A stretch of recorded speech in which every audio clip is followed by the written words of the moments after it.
Book 1. So I've had this lying around my HDD for years now. I was originally inspired back when Drakensis started posting the absurd yet absurdly awesome idea of a Battletech SI, of a singing Texas-class battleship, and wrote it a bit at a time. Anyway, I've never written an SI before and wasn't ever really sure about it. It's a whole new thing to me.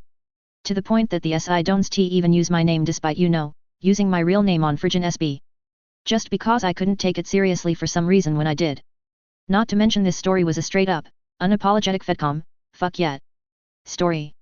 But a few people who knew about it have poked me to post it over time, and so I finally run it by a couple of people whose judgment I trust, and they told me to go for it, so. Here we go. I'll publish the first book's chapters 1 and 2, then another chapter a day or so, and see how people react to see if it's a story worth continuing. Chapter 1. Spun out of quantum bullshit. For a lot of people, there is a moment when you wake up from a dream where your dream is overlaid on the real world. You see things that aren't actually there, at least until you can kick the lights on, bring everything into sharp focus, and your brain catches up with reality. I've noticed in recent years this happens a lot with me. I wake up and think there is a fucking spider dropping down on my head or something, wave wildly to bat it away while clawing for the light switch, then feel like an idiot afterwards. Also known to happen, muscle cramps. Especially if I've probably pushed exercise too hard.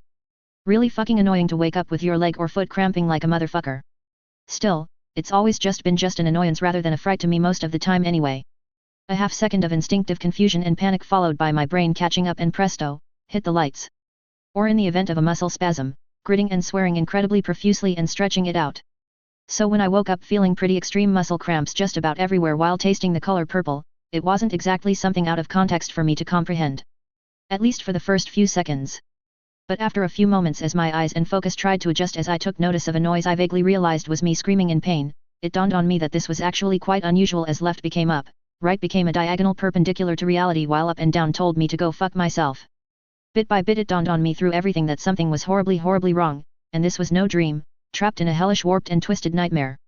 And then just as suddenly as that, it was over and I seemed to fall back into my bed. I gasped for air and promptly screamed in pain once more as my muscles continued to fire off randomly, but through sheer willpower I managed to impose some kind of control and hold my body still by stretching out, which also seemed to cut out no small amount of the pain as my mind told my muscles to shut up and start behaving. I continued gasping for air, opening my eyes to look straight up. Hey! This was not my bedroom. I mean, my bedroom wasn't exactly small, but it wasn't the size of a warehouse with bright fluorescent lights and bizarre things on the roof that looked like a massive array of aerials or dishes and whatnot, with thick power cables going everywhere. Struggling to sit up on my bed, my mind was furiously debating with itself if this was still a dream, despite how real this felt, as that would seem infinitely more logical than what I was seeing. Around me was my bed that I was sitting on, the back wall of my house behind. Oh wait, it was falling down now, thankfully away from me. The chest of drawers next to my bed. Oh good, my iPhone and iPad. I reached through the agony on a single thought: call help.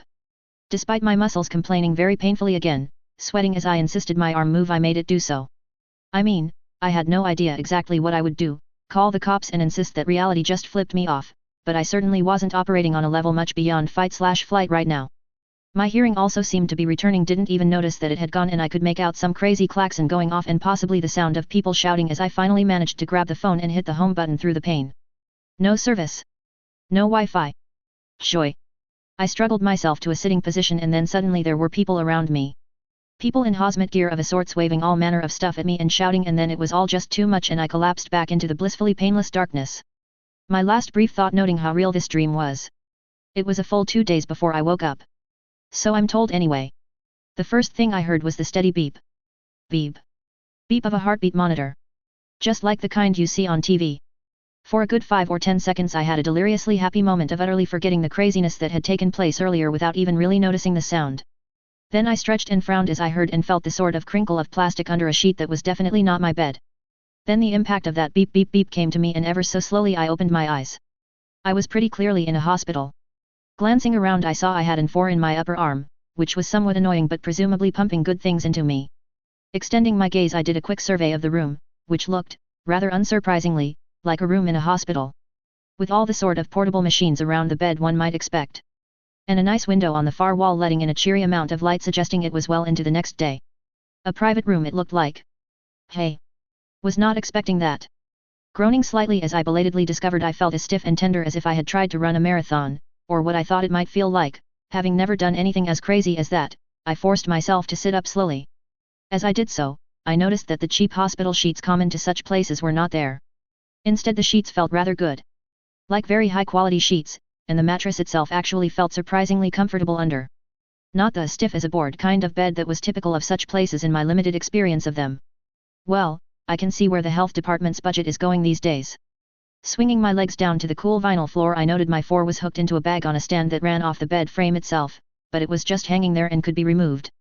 I didn't think it would be a very good idea to do so though, I just wanted to stretch, and so I very carefully started to stand, and promptly flopped right back onto the bed as my legs buckled, with pain shooting from my feet to my head to punish me for trying.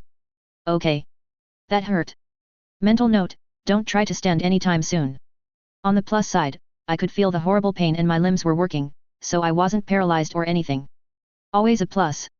The sound of a door opening behind me caused me to force the pain off my face as best I could and drag my legs back onto my bed in a sitting position on the bed.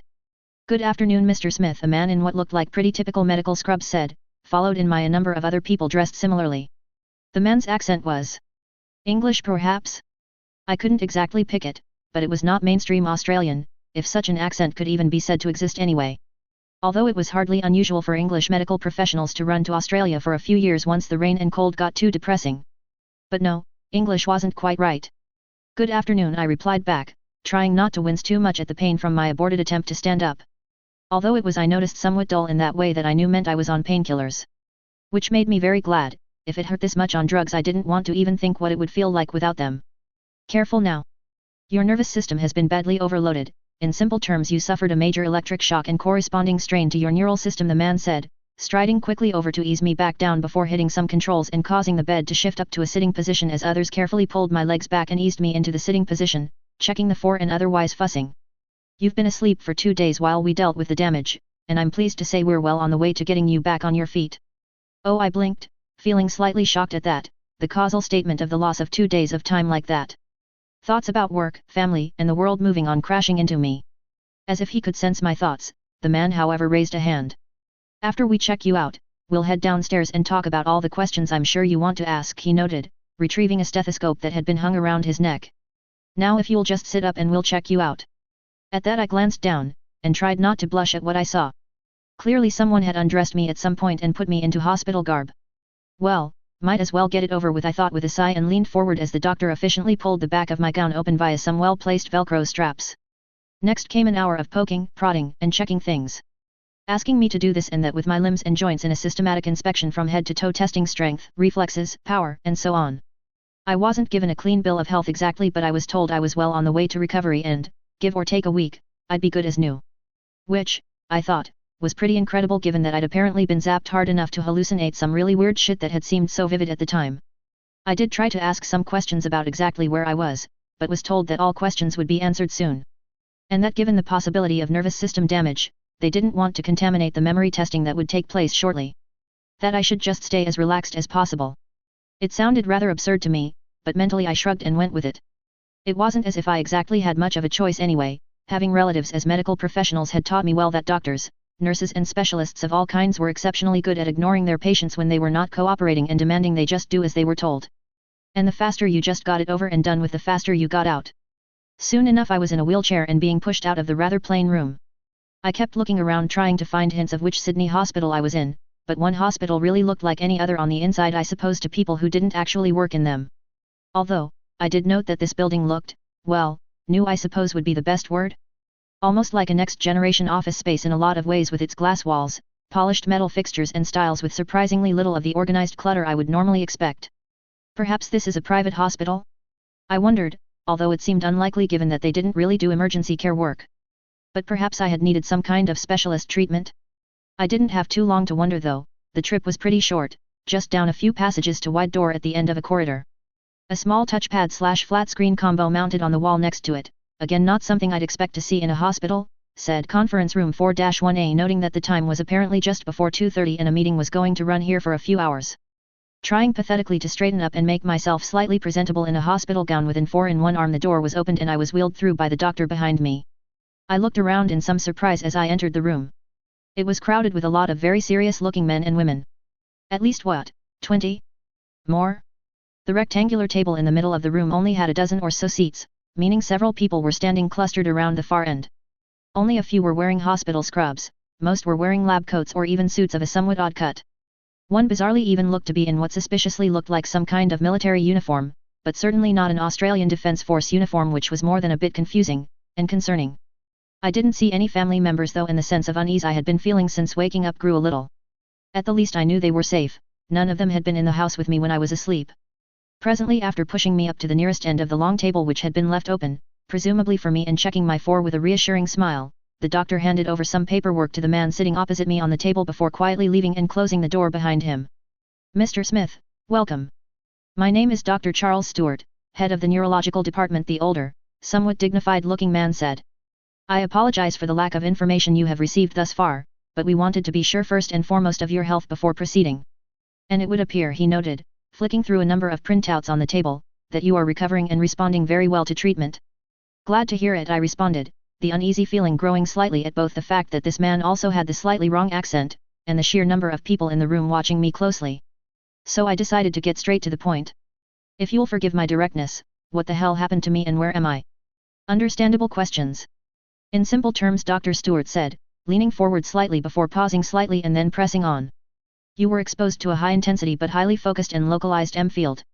One that was generated as a result of certain highly classified science experiments regarding long-range communications. The field was never, of course, meant to materialize around you in your bed while you were sleeping, but a chaotic event, well, suffice to say, it materialized on you. Speaking frankly, it's something of a miracle you survived, let alone survived with no permanent damage." "Right," I responded to the man after glancing around the room and taking a note of the deadly serious expressions on the faces there as my sense of unease grew rapidly. I was hardly a scientist, but was wondering what in the hell kind of experiment could direct an EM field without line of sight over such a long distance, as I was emphatically sure there wasn't any such facility anywhere near my house, and what exactly was being done with it. Then, suddenly, the alarm bells started to ring in my head as the last thoughts of in my bed hit me with a terrifying clarity. In some kind of warehouse yet on my bed with part of my room around me and a wall that collapsed. The last thing I remember as I woke up after the event was seeing a massive-looking warehouse or structure around part of my room, I said very carefully, my tension creeping just that more as several of the people exchanged glances. As if it along with me had been sliced out of my house and transported somewhere else. It was utterly insane, but I said it anyway. Waiting for everyone to suggest that I needed to go lie down again for a while. They didn't. The not-quite accusation hung there in the air for a good 3 seconds before finally another man, a somewhat younger man who couldn't quite meet my gaze, spoke up in a stutter.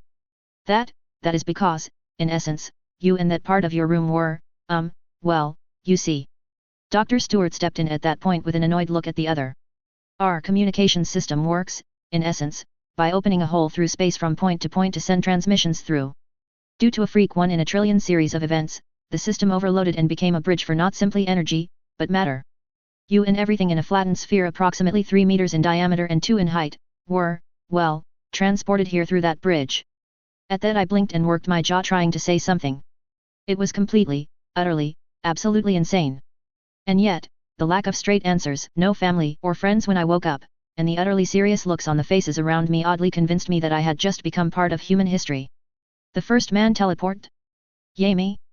I tried to force myself to calm down with only partial success and only deal with the facts as they stood. Okay. I managed to swallow that and accept the statement on its face value as I again took a good long look around the room and started to slowly add things up.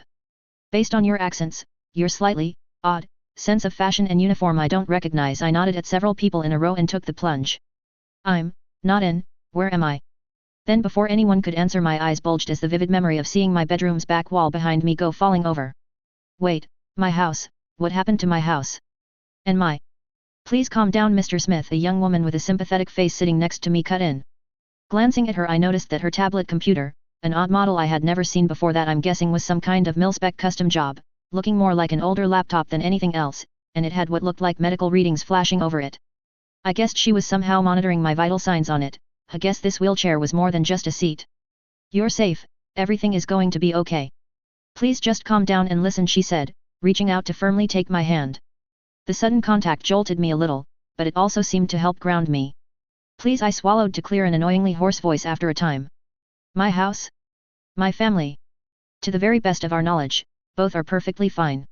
In fact, they should not have noticed your departure."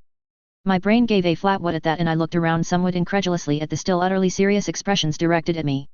Give them some credit, I think they would kind of noticed a significant chunk of the house going missing with me in it. I bit back almost instinctively, clutching the arms of my wheelchair for some kind of support as much as I clung to the sarcasm as I wondered if I was utterly misunderstanding them on some level.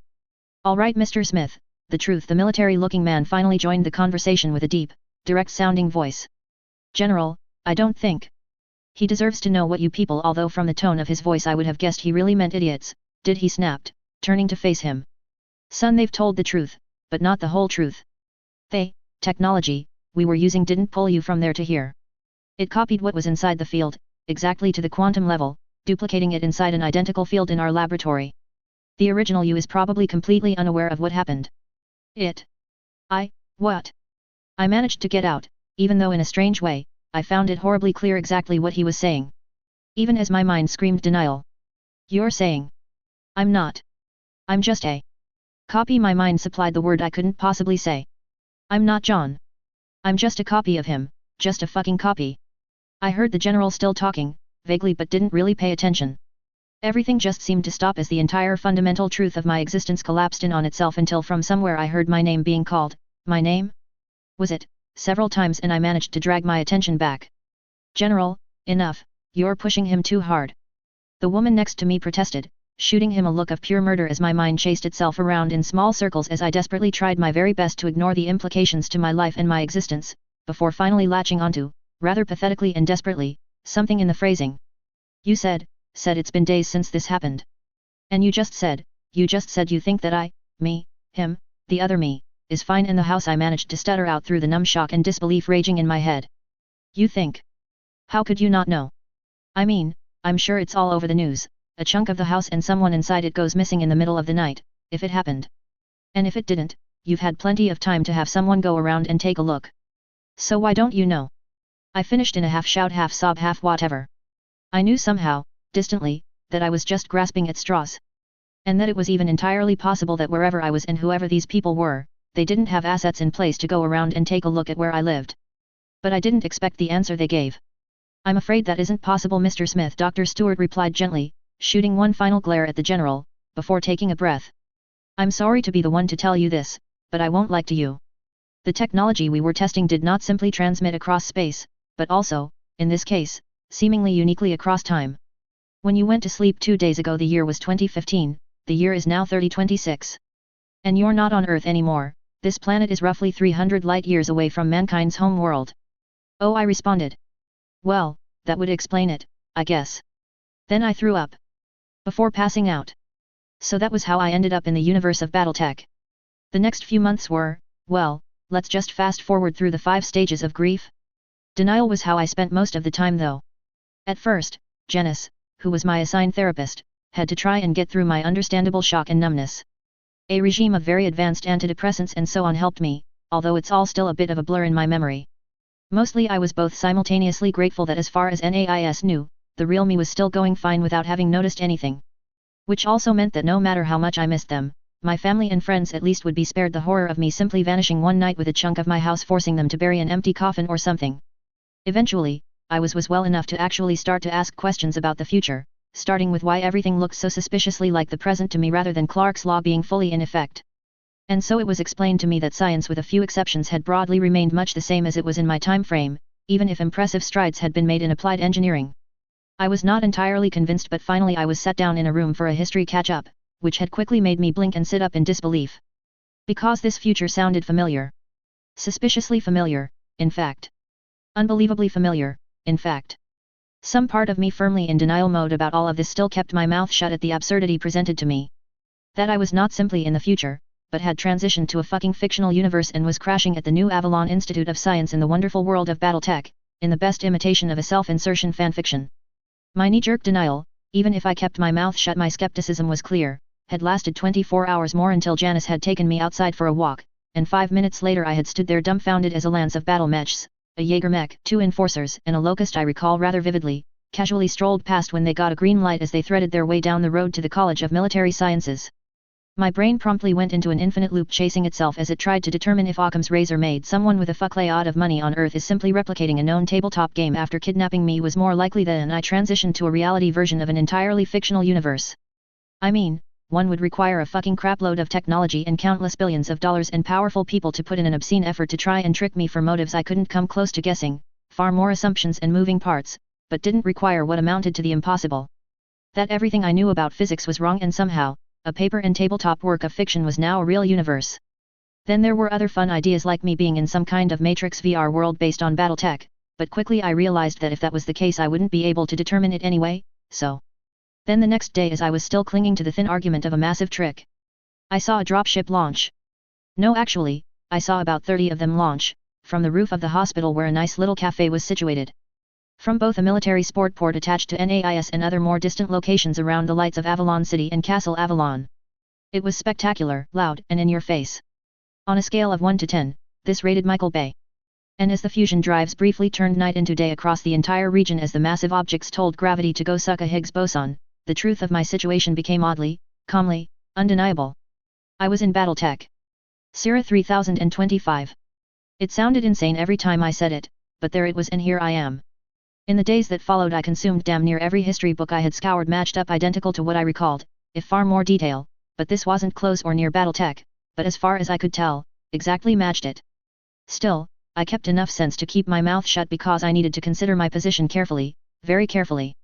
The one thing I could do and did do however was make it clear that I was not from their reality either. In discussions with a gaggle of various academics from NAIS, I laid out in detail many of the geopolitical and historical changes in my timeline from theirs, narrowing down some kind of divergence in the 1970s, well before I was born. Which was to be frank a rather clear relief to the people talking to me, who had clearly been terrified of the idea of plucking me from their timeline and somehow having contaminated it in a butterfly effect. And that solved, now there was just the small matter, of building a new life. Medically NAIS were, as you would think, very good at what they did. And they dealt with the physical damage from my creation quickly enough. Plus even a few medical improvements of minor ailments which was nice of them to do, as well as massive testing to make sure I wasn't going to be a typhoid Mary, followed by vaccinations and more testing which I thankfully passed without incident.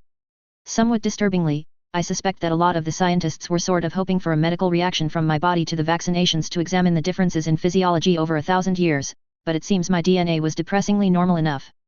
Evolution didn't seem to have left any surprises after all over such a short time frame. Material-wise there was good news and bad news for me. The bad news was that I had very few possessions to my name anymore. My bed, which had been thrown out, and some things around it and under it had come with me. Luckily a lot of my more sentimental items had been stored under the bed and had come with me, but few clothes or other bits and pieces. But my iPad and iPhone had come through fine. Even better, my bedside drawer had piles of cables and a couple of adapters for recharging them. Which, thanks to 21st century safety standards, had etched into the plastic the exact power inputs and outputs making it child's play for the NAIS School of Engineering as a sort of apology for the whole creating you and dumping you in a brave new world thing to slap together an adapter for their standard off-world travel power adapter kit, so I could recharge the Apple devices. Although frankly, it was clear they mostly went to the effort of building a USB adapter because they really wanted to play with the ancient computers, and were not expecting what I showed them. Suffice to say they were stunned that my 21st century was building things like that. And more than a few seemed mildly exasperated and disheartened how 1,000 years later in their timeline, well. Anyway, after showing off the interface and some of the apps on it, said engineers immediately offered a rather large amount of cash for me to turn them over, but money was not an immediate issue. Someone high up, they wouldn't say who, in the FedSons had arranged a lifetime pension comparable to a living wage. Partially as an apology for my circumstances, partially as a keep your fucking mouth shut incentive to neither talk about how I came into being or anything inside the NAIS I had seen. And I accepted those terms rather quickly. Last thing I wanted was MIO thinking I was a security threat and that it would be quicker and cheaper to just toss me into a fusion disposal unit or something. Anyway, I simply kept my mouth shut for now. And a couple of months of physical therapy and crash courses about the Federated Suns later, I was dumped at my cheap but clean and well-stocked with history books apartment in downtown Avalon City to see what I could make of myself. Chapter 2, The Cake Is Not a Lie. I settled in well enough over the next 2 weeks, unpacking into my smallish but nice enough apartment overlooking the Albion River I had been issued for the next year to help me to cover my basic needs. It had very little furniture, just a cheap but functional bed and a basic chair and table set up with some shelves here and there, but I felt that might have been deliberate. To force me to go out and interact to buy stuff and so on. Rather than just hide up in here. Janice could really be quite ruthless when she wanted to. I explored the local area as I brought some of the things I'd need, coming to grips with things like new chains of supermarkets selling both different and familiar food under different brand names. Although I found it both hilarious and heartwarming in equal measure that the cola wars were still going strong between Coke and Pepsi 1,000 years later, bursting out laughing upon seeing both product lines glaring at each other across an aisle, earning me some strange looks from other customers. I shied away from thinking about the big picture, instead focusing on my more immediate needs. I picked up some equipment, a local cell phone that looked like distant steroid-enhanced son of a Nokia 3310. Compared to my iPhone, it was clunky at best and highly limited in the functionality, very much future of the 80s, but this civilian device beat out 21st century mil-spec hardening. Seriously, it was rated for crazy levels of abuse to the point that extended warranties just weren't a thing. I also picked up a computer terminal best described as quaint compared to my gaming rig back home and got it set up.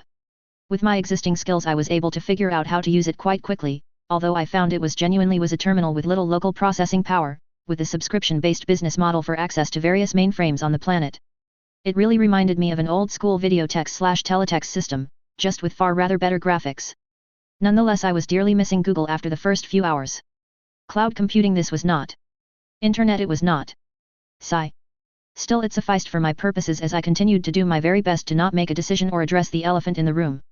My knowledge. Knowledge that in the hands of various actors could change the lives of trillions of human beings for decades to come, if not longer. With consequences I could scarcely imagine or theorize. And it didn't help I could see history ticking over simply by turning on my VID. Local TV was and wasn't much the same as back home. With a mixture of entertainment, news, current affairs, and sports. The 10 dedicated Solaris channels were extra and NAIS hadn't shelled out for that package for my VID. And if you thought the Brits were bad about stalking the royal family for news and scandals, you ain't seen nothing compared to paparazzi in the neo-feudal digital age. All the major VID stations also had subsidiary stations on distant worlds and / or a whole web of alliances with local stations who fed reports up the HPG chains, some of it even useful. Predictably, a great deal of the real news at the moment was centered on the surprise military exercises Hansa Davian had kicked off, with talking heads either condemning it as an unnecessary expense of theater that risked more conflict, or praising it as a strong message to their enemies. There seemed little doubt Liao and Kurita would already have a pretty clear picture on what units were being deployed from press reports alone, but then I remembered that Hansa Davian had encouraged reporting on Galahad, and later Katrina on Operation Thor, making the Capellans and Combine go crazy with paranoia, only for nothing to happen as they played the boy who cried wolf card in reverse. And yet, perhaps selfishly, I had been going out of my way to avoid having to make any decisions about what I would do. I like to think I was simply frozen into indecision over the sheer scope of this, the responsibility of so many lives, innocent and not, who would be impacted by any action I took seemed to become more and more clear, the more I came to accept that this was real for me now. But that all changed 2 days later. 3 weeks had now passed since I left NAIS and I was still mostly spending the days exploring the city, playing tourist, and feeling my way forward. Most recently I had spent a considerable amount of time going through the House Davian War Museum. It was, unsurprisingly, massive, with patronage from the ruling family and AFFS making it feel almost a temple to the Federated Sun's martial might that the population went to worship it. No, actually, that's exactly what it was come to think of it. Even more cool, it had a number of real battle mechs, very carefully disabled of course with their fusion reactors removed but otherwise authentic, that people could interact with. I had to wait in line for an hour before a retired member of the 1st Davian Guards sat me down in the Jaeger mech cockpit and it was a £50 fee, but it was totally worth it as it ran through a simulated engagement. Although I also wanted to have a go with the ASF simulator and tank simulator, both were closed down while they were being upgraded, to my disappointment. Still, there were other things to geek out over. Example, the big dome-shaped building in the middle of the museum. It housed an honest-to-God Union, albeit one with significant chunks of the outer hull opened up with this whole scaffold erected around it to allow movement in and out of the ship. It was pretty damn fascinating, let me tell you that. I mean, it's a real honest-to-God spaceship I was walking all over. And I'm not too proud to admit that I totally waited in line to have my picture taken sitting in the captain's chair. The displays celebrating the war history of the AFFS were extensive and reasonably honest. Even to the point of critiquing the AFFS's poor showing in the earlier First Succession War, until Kent Aries had made them stand up and start fighting like real soldiers, with wall after wall of interactive displays showing enraged AFFS units blasting the DCMS off world after world. No more than a few scant words of course about how the DCMS had half collapsed out of shame when Comstar exploded the news about the massacre across the inner sphere. After all, that would have ruined the narrative of the horrified AFFS shaking it off and pushing them back with pure guts and determination alone. Still, other displays were a little less one-sided. Even the Reunification War Hall, while showing and talking up how brutally the Taurians fought using every dirty tactic in the book, acknowledged that the whole thing had been a mistake on the part of the great houses. Best of intentions and all that. With a significant chunk of the blame for the questionable war neatly foisted off onto House Cameron, who were conveniently no longer around to object. There were also entire chambers filled with trophies of war. Everything from captured unit standards to pieces of equipment from enemies of the AFFS. Examples of everything from captured ISF sneak suits to a Capellan thrush salvaged from the Great Lee Turkey Shoot. Even a handful of examples of SLDF gear from the Pitcairn Legion's Little Shadow War with the infamous General Furlough were on display here, with the very much David vs Goliath vibe presented about that little side war.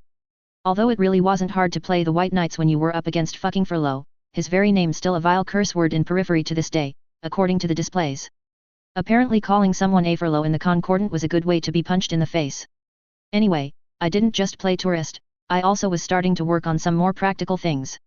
For example, trying to learn French. I regretted I had forgotten pretty much everything from my years of learning it in high school, but it wasn't a time-critical activity either. As far as I could tell, everyone spoke perfect English on New Avalon, it was just that if you couldn't speak French it pegged you instantly as both off-world and / or not a member of the nobility or upper middle class aspiring to become part of it. Today, after 4 hours of halting progress with various VID lesson tapes driving me nuts and the time around lunch, I finally decided to hell with it and decided to get some fresh air. Davian Peace Park was a popular place for people to amble around in Avalon City. It was quite large, similar in concept to something like Central Park in NYC, just much bigger. It wound around the side and back of Mount Davian, separating NAIS, the Davian Palace and Avalon City proper from each other. It also served a dual role as a security barrier for the first two and was often the site of public ceremonies for the ruling family to present awards or announce policies. Mostly though, it was just a public park. There were large hillsides for families to throw down a rug and have a picnic or for kids to run around playing games on any number of sport grounds, or clamber over some pretty expansive and extensive playground equipment. There were areas for pets to be let off the leash to run free and lakes for people to play with small little two-person boats and such. Inevitably there were any number jogger hordes, mostly in military PT gear it seemed, proudly wearing their unit's sweatshirts. I had no intention of exercising though. I had always enjoyed going to local parks to just sit and relax. Grab some lunch from a nearby joint, find a space and just clear my mind and put aside my worries with some comfort food in the fresh air. I'd never quite had this level of worries to deal with, mind you, but the theory was the same. So here I was, having finished my lunch and just chilling on a bench looking out on the artificial, but perfectly natural looking, lake that covered this part of the park. Watching as a people went rowing around in a number of quaint little rowboats and other recreational human-powered craft. Married couples, dating couples, groups of family and friends. All enjoying their time here on Friday afternoon. All utterly unaware how in 40 years they or their children's children would watch as their capital was turned into a massive wasteland by the fucking phone company's inbred evil step-brother, petulantly raining fire and nukes from orbit because their vaunted clockwork soldiers were simply not good enough to defeat the battle-hardened garrison below. And the troops too, who were everywhere running along the numerous jogging paths wound through the grounds. How many of them would die in the Fourth Succession War? Or the 3039 War? Would some survive these tests only to fall as the clans came rampaging in or live to finally retire, and watch the aforementioned Holocaust take place on the heads of their children and grandchildren, after Catherine Steiner threw the mother of all temper tantrums that irrevocably shattered the greatest nation since the Star League? Unless of course, I decided to do something about it. Sighing, I pulled a small rock from next to the seat and flung it into the water. It made quite a splash and then the ripples ringed out to have their short-lived effect running into further ripples from other activity, all impacting and pushing and changing each other. It was a childish metaphor perhaps, yet it seemed to fit my mood right now of the impossibility of knowing if actions taken for the best of intentions were going to make things better or worse. Or if in the long term everything would just even out to nothing. This really was a hell of a lot easier on the tabletop. Good morning, Mr. Smith. Okay. That was unexpected. Turning away from my brooding introspection, I looked up at a stunning young woman. And oh boy do I mean stunning. I mean think of a young Olivia Wilde as a blonde and you'd actually be pretty damn close to who I was staring at right now. Good morning, miss. I fished for a name to buy time as I tried to rally. 2 different alarm klaxons were screaming in my head at the same time as she smiled and sat down next to me. After all, very few people knew me on this planet, and none of them looked like they had just walked off the set of New Avalon's Next Top Model. Hey, wonder if that was actually a thing. Kim, she again shot me a smile of perfect white teeth as she sat down next to me just a little too close and I inched away, earning a slightly playful smirk and flick of her hair that made my heart jump involuntarily. Don't worry, I don't bite. I'm glad to hear that, I replied even as another 4 different alarms joined the cacophony in my head. Young, hot, blue eyes, goes by the name of Kim. No. It couldn't be, it seriously couldn't be, could it? Kim. I hinted carefully and she laughed lightly. Sorensen, she smiled at me with devastating dimples. Crap. Ah. John, I held out my hand and she took it, trying to ignore the most pleasant spritzy perfume she was wearing as I wrenched my thoughts distracted by the stunning woman back into the crisis room where they belonged, thinking rapidly. Kim Sorensen, later Kim Sorensen Hosek. MIIO agent and countess. Future wife of Morgan Hosek Davian, whom she had been assigned to watch before falling in love with him after establishing his ironclad loyalty. Unless of course I just butterflied that to hell by having Quintes or Hansa assign her to watch me instead of, eventually, Morgan. Although that wouldn't take place for another year, would it? Why? Why the hell was she here? Almost immediately the answer came. The same reason as she was dangled in Morgan's path a year or so down the road. Honeypot. A test of loyalty. Or at least, how seriously I took my security warnings. Yes, I know who you are, she nodded as she studied me, and clearly mistook the panic in my eyes as my terror that she was about to compromise my secret identity. I was at NAIS when the incident happened, she breathed in a secret sort of thrilling way. I never had any chance to meet you in person afterwards and I've really wanted to talk to you. Her performance was flawless, I'd give her that. If not for the fact that I already knew who she was, well, I would have probably been willing to give her the benefit of the doubt. Even so, I knew what I was supposed to do. 1. Stick to my cover story like glue. 2. Head home and report her at once to NAIS security via the number Janice had given me. 3. Understand it never happened. Wasn't a bad idea, gods the butterflies that might result from this. And then, all at once, as I was thinking about the disruption this could had, caused, it hit me. It was blindingly obvious really. History, the future had already been changed. By definition. Kim had just proved that. Perhaps only small changes thus far, but who knows what they might cause in the long run. Granted I could try to minimize them, but I could hardly guarantee them, and paradoxically I could only really exert influence to keep the future as is by changing it anyway. And the right butterfly like this one could have second and third order consequences I couldn't possibly anticipate. And perhaps it was just pure hubris to think I must. Watching the lake again as the last of the ripples I had created faded to nothing. I finally came to the only conclusion I know I could have made. Perhaps I had just been pushing it off because I was scared of moving from the certainty of the game universe I knew into the real world. Full of uncertainty. But it was increasingly becoming clear that said certainty was little more than an illusion now. So, what was holding me back? Would I be willing to sit on this same bench 40 or so years from now, watching as naval weapons fire rained from the sky on NAIS, Mount Davian, and Avalon City, followed by hordes of fanatic toaster worshippers unleashing the mother of all tantrums over the fact that the human race didn't bend the knee to their glorious master plan? Knowing I could have done something but refused to try?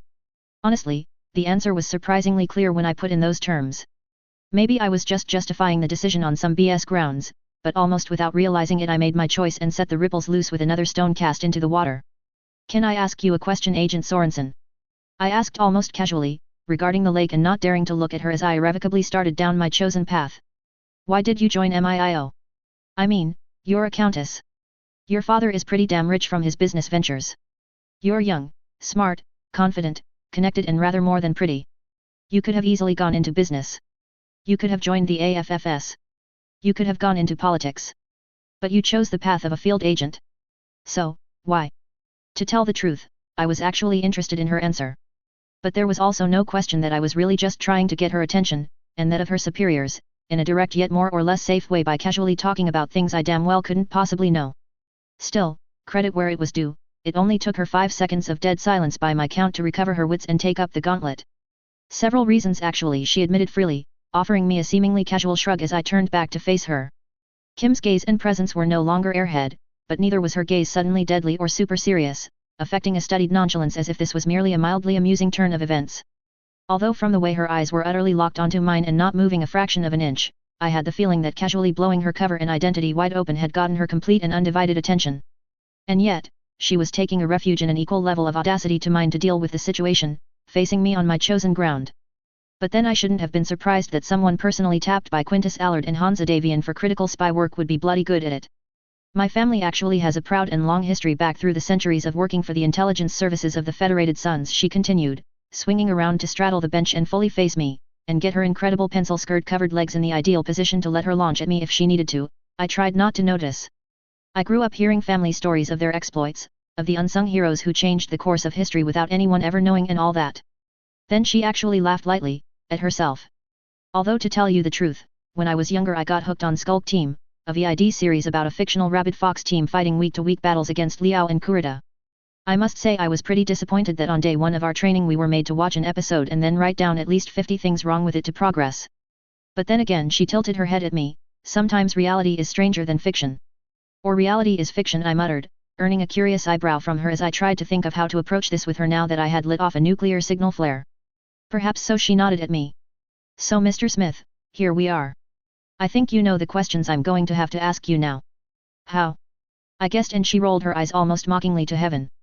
Hardly, she chided me, crossing her arms. The fact that you know things completely impossible for you to know is, of course, rather interesting. And the why is clearly to get the attention of myself and those I work for. Which leads us to the most pertinent question, what do you want? Somewhere in the multiverse, a shadow was giving her a standing ovation while a forlorn face palmed.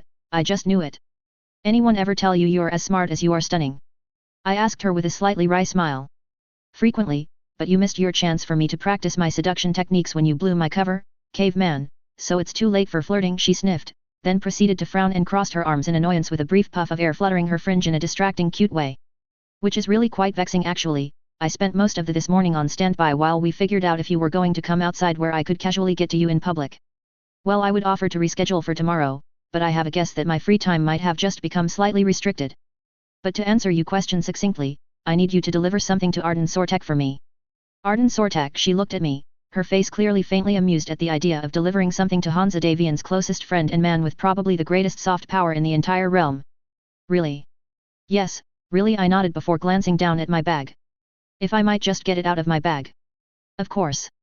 But, carefully, she advised in a tone that was friendly, and yet edged with seriousness as she uncrossed her arms. Making no sudden movements, I reached down and unzipped the bag, feeling her gaze burning on my neck as I found what I was looking for and slowly, carefully, pulled out my iPad, her gaze following me the whole way, and, I suspect, some crack sniper somewhere up on Mount Davian too. Do you know what this is? I asked her as I started the iPad powering up. Your noteputer, I believe you called it an iPad. Just so, I agreed, angling the screen so she could see easily. The unlock code is 6433, I showed her as it finished booting, and she nodded once evenly. Well, I'm sure it's a very impressive bit of hardware. NAIS offered you a considerable sum of cash for it after all. But why would Colonel Sortek want this? It's not the hardware in of itself, I explained, showing her carefully as I opened my ebooks and the single entry that was present. I had systematically transferred everything I could off it and onto my iPhone via Bluetooth. I left the movies and a few TV episodes there for space reasons. Hopefully Hansa and Arden would get a kick out of Game of Thrones, making room by deleting most of the applications on my phone. Until such time as someone figured out how to transfer files onto a Battletech computer from these things, I had to carefully manage my space. On the other hand, these two devices were intrinsically secure in a way no other electronics were right now for me. The architecture of the technology was clearly alien to NAIS. I'm sure that the locals could reverse engineer the technology and probably even crack the encryption, but it would take considerable time and effort. Until then, if I locked the iPad with its password engaged, unless someone tortured me, the damn thing was more or less entirely secure. I did wish that I had more Battletech material, of course, but I had hardly known this was going to happen to me. It was mildly vexing, all that money spent on novels, sourcebooks, and games, and when I needed it. Still, I had participated in so many Battletech quests and read so many fanfics that I was pretty sure I had most of the key steps down pat in my head, and had been writing copious notes on my iPhone, equally secure behind a password.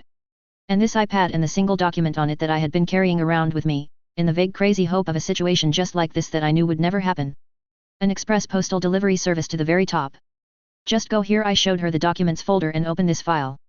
It's the only file there. In fact, it should be open already when I lock it, like so, I said, hitting the lock button at that point and then unlocking it to demonstrate the app already open before I locked it again and handed it out for her to take. Her eyes, for perhaps the first time utterly serious, she regarded me for long seconds before finally, almost grudgingly, she reached out to carefully take the iPad from me. Once again she stated after a slightly uncomfortable silence. Why exactly would Colonel Sortek want to read this? She tapped the iPad with a perfectly manicured fingernail, her gaze locked with mine and deadly serious, saying without saying that she needed an answer now before anything happened. It's not so much a question of if he wants to read it, I explained carefully, feeling that this question would make or break how this all went. It's that I need him to read it, without knowing what he is reading in advance. And then afterwards, for he, and probably Hansa Davian too, to make a judgment on if I am utterly crazy or if I am the only sane man in an insane universe. I could see I hadn't exactly convinced her, so I simply shrugged. I'm sure Quintus will want to review this before he even thinks about placing this in front of those two, and I have no objection. But I feel he also would agree after doing so that it would be better if they reviewed this without any hints. And I added before it looked like she was about to reply, playing my last card to get the maximum attention. If none of the above people are convinced by what they read that they think it's worthy of a further meeting with me, then please let me know that they can keep the iPad and do with it as they will as an apology for wasting their time. That got her attention, I could see. In this age of Listec, even if my iPad really wasn't Listec per se, simply giving away something like that was a statement of how serious, and how confident, I was about this whole thing. And feeling that there really wasn't anything more to say, I reached down and zipped up my bag, swinging it onto my back and offering her a final, slightly forced smile. If they want to meet with me, I'm at their disposal. I'm sure they know exactly where I live, I noted. I half expected at that point for her to simply wave a hand and half a dozen MI5 or MI6 agents appear from behind bushes or pop out of the lake in scuba gear or something to drag me off to the palace. Or for her to invite me to join her there for further questions. Or that she would play for time for a team to come as she kept frantically hitting some invisible panic buzzer or something. Instead, almost anticlimactically, Kim Sorensen casually got to her feet, offered me a completely non-committal nod and smile before she started to stroll off, humming casually to herself and instantly looking again like some NAIS college kid out for a stroll. I wondered a little at that, but then decided not to take any chances. I also left, turning back to head out of the park towards my apartment. I deliberately also forced myself to not look around lest I started to try and pick out anyone following me. Indeed, I made it home without anything abnormal happening, which was slightly surprising given the size of the rock I had just thrown in the general direction of the most powerful people in the Federated Suns. Chapter 3, Truth to Power. And then followed the longest 44 hours of my life, to that point anyway. I have to admit I half expected to be brought in that afternoon, then evening, then night, and didn't sleep much, waiting for the knock on the door. Then I was frantic most of the next day even as I slowly grew more tired, although I was careful to lay out the only good suit I owned, not leaving the apartment and just watching vids. After a light dinner I finally decided that if the powers that be wanted to talk to me, I don't think they would let a closed door or fact that I was asleep stop them, so I might as well get some when I could. I managed to finally crash at the end of that day, slightly confused that nothing had happened. The next morning after a surprisingly decent sleep I seemed to have needed, I tried to force myself to get back into a somewhat normal routine, as much as possible anyway, as I was wondering if my iPad and its contents were being dismissed as some joke, or was sitting on someone's desk and winding its way through some Vogon-esque chain of bureaucrats who had forgotten the password or something. Even if I told myself it was highly unlikely, the thoughts remained. Still, I managed to mostly convince myself to keep my expectations under control. Even if my little gift had been taken seriously, it could simply mean that Quintus Allard was examining everything with a fine-tooth comb because the obvious conclusion was utterly crazy. And that it might be days or even weeks before he even brought it to his liege for review. I mean, he was the bloody ruler of a big chunk of the inner sphere after all. So early in the second morning, I decided that things were in motion and all I could do was wait. Which in turn meant finding things to do while I waited. To that end, I went downstairs. The apartment complex had a nice little gym on the ground floor for the use of the residents I hadn't checked out yet, and now was as good a time as any. I spent a few hours trying to work off the nervous energy there, although I was equally careful to not exhaust myself just in case I needed my wits about me. And with that edge at least dulled, I returned to my room for a quick shower. And then exited the bathroom, thank God with a towel around my waist, into my living room to find Kim Sorensen casually sprawled on my lounge. If this is revenge for the lake, well done, I finally managed after at least 5 seconds of standing there clutching at my towel with a death grip to make damn sure it stayed in place as I rather pathetically stood there, dripping on the cheap carpet. Well no, it isn't, the MIIO agent smiled before, deliberately, running her gaze from my feet to my face with an look best described as considering. But I have to admit, the NAIS does quite decent work these days. I really hoped that the hot shower I had just finished was hiding the flush I felt at her words, not quite sure how to take them. Mostly annoyance I suppose, given the sheer amount of screaming pain my muscles had endured at the hands of a somewhat sadistic military instructor from the College of Military Sciences in between semesters, to get body into the shape it was in during my recovery. Then again, to be brutally honest, the drugs had probably done more. Would you mind if I, get dressed? I jerked my head towards the bedroom. Her smirk only grew at that question. I'm not stopping you, she pointed out, looking entirely at ease, and stunningly professional, in a well-cut business suit from her position on the other side of the room. Right, I muttered an answer and turned to walk out of the room, trying to regain my composure as I shut the door on her. I gave myself the luxury of a half-second to take a deep breath and remind myself this is what I wanted to happen before drying off and getting dressed, forcing myself to not rush things as I put on the suit that I had painstakingly laid out. Brushing my hair and finishing up quickly by selecting a brand new tie I had brought, I headed back into the living room. Kim was still patiently waiting for me as I came back in, starting to struggle with the new tie that was, I noticed, a little thicker than the ones I was used to. So, Agent Sorensen, any particular reason you decided to break in today? Because the key Quintus Allard gave me was the wrong bloody one and I had to pick the lock, she said with a perfectly straight face, making me pause in my struggle for a long moment to regard her. Well done, I congratulated her after a few seconds of consideration as I got back to work on my tie. I genuinely can't tell if that is sarcasm, truth, or both at the same time. She actually looked pleased at that somewhat backwards compliment. Anyway, Kim said in a more businesslike tone, I've been sent to extend an invitation to the Davian Palace. There are some people who would really like to have a chat with you. Right now, I take it. Not hardly, she snorted before she glanced at her watch. We've got at least an hour or so before we're expected. Stop that, I deadpanned, although the twitch of a smile on my face betrayed my enjoyment of her snarking. You were much more fun in the park, she sighed before standing and stretching, in an extremely distracting way that earned her another mental roll of my eyes as I continued to try to struggle with the tie. What are you doing? Dressing, I grunted as the knot slipped into a horrid mess and I ripped it apart again. I've done a tie thousands of times, but these bloody cravat ties you people love. After a few seconds silently watching me struggle, the Countessa rolled her own eyes, and stepped way inside my personal space. Then, with quick, efficient motions and an exasperated sigh, she ripped my tie knot open and started to redo it. Did Mio, I had learned it was pronounced Mio by the locals, teach you how to do this? I asked after a moment of adjustment for the fact that she was all but pressing up against me as she briskly went to work. Her cool blue eyes met mine for a second before focusing back on the tie with a look of concentration. She shook her head, biting her lip in a rather cute way as her hands moved with great dexterity. My father is equally clueless with ties and I learned how to do it for him after my mother died. My initial thought to protest her categorization of me as clueless clashed with the revelation of her mother's death, leaving me momentarily without a reply. By the time I had something to say, however, it became impossible as she tightened the tie and cheerfully cut off my airflow for precious seconds, before it slackened back again. So I decided to just shut up and leave it at that. There. Adequate, she decided as she stepped back, reaching out a finger to sample my suit jacket's lapel in curiosity. You actually look quite sharp in this cut of jacket. Simple and plain compared to quite a few of the things men call fashion these days, very much less is more. You might kick off a whole new fashion trend if you are seen around the right people wearing it. Wouldn't that be somewhat counterproductive to keeping a low profile? Are you sure you're a spy? I asked her with a slightly arched eyebrow. Somehow, given the way my boss and his bosses reacted to whatever the hell was on that iPad of yours, I doubt staying low profile is going to be much of a concern for long, she, almost too cheerfully, told me before she brushed some lint from the jacket and nodded. You got everything you want to take with you? Yes, I replied.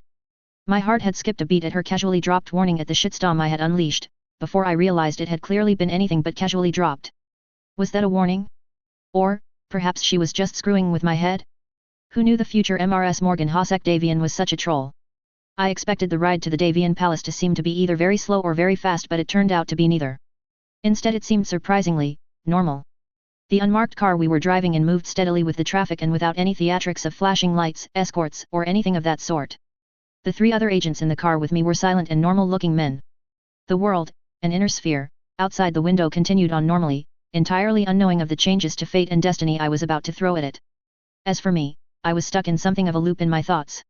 Suddenly aware of how serious this shit was getting for me and how powerful the people were whose attention I was drawing, only to then note that these were exactly the people whose attention I wanted, weren't they? Honestly, the enormity of this whole change in my life and change in my very universe was still sinking in, and I had just doubled down. Things were in motion now that I could no more stop than I could win an arm wrestle with an atlas. Still. Perhaps that was a good thing, all things considered. If Kim hadn't shown up that day, perhaps I would have just fretted myself into a corner and done absolutely nothing. One way or the other, the die was cast. The Rubicon was crossed, and add any number of other analogies from ancient Rome here. Well, I was probably going to meet a guy named Quintus after all. Thankfully, no one in the car tried to engage me in conversation, leaving me to my brooding introspection until Kim noted that we were here. I blinked and refocused outside, seeing indeed that Mount Davian loomed overhead as we turned into one of the entrances. We were briskly waved through the outer gate and directed through a second checkpoint in turn, that diverted us away from what seemed to be public parking outside. In moments we turned past some discreetly placed shrubbery and trees that screened a smaller outside parking area I thought we were going to stop in. No, we turned instead through a massive open blast door in the side of the mountain and into a large tunnel beyond. We were stopped at an inner checkpoint here and Kim handed over some paperwork. The guards read it, seemed to do a double take and then with a salute, gestured us onwards. I have to admit I was surprised at the somewhat lax security, but didn't have much time to mull on it as the car turned into one of a number of large rooms set equally around an open circular space, a large mesh grate rattling closed behind us. I had just enough time to look around and wonder what was going on when with a clunk, the ground under the car shuddered, and suddenly we were falling. Okay, we were in a giant elevator. And judging by the scale of both it and the tunnel leading into it above. My hunch was proven right when the elevator stopped a minute later, opening into a mirror of the circular space above. Except as we drove out of it, we entered a vast, well-lit artificial cavern filled with battle mechs. All in the dress paint of the first Davian guards. Wow! It was a pretty fucking awesome sight, the kind of moment that a good movie soundtrack would fill with something awe-inspiring and martial as we passed battle mech after battle mech standing tall in various gantries on either side of the road, many with technicians working on, or even in the bigger ones. Something from Hans Zimmer or Brian Tyler perhaps. Damn it, I could have queued up something on my iPhone if I had known this was coming. We had driven past probably a couple of battalions worth of war machines when we finally turned off down a side street and then quickly off into a much smaller sub-cavern. In here was what looked like luxury cars, limos, and the like. My guess was that this were where the VIP transport fleet for the first prince was stored, but I didn't have too much time to look around as we stopped and the car doors were opened almost at once and I was prodded to get out. A welcoming committee was waiting for us here, a half-dozen people including a quartet of troopers in the same Ghost Recon setup I had seen at NAIS, wielding what I recognized now as laser rifles linked to backpack power packs. My slightly distracted air this morning thus vanished, as fast 100 kronor bill floating around the sidewalks of their CAD city. Shit just got real. Kim confidently stepped up to the lead member of the welcoming committee and pulled the same piece of paper out she had shown earlier. This time I could see that as she handed it over, she was pressing her thumb to a golden strip on the bottom of the paper, and when she let go, it caused a part of the paper to seemingly illuminate.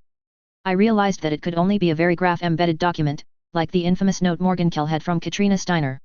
An almost impossible to forge biometric verification technique that could be embedded into the paper to confirm someone's identity. I didn't know what the paper said, but clearly it was correct and/or expected. The man actually saluted Kim after carefully examining and scanning the document, dismissing the troops, and Kim in turn gestured me forward as the other agents who had come with me, got back into the car and drove it off back to who knows where. Never even got their names. Oh well. I'm going to call them Agents Jackson, Johnson, and Thompson. They damn well looked like those guys from the Matrix at any rate. John, your ID please? Kim asked as I stopped next to her. Without saying anything, I opened my wallet and handed over the ID I had been issued at NAIS. I found it slightly amusing to think that it was simultaneously both perfectly real and perfectly fake, but I decided pointing that out here and now would be a bad idea as Kim handed it on to the person in charge. Then I was led to a security screening station. I emptied my pockets into a tray which was taken to be fed through an X-ray machine.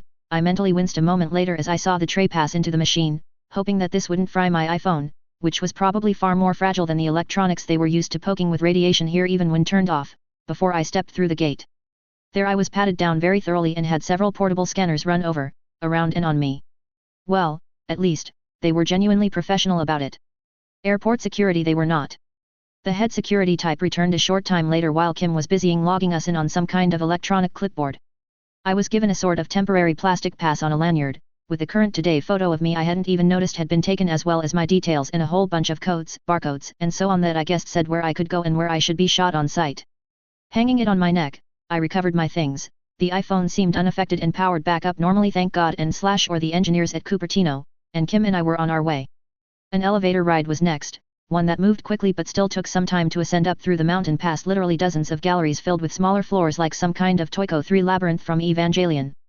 The glorious palace on top was merely the tip of the iceberg as it were, with vast spaces inside filled with thousands or tens of thousands of people serving House Davian. On reflection, I shouldn't have been surprised given that this was, really, the central hub of an interstellar nation.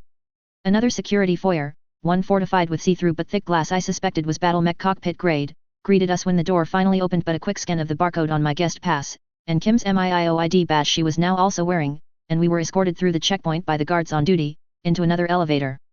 This one rising fast enough to force me to pop my ears. This time when it opened and we were, again, scanned in through a security checkpoint, we exited into the palace proper.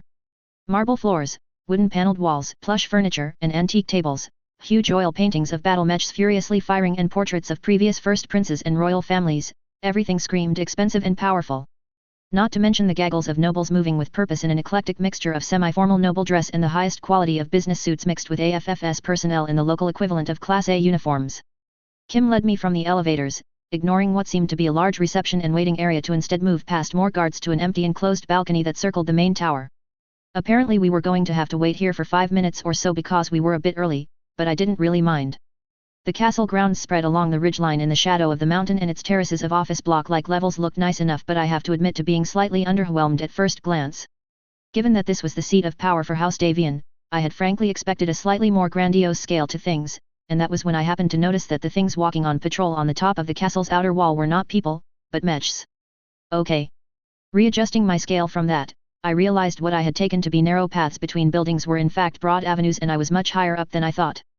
Small guest houses dotting the land quickly turned into self-contained mansions, and a well-tended park became a well-tended mini forest, and what looked like a mini spaceport to boot instead of a large helipad. Okay. Right. Not half bad digs. An odd sense of recollection that wasn't tea came over me as I took in the vista, recalling that at the end of the Fedcom Civil War, Catherine Steiner Davian, please let me butterfly her, had stood at a window in the palace throne room and looked down on this same view. Watching as Victor's troops blasted her dwindling loyalists backwards up the slopes to the castle, her empire's span having shrunk from across the inner sphere to mere kilometers as her brother implacably pressed forward with his RCTs, leading from the front as always. As she had watched, an entire company of her dwindling troops had suddenly thrown themselves into a desperate one-way suicide run to try and bring her brother down, only for the man I was hoping to see now to shove his omni-mech in front of Victor's and sacrifice himself in his place as her doomed troops were shot to pieces. Catherine of course had been utterly indifferent to their sacrifice, as after all, they had failed her. Only managing to kill just one more good man who willingly and without hesitation gave the last thing he could after a lifetime of service, to protect his best friend's son one last time. A good man, who had died, with far too many others, because the bitch had let greed, ego, and obsession consume her. That was why I was here. It's time, Kim suddenly broke into my musing.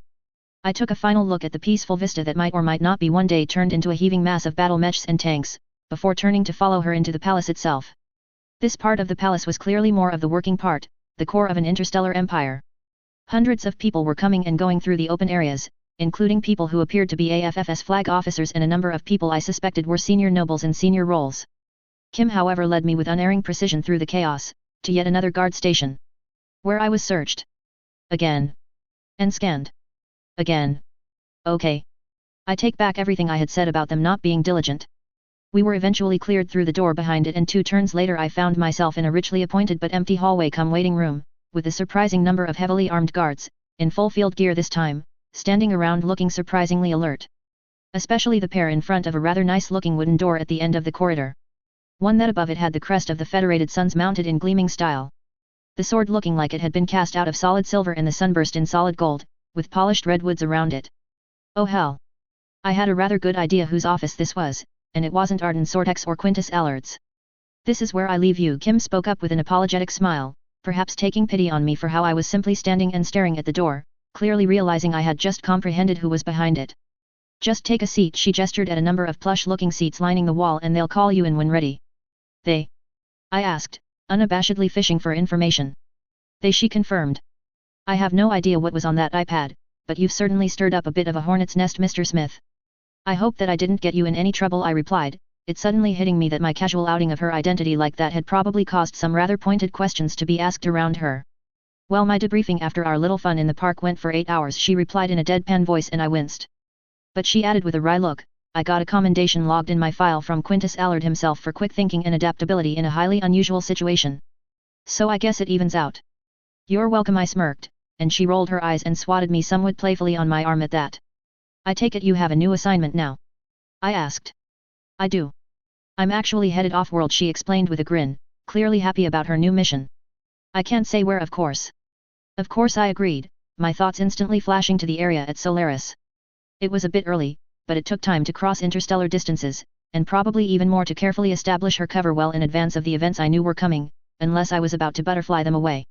Solaris, you know, I really wanted to visit there someday. Granted, I wasn't exactly a big fan of the whole blood sport side of things. But as it turned out, fatalities in the arenas were quite rare. As a rule, shooting for the cockpit was considered a cheap shot on the order of going for a Nads punch or something in a boxing match and would get you dropped by your sponsors faster than an stalker could overheat, so it was rare indeed. Deaths generally only occurred because 2 people who genuinely wanted to kill each other took advantage of the legal way to do so, and as both knew the risks going in, well. Good luck on your mission then, I said sincerely, extending my hand to her. Until we meet again. It's certainly been interesting, she noted, taking my hand and giving it a firm shake. It's unlikely we'll bump into each other again, I'm afraid. Oh, I don't know, I offered her my best I know something you don't know smile that had her narrow her eyes slightly. And a part of me smugly delighted in this final victory. But in the end, come what may, we'll always have the Peace Park. Her expression softened at that, actually becoming almost fond. Casablanca, one of my mother's favorite old VID films. She identified the line to my surprise. And yes, we'll always have the Peace Park. And the near heart attack you gave me when you blew my cover like that. I can assure you I was almost having one myself, wondering if you were going to have me dragged off and strapped into some interrogation chair, I admitted. Kinky, she noted with a, honestly, I don't know what to make of that smirk. But I'm not the kind of girl who goes for that on a first date. Then I'm very glad we never went on a second, I retorted. I have the privilege of getting in the last word, because at that point with a loud click, the door at the end of the corridor opened and a middle-aged man in an AFFS uniform stepped out. Mr. Smith. Yes, I said, stepping away from Kim to face him. I am he. If you will please come with me, sir, the other gestured me forward. I nodded, and with a final glance at Kim, I turned away to walk through the door, the man closing it behind me. Inside was what seemed to be an outer office of a sorts, with a half-dozen civilian and military personnel were hard at work. None of them acknowledged me, so I didn't interrupt them as I was quickly led across to a smaller leather-covered door. The aide pressed a buzzer and then, without waiting for a reply, opened it and stepped just inside. Highness, Mr. John Smith, he announced me. Thank you, Tony, that will be all, a voice called back. Please, come in, Mr. Smith. That voice had quite a tone of command in it, and almost without realizing it I was walking into the room as Tony let me pass, then closed the door behind me. The office was quite a large size. Not ridiculously so like a Bond villain's lair or something, but certainly spacious, carefully divided up into different sections by cunning use of slightly raised or lowered sections and constructed with polished dark woods. There was what was clearly a large working desk, an almost office inside an office to the right. Over on the left was a bunch of video screens and a hollow projector and various computers and so on. Beyond it was what looked like a sort of dining area, probably for casual working dinners with staff and so on, with a few doors beyond it to other rooms. Oh, and yes, raised up against the far wall directly opposite the door, under the angled windows on the ceiling, was a table that looked like it could have come from a boardroom, 24 leather chairs around it. With 3 people sitting on the far side. The first Prince of the Federated Sons looked somewhat similar to the various pictures I recalled from Battletech sourcebooks, if only in general terms. He seemed younger and fitter, and perhaps it was just me projecting again, but God, he had a presence. Even just sitting casually in what seemed to be a pretty plain 31st century business suit, he seemed to dominate the room. Letting everyone know that this was the ruler of hundreds of worlds and perhaps the greatest first prince in the history, past or known future, of the Federated Sons. Tearing my gaze off him as I crossed the room, I noted that to his left was a man in an AFFS duty uniform that I identified as Arden Sortek from some public pictures I had found when doing some research, and the man on the right and to his right in a perfectly nondescript looking business suit, was Quintus Allard. Arguably the troika that ran the Federated Sons. Well, I think it was safe to say that my copy of The Sword and the Dagger had gotten their attention. Thank you for coming on such short notice, Hansa Davian greeted me as I climbed the 3 steps to where they were sitting, feeling like I was ascending Olympus to be judged by the gods of this setting, as Hansa gestured to the chair on the opposite side of the table from him. Thank you, Prince Davian, for the invitation, and your time, I replied as politely as I could as I approached the table with a nod that wasn't quite a bow, pulling out the chair opposite him and sitting down, and placing my iPhone carefully on the table in front of him. Then it hit me. Holy shit. I'm sitting across from Hansa motherfucking Davian. Damn, I wish I could take a selfie and post it on Space Battles. After your little gift to us, he said, gesturing at my iPad that I now noticed was sitting in front of Quintus mixed in with plenty of folders and paperwork, I thought that it would be useful for us to sit down and have a little chat. As I'm sure you can anticipate, we have quite a few questions we would like to put to you. I do understand. Before that though, I'd like to thank you for everything you've done for me since I was, well, created, I suppose. It's certainly the least we could do given the situation. Hansa waved away my thanks. Opening. Well, let's get started. Actually, the least would have been to simply terminate me as a major security risk, I said, glancing at Quintus for a moment. And given that I was created because NAIS was most probably trying to build a HPG, it would have been entirely understandable if you simply had me shot and buried in an unmarked grave to ensure Rom never found out from me. I offered them a slightly wry smile. Personally, I'm rather glad you didn't. Neither Hansa nor Quintus' expressions shifted even 1 micron, remaining friendly and polite, which I have to admit was impressive given that I had just dropped the fact that I figured out roughly what they were doing, which could just mean I was observant and made a good guess, except for, b, I knew about Rom, who I'm sure MIIO also had a generally good idea about, but Comstar's chucklefucks were sure as hell not public knowledge. Arden though, good old Arden, seemed to actually twitch slightly, making me hope I was on the right path. I have the feeling, Hansa said, leaning forward with that famous smirk I had seen on the vids, that I am going to be increasingly glad I never genuinely considered it either. Glancing at Sorek, he nodded once. Arden, however, was the person though who insisted on a pension to ensure you were looked after for the rest of your life. Then I owe you quite a debt, Colonel, I nodded at the other, who offered me a nod in exchange. No debt is owed, Mr. Smith, as His Highness stated, it was the least we could do honestly given the situation. I got the distinct feeling he was speaking to Quintus when he said that, and I wondered just how on the money I might have been about some of the people in the room toying with simply killing me. Yet, better not go down that path. And anyway, as I had said, the man wouldn't have been doing his job if he didn't consider the option. At any rate, I continued, pretty certain I had their attention now and deciding to press on, turning my attention to Hansa Davian's head of intelligence. I take it you've read The Sword and the Dagger. All three of us, yes, Quintus answered. I agreed with your suggestion of presenting it to Colonel Sortek without any hint of what it was about to gauge his reaction after I did so. Now Quintus turned to offer a slightly wry look at the other. I have to admit I've never seen him go for a stiff drink like that before. It was more than a little shocking, the AFFS officer said quite candidly and quietly. To put it mildly. Utterly impossible. Completely impossible, Hansa put in almost cheerfully. And yet here we are.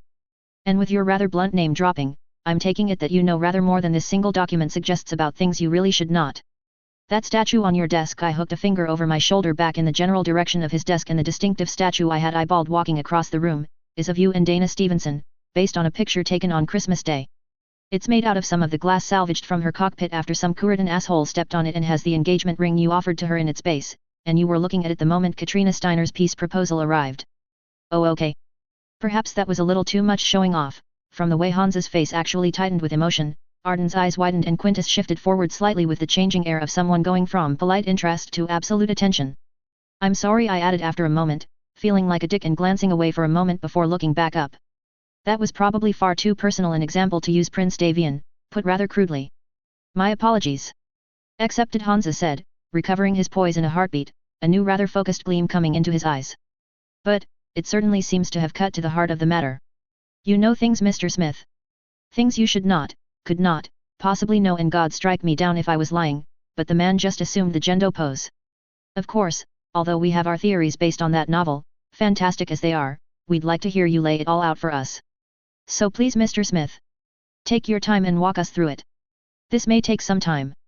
But to start at the beginning, in 1985, in my reality, a team led by a man named Jordan Weissman developed a tabletop game known as Battle Droids. Chapter 4, The Scarface Methodology. That was one of the most exhausting days in my life.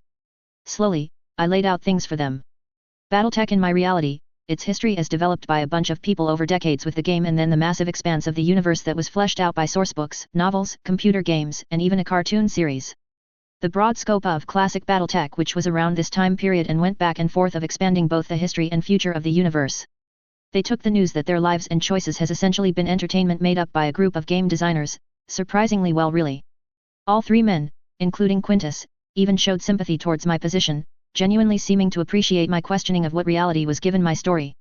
But in the end, with the abbreviated version given, the first prince got down to the core issue, asking me simply what I intended to do about all of this now that I was here. I thought about it for a long moment, and I gave him my answer. It was part speech, part verbal diarrhea that embarrassingly played out for a good 5 minutes or so, that could have been summarized far more verbally as I believe in you, Katrina Steiner, and the idea of the Federated Commonwealth as probably the best hope for mankind at this point in time. Thus I want to put a finger on the scales of history and tilt the result a little to make damn sure this time, it works. The three men opposite me took it in silently but intently until finally I ran out of words, feeling like a bit of an idiot. A stirring movement of glorious words it was not. But I think it was perhaps all the more real for that, an honest venting if you will. Finally I finished, and Hansa Davian looked at me for a long moment after that with a gaze rather hard to meet. So much so I was really having to put effort into not squirming, before he turned to Arden, who nodded once, and then to Quintus.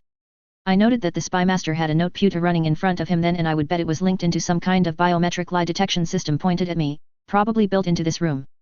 At any rate, he too gave Hansa a nod. And with that, Hansa stood and headed over to a small sidebar and returned with a bottle of something, and 4 glasses. It is tradition in my family, Mr. Smith, that when House Davian makes packs of such gravity, we seal it with a drink, he stated, pouring a few fingers into each of the 4 glasses and passing them out. That done, he screwed the top back on the bottle and lifted his glass, Arden and Quintus following suit. I too matched their gesture as a gaze more intense than anything so far was leveled at me, and his tone turned totally up to full First Prince levels. So I offer you this pact, John Smith. Swear to me your allegiance as a citizen of the Federated Sons, and then Commonwealth. Offer me your personal service as an advisor and your knowledge, and I promise you both my protection and my best efforts from now until my last day. I promise your service will be rewarded, both personally and in the advancement of the vision of the future you seem to share with Katrina Steiner and I. Wow, that was, Heavy. Very formal, and very direct. And there was only one possible answer to give. So I took a deep breath and stood, the three men opposite standing too as I lifted my glass and unerringly looked into the eyes of the fox. My prince, I said to him, putting a slight edge on the pronoun, I accept. Smashing, he smiled, and with that, shot the drink back with the other two men and I joined them. I didn't choke too much either. What was that, mech coolant? After I got my breath back I continued, pulling my iPhone out and navigating a few sub-menus to hit a command. Across from me the iPad beeped and Quintus quickly activated it with a raised eyebrow at me. Just accept the file transfer, I asked, and he pressed the indicated buttons, establishing the Bluetooth link and letting the data flow. I just copied over the other Battletech primary sources I had on my person when I got here, I explained to their curious looks, and instantly Quintus's full attention was on the documents listed. Wolves on the Border is a novel watching the Dragoons in service to the Combine, from start to finish. Both internally inside the Dragoons and the Combine's political machinations around them, Takashi and other warlords. Right up to their eventual flight from the Combine in 3028 into the Draconis March and starting their own private war against House Kurita. And then there are the three other books. They are known as the Warrior Trilogy. And detail the events leading into, during, and immediately after the Fourth Succession War from the end of this year to the end of 3029. Including a great many internal points of view of Comstar at the First Circuit and their manipulations against the Inner Sphere as a whole and the Federated Commonwealth in particular. Also a great deal from Michael Hosek Davian's point of view, his plotting and scheming, and from similar people on the Lyran side of the fence, and of course, a bird's eye view of Xi'an. Ah, charming, Hansa Davian's face trying to fight off a look of with numb disbelief. I must be one of a very few people to have ever done that to him. The moment broke as the iPad chirped happily as the file transfer completed and I pushed the iPhone across the desk to join it. The iPhone has the same unlock code I added and my voice seemed to jolt them out of their stasis. And the same files are present on it as well as a number of 21st century TV shows, music and other media. Quintus recovered first, although I'd taken oath that for a split second I had seen pure shock flash through his otherwise poker-perfect eyes, and started to pack the iPad, iPhone, and his various notes and folders into a secure briefcase. I'll have preliminary summaries on your desk in 48 hours, Highness, Quintus promised his liege simply. If I have your leave, and with Mr. Smith's permission, I have a hand-picked team on standby in the palace with whom we can start a full-scale debriefing on these issues and apartments you can move into through this process. By all means, I agreed. I had little doubt that what few possessions I actually cared about could be quietly packed up and shipped here. Excellent, Hansa agreed, turning to face me as he stood, followed by the rest of us. John, I think this could be the start of a beautiful friendship, he smiled, extending his hand, which I took after a slightly shocked pause. Okay. Now that was just showing off. So. How would Scarface have put it? Probably something like in Battletech, first you seize the helm cache. Then you hit New Dallas. Then you troll the wolf with weather reports. Well, here was step one then, I suppose. Point of order, when I came clean to Hansa Davian, I have to admit I did not expect to be put into the field. Firstly, I wasn't field trained, or trained in general for that matter. Second, and more pertinent, with minimal ego, I could state I was clearly a critical strategic asset for the Federated Sons. And potentially catastrophic security threat to said Federated Sons if I was to fall into the wrong hands. I had fully expected to be locked in something of a gilded cage for quite some time and had accepted that as the price for making a difference on a sphere-wide scale. But that was fine by me, said gilded cage would give me a front row seat to events as they played out. I hoped and expected that eventually, when my knowledge was no longer relevant, I'd get a nice junior noble title, a bank account containing many zeros to the left of a decimal point, and an estate to retire to and enjoy the rest of my life in neo-feudal luxury. Which was, again, pretty spectacular if my basic guest apartments in the palace were any indication. Although honestly compelled me to note that I did hope to call in some favors to dance on the unmarked graves of Mendel Waterley, non-fake Thomas Merrick and Romano Liao someday. With an assault mech. Using triple-strength Myanmars. And yet, here I was, watching New Avalon slowly recede as our shuttle burned for the zenith point. The reason I was here, being honest, was my own damn fault. I had made a stupid comment to Arden, who had shown up at quite a few of my debriefings as I had traced out the clan invasion corridors as I remembered them onto a map, noting how easy it was on New Avalon for me to keep thinking of units and politics like a giant chessboard. To forget of the millions or billions of lives who would be impacted by the decisions that were being made and would be impacted by my choices. Wondering if that was fundamentally how Catherine Steiner Davian had gone wrong. Never having served on the front line or really even put herself at risk. Oh yes, such comparisons were actually understood now by Arden, Quintus, and Hansa. It had taken a month of intense work to drain me dry of most of what I knew about Battletech, but finally I had unloaded what I recalled. A team of crack debriefing experts sworn to secrecy had worked me day in, day out, systematically recording everything before indexing, cross-checking, and expanding on it. Fleshing out every detail they could. It took time and a hell of a lot of effort that left me with headaches, but eventually it was all over and I was confident I had laid out as much knowledge of Battletech as I could easily remember. Although some of it was less than useful, on the whole combined with the 4 e-books being ripped apart it was an asset beyond measure. I mean, I suspected they were still taking my future knowledge with large grains of salt and at least for now, carefully looking for supporting evidence, but even so, Arden Sortak, who had actually become something of an almost friend to me as I saw much more of him than either Hansa or Quintus, had made it clear that my layout of the failures of the more distant future had hit Hansa hard. Even if he barely showed it, the failures of his offspring had clearly stung him. Which on reflection I should have anticipated. After all, superhuman genius or not, as their father it was only natural for him to be heartbroken at how his children would turn out. He was heartened, again according to Arden, that Victor had at least honestly tried his best, always fighting for the people of the Federated Sons and Lyran Commonwealth, never giving up no matter what. Even if he had all the political smarts of a gauze rifle slug, Hansa had apparently needed a stiff drink when he had gotten to my notes on Omi Kurita. But if he had needed a stiff drink for Victor, he had needed a fucking distillery when he got to Catherine. I really hadn't held back about why she, despite any number of evil characters throughout its history, was known in Battletech circles simply as the bitch. With a capital T and B. I hadn't pulled any punches when I had laid out her matricidal, regicidal reign of destruction as she tore apart everything he and Katrina had tried to build because if she couldn't have it, no one could. Laying out the lengths she had gone to gain and then hold on to power. Well, what father wouldn't take that badly? It was the first time, Arden had quietly told me over a casual dinner in my apartment one night when we caught up, that he had seen Hansa genuinely seem to doubt himself and his abilities and it had shaken Arden a little. With that said, a few hours later Hansa had snapped out of it, accepted the failings and already started to plan, red scheme, how to better prepare any future children for their future roles and avoid such failings. And a determination to sit down with Katrina, honestly discuss the situation and look for ways to strengthen the alliance on a more fundamental level, give it the inertia I had noted the Fedcom had lacked. His reaction to my diatribes on Comstar on the other hand. Apparently after reading that report on everyone's favorite phone company and their antics from Holy Shroud to their future mutant stepchild and their temper tantrum, Hansa had walked down to the mech base and taken his Battlemaster out for a walk on the Gauntlet, the NAIS military college training and testing grounds. The poor simulation masters had a great deal of work to clean up that afternoon after their prince invoked his I'm the fucking first prince authority and used live ammo on the fake targets to work out some issues.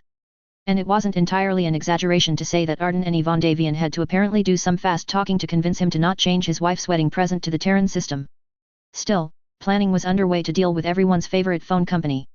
Revenge being a dish best served cold and all that, and even though I didn't have a need to know about it, I could guess at some of the more immediate actions being taken to ensure Comstar's long-term downfall and the ascendancy of the Federated Commonwealth. Case in point, Helm. An advanced team of some of his best MIIO and DMI personnel had already been dispatched to get the ball rolling shortly after I had exhausted my knowledge of that whole deal, on what was there and what would be need to be done to access it. Another more military team equipped for hostile environment recon had also been dispatched to New Dallas, but my knowledge on where the hell that core was had been somewhat less precise despite my best efforts. Helm on the other hand, well, spend enough time around space battles BROB threads, fanfics and quests in the 3025 era and everyone made a run for Helm, so I happily recalled a rather large amount of useful information. Even more happily for Hansa and typical of his why deal with one thing when you can deal with three at the same time, attitude, he had apparently decided that this was an excellent opportunity to accelerate the building of ties with the Lyran Commonwealth. Logistically, staging from Lyran space to hit Helm and then retreating back into it would be significantly easier than trying to jump from the Terran regions and fight through the FWL. Further, having Hansa magnanimously share the spoils, well, political currency was arguably worth more than C-bills on this level. Katrina would owe him one, the public of both realms would be given a clear, initial, and shockingly dramatic example of what the two states working together could do and the Archon would be able to effectively isolate and marginalize nobles in the estates generals not exactly happy with the whole Fedcom treaty by showing a spectacular success for the first joint operation. Pretty typical Hansa Davian really.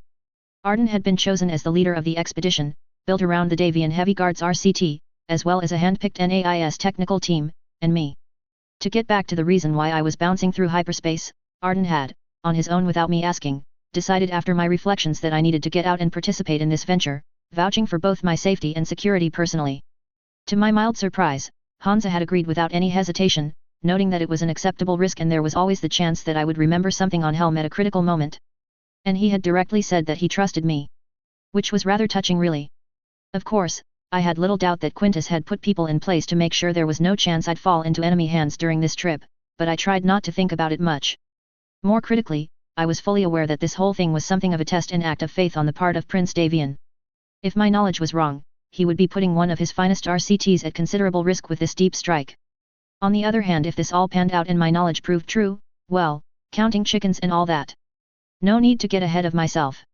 The trip out was agreeably speedy. We emulated a command circuit of sorts by having our shuttles hop small craft bays on jump ships and drop ships as they moved from system to system without needing to divert traffic, quickly reaching the heavy guards whose jump ships had been waiting at the array zenith point. They had been involved in Operation Galahad and had been scheduled to move back to their original garrison station as that exercise wound up. Instead, a press release was issued that they were proceeding to the Lyran Commonwealth for further if much smaller scale goodwill joint exercises for the next 6 months. Carefully placed leaks had been generated, suggesting that this was in fact a cover for them prowling up and down the Combine border on the Lyran side, just looking for tempting targets to hit or raids to squash. And if the Combine happened to nervously start looking over their shoulder as a result? Well, so much the better. Marshal Rand Felsner, commander of the Heavy Guards, was an interesting sort of fellow. He was actually technically the commander of the entire brigade of guards now, but that position it seemed was half ceremonial, with the half-dozen senior officers in the brigade seemingly rotating through it. In his absence, First Guard CO Stephen Davian was tagged into the Field Marshal hat and was distinctly unhappy according to Arden about not being selected by Hansa to go play Laura Croft, but even so it left Arden rather outranked colonel to marshal. With that said, the sword and the dagger had been on the money about both their friendship and easy ability to work together. And Arden's low rank was increasingly a technicality. He was already well recognized through the Guards Brigade as the first Prince's shotgun, almost a second Prince's champion in some ways. And that was before he and a handful of First Guards mech warriors had single-handedly foiled the whole imposter Hansa plot. Even if the whole truth about those events was a tightly kept secret, the brigade as a whole knew enough that they were almost worshipping the ground Arden Sortek walked on these days. Anyway, on this mission Rand remained in charge of the guards and would deal with any military issues while Arden was appointed by Hansa as the overall expedition commander. I had little time to shake hands after we docked. The heavy guards jumped out inside of 15 minutes, riding a pseudo-command circuit of jump ships across the border to a cordial if surprised greeting from the authorities in Sky, who had just barely been warned we were coming. Apparently one-time pad messages between New Avalon and their CAD had been flying. They actually did use them, it turned out, mixed in with regular encryptions. Not to defeat Comstar, that was just a bonus it seemed, but apparently to keep critical information out of mid-level personnel in political and military circles, where most spy activity took place. Even so, all Hansa had said to Katrina was that the AFFS wanted to launch a hit, hold and run raid on a high-value FWL target, and he requested an accompanying Lyran unit to go with his men. One whose loyalty was unquestioned, and a whole bunch of empty dropships and jump ships to haul away an undetermined amount of loot, with the promise of a straight split down the middle. Hansa even put up the money to fund covering raiding into the FWL, using some of the mercs on the border to obscure the target in the middle of a bunch of distraction attacks. That alone had probably gotten the Archon's curiosity piqued. After all, when did people offer to pay the Steiners money? And so I found myself somewhat unsurprised when we jumped into GR 4239-8876A. An uninhabited system with a yellow dwarf star about 6 light-years inside theoretical Merrick space, and 29.320 light-years from Helm. Uninhabited, but not empty. Is Katrina showing off? I asked the cramped war room on board the Excalibur-class Iron Fox, command ship of the Heavy Guards, as I counted off the ships on the sensor feed. I was relieved to see 12 jump ships with the indicators I had learned to read indicating that their parasites were all also in the green, meaning we were all accounted for. Undeniably, Arden smiled gently. A casual display of her logistical might to her new allies, who are bringing one of the best units in the inner sphere to the party. One of the best. Someone protested in the rear, and I couldn't help but smile at the faux outrage. Arden offered only a twitch of a smirk in response to the snark though, as he refocused the ship's external sensors on a more distant cloud of jump ships, coded blue for allied non-AFFS, waiting for us at the agreed non-standard jump point beyond the proximity limit. According to their transponder data, 2 of the jump ships were impossibly rare monoliths whose spines bristled with mammoth, and a few mule-class dropships. By my count there were 8 of the latter and 16 of the former. The largest ships capable of grounding in the inner sphere, with enormous cargo capacity. Hey! That might just be enough to haul away the shinies. I mean, sure, the memory core might be the key and, objectively, worth vastly more than the SLDF military gear stashed there, but hey, I'm sure no one would object to hauling away a whole bunch of war gear while we were at it, right? I wondered exactly what Hansa had said to her in his message to get this response. But it does seem the Archon has taken this whole thing pretty seriously, Arden continued. Oh? I asked, suddenly feeling a tad nervous as I turned back to glance at him. No matter how certain I was, the possibility of annoying Katrina Steiner with a wild goose chase if for some reason I was wrong was not a happy one. Why do you say that? Arden simply nodded towards the projection as he straightened, releasing himself from his jump chair's restraints. Because she sent the hounds.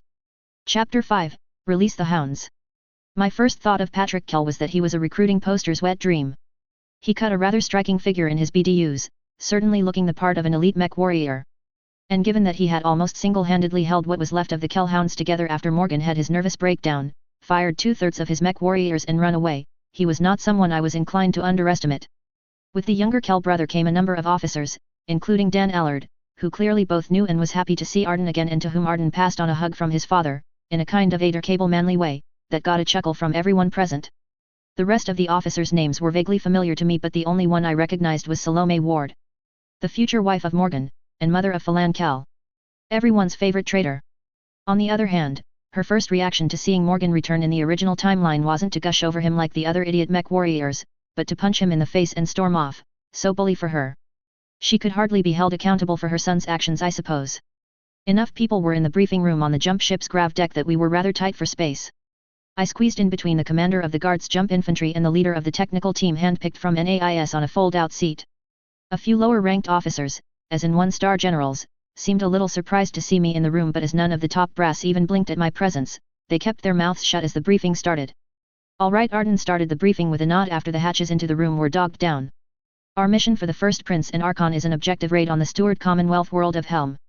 The holo projector engaged as the lights dimmed. A map of the inner sphere showing the Lyran/League border and the relative positions of the fleet in Helm flashed for a few seconds, before it zoomed in to show first the star system, then in on the planet itself. The secondary target of this raid, Arden continued, is a cache of SLDF mechs, vehicles, equipment, and other such supplies we strongly suspect are in a depot under the Nagayan Mountains, and with that, a part of the globe flashed with a red circular targeting marker on a mountain range just barely visible on the hologram, zooming into a 3D map of the region. Damn, that was cool. Sure, it was probably not as high-def as something Comstar or the clans might have, but it was a freestanding holograph. Awesome. How big a cache are we talking about? Patrick asked, clearly doing the sums on the cargo hauling capacity the Archon had sent along. Arden then glanced at me and all my geeking out vanished behind a stab of sudden nerves. He knew the answers, of course, but he insisted, firmly, that he wanted me to lead the briefing on these questions.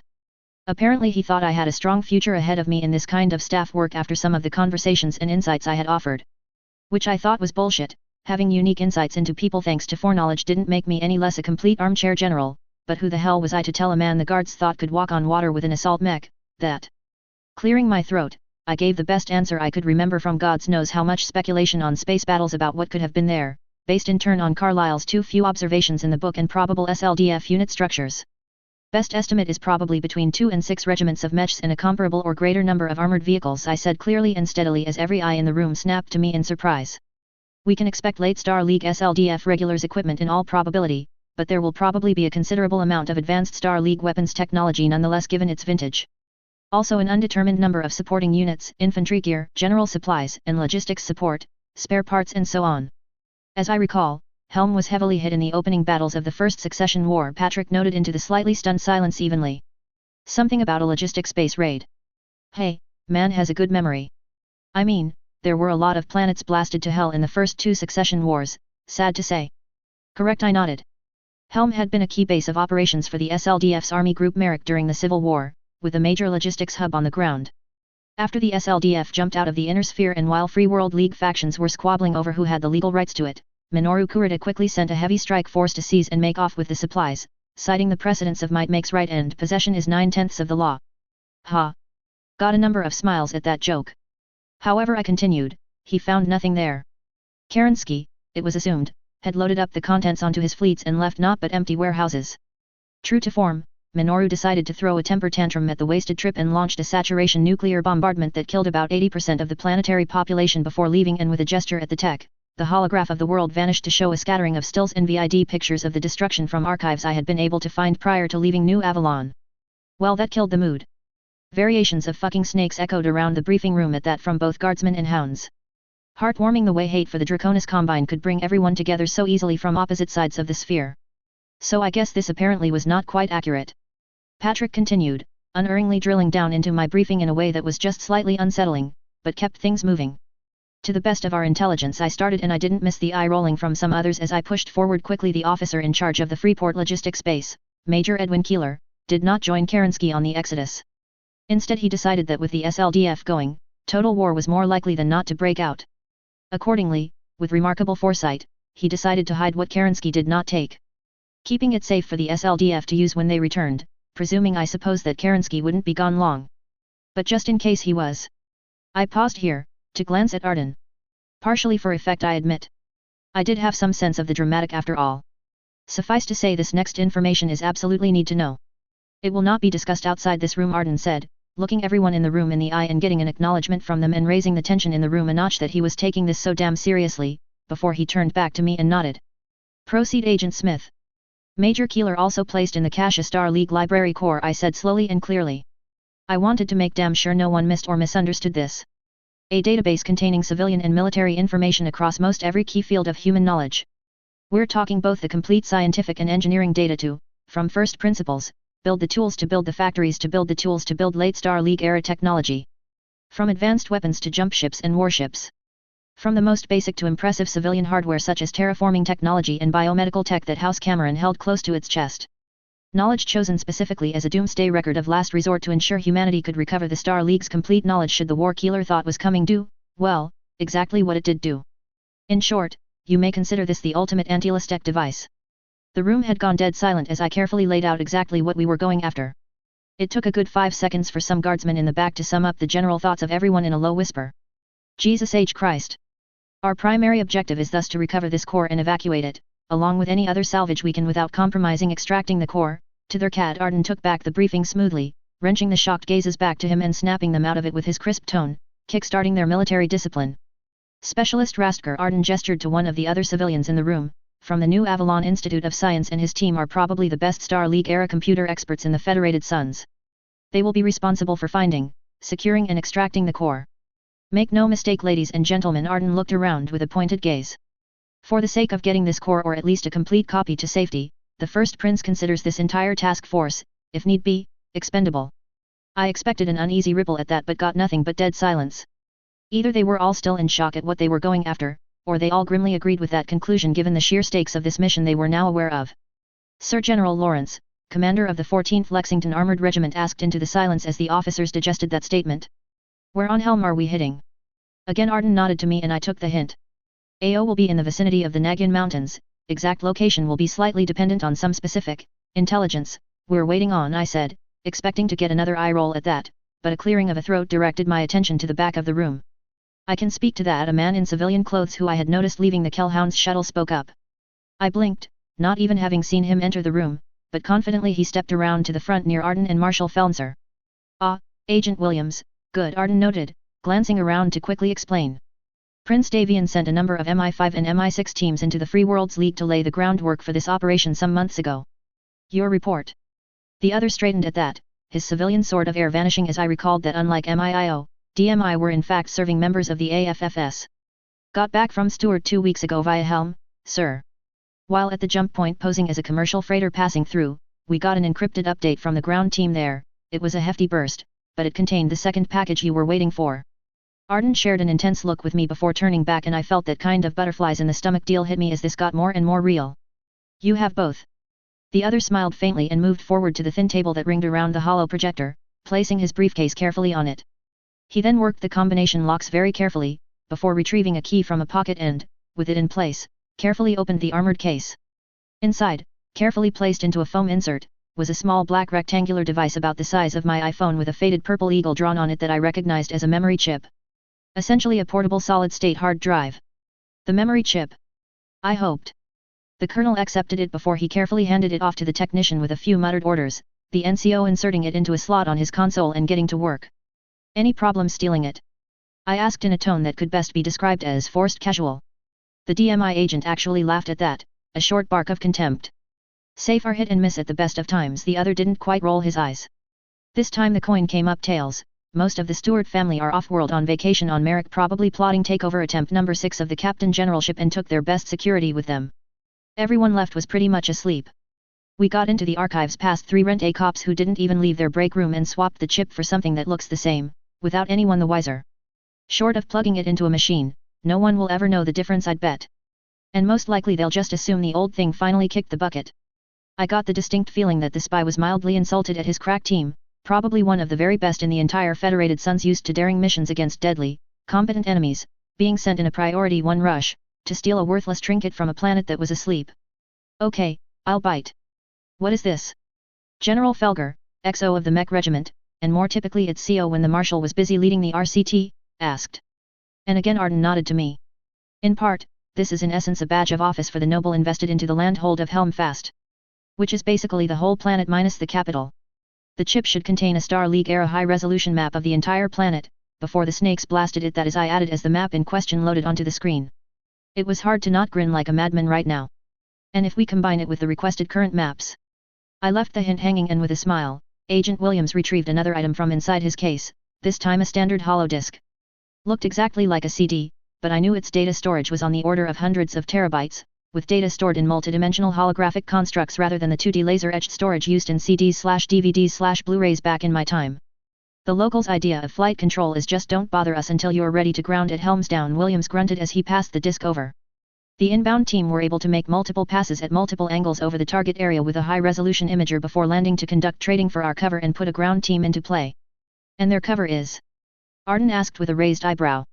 I recalled he had very little time for the cloak and dagger side of things, only slowly growing to understand that not all battles were fought on the open field. The events of the sword and the dagger at least had seemed to make him understand that Hansa had to play those games, and play them better, or else he'd lose everything.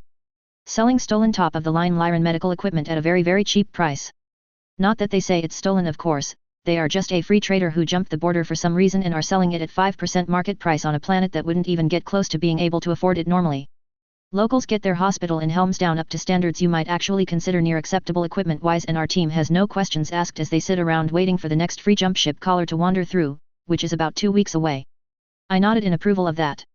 The people of Hell's the Free Worlds League in general, were hardly Kurita or Liao. And I knew the locals would never have gotten so much as one eagle if they had found the cache. The Duke of Stuart, Captain General, and probably every other province would have shown up wanting a piece.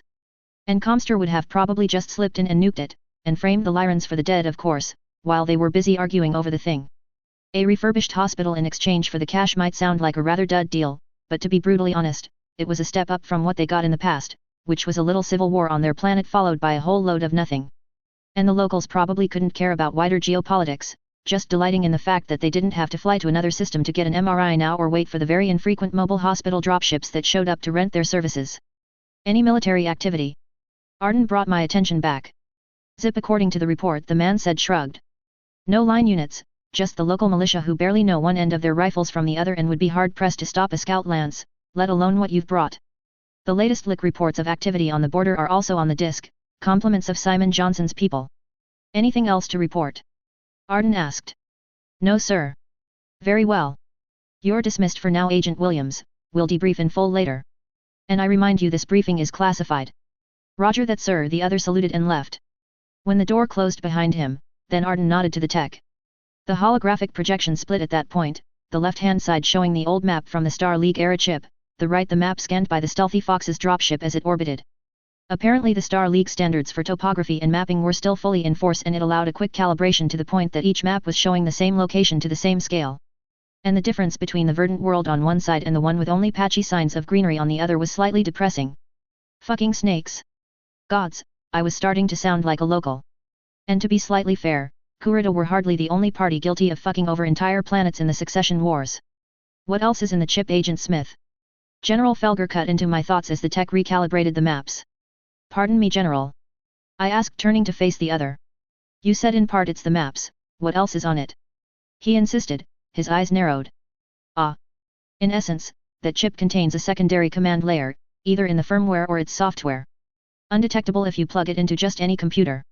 But when the chip is interfaced with a specific gatehouse computer outside the cache, it will authenticate us as authorized personnel, open the gate and shut down the security systems. And how could you possibly know that? The General pressed, sounding unconvinced. That is classified level Sword 1, Arden answered for me, causing the General to immediately shut up and almost cringe back into his seat as if a child scolded. Prince's eyes only meant that they did not need to know, and that Hansa had made judgments on my knowledge personally. Ergo, questioning it would be questioning their prince, end of discussion. As for where the cache is, Agent Smith. I nodded, standing up and feeling the eyes of everyone in the room on me as I gestured to the tech working the computers. Sergeant, can you mark out the locations of Helmsdown, Freeport, and Helmfast, please? I asked, and in seconds the barely visible urban center of Helmsdown, rubble of Freeport, and invisible landhold of Helmfast, seriously, no creativity in the names here, were tagged on the main continent on the current map. Oriented, I nodded. Showtime. Gods, I hope this was correct, but on the plus side this was also a nominal abort point if my information was way out of whack. Okay, first, you can all note a few things changed after the bombardment. Can you please refocus in on Freeport? Scale 1 to 1000. The pictures both swirled and dove through the sky until the city of Freeport in all its former glory with the gleaming green/blue sea, and the ruins of Freeport on the grey and dead seabed were side by side. The signature of orbital bombardment and major nuclear detonations were also painfully clear. Please note that Freeport and the inland sea that used to be there are several hundred meters above the planetary sea level. Suffice to say that entire area was searched pretty heavily by Kurita for his loot before he gave up, and more than one Lastek prospector has searched since without any trace. But our information was that while the cache was moved, it was not moved far. Without jump ships, the people on the ground didn't have the ability to do so, and with it I stabbed a finger at the bloody red river snaking away from the town towards the southwest. The river is the key to the cache. Follow it please and cut back out to 1 to 10,000. Obediently the viewpoint on both screens started to follow the line.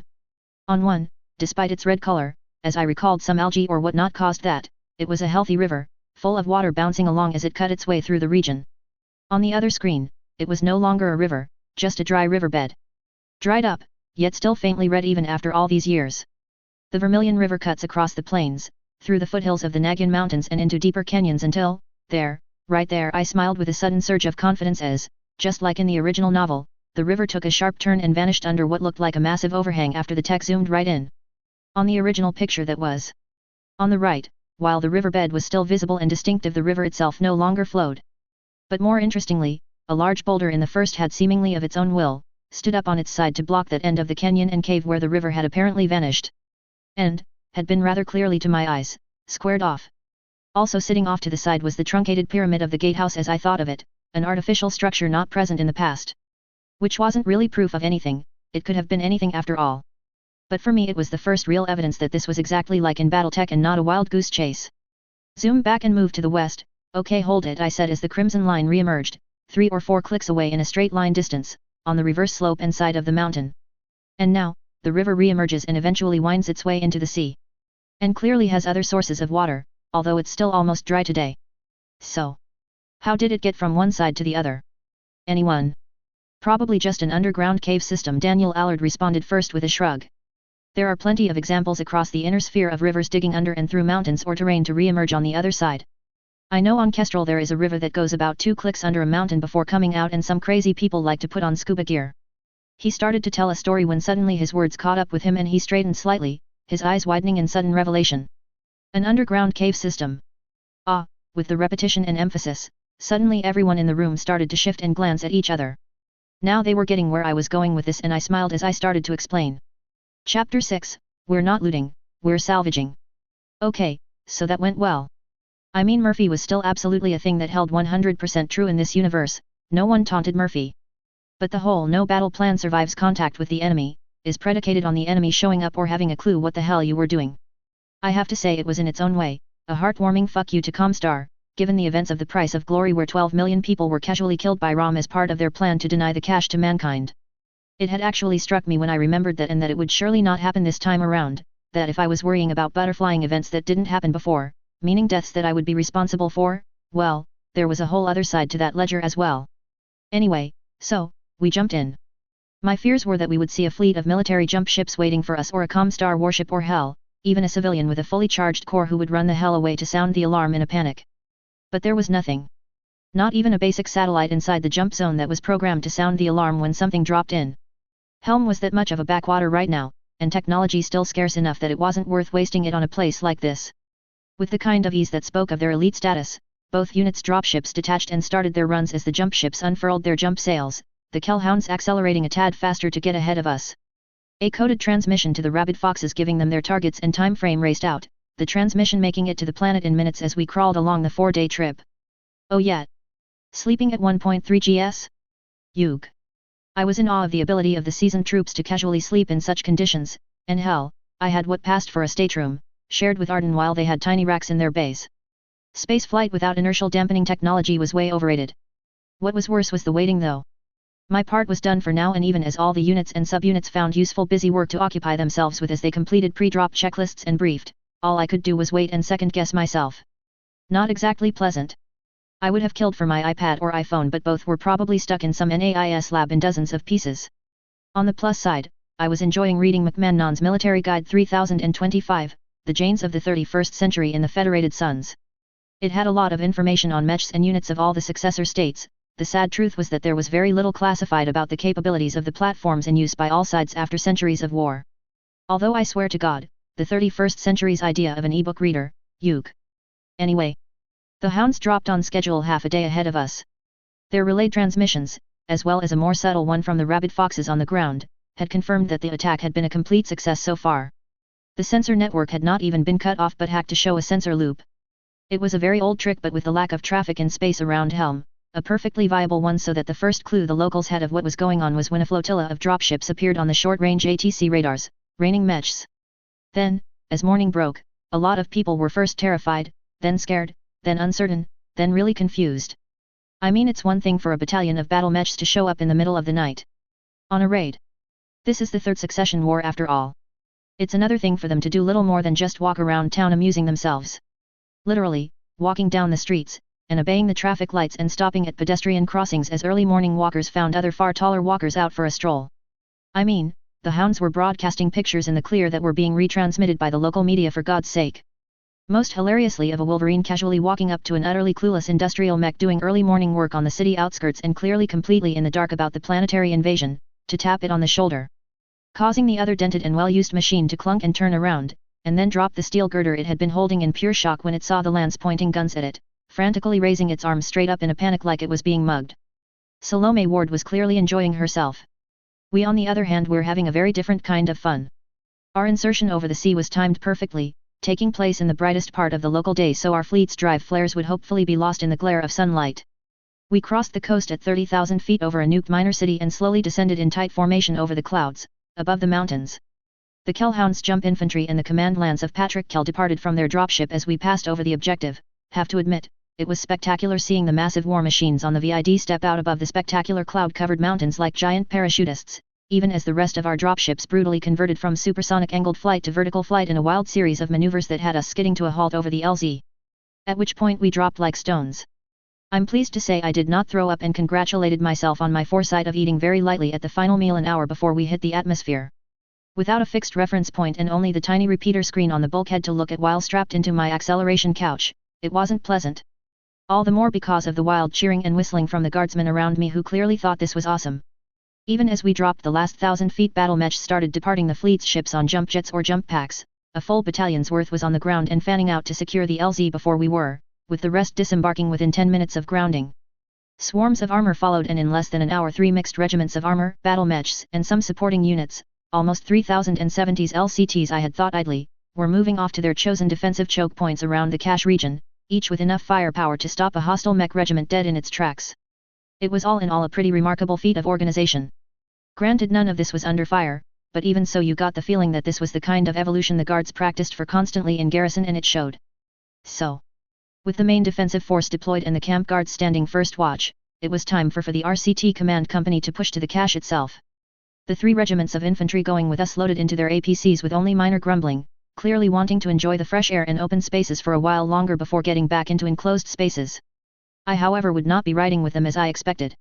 No, I would be riding an Arden Sortex Victor to get there. Which was fucking awesome. I mean, the jump seat was rather cramped as I was decently tall, but not more than an economy airline seat, and we weren't walking far. The first few minutes were a little hair-raising, I'll admit. A battle mech was unlike any other underway vehicle I had ever sat in, and the feel of it walking rather than driving.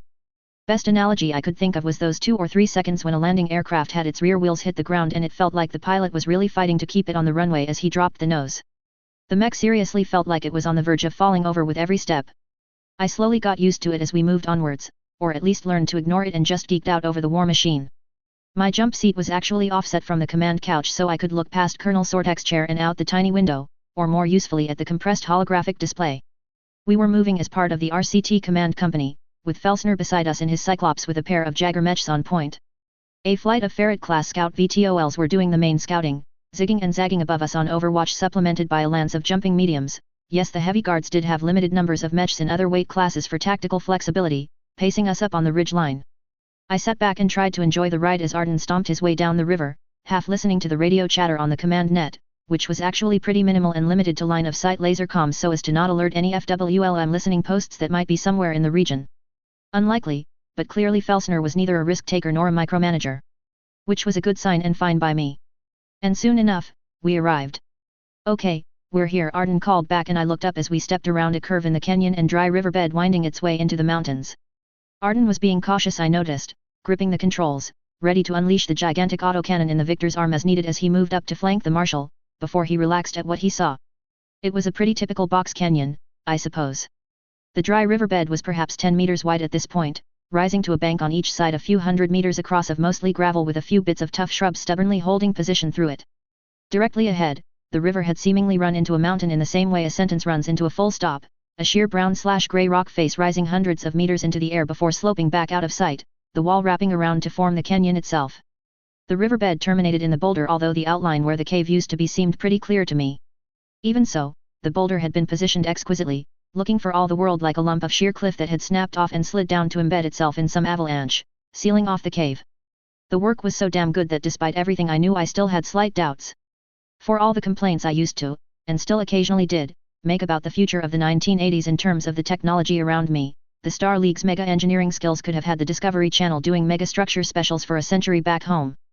Welcome all, Patrick Kell's voice came over the command net. We've scouted the entire area and we're clear of any indigenous presence, the other said. Squinting past Arden, I finally picked out the Kellhound lance loosely strung across the left-hand side of the valley near the gatehouse, with what looked like infantry dotting the grounds in rather good cover to screen them. From there the hounds would have been able to catch any hostiles in a pretty damn withering firepower concentration, even as the bend would have blocked any easy attempt to return the favor. Situation is secure here and we're ready to move in. Felsner replied cordially to him, and things moved quickly from there. More and more people arrived until the area looked more like a parking lot than anything, with the mech stacked up like some SWAT team outside a door near the head of the valley and the infantry grouped up too, but everyone on my advice was far enough back just in case the opening dislodged any debris or anything from the cliff above. I didn't pay that much attention until suddenly Arden called my name probably a good half an hour later. John? We're ready. No change in your instructions? Nope, I replied with a shrug I knew he couldn't see, feeling a little stiff in the seat I was strapped tightly into. It hadn't really been designed for long-term occupancy, but it beat walking from the dropships and I tried to focus. Power up the terminal in the gatehouse, patch in the chip, and let's see what happens. All right. And, here we go, he said. I winced, recalling Heath Ledger as the Joker saying that, and I held my tongue as the techs in the gatehouse carefully powered up the computer, and resisted the urge not quite at gunpoint to start poking at it and its software, instead just slipping the memory chip into the slot. For a heart-stopping 5 seconds, nothing happened. And then something did. The first thing was the sudden launching into the air of a flock of birds, squawking and fleeing from a tiny perch in the cliff face above the boulder. Moments later, a light rain of debris showered down the cliff as everyone staring at it held their breath, then there was a jolt. One that I felt even though the mesh's shock absorbing feet and knee joints. A rectangular door was now visible inside the boulder, appearing as if by magic out of the solid stone as it slowly retracted into the mountainside. A wave of dust billowed from the area around it as it eased backwards, the mech's external audio pickups relaying a stone-on-stone grinding noise. I could see the infantry much closer seemed to be having slight difficulties staying on their feet until finally the stone with another jolt stopped moving back. And then it started to slide off to the side, revealing the dark cave behind. Keith, you magnificent bastard, I snarked, I read your book. Patton, 1970. Arden laughed from in front of me and I blinked at the back of his neuro helmet. You still watch those movies? I asked, slightly amused. As it so happens, 20th and 21st century cinema is still incredibly popular, to this day over most other years, for various reasons. But the Davian Guards as a whole do have a bit of a soft spot for Second World War movies, I'll admit. Moments later, the door seemed to have completed opening. With a simple hand gesture from Kell's Thunderbolt, the hound's infantry swarmed, leaping forward in a blur and hiss of jump packs, vanishing in pairs into the darkness. There was an agonizing wait of 10 minutes or so with only brief code words coming back before the all clear came back and the mechs could move, easing up into the cache one at a time. I felt myself wincing slightly as Arden had to sort of duck into the doorway for the rather tall mech to fit in, but soon enough we entered the darkness, and Arden flicked on his Victor's headlights. The cavern inside wasn't very big, well, from a battle mech's perspective, and was featureless except for two things. Firstly, a tunnel ahead that descended off further into the darkness. Secondly, what amounted to a small building extending out from the cave wall. With a tap on Arden's shoulder, I directed him there. A quick radio transmission later and our mech was carefully backed up against the wall just outside the building, slumping as it powered down to a standby status. We were joined by the mechs of the Marshal, who left a Comtech working his mech's command console to keep him linked to the RCT, as well as Patrick Kell himself, who clearly did not want to miss this, with the remaining mech standing guard at the only 2 other access points into or out of this initial area. Of course, this position meant I had to descend a chain ladder from the Victor's cockpit. Downside of an assault mech, it was a long way to the ground, a very solid ground no matter how godlike it made you feel. And even with a couple of Kellhound's infantry holding the bottom of the ladder, and no doubt thinking snarky thoughts about how awkward I was on it for a vaunted mech warrior, it wasn't exactly pleasant to descend. Still, I made it with my body if not dignity intact, and we met up with the other mech warriors at the door, as well as a squad of troops, who were holding back the dozen computer experts from NAIS. They had followed us in and were impatiently shuffling from one foot to the other like kids on Christmas morning, waiting to see what Santa had put under the tree. I could understand that, based on the literal writing on the wall I could see in the glare of mech-mounted floodlights. Star League Field Library Facility, Helm. DA 890-2699. Well, this was it. Felsner thus flatly refused to let anyone in until it was swept, no matter how much the techs were threatening to start hyperventilating, and so we all waited, some with more grace than others, as the hounds carefully checked it out. The 3 mech warriors took the time to pull on jumpsuits over their cooling vests and shorts, while I tried not to fiddle with my AFFS field BDUs and combat webbing. I still wasn't really comfortable wearing the uniform, but Arden assured me MIO personnel in the field in my situation would also have to wear the uniform without rank, and if anything, he actually seemed pleased that I expressed how uncomfortable I was wearing a uniform I hadn't earned in an army I wasn't actually part of. Hadn't stopped him from telling me to shut up and wear it though. With that said, the laser pistol on my hip I had been issued at Arden's instance was absolutely real, and I had 3 weeks training with it to know that. Although I had to keep fighting the urge to pull it and make blaster noises by reminding myself that the ray gun wasn't a toy. Anyway. Lights had come on inside the building as soon as the Kellhound's troops had stepped inside, and when the first lieutenant in charge, whose team were one of the few briefed on what was in here and so took things very carefully, finally green-lit the room as secure, Arden insisted I take point. Probably to stop the techs from charging in first and starting to press buttons. Inside, and appreciating the warm light compared to the harsh spotlights of the cavern, I found myself in a small hallway with a very large workstation facing an entire wall-sized screen at the far end. And it probably still can't play Crisis, I muttered as I started down the hall towards it. What was that? Arden asked as he moved up behind me, and I shook my head with a distant smile as I again felt that odd disconnection from my old life. Nothing, I said, moving in and looking over the console. It was a relatively simple affair, a keyboard, trackball, and a number of auxiliary control panels, a few monitors and I/O slots that were this century's, or the 28THS, equivalent of USB ports. It wasn't really any more impressive than the computers back on New Avalon at NAIS, but it wasn't the hardware that made this place a secret house lords would depopulate entire worlds to get their hands on. Turning back, I looked at the crowd of people in the hallway. Who has the chip? I do. Specialist Rastger spoke up in an odd, hushed voice like he had just entered a temple as he edged in. Here I gestured him to the console and the external chip input slot. With incredible care, again, probably unnecessary because by God the SLDF had built things to last, he took the chip back out of its tough case and slotted it into the data port prominent above the keyboard as he sat down. I stood behind him, crossing my arms and trying to look that confident that I knew what the hell I was doing. Then the screen, really it was a wall-sized projection, came on and white text flashed up. The advancement and diffusion of knowledge is the only guardian of true liberty. James Madison. Well, he's not wrong, I shrugged as the interface bloomed to life on the screen, followed by what seemed to be a massive table of contents that started to scroll. Then I paused as I heard no response, turning back to see that everyone, even Arden, had their faces locked into expressions of stunned awe, and it was only then that it really hit me what this was to them. Compared to me, a child of the Google generation. Knowledge. The lost knowledge of the Star League, the golden age of mankind whose heights humanity had fallen from and desperately wanted to return to, was now digitally displaying itself calmly for all their eyes. Freely available for the taking. Merry fucking Christmas indeed. My God. It's real. It's really real, Fensler muttered in clear shock, the first time I had seen him lose his composure. He shivered in a way that I was sure had nothing to do with the residual temperature of the coolant vest he was wearing before he gathered himself with almost physical effort to face me and give a nod of genuine respect I doubted he gave very often to people he presumed were REMF spooks, and I felt distinctly uncomfortable all of the sudden. Like a fraud. Someone who had taken the works, risks and sacrifices of others and taken credit for them. I recalled from The Price of Glory that the Grey Death Legion had fought a near constant stream of running battles for days to protect this find. Battles that had very nearly broken them and would have broken a lesser unit. For all their later glory, Helm was pretty much considered their finest hour by the inner sphere well into the 3050s. The risks taken and sacrifices made to keep the knowledge safe and get it away from Comstar's attempts to destroy it. Granted that sacrifice would never happen now, meaning it was really only a Battletech novel and nothing more, and yet. The younger Kell brother broke me out of my musing, or perhaps brooding, as he just barked in triumph, startling me for a moment as he slapped me on the back, with I felt enough force to send me into low orbit, causing me to stagger forward a half step. Well then.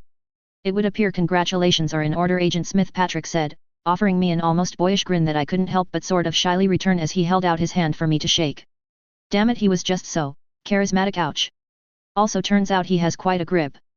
I'll accept congratulations when we have copies of the core, with secondary and tertiary backups, safely on their CAD and New Avalon, I cautioned him as I released his hand and tried not to visibly work the feeling back into mine. But I rather think with a little luck, we might just be able to make this year's Christmas celebrations at the Triad be a rather nice present for the Archon and First Prince. Now that would just cap this off, wouldn't it? The mercenary chuckled. Behind him, I could hear Fensler quietly taking on his headset radio via his battle mech outside, alerting the most senior officers that the primary objective had been located and to stand by for deployment orders. Turning back to the massive screen still cheerfully scrolling through its table of contents, I regarded Rastker and stepped up to him carefully. Rastker, you still with me? I asked him quietly. I don't think he had even blinked since we turned the thing on. Of course, he said after snapping out of it with a glance around, swallowing slightly as he looked back up at the screen, and it seemingly hit him that this was as real as it gets and not just a theoretical exercise back at NAIS. This was something that made the legendary find at Halstead Station look like nothing, the figurative holy grail that NAIS had been searching for since its founding, and he was the man on the spot. Meaning he was also the man every one of his peers across history would look at as that guy for the rest of his life if he managed to fuck this up. Ignore the databases for now, I instructed him gently but firmly. This system should have both a map of this facility and an inventory. I'm not sure if you are going to be able to bring them up without a lot more time learning this system, but... The implied challenge that he wouldn't be able to do so brought him out of his slightly stunned state as I hoped it would. Let's see, he said, reasserting himself and tapping some commands. Standard later hegemony SLDF interface. I should be able to just bring up a terminal window if I... There were a trio of smaller screens on top of the command console, looking much like widescreen computer monitors back on Earth in my time. All of them now activated as secondary displays, including what looked like a pretty classic command line interface popping onto them, which he started working. 30 seconds later the scrolling index on the big screen vanished, replaced with a massive topographical map of the entire region instantly familiar as identical to that in the memory chip. However, this one also had in bright red, the outline of the entire complex. I couldn't help but whistle at it as Rastker zoomed in slightly. The complex straddled the mountains, reaching far to the southeast where the Vermilion Plains started to edge between the equatorial sea and mountains. A dozen green dots marked the edges of the red shadow, which I presumed were access doors given that one was exactly on our position, with more detail filling in with distinct levels, chambers, and passages connecting them as the image slowly tilted and panned. It had taken Grayson hours, as I recalled, to bring up the map using the pretty idiot-proof user interface. This man had done it in 2 minutes flat, with the command line. Okay, perhaps he did know his stuff regarding Star League computers. So much the better. Okay then. Now, is there any way that you can export this for upload into the navigation computers of our units? So they can make their way around this place? I asked with a considering tilt of my head. The other considered the question, before rapid typing a series of commands, getting screens of text back and then switching to the GUI screen to open something that looked like a file tree, which he scrolled through quickly, blinking as he found something. Actually, Agent Smith, it looks like whoever was here anticipated that request. The facility map has already been exported to a standard SLDF tactical map format, and with a quick flick of a trackball, the map was translated to the screen. Now this looked exactly like the kind of maps I had seen running on Arden's computer screens in his mech. Very cool. Tags and data flowed over the map in great detail, seemingly showing preset navigation points and the like. Without looking away, the technician put a hand back over his shoulder, and one of his subordinates, without asking, slapped a similar-looking memory chip to the security one we were using.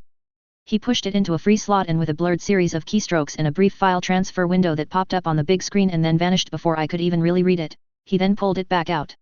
Done, he confirmed, turning and passing it to the waiting marshal. Inventory file is embedded into it as well. Fensler looked at the chip in his hands and took a deep breath to settle himself before his years of military discipline kicked back in as he turned to face Colonel Sortek. Right. Arden, I need to get teams to start scouting and securing the facility. I'll be on TAC 6 if you need me. Copy that, sir. Arden saluted him and had one returned quickly enough. The marshal then offered me a military nod and left, leaving Arden turning back to me with a sudden grin on his face. You have things under control here, John, so you're in charge. I'm going to explore the immediate area a little more, Sortek decided without even bothering to ask me. Wait. He expects me to run point on the most critical part of this entire fucking operation? Oh hell no. I'll come with if you don't mind. I'm rather eager to explore this place, Patrick said, his gaze going somewhat distant and forlorn for a moment as he traced his eyes across the trove of Listec. Morgan would have loved to be here, he added wistfully. When we were kids we were always talking about building a merc unit to go and sail the stars, fighting bad guys and coming home with all the Lost Star League treasure. Shaking himself out of it almost at once, the younger Kel brother offered me a nod and headed out after Arden. Well, perhaps if your brother wasn't busy sulking and crying himself to sleep, I shook off that instinctive thought to have some pity and empathy for Patrick. In his own way, he had lost his family when Morgan had run off, and I could relate to that. Besides, there was some evidence that the whole phantom mech process caused major mental health issues to those who broke into it, so I didn't need to be a dick to the guy. Anyway, it seemed I had a whole gaggle of overexcited techs to ride herd on. Better make sure they get on task before they do something stupid. Alright, let's get down to it, I tried to say in something like a commanding tone. If the Major had any sense, given the purpose of this place, he should have set up a copy program to duplicate the core contents onto external media, I stated, knowing he had done exactly that. Already found it, one of the other techs working the secondary monitor chipped in, their confidence seeming to slowly return as the shock wore off and they started to focus on the smaller issues rather than the minor fact that this thing was going to at a stroke change the course of human history. Just, Define whom? I asked. Well, the copy program seems to build an index of the core, then dump it into a compressed archive which it then throws onto the external media. In fact, it's already built the archive file and is ready to copy it across. The problem, however, it's in a format that is no longer in use, or was proprietary to this site, and we would have no way of extracting the data again afterwards. I guessed as something clicked for me. Not without building software from the ground up to data mine and index it manually, which, given the scope of this, would be like giving a person a million-piece jigsaw puzzle and no final picture, I added as my brow creased in thought. Suddenly things made sense. The data here, inside the cache, was clearly accessible and fully indexed and linked. At a keystroke, you could bring up anything using an interface that looked roughly analogous to hyperlink markups and web pages. And yet I knew in the original timeline it had taken considerable effort to get at the data from the copies, with different states pulling different things out in different order bit by bit and byte by byte. Although to be perfectly fair, the poor Grey Death Legion tech who had made the copy of the core wasn't a hand-picked NAIS computer expert with an RCT to hide behind, but a mech tech trying very hard to copy the core while House Merrick battle mechs were knocking on the front door. Well, yes, actually, the tech said, all of them exchanging surprises glances, seemingly nonplussed at my casual commentary on computer matters I guess not that many lay people were trained in. Which said a lot of sad things about education in the inner sphere. Fuck you, Comster. However, the command program actually has a number of extended options, he said, gesturing back to the screen and a text file of some kind showing what looked like a manual page for the software. One of them is to build the archive export using any number of different formats, including a standard Star League format that is still in use today. But the program will have to reindex and create the archive file from scratch. Any idea what kind of time frame we're looking at for that? I asked. I just need a rough guesstimate. The tech and Rastker exchanged a glance, seemingly communicating telepathically before the later spoke up. Based on the amount of data here, 6 hours. Although after the archive is built, copying onto external media should only take half an hour or so per copy. The data transfer system built into this workstation is top-notch, he finished on an upbeat note and I nodded at that. Alright, if Arden wanted me in charge, then fine, I'd be in charge. We were bloody going to do this the safe way. Okay, here's the plan, I spoke up, looking around to make sure I had everyone's attention before continuing. Before you do anything else, copy the existing archive file onto 2 separate memory cores, and run concurrency checks to make sure their data is identical. I'll organize to have one loaded onto our ship, one onto the Kellhound's command ship. There are fail-safes, so even if it will be a pain in the ass to extract it, the raw data is secure in case anything goes wrong or we have to evacuate in a hurry for some reason. Then you can run the commands to build a new archive in a format our systems can work with and copy that onto the remaining spare cores, which will be how many? Of the size needed? Rastker considered the question, conferring quickly with his people before turning back. Probably 4. The existing archive file is over 250 exabytes and we have 6 300 exabyte cores. And frankly, I doubt the size is going to be very different using the more mainstream algorithms, if anything it might be smaller. There may also be spare cores locally in storage around here somewhere, I added, but let's not count on that. Only make the copies from the original source and be sure to test these copies against each other. Let me know immediately when you're done, or if you run into any problems. I'll have instructions where to store these cores for you later once I've conferred with Colonel Sortek. Then, our final goal is to pull the original core out of here without damaging it or setting off any security systems, which might include a self-destruct sequence for the entire complex if the core is interfered with, so don't even think about doing anything outside what we've discussed without the green light from myself or Colonel Sortek. Happily the techs all seemed to be nodding firmly at that, not eager to risk blowing themselves up. I paused to reflect for a moment, but decided that about covered it. And that I didn't need to issue any threats about screwing around. I think they had focused in well now on the importance of the task in front of them, and dangers they were playing with.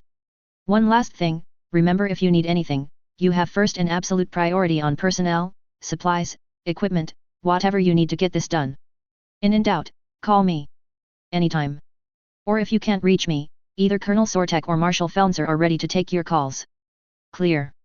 Very clear, Agent Smith. We won't let you down. Rastger nodded to me, with a pleasingly determined yet serious expression on his face. Just about the right ratio of caution to determination, I think. I know you won't, I assured them with a tight smile. Prince Davian handpicked each of you for a reason, I added to their clear shock and surprise. So I have complete confidence in both your abilities and that you appreciate what this, I pointed at the screen, means. Good luck. Outside, I found the cave a bustle of activity. A constant line of APCs were driving through the door and vanishing down into caverns. 2 goblins wearing Kellhound colors had been parked in the cave with 2 mechs from Patrick Kell's command lance standing nearby and a platoon of infantry busy around the cave fortifying both entrance and exit, with a couple of burly-looking chaps standing guard outside the door to the library itself. I guessed they had orders that no one not on the list got inside, and I also guessed that they were far from happy with standing around the building while everyone else, including their CO, was playing Tomb Raider in a Star League cache. But they were clearly far too professional to complain as I walked past them and made my way outside the great doors, which on foot, I had to admit, were far more impressive. The mobile HQ vehicle of the guards had arrived and set up while I was busy inside, parked up on the bank just outside the gatehouse. 2 flagpoles with the standards of both the Kellhounds and Davian heavy guards had been raised and the HQ itself had been unfolded. Now the vehicle formed one wall of a large semi-rigid field tent, with the stationary Titan of the Marshal's Cyclops standing silently next to it along with the paired Jagger mechs. Inside the tent was a pretty cramped command center, with 24 communications techs busy on tiny desks coordinating the regimental combat team's operations across the battle space. The mobile HQ design was quite clever, really. Lacking the kind of lightweight and compact C4I technology of the Star League era, it had been designed to provide a basic on-the-move capability but otherwise was designed to rapidly unfold into a far less cramped portable command center. A gaggle of senior officers at a slightly raised section were busy around Marshal Felnzer, so I started to walk over that way. Sometime tomorrow, one of his officers was saying, a small group of them standing over a map table showing the contemporary satellite image overlaid with a wireframe of the cache and hordes of unit markers. Dan Allard was there as well, in what I presumed was the Hound's Field BDUs rather than a Mech Warrior's combat gear, so I guess he was here to play liaison while Patrick and Arden played Lara Croft. And he looked about as happy as his comrades in the cache had been about that fact. Fine. We'll need to confirm that with Major Ward as soon as the SATCOM uplink is active. And with that, Felnzer noticed me standing off to the side and gestured me in. Ah, Agent Smith, good, I was just about to call you for a status report. What's the situation at the library? Optimistic Marshal, I answered him, coming to something like parade rest. It surely couldn't hurt to be as professional as possible after all. Phase 1 is underway, we're pulling a direct copy of the existing archive file and should have full copies of the core onto our dropships inside an hour or 2. This data format is far from ideal to work with, mind you, it would take years to decrypt it, if not a decade or more. But that's our safety net to ensure that even in the worst case scenario before we start fiddling, we'd still have the entire database even if it took some time to make use of it. Sound thinking, the other agreed, and a flurry of nods agreed from around the table. Clearly no one wanted to even chance the loss of this priceless treasure. What happens after that? Luckily for us, it seems the library systems can export the database into more standard Star League formats that are still in use today. It'll take something on the order of 6 hours or more to build this export file, but once that is done, making new copies should only take half an hour. And the data on these cores would be fully accessible from the outset. We have sufficient cores to make 4 copies of this format, and I'd like your permission to split these copies, and the first 2 backups for that matter, onto different dropships assigned to different jump ships under lock and key. To eliminate any single point of failure risk if we lose a dropship or jump ship. The Marshal turned to a major waiting off to the side and made a get-on-with-it gesture, causing the other to salute and then hurry off to get things organized. Finally, I continued as he left, after we've confirmed the data has been completely secured and duplicated to a sufficient level of redundancy, although I found it hard to credit there was such a thing. My instructions are to inspect the computer core and see about the possibility of removing it to take it with us. Failing that, if it cannot be removed, once we're certain we've got all the data precisely duplicated and have finished all salvage activity, on the authority of Prince Davian, Colonel Sortek will give the order to destroy it. There was something of a shocked intake of breath around the table at that bombshell, as I had more or less expected. In this time period of Battletech, destroying less-tech items such as factories, jump ships, and terraforming equipment was considered pretty much a flat-out war crime. Destroying the ultimate anti-less-tech device probably reached the level of crime against humanity in their eyes, even if nothing would be lost given the backups. Indeed, it was probably only that fact combined with me noting it was an order from Hansa Davian himself that their knee-jerk outrage had been controlled. That is of course, the worst-case scenario, I added, which seemed to ease up the tension a tad. But we cannot leave this data intact for Merrick, and more pertinently Liao and Kurita, who will no doubt insist they share. Thank you, Agent Smith. I think we've all realized the strategic ramifications of leaving it intact, the Marshal pointed out, but he did so at least with a smile and nod that suggested he wasn't trying to rebuke or dismiss me, and his words subtly reinforced my position with his authority. All right, can I call it 24 hours to be able to completely download and secure the data for planning purposes? Conservatively, yes sir, I nodded. In all honesty, probably less than that. Outstanding, he nodded before considering me and gesturing me to join them, slightly surprising me. You might as well stay for the rest of the briefing then, he added before he turned to a man in a field uniform whose brown rank insignia I recall meant he was from the logistics branch. General Flanders, you have a report. I admit to disappointment that he didn't declare hokey dokey Marshal Reno. Yes sir, the officer said in deep rumble of a voice that was about as far from Ned Flanders as it was possible to get. Preliminary analysis of the manifest file is completed. We have a listing of what's in the cache, at least as of the last inventory. We don't have eyeballs on it all yet, but the reports we're getting from the scouting team seem to match up so far. There was a sudden air of eager anticipation around the table at that as everyone leaned forward. The core was worth vastly more than the entirety of the equipment stored here, everyone knew that of course. But the shinies. Oh god, the shinies. The short version, on paper we have over 500 battle mechs, 2,000 combat vehicles, another 1,000 various utility and support vehicles, 20,000 SLDF field infantry kits and close to 50,000 tons of various spare parts, supplies, and equipment. The mechs. The man hesitated for a second, seemingly steadying himself. 80% of the mechs are assaults. The entire command tent, who were clearly not supposed to be listening in but everyone knew were listening in anyway, went almost silent. Felsner turned to glare at them, and as if a switch had been thrown, they hurriedly went back to work with barks of orders from the junior officers overseeing them as the legendary professionalism of the AFFS reasserted itself. 80%, the Marshal stated quietly, not even he able to keep the shock out of his eyes. General Flanders simply nodded, clearly having had more time to digest this bombshell. It's beginning to look a lot like Christmas. I muttered in a sing-song voice under my breath as I racked my brain.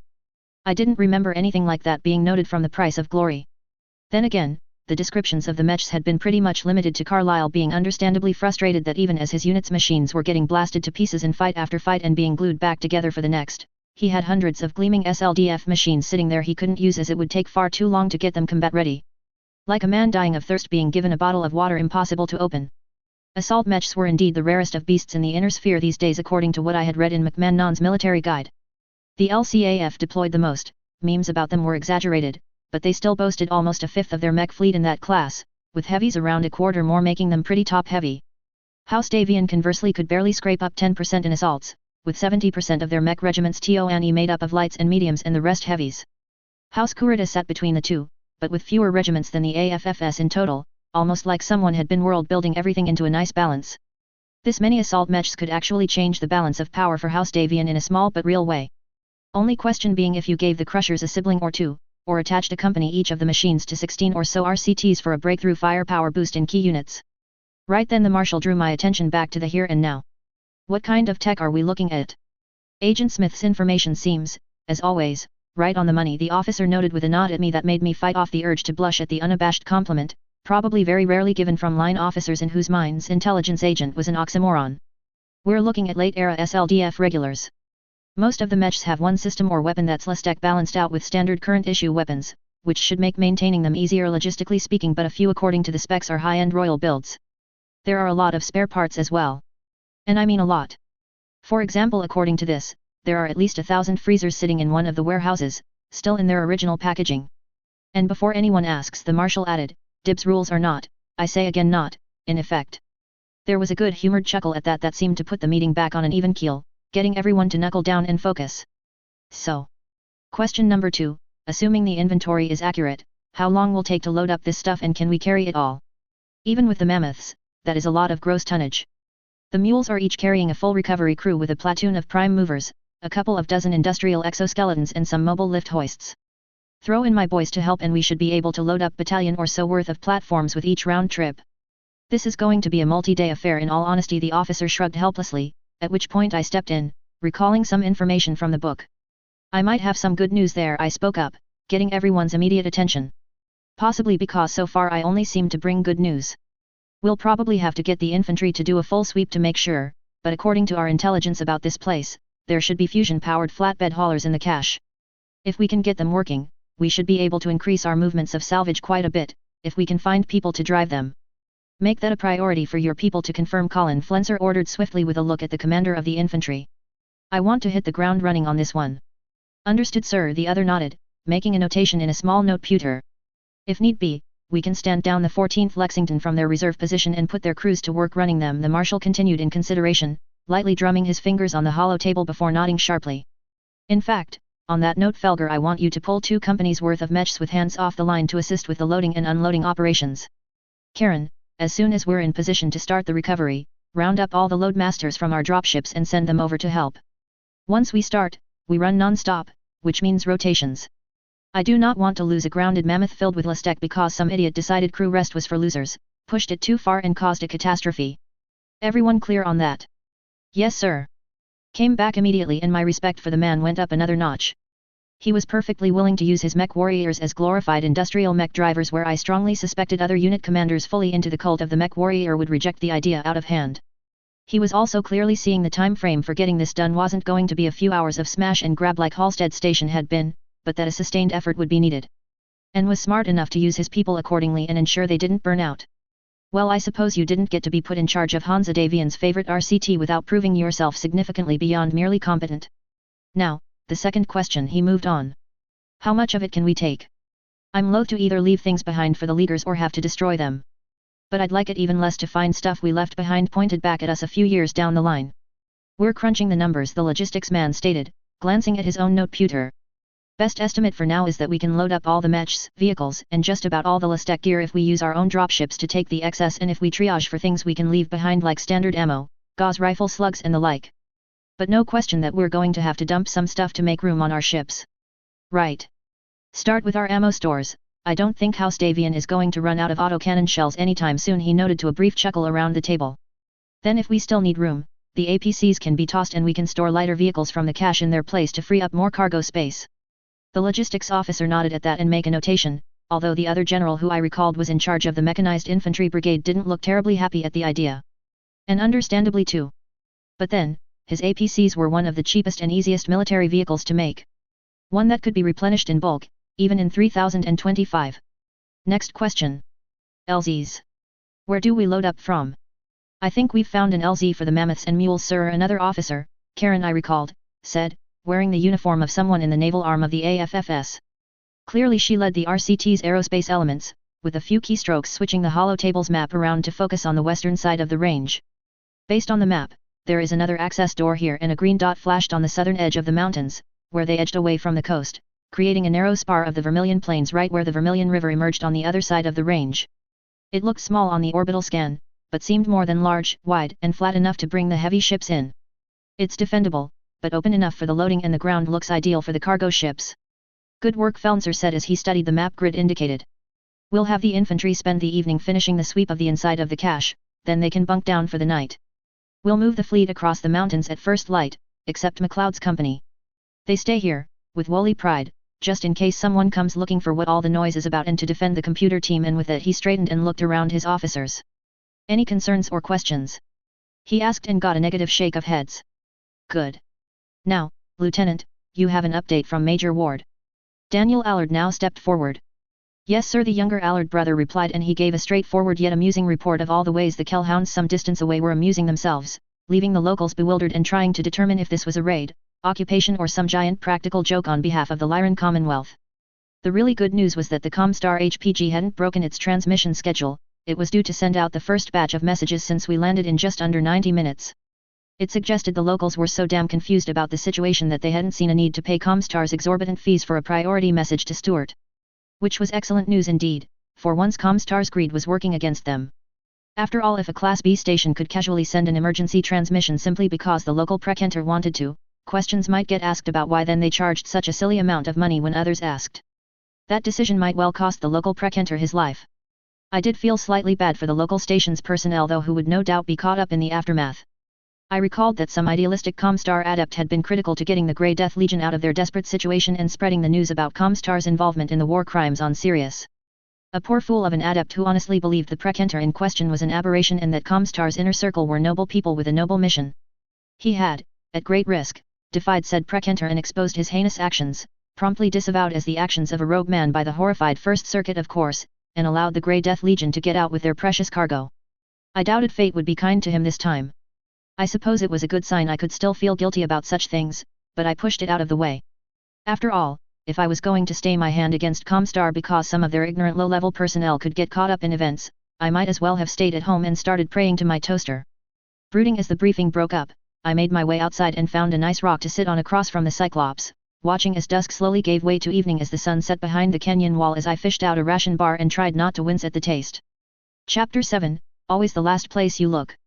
It was amazing how efficiently armies worked when operations were ruled over with an iron fist by competent NCOs. Like most professional armies, one of the key pillars of the AFFS was the training and skill of its non-commissioned officer corps. I had heard the role of NCOs once defined as being the lubricant through the machinery of officers and men. Without them, if you were lucky, you would have a poorly running machine that would seize up at the first sign of trouble. Or, more likely, you would find a machine that refused to start at all or ended up exploding spectacularly if you tried to force it to. The heavy guards were clearly firm believers in applying generous amounts of lubricants to all the pieces of their machinery and were, to my delight, clearly a group who mostly shunned the whole way/cult of the mech warrior BS that permeated the inner sphere. Not to say that mech warriors didn't think they were God's gift to mankind, but here they kept that attitude firmly in check and off stage. When on duty there was a real teamwork attitude, and the NCOs were undoubtedly the coaches of these athletes. I watched, amused, as a sergeant waved one arm to direct an archer while screaming invective to the infantry running around. The sum total of all these efforts being that the battle mech carefully lowered the cargo container exactly as directed onto the back of a flatbed truck, before backing away as infantry jumped up and lashed it into place with the others already there. Eventually satisfied, the sergeant gave a gesture to the driver and the flatbed jolted into motion, making its way to join the never-ending convoy of flatbeds, recovery vehicles, and APCs making the trip to the local exit doors as a new empty flatbed moved up and the archer walked over to pick up the next container, this one filled with spare Streak SRM-2 missile launchers.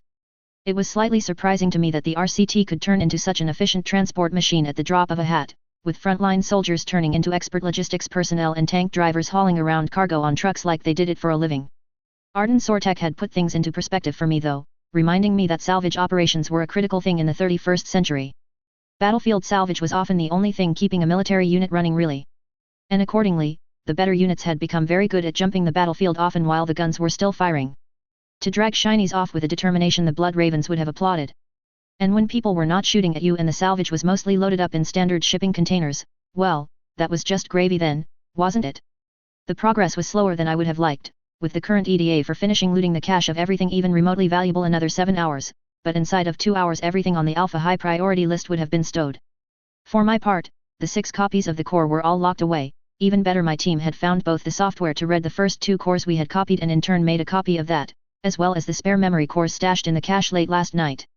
Accordingly I had simply given orders to keep copying right up until the last minute and Arden had backed me to the hilt. Call me paranoid, but if every military dropship didn't have a core under lock and key by the time we dusted off, I didn't think enough redundancy was in place yet. I made my way back to the command center just outside these doors, enjoying the salt air from the sea only a half-dozen clicks away beyond a distant line of grassy sand dunes. The Iron Fox had landed closest to the doors with its command center serving as a traffic control point for the vehicles driving all over the place, and there I stopped to report in on the status of my team. Said report amounting to they're getting some sleep, not quite at gunpoint, having stayed up all night browsing through the masses of data the core contained and would continue copying more cores later. No, I was not taking any chances. The Helm core was the key to the technical renaissance of the inner sphere. As far as I recalled, the new Dallas core, while incredibly useful in military matters, didn't have anything like the fundamental science and engineering data critical to rebuilding the inner sphere's infrastructure. If I fucked this up, the consequences. Hey. Consequences. I wonder what he would have made of all this back on SB? Snorting after a moment, I couldn't help but imagine him popping up as a shoulder devil cackling, telling me I had done well and to move on to phase 2, framing Mindil Waterley for abducting and killing Romano Liao's favorite pet turtle. Then, encouraging me to have Jamie Wolf kidnapped, tied to a chair and slapped with a hard copy of his Khan's final orders, repeatedly, until he absorbed them through some kind of osmosis process. The shoulder angel version of him that popped up then of course proceeded to say the exact same thing, but it insisted on at least using an ergonomic chair. Shaking that thought off and with nothing better to do, I wandered to the nearest logistics controller and offered myself as a pair of hands, correctly anticipating that they could find a use for me. And so I found myself attached to a scratch platoon of infantry and dismounted tankers who were busy unloading cases of infantry gear from the back of the flatbeds into Star Barge 9, a mule-class dropship, for the rest of the day. Sortek was present in the command center when I squeezed through the bulkhead hatch that evening. I felt exhausted, but in a productive sort of way, having spent the day lugging stuff into dropship cargo holds. Note: Mauser 960 rifles were too fucking heavy for a standard issue rifle. Sortek also looked exhausted. He had been up all night and most of the day, first working out the plan and then helping to run it on coffee and stim pills. Full credit to the staff officers of the Heavy Guards, the operation had gone incredibly smoothly and I told him as such, earning a tired smile in exchange, but otherwise I just kept out of his way as he directed me to sit at a tiny mission specialist seat, taking the opportunity to log in and start to read over the status reports directed to the HQ while we waited for the final mechs of the LZ Guard to trudge into the mech bays and headcounts to be confirmed that no one had been left behind. It seemed that the loadmasters had lived up to their projections, managing to squeeze just about everything of any value on board the fleet. Even the mobile gantries the Star League mechs had been standing in had been collapsed and shoved onto the dropships. Apparently the computer-controlled diagnostic and repair systems built into them could be adapted to drive parts of Star League-era factories long mothballed and replaced by 31st-century kludges, and were thus possibly again worth more than the battle mechs they had enclosed. Defiance would probably pay a pretty penny for them, although Katrina would be more likely as not to just give her share of them away to boost production on Hesperus too, I guessed. Also, as anticipated, with so much loot the cargo dropships had proven to not quite have enough storage, a question more of volume than mass it seemed. So the Heavy Guards had been forced to dump more than a bit of gear that could be replaced for Lestek that couldn't. Starting with almost all their autocannon and missile ammo, which had been shoved inside 2 regiments of APCs the RCT had also abandoned to make room for vehicles from the cache, with demolition charges rigged to blow them all sky high once they were clear. The infantry were agreeably indifferent to blowing up their rides. If anything, the combat engineers seemed to be gleefully looking forward the explosion they were going to make when they pressed the button. And I mean disturbingly gleeful. Bunch of bloody pyromaniacs. I somehow doubted mech warriors would have been so casually happy with blowing up their rides. Fucking silly cult of the mech warrior. Not that I dared say that out loud, of course. So, at exactly 22:33 local, the Iron Fox rose from the ground along with the 24 and change other dropships that made up the RCT. The mammoths and mules of the cargo force were already underway for the jump point, having lifted an hour ago, and soon enough we would burn hard after them to overtake, but not quite yet. There was one final act to the Helm story yet to play out. And it wasn't the APCs blowing up, which I have to admit from 30,000 feet at night was pretty bloody spectacular. We're in a stable geosynchronous position over the cache, one of the officers on the very cramped command deck called out half an hour later, relaying data from the ship's bridge. All ships are in formation. Kellhounds report a successful launch, another officer called from off to the right.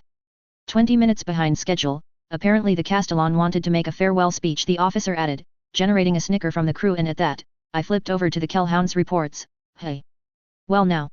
It seems that the Kellhounds had stumbled onto the MI5/MI6 team that had been hiding out in Helmsdown, in a dive of a bar of course, where they had been busy racking up a mission expenses bill, after finding their dropship sitting empty at the spaceport. At that point they had arrested them for theft of several hundred million kroners worth of medical equipment and seized their dropship, all simply to confuse the FWL just that much more and provide a seemingly valid reason for this whole raid. Mercs often were hired for repossession missions and to recover stolen property. That in turn had caused the locals to freak out, concerned that all the shiny new medical equipment they desperately needed was about to be taken away. With appropriate showings of concern for the locals after touring the hospital, Major Ward had formally waived the claims of the Commonwealth on the medical equipment, stunning the local officials before sending them into celebration. With her even sending a HPG message to their CAD saying as much on her authority. And plenty of posturing that the Lyran Commonwealth is not the Draconis Combine and is not going to loot medical gear that is clearly desperately needed. Good propaganda, even if probably blatantly untrue. On the other hand, it did let Ward send a message to their CAD which, contained in the specific phrasing entirely innocuously, a report that we were withdrawing from Helm with our primary and secondary objectives accomplished and no enemy contact. Gave me a warm feeling to have Comstar unknowingly pronounced the beginning of its doom to the inner sphere. Very well, Felsner acknowledged the update about the Kellhounds from his station, turning to glance at Arden and nodding. The colonel then turned to me. John, we good to go? He asked directly in a final check of my board. The reports from the tech team seemed to be indicating they were ready, and there was nothing else I could think of. Good to go, I agreed. And with that Arden made a brief transmission to the surface. There was a static-filled but intelligible military acknowledgement, and with that all we could do was wait, everyone staring at the long-range camera which was currently showing an IR picture of a lone dropship sitting on the ground just outside the doors we had only opened up yesterday. Man, was it only yesterday? It felt like it had been a week since we touched down, although that might be my muscles protesting from the strain I had put them under today. Mental note, never try to match the pace with the 31st century equivalent of paratroopers. Although I'd like to think I had earned enough respect from them to graduate from REMF whiny to REMF whiny, at least willing to get his hands dirty. Still, I had no idea how long this would take, so I keyed up the loadmaster's reports that had been compiled for each dropship, entertaining myself by reading through the haul we were taking away. Some interesting things in there. Example, there was a bloody devastator in the cache, apparently one of the only 6 built, some gunslinger's ride they were forced to leave behind for more colony supplies, I'd guess. Too bad I wasn't a mech warrior, or I would have been all over that. I allowed myself a few moments thinking of it painted bright green with purple highlights, a Decepticon logo on its chest, as I kicked in the front door of Hilton Head shouting "Prepare for extermination," before I turned my attention back to the list. There were some other impressive finds. No mobile HPG unfortunately, or exterminators with null-sig technology or Nighthawks or anything like that. Nothing bleeding edge or super classified, but we did find half a dozen SLDF mobile command vehicles that made the one the guards used look like a kid's toy. With holo tanks and augmented reality command systems I recognized as the same tech Focht had used, would use, might use, on Tokayid. Anyway, I was just looking over the listings.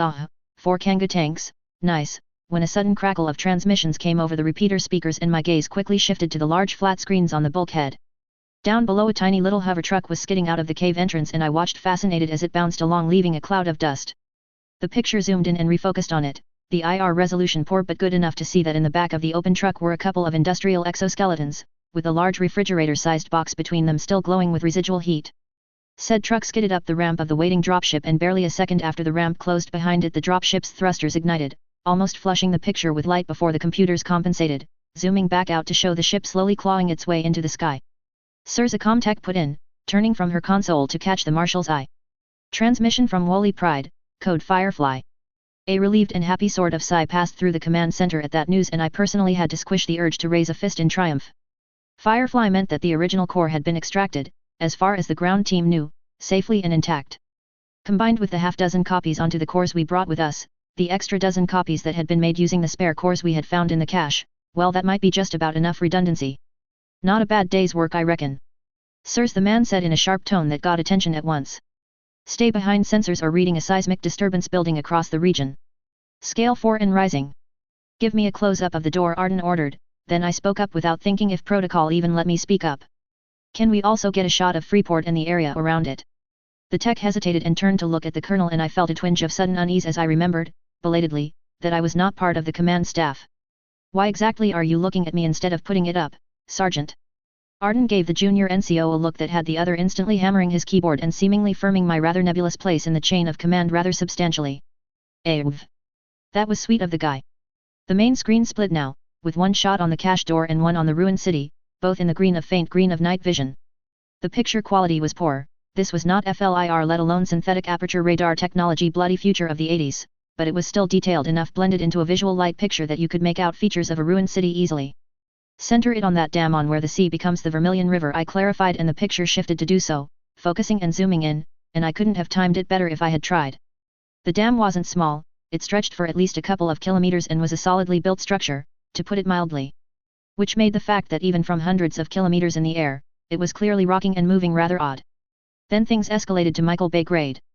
The ground opened under the dam, causing it to buckle and start to collapse into a great rift, of which little could be seen in the IR picture. Moments later the dam was airborne, hundreds of fragments the size of office blocks exploding back into the air. A wall of water was rising, literally rising vertically into the sky, and despite having a rough idea of what was coming, I felt my jaw drop at the sight before I gained control. The picture zoomed back out hastily and stabilized to show that explosion of water slow and finally fell apart tens of thousands of feet in the air, spraying out in all directions to rain back down over the entire region as an opaque fog started to form. "Mother of God," one of the officers said for the room. "Yup, that about summed it up." "What in the hell is that, Smith?" Felsner asked in shock, turning to look at me, followed by most of the rest of the officers. I tried to be as nonchalant as possible under their gaze, most of my attention remaining focused on the force that was turning much of what was left of Freeport into, well, not rubble as it was already trashed to all hell, but it was doing a fine job of spreading the rubble out over a much wider area. "I believe that's the Yehudan Sea," I noted after a pause. "You know, I have to admit I was wondering where the SLDF put that thing. Always the last place you look." Marshal Felsner stared at me for a long moment before turning his gaze upon Arden. A gaze that said without saying, "Who the hell is this guy?" and Arden just shook his head with a smile, having grown more used to my eccentricities. Or perhaps just giving me a lot of slack given that he knew I was not military or even intelligence, despite this costume I was wearing. Or perhaps I had just broken him with how everything I had said about Helm had come to pass. Sirs, at the cache the tech called and switched the feed back to show a massive cloud of steadily thickening dust pouring out of the front door, followed by the entire cliff above it seeming to crack and implode, collapsing the entrance and burying half of that canyon around the gatehouse in shale and rubble.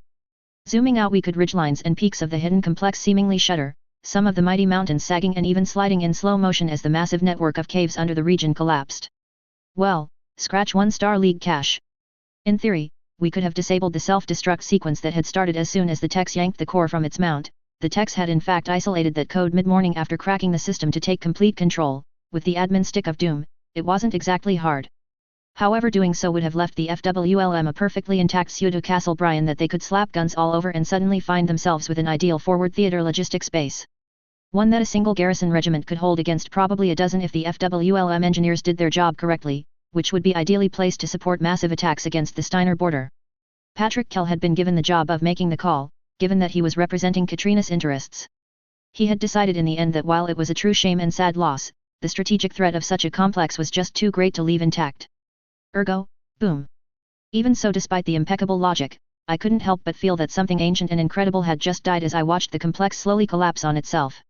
I made a mental note to get Hansa to at least put a statue of Edwin Keeler up in NAIS somewhere. His service jacket including a holographic representation had been in the computer core. A monument so the Federated Commonwealth would always remember who they owed this priceless second chance to. The return of the Yehudan was the final act in this chapter of the story. Shortly after that, our ships ignited their drives as the Woolly Pride slotted into formation, breaking orbit. The Kellhound's squadron merged before we were even a light second out, the combined fleet now burning hard as we accelerated away from the planet. No need for stealth now, just speed. Our fleet expanded once again as we caught up to the mammoths and mules by the end of the day and folded into their formation, reducing our acceleration somewhat. Then came the waiting game as we slowly but steadily chewed up the distance to our jump ships. This part of Battletech that was so much easier to read about than live. Travel in dropships and jump ships sucked, no question as far as I was concerned. All I could do was sit in my tiny rack, and keep firmly in mind that it was tiny in comparison to my bed back on New Avalon.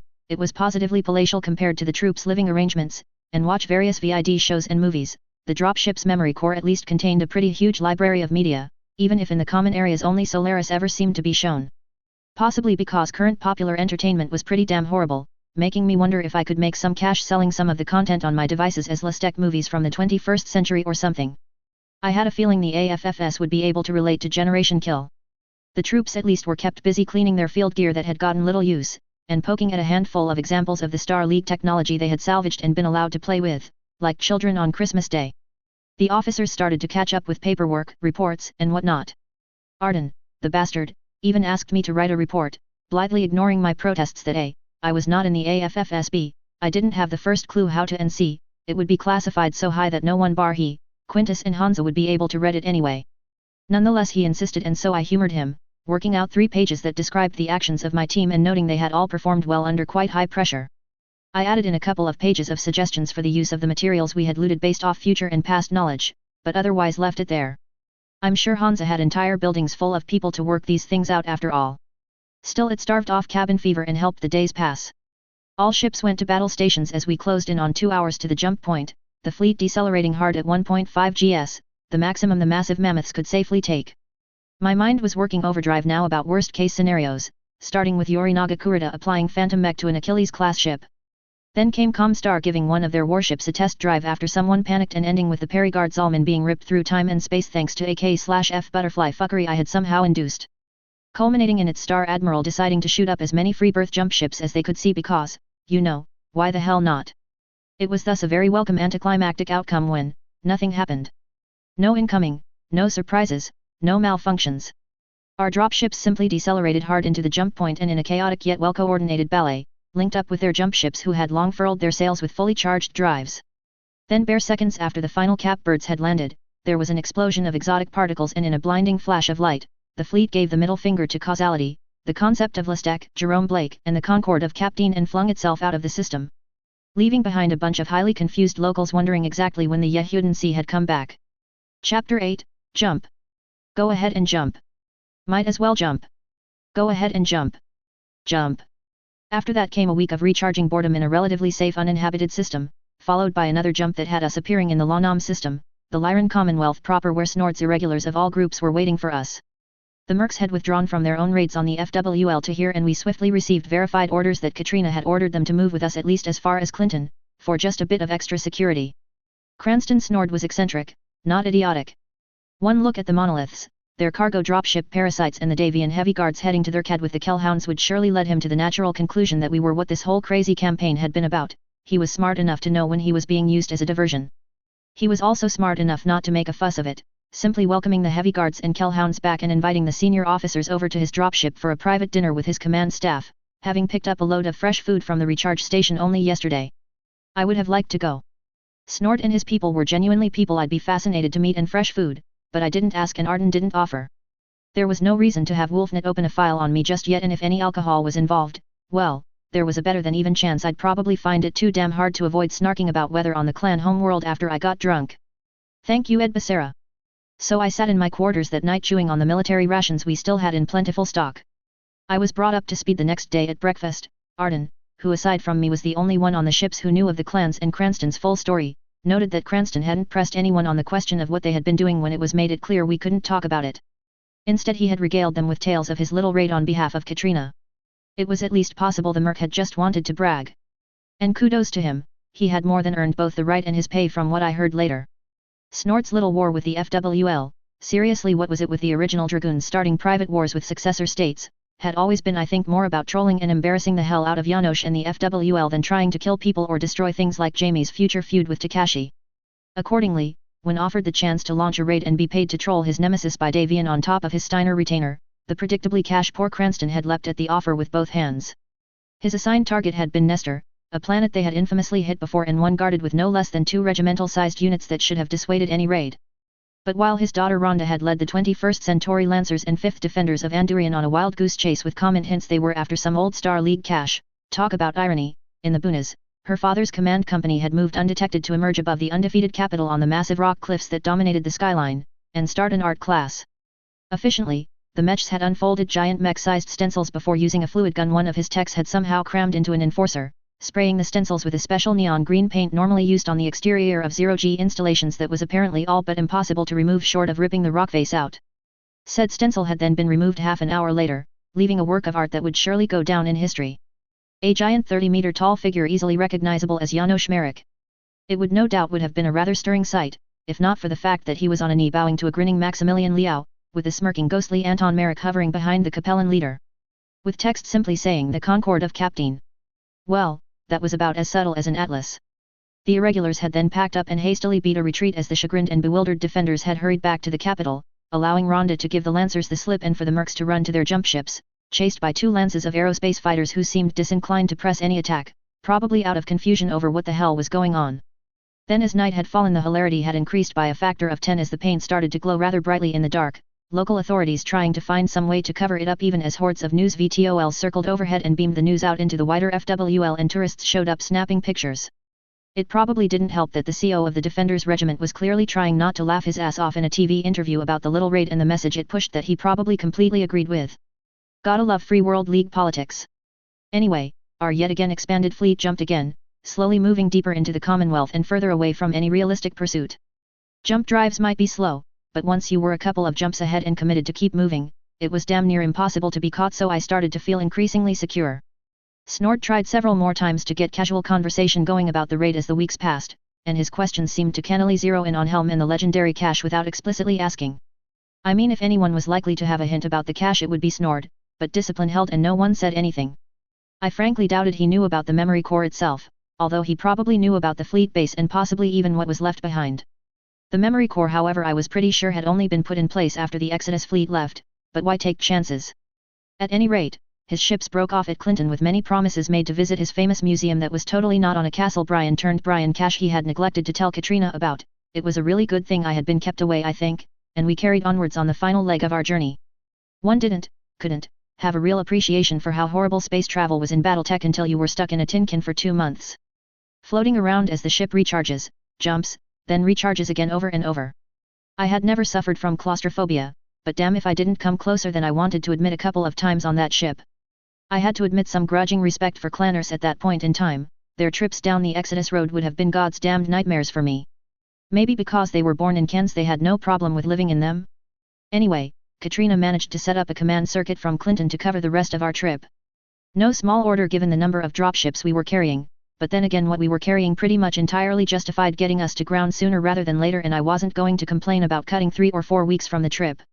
We materialized at the zenith point at Thurcad to find an Achilles-class dropship from the 2nd Royal Guard waiting for us.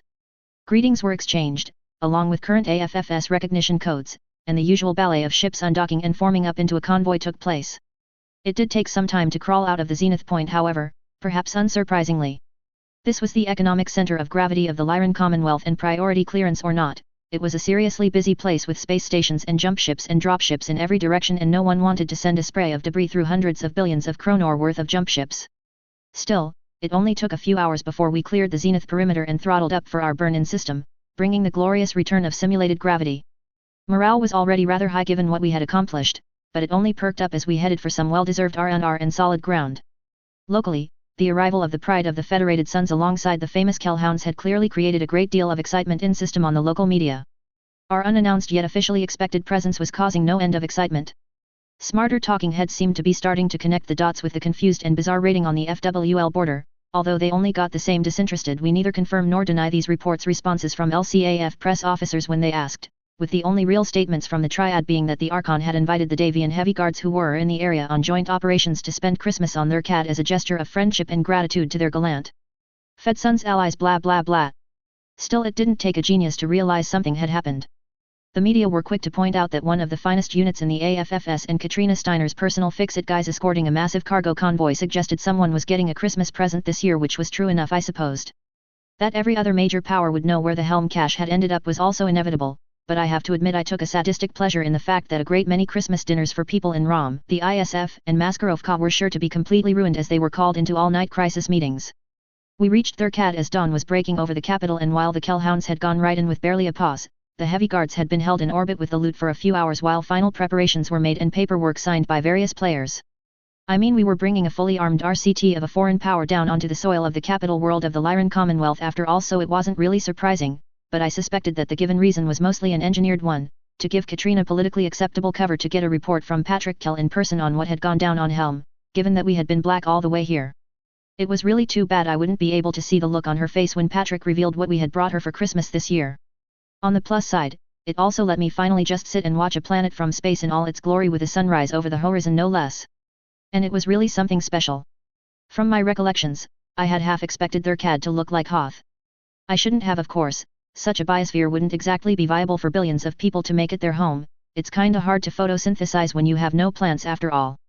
So while the planet's polar caps and Arctic regions certainly looked quite a bit bigger from orbit than Earth's, most of the planet was actually shades of green and brown with the dark blue of oceans mixed in.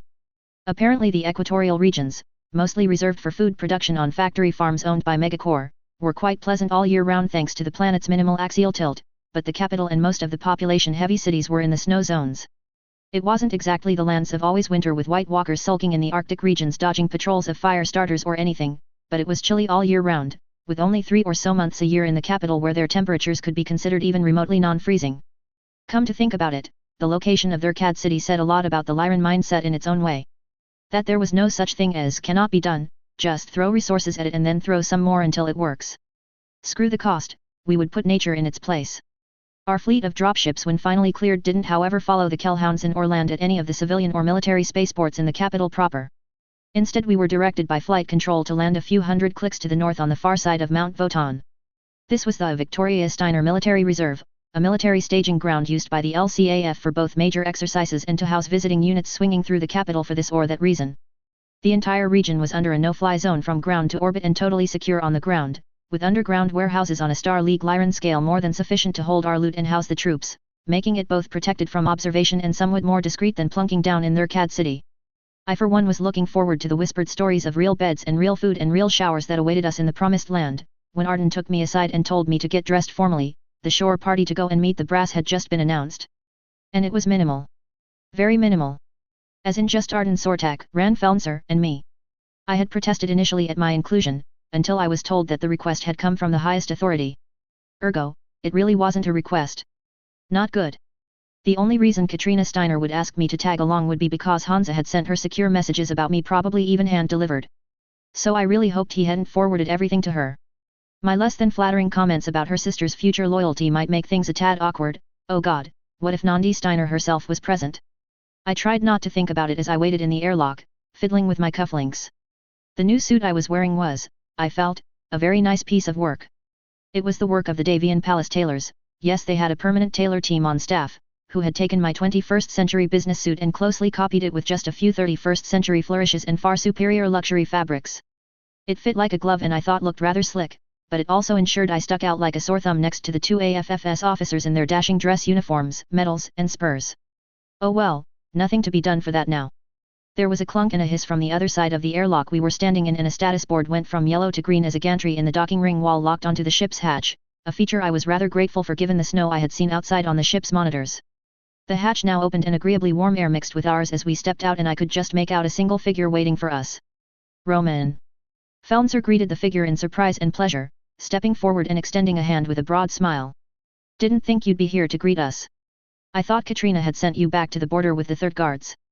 That was the original plan, yes, the man said in perfect if mildly accented English, taking the hand and shaking it firmly.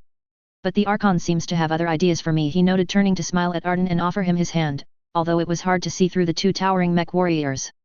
Colonel Sortak, a genuine pleasure to meet you at last. Likewise, General Arden agreed, stepping forward to take the hand and shake it firmly. Rand speaks very highly of you and your men. That flanking attack down the Whitecap River you pulled off was put into the textbooks at Nama and Albion almost as soon as we heard of it. The Marshal is perhaps too modest of his own performance in that battle. The General downplayed his own actions with a tolerant smile. But that was quite the engagement, I must say. Indeed, Arden agreed before stepping forward into the docking arm to the dropship to make room for me as I stepped forward, Arden gesturing at me. And this is Herr Smith, I presume, the LCAF General smoothly broke in as he turned to appraise me, smoothly clicking his heels and offering me a bow before offering his hand. It is a true pleasure. There has been a great deal of talk about you in the Archon's inner circle over the last week. Well, that was a warning if I had ever heard one. I wasn't taken aback by his reaction and recognition. After all, Katrina Steiner had insisted I come along. But it sounded like a great deal of information about me had made its way to Katrina Steiner. Wait. Hang on. Roman? That had to make this. The pleasure is mine, General Steiner, I responded smoothly as I racked my brains for what I could remember of Roman Steiner, which wasn't much. Except that he had been a very competent officer in the LCAF and then AFFC. Always nice to see someone from the LCAF side of the fence kicking ass and all that.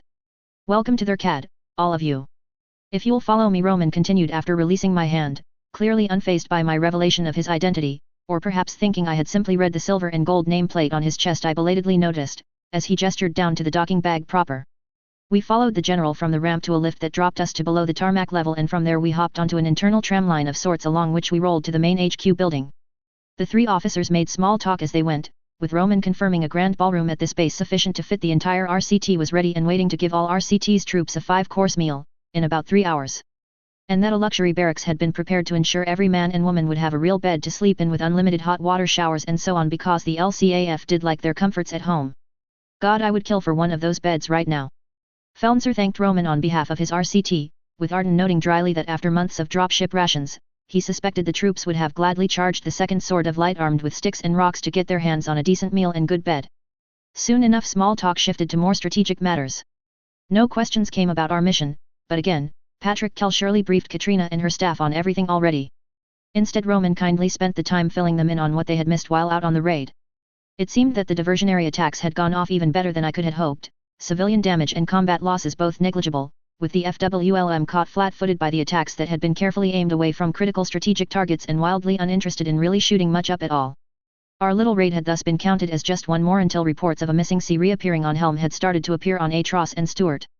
First earning flat WTF responses and then a slowly growing investigation, eventually stumbling onto the landing zones of our dropships and multiple regiments of burned-out APCs in neat little clusters and safe coming in to investigate. By which point our units were already 2 jumps into Lyran space and moving deeper. When it worked in your favor, 3025 Battletech's OODA sloth on the strategic scale was a glorious thing. Roman had also brought news from the Federated Sons. The Wolf Dragoons Alpha Regiment had attempted a raid on Barlow's End, alongside elements of a new DCMS unit known as the Ryakan. They had skirmished for a time with the elite Eridani Light Horse and White Witches along with a couple of other small detachments such as the Fox's Teeth before pulling out. Word from DMI passed to Lick was that the Mercs and DCMS units had been surprisingly sloppy, uncoordinated in a way that suggested friction between command elements. That sounded about on the money for the events as described in Wolves on the Border, except that I did not remember anything about the Fox's teeth being involved. Or any other units for that matter other than the 2 Merc commands. Conclusion, Hansa Davian was plotting something. Shocking, truly. I was broken out of my musing when the tram came to a halt and we double-timed it up some stairs into a large atrium. Here the base bustled with activity, but Roman led us through the crowd smoothly, nodding at the flurry of salutes he generated in passing as we headed for the skyscraper at the core of the base. We passed through a security checkpoint in front of a bank of lifts, but the guards just waved us through, clearly expecting us. A quick elevator trip up 30 floors to one clearly labeled VIP receiving lounge, and we stepped out into a richly decorated anteroom filled with officers, including one in the olive green uniform of an AFFS field marshal who stuck out like a sore thumb in the sea of Steiner blue. Salutes flew everywhere and I belatedly recognized the man across from me as Stephen Davian, the acting commander of the Davian Guards Brigade. Was the man Hansa had sent out to brief Katrina? In a whirlwind of orders, Ran and Roman split off to join Stephen and a gaggle of other flag officers, leaving Arden and I behind as they moved to a door at one end of this little antechamber which slid open at their approach. A roar of conversation flooded out, along with the distinct smell of cigars, and I spied what seemed to be a large officers filled to capacity inside. Moments later, a thundering round of applause started, cutting off a second later as the doors shut. But before I could ask what was going on, I found myself ushered forward with Arden through the heavily guarded doors directly in front of me, guarded oddly by. That was why 1st Davian and 1st Royal soldiers were standing around outside this door. Hansa Davian was casually lounging in a not-quite-thrown chair chatting animatedly with a very striking woman, who was also at ease in a not-quite-thrown chair next to him. A quartet of other people in a mixture of uniforms and civilian clothes were sitting around the table in polite silence, but otherwise the room was empty of people despite the table being big enough to easily fit a dozen. Flawless floor-to-ceiling glass walls to the left and right offered a spectacular view of the military spaceport and horde of dropships dotting the place, and that was about all the time I had to take in the situation as I braced myself. Well, here we go again. Colonel Sortak, welcome back to their CAD. Katrina Steiner greeted Arden with a warm smile at the AFFS officer who stepped forward to offer her a bow and state how happy he was to be back. Sounding entirely genuine about it too. Okay, I couldn't help it as I stood there watching the two exchange greetings. My entirely inappropriate first thought upon seeing the ruler of the Lyran Commonwealth as she and Arden renewed their acquaintance, was that she really was a mega-milf. I immediately gave myself a mental Gibbs slap. While Arden was talking, I took a second to note the presence of the various people present on the other two sides of the table. Patrick Kell was sitting 2 seats down on Katrina's side of the table and he was studying me a lot more closely than before. I suspect if he was in here with this group he had been let in on the secret. Nonetheless, he offered me a reassuring smile. Next to him was a woman wearing an LCAF duty uniform, whose glitzy Steiner cross and clear resemblance to Katrina, to say nothing of the way her eyes narrowed in not quite hostility at me, meant 2 things. 1. This could only be Nandi Steiner, and 2. Hansa had provided the full report. Shoy. Perhaps I should have used language other than later will blindly follow whoever waves the true Steiner banner hardest, even if said person first carefully covers said banner in excrement. On the other side of the table was Quintus Allard, and next to him was a man looking equally as nonchalant in a business suit, whom I guessed was probably Simon Johnson, the head of the Lyran Intelligence Corps. And I had this rather select group's complete and undivided attention. You know, short of standing in front of the First Circuit doing stand-up comedy about a war between blenders and toasters, I couldn't think of many crowds tougher than this one. Having finished exchanging pleasantries with his host, Arden saluted his prince and then took the seat he was gestured to, opposite the ruler of the Federated Sons, leaving me the sole focus of the entire room. And Mr. Smith, our welcome to you as well, Katrina called to me as her icy blue eyes settled upon me. Archon, I offered her a respectful sort of bow as we studied each other for a moment. I didn't move, feeling that I had not been invited to sit down as yet as she studied me and I studied her. Yup, total MILF, damn it John, stop that. Bad mind. Bad. Prince Davian has told me a great many things about you, she continued after a moment, her eyes focused like lasers that burned away any happy thoughts in a flash. Things that are utterly impossible, and yet she gestured to the window where our dropships were starting to gather a light dusting of late afternoon snow on their hulls. Here we are.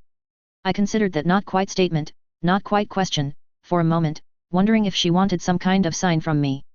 I toyed with several before deciding that it would be far better to keep my mouth shut and simply inclined my head briefly, which earned me in turn a simple gesture to the remaining empty chair next to Arden, opposite both rulers.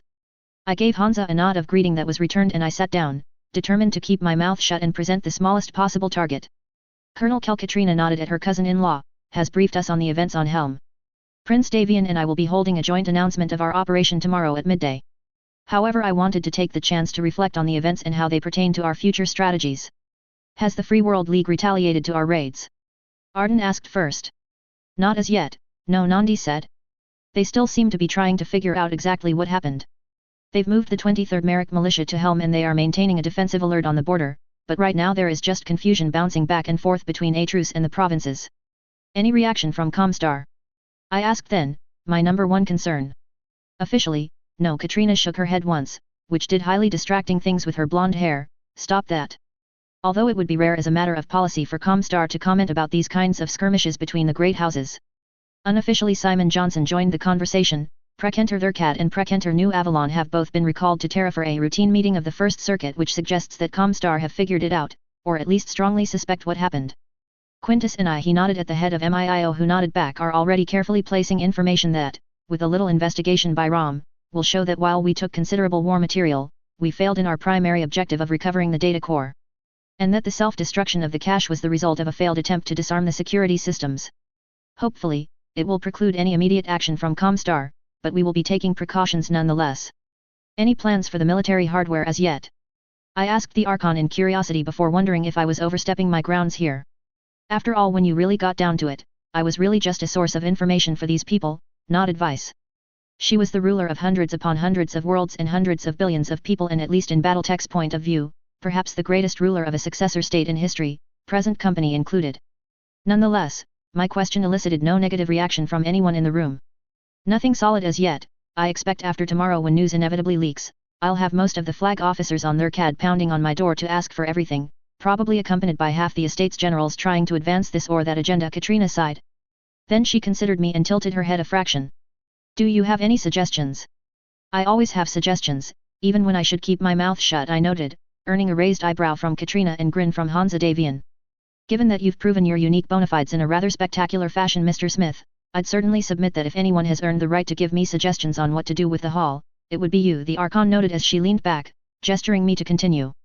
I cleared my throat before deciding that Katrina was, from what I knew, one hell of a straight shooter who appreciated honest and direct advice and abhorred both kiss asses and indecisive time wasters. So, use the gear to rebuild and recommission the 4th Royal Guards as a new regimental combat team, I said straight up, and the slightly amused look vanished from her face. Nandi seemed to recoil slightly before getting control of herself, as did Patrick, although Simon Johnson remained as neutral as ever, while Hansa looked genuinely intrigued. In for a penny. Bring back the pride of the Commonwealth to symbolically complete the LCAF before you go into the alliance with House Davian, I continued. Use the action to draw a line under the declines of the succession wars and make it clear that the LCAF will rise on their own to become worthy peers to the AFFS, not be dragged up by them. And as a bonus, cause Takashi Kurita some sleepless nights thinking that an elite unit with royal-grade SLDF technology and an enormous hate boner for the Combine is now sitting on his border, biding its time. My rather bold suggestion seemed to have stunned the room into silence for a long moment. Rebuild the 4th. Katrina finally said softly, her gaze distant as she carefully took the idea and started to examine something she had probably dismissed as nonsense at first, and I could guess where she was coming from. The 4th had been a symbol for the LCAF for almost 2 centuries now, almost to the point of being a minor sacrilege to even consider touching it, and yet that could make it an even more powerful gesture, if used correctly. And if there was anyone who understood the value of ideas and how to use them, it was Katrina Bloody Steiner. It would be one hell of a symbol. Patrick took up the discussion, his eyes focused intently on Katrina, his voice sounding as if the idea had caught his imagination. And even more of a statement. Not to mention providing a bulletproof reason to keep control of all the advanced technology, concentrated in a way not even Lestrade would dare whine about. The LCAF would love it, and that's putting it mildly. Nandi joined the conversation, her own eyes gleaming with a sudden intensity as the idea seemed to take hold of the room. No one in the estate's generals would dare speak against the idea, and the news would indeed probably scare the pants off the Drax if we made it clear that these are going to be the best people you can find for the job. Well, Nandi was more optimistic than I. There would always be an idiot who spoke against things, but I think it was safe to suggest that doing so would be a very bad idea. Katrina though just sat in silent thought through the exchange before she glanced at me once again, her eyes impossible to read. This happened in the original timeline? She asked me carefully. Yes, I nodded, although not until quite some time in the future, I noted, without telling her it was in fact 60 years in the future. But the gesture had scored Adam Steiner huge kudos from the LCAF and civilian population, so, why not give it a shot? Suffice to say, it was a wildly popular gesture and they became the flagship unit of the LCAF. You certainly think big, Mr. Smith, she finally said, and are not shy about turning over tables as her eyes bored into me, making me feel about an inch high. Perhaps because you still see this, all of this, as a tabletop game, but damn me if the idea doesn't fire the imagination, she said, releasing me from her stare as she turned to her sister decisively. Put together a working group, quietly, to look at how we would make this work. I know just the person. Nandi nodded confidently as she scribbled a note in her papers. I'll tap Edward Regis, and he would also be my recommendation for command if we did go ahead, Nandi said. It would nominally be a demotion from his current position, but the chance to rebuild the 4th Royal Guards and then lead them? Using them as a showpiece for what the LCAF can do? He'll be on his knees begging you for the chance. Otherwise I'd suggest Frederick, but... She finished with a glance at me for a brief second, clearly having read my notes on that wonderfully contradictory man's future. Katrina nodded, then turned to face Hansa. If I'm going to use this unit as Mr. Smith suggests, it would be rather counterproductive to rebuild 4th entirely out of assaults. So I'll trade you, let's say a company of assaults for the battalion of mixed lights and fast mediums you got from the cache. 3 companies for 4 lances. Hansa immediately countered her offer. Katrina smiled like a lone shark. The full battalion for 5 lances, and I can borrow Andrew Redburn and another dozen hand-picked light guards officers for the next 4 years as exchange officers, she said with a sweet smile. Done. Hansa agreed with a sharp nod, and Katrina took his extended hand and shook it firmly. Thank you, Hansa, she smiled again. Now she continued, turning her attention back to me, any more out-of-the-box thinking for us, Mr. Smith? Discarded pizza boxes are an invaluable source of cheese. I wanted to snark for no clear reason. Probably stress. Holy hell, that single look from Katrina had intimidated me more than the entire first meeting with Hansa Davian. But then she wasn't considered a political mastermind beyond even Hansa for no reason. Plenty, but none pertinent to the current discussions, Archon, I said instead. Very well, next on the agenda is strategic threats, and now Katrina's gaze bore into me in a way that finally killed even the slightest desire to snark. Mr. Smith, we are going to start with the planet Odessa and the ruins of Gabriel.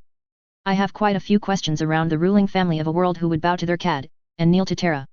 Chapter 9, Hell Hath No Fury. And so this is Christmas, as the song went. Or just about. December 3026 to be specific. But, this wasn't Christmas. Christmas was the Australian summer. Gloriously hot days with a family barbecue running around the backyard as a kid, followed by presents and cousins and all that fun stuff. It had been dressing in shorts and a t-shirt and spraying super soakers and hoses around if it was one of those really hot days. It was about good food and a million little things, from Christmas carols to various well-loved movies and TV shows that came on. And now I had none of that. I had felt homesick at different times, of course. But their cad really drove that home for me in a way it hadn't exactly hit me before. Which was ironic, because if there was a place that was as unlike an Australian Christmas as possible, it was their cad. I mean, Elsa would have taken one look at City and handed over her title of Snow Queen to Katrina on the spot had she seen this much powder. Most of all though, snow and temperature aside, it wasn't Christmas because I didn't have any family, didn't have anyone to share it with. But then, perhaps for all my secret knowledge about Battletech, I might be somewhat blind for seeing what was in front of my face. The meeting with the powers that be extended for another 3 hours, of which I stayed for 2 as we discussed the raid on Helm, its after effects and some of the more pressing issues Katrina wanted to bring up. Comstar were arguably the major, topic of conversation, which wasn't terribly surprising given that Katrina had just found out one of her worlds was in essence under Comstar de facto control. So much so the Order was able to operate a naval base deep in the outer system with near impunity. Unfortunately there were not any really good options for dealing with the ruins of Gabriel, as the former SLDF base was called. Seriously, who the fuck named it that? I simply didn't know enough about the structure of the hidden worlds at this point in time to give her solid intelligence on how they fit in with the rest of the Order, especially communications lines and probable response times. I knew the Primus was ultimately in command of them, and surely the current Prekentor Rom had his part to play too. But how much of an active link there was with the rest of the Order as opposed to the implied extreme compartmentalization the Order practiced? Well, their guess was as good as mine. I mean, there was a solid chance Gabriel was in mothballs with just a caretaker crew and being used as a ROM transit station with 90% of the Comguard fleet in mothballs, or it could be a major hub of the Explorer Corps, who knew? Could the LCAF chance a Special Forces blitz to sneak in, seize the base and loot the hell out of it without word getting out? Possibly. Could I offer any guarantees over it? Hell no. Accordingly, Katrina was convinced to let the system and its secrets be for now, as much as it clearly grated on her to leave Comstar so flagrantly violating her realm. The cold truth was that, for now, we had to just grin and bear it dealing with the toasters, although Simon Johnson and Quintus Allard assured their bosses they were working on short, medium, and long-term answers to the Comstar conundrum, so the phone company issue was parked for now to discuss other more immediate I might be able to offer commentary on, starting with the Genosha and re-emergence of Yorinaga Kurita, which bizarrely everyone at the table seemed to take as a grave threat. I think I actually earned, possibly against her will, a grin from Nandi Steiner by daring to roll my eyes when asked about the threat, scoffing that one mech warrior was hardly an existential threat to the Federated Commonwealth nations. And that if you had to face him, there were perfectly valid workarounds to the so-called phantom mech ability. From the brute force approach of dedicating a headhunter lance of fast brawlers, chargers if you could find them, to chase him down and rip his warhammer open with their bare hands while you dealt with his support, to simply performing grid square removal with artillery and airstrikes while he was inside said grid square. I didn't bother to go into deeper options that had been speculated in far too many threads on the internet, like my favorite of turning sidecar medium lasers on marauders into glorified targeting laser pointers a GM in an RPG had allowed me once, or finding a half-competent programmer to reprogram the targeting system to do optical reference targeting.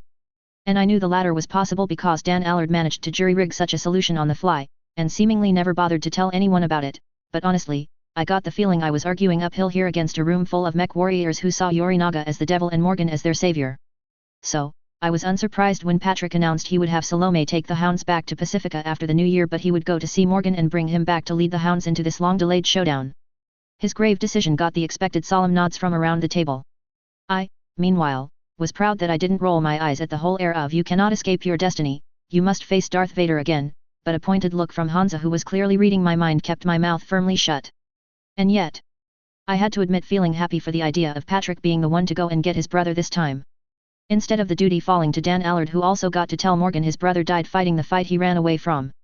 Now this was a butterfly, Patrick and Morgan Kell together once again, the two Kellhounds facing down the DCMS together and beyond into the future. Hell, perhaps Christian and Patrick could take Felon more in hand. Oh fuck. I had totally forgotten about Christian Kell. Did I butterfly him? No, he was conceived at the start of this year, I think, before any butterflies from me should have hit. But glancing across at the troubled expression on Patrick's face at the thought of his brother's nemesis coming out of retirement, I decided to hold on that thought for now until I could quietly discuss it and the implications of springing an illegitimate son on Patrick, on far wiser people than I. Shaking off the implications, I heard Katrina ask me if there were any other issues I felt needed addressing here and now, and I took the opportunity to inquire about the new Dallas operation status. Memory cores. Gotta catch 'em all. The response was both disappointing and yet satisfactory at the same time. The simple answer was that no one expected any outcomes on that mission for at least another few months at the earliest, more likely half a year. Apparently due to my annoyingly vague memory that there was some kind of sensor tripwire and automated HPG in system that would scream intruder alert to Terra if someone came in obviously to the planet, the DMI team sent were taking a very covert entry method that could best be described as pretend to be space junk and drift your way in cold from a non-standard jump point. It was a technique apparently incredibly effective against the kind of passive systems they were expecting to come up against. But equally, it was incredibly slow. Having just been trapped on a dropship for months, I really felt for the poor bastards, but was assured these people were professionals who could handle it. And they had one of the few fax machines NAIS had painstakingly hand-built that LIC and DMI were listening for if they needed help, so I suppose now we just had to wait and see what they came up with. Anyway, by this point in time the sun had well and truly set outside the massive windows as time rolled on, and so my participation in this conference was ended. The other people in the room had quite a few other things to talk about for the next hour or so until the biggest feast took place, so I was ushered downstairs to wait in a secure but comfortable room with some more light snacks. An hour later the power duo swung by to visit me on their way to get changed into uniform for the RCT feast, to tell me I wouldn't be part of it. But not to worry, the Archon was extending me an invitation for me to stay at the Royal Palace, one of the 3 buildings that made up the triad. Or, to put it more accurately, I was going to be put on ice there until after the chaos of Christmas had passed.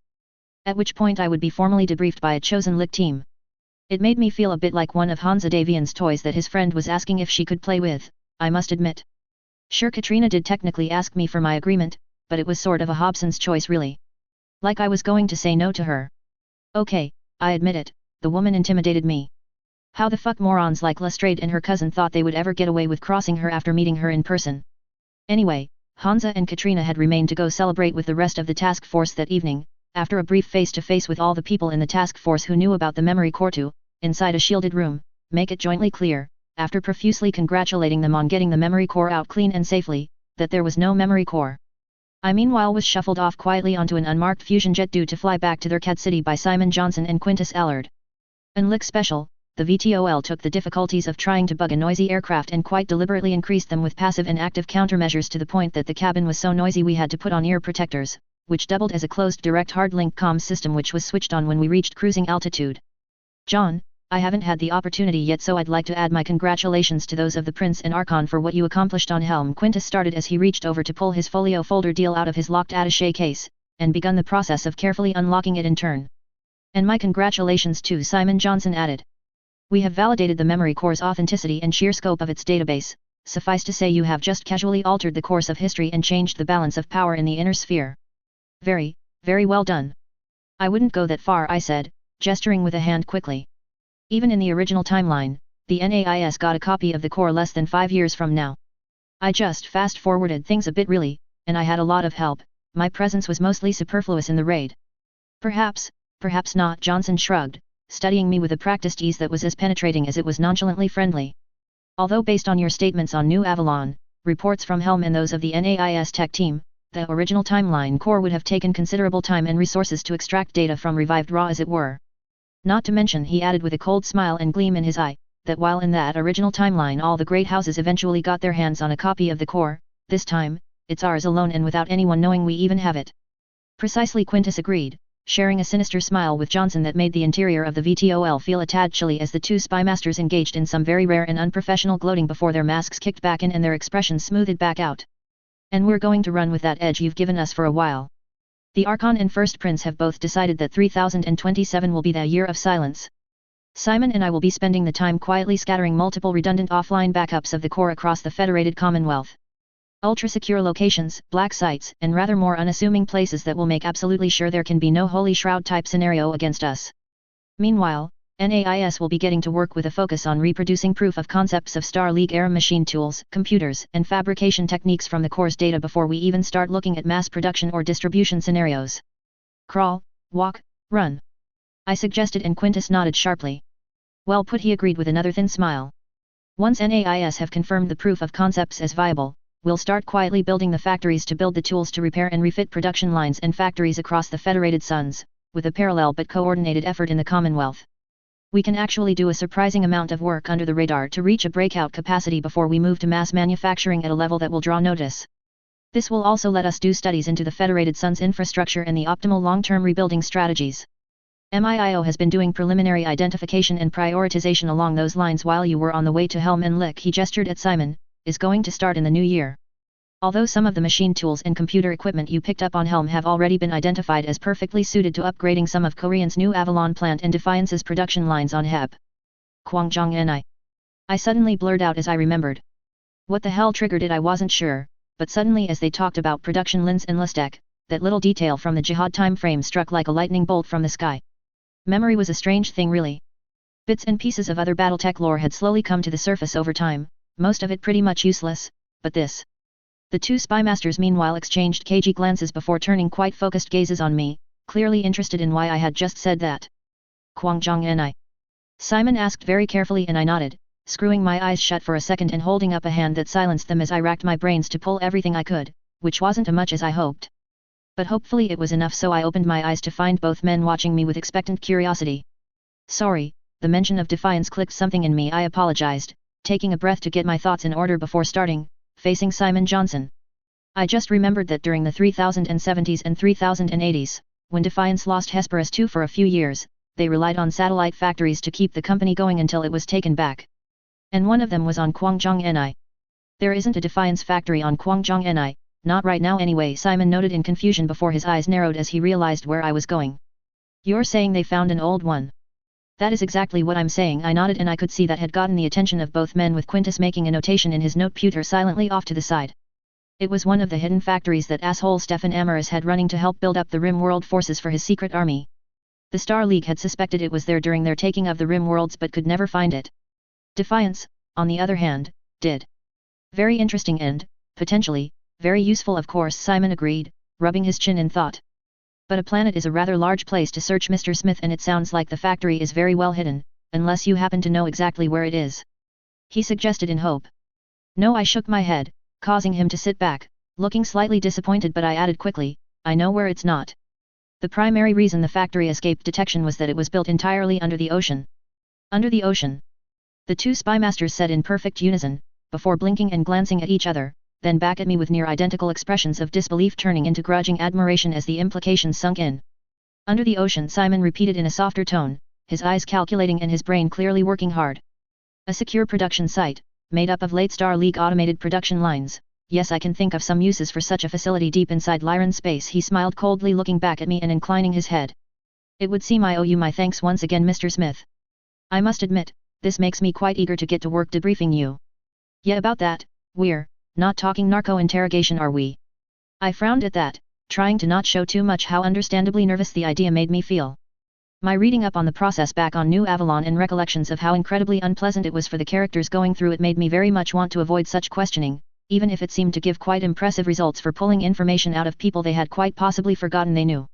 And seriously, that cold smile, blue eyes, and German accent, was giving me, probably unfairly, Major Zo are being very foolish. Ve ways of making you talk, vibes right now. But happily, said vibes vanished behind a display of professional disquiet from the man. Of course not, he protested with a not quite hurt frown. The Archon has made it very clear you are to be treated as an honored guest during your stay.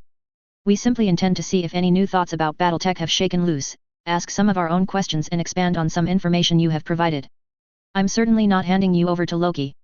I gave Simon a look at that but predictably found absolutely nothing but a perfect poker face with a look of earnest politeness staring back at me, and as his words sunk in, I realized I had forgotten a minor little detail, until it was literally looking me in the face. And that was Heimdall.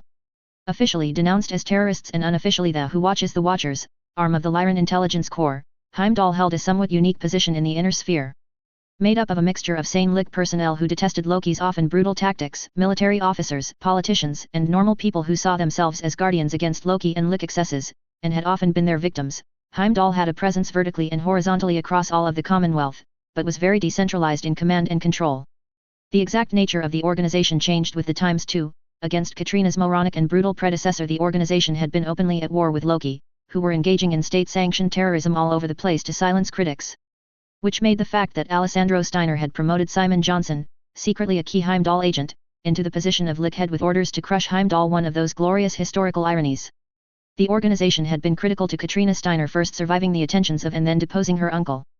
Katrina in turn, upon assuming power, had repaid their faith in her by yanking on Loki's choke chain until they understood they did not wag her and their previous tactics would no longer be tolerated under her reign.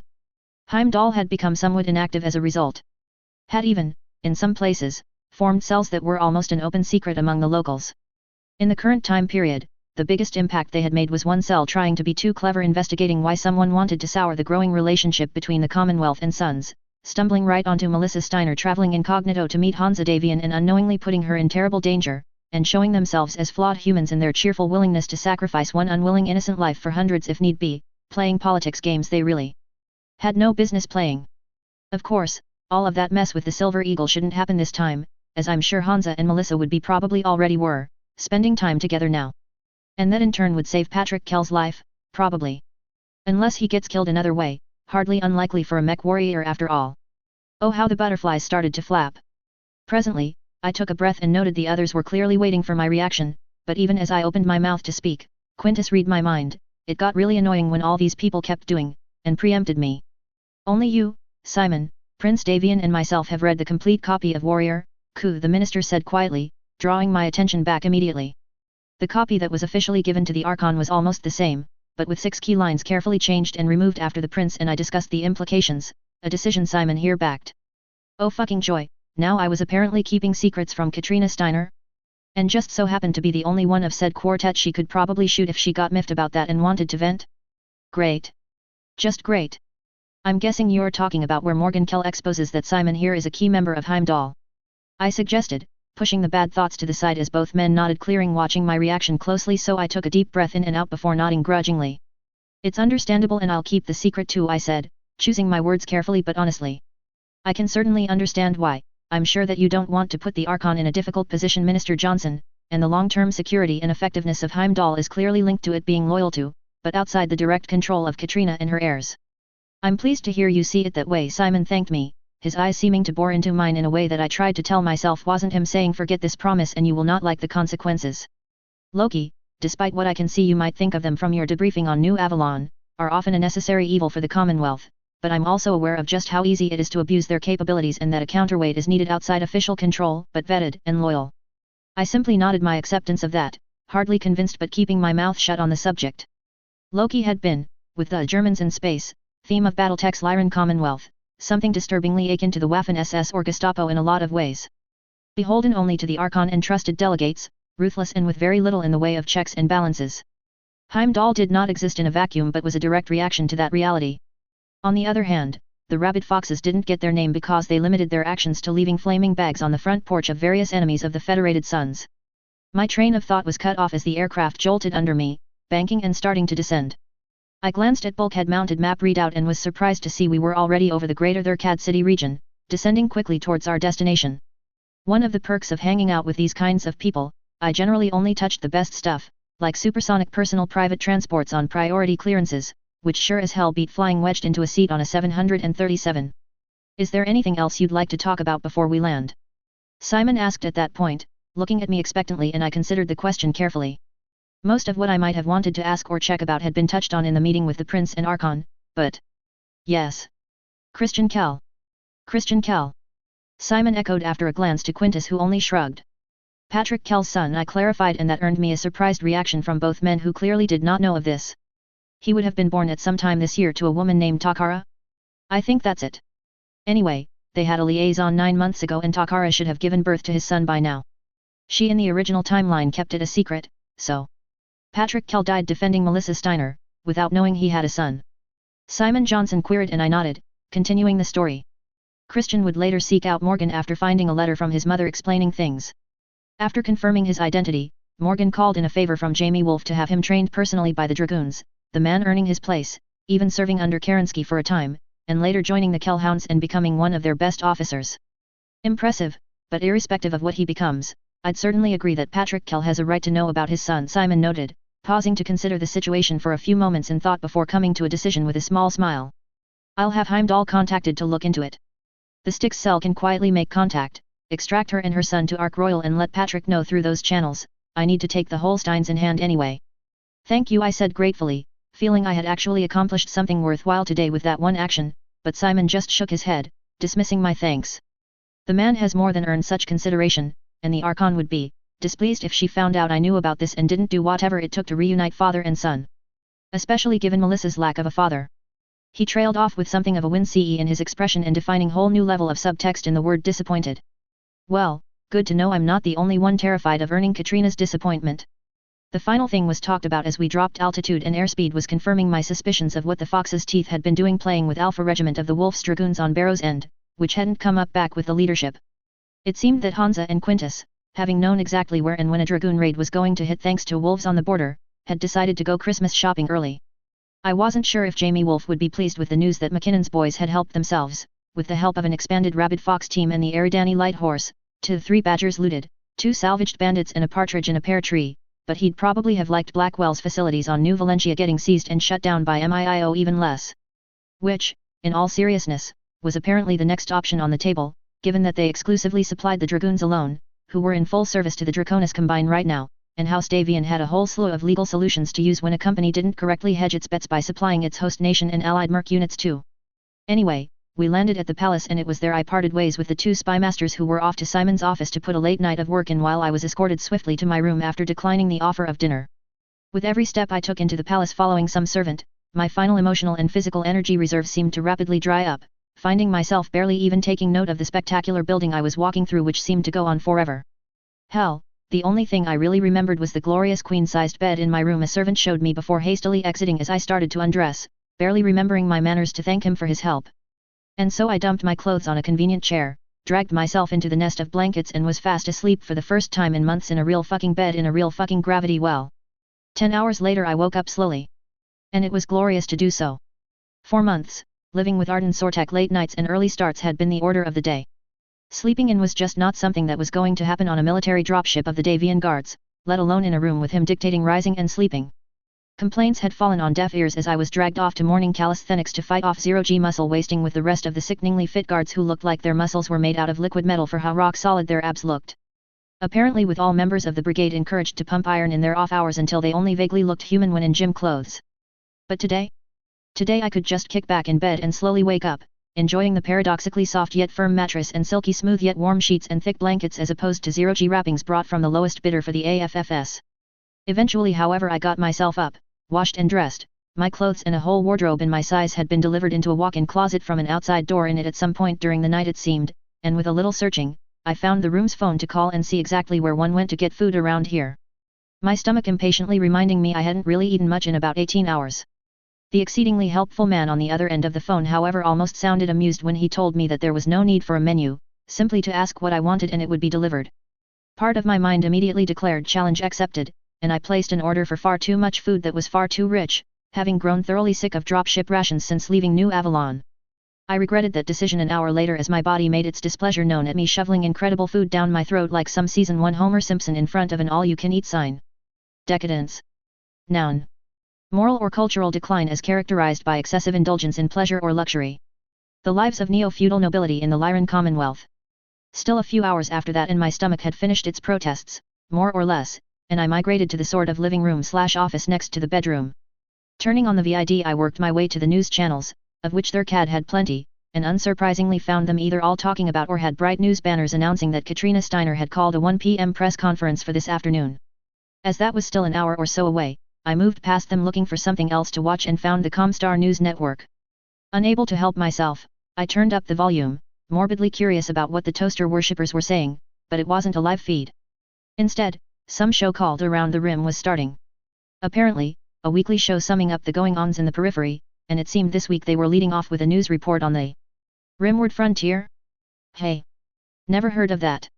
Helpfully the map zoomed in and defined it as the region of space between the Taurian Concordat and Magistracy of Canopus and I leaned forward in curiosity. I had never seen anything on Battletech's maps in that region of space, but in hindsight, that was probably just because the writers hadn't bothered to write anything about it. After all, with two periphery powers glaring at each other across it plus the Confederation and Free Worlds League forming a northern border of that region, it made sense that there would be something there. Muting the TV and switching it back to their CAD City news from the Comstar rep evangelizing about how much good the Order was doing in the Illyrian Palatinate, I walked over to the desk against the wall and powered the terminal there with only a little grumbling at its clunky interface. Gods, who thought I'd so dearly miss Microsoft 1,000 years of the future? Have pity on me, oh great God Gates, and provide me a GUI worthy of the 1990s. There was no answer from the multiverse, so I sighed and carried on with what I had. The mainframe in the triad this terminal was connected to was unsurprisingly massive, with data from across the inner sphere. Say what you will about Battletech computers, storage space was not something they had any issue with and were light years ahead in, meaning the triad had masses of captured data on anything and everything. Quickly enough I had isolated a number of public and government fact sheets, briefings, and historical texts on the region and went to work digging into them. My first impression was that I had discovered the Chaos March 30 years early given the number of factions, major powers backing said factions and independent and microstates with rapidly changing allegiances, alliances, backstabbings, and mercenaries of less than reputable rating working for the highest bidder on a day-to-day basis. Of course, unlike the Chaos March which had been formed around some of the most productive, populated and valuable worlds in the inner sphere. Most of the worlds were barely a step away from being a failed periphery colony with their only value being jump ship recharge points where help would eventually come by if you blew a helium seal. The planets often only held tiny populations of peoples with no other option but survive or die. This was figuratively the ass end of the inner sphere, that everyone crapped on. One exception seemed to stand out though. The Oregon Reach region which seemed to be a large microstate, but one in the middle of a civil war. Damn it, why did that sound so familiar? But even as I started to dig deeper into it, I noticed out of the corner of my eye that the VID had switched to what seemed to be a shot of the throne room and after a glance at the clock showed it was almost 12:50, I closed down the terminal and reached for the phone. Guest services were as efficient as before and at 12:55 a bottle of champagne and a very generous bowl of popcorn had arrived. And now properly equipped, I kicked the sound back on to listen to the talking heads as they speculated wildly for the remaining minutes until the Archon was due to appear. Unsurprisingly given the lack of any official leaks, Katrina was clearly holding her cards close they noted, most of the attention was on the two griffins standing on either side of the Archon's throne and the message they were sending. Which was that instead of wearing the normal gold and blue of the Royal Guards Regiment, they had been repainted into the distinctive dress colors of the Kellhounds and Avian Guards. As the experts pointed out, it was far from unprecedented for the Griffins in question to be temporarily painted in the colors of another Commonwealth unit or even Merc unit under contract. It was considered one of the greatest tributes that could be paid by the Archon of the Commonwealth to a unit that had distinguished itself on the field of battle. But for one of them to be repainted in the colors of the bodyguard unit of the first Prince of the Federated Sons? One of the talking heads, an older one and apparently the appointed conservative/traditionalist strawman was sputtering in shock and disapproval at such a sacrilege. Ranting about the tradition and horror of the throne, blah blah blah. One of the other talking heads though, who actually seemed to have his head screwed on straight and had the moral authority of being a former NCO in the Royal Guards, pointed out the obvious. Saying flatly that Katrina Steiner was a mech warrior who would never insult the LCAF and a politician of great skill, which meant she had a very good reason for this choice of paint. That shut the old fart up and I toasted the old soldier with the tip of my champagne flute. The show's host smoothly stepped into the slightly tense moment to take note another thing, pointing out that there were 2 podiums sitting in front of the Archon's throne. Meaning she was going to share the stage with someone. Opinion quickly seemed split between the CO of the Davian Guards Regiment or Patrick Kell, and I couldn't help but chuckle in a slightly sinister fashion as they went back and forth about which of the 2 it was going to be. Boy, were they going to get a surprise, right about now. A deep bell, almost so deep it sounded like a gong, rang and shimmered through the air of the throne room at exactly 1 p.m. Vibrating through the air of the throne room, it silenced the general hub into a respectful yet tension-filled air of anticipation as everyone turned to face the throne as a man in full court regalia whom subtitles helpfully identified as Franklin Hecht, Minister of Protocol, that was a thing apparently, moved to stand in front of the throne. The Archon of the Lyran Commonwealth. He called loudly, his words captured by some microphone to come across cleanly. And with that the crowd of thousands of people stood and bowed as Katrina Steiner emerged from behind the throne to curve past it, then a collective choked gasp come from the crowd as they came back up and saw that a precise half-second later, coming around the other side of the throne, was a man they had not expected. And judging from the sudden jerked zoom in on him that wasn't exactly smooth, neither was the cameraman or his producer. Surprise right up until the last moment, it seemed, had been achieved, and I grabbed a handful of popcorn with a grin as a non-G-rated profanity slipped out on someone's hot mic. The first prince of the Federated Sons. Hecht added to drive the point home to the stunned royal court as the 2 rulers reformed and walked the last few steps side by side to the lectern, looking exactly as grand, powerful, and confident as you would expect. House Lords' twin powers activate. Form of a press conference. Katrina welcomed everyone, then without further ado asked, commanded and obeyed, them to sit as she announced that she and Hansa would now brief them on the recent events leading up to his surprise presence on their CAD, the audience looking absolutely wrapped in attention with the press in the front rows frantically writing notes on notepads and noteputers as Hansa gave his famous smile and started to talk. This had all started, according to the Fox, with MIIO coming into some startling intelligence from a few good men trademark in the Combine. Specifically, reports that a highly ranked noble was planning to raid the Free Worlds League world of Helm. Somehow this noble, and I had no doubt MIIO and DMI were busy laying a trail for the ISF to follow right to the Red Duke's front door, had found clues to suggest the legendary SLDF depot had not been taken by Kerensky as thought, simply moved, hidden and then lost in the chaos of the succession wars. A frantic exchange of messages with Lick had turned up twist. Lick had also just heard some nobles on Irian of all places were also looking into Helm and the ancient cache with their own clues. Katrina then took a moment to hang a lantern on the obvious. It was highly suspicious that both powers had suddenly came onto this information at the same time, even if the Sons and Commonwealth had not yet discovered a connection between the 2. She left it at that, but I was sure even that would be enough to have A, the Captain powers glaring suspiciously at each other, and B, Comstar looking suspiciously at itself. Hopefully involving Prekenter Rachan finding himself in a dark room with his balls hooked up to jumper cables as Rom vented Comstar's fury that he might have caused this disaster. Couldn't happen to a more deserving bastard really. I could also live rather easily with the heat no doubt about to come down on Duke Recall. As I recalled, his little operation had been run without the knowledge or approval of either Takashi or Theodore or his warlord, which meant he had sinned. Twice. Firstly, he had been preparing for a raid into an allied state. The Concord of Captain might be a bit of a joke, but it was still Kurita policy and would have been a huge loss of face for House Kurita if, as Hansa and Katrina were insinuating, the Red Duke was preparing to invade their ally and seize a priceless storehouse. Yet, far worse as far as House Kurita was concerned, there was the question of exactly what he was planning to do with a massive storehouse of Star League military gear he wasn't telling his liege's heir or warlord he was going to get.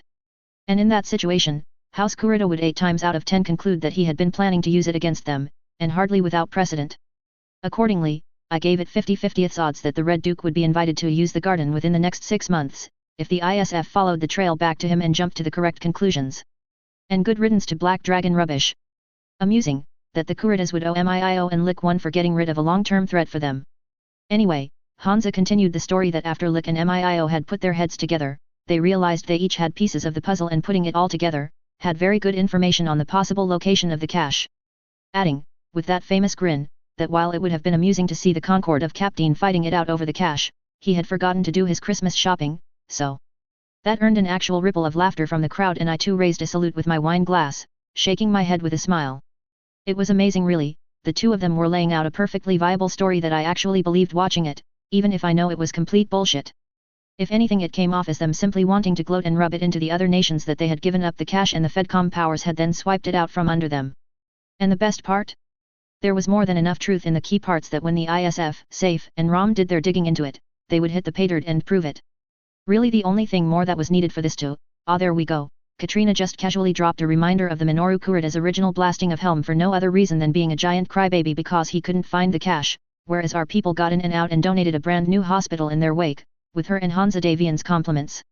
I mean, everyone in the succession wars unleashed hell on each other of course, but most of the time it was at least nominally hell targeted at military and industrial targets, with civilians simply collateral damage. Not blasting an entire planet into a smoking cinder because you looked like an idiot in front of your troops for going on a wild goose chase. Well, most of the time anyway. And as for the Free Worlds League's internal fun? Katrina yesterday had hinted that Lick was already planting suggestions to point safe right to Lord Garth, Duke of Irian, who wanted the cash to build an army to overthrow the Captain General. Which was of course, absolutely true. And true 9.99 times out of 10 in the FWL. And if that knowledge just so happened to cause a spat between Irian, Stuart, and Atrus, well, that would just cap off this little operation, wouldn't it?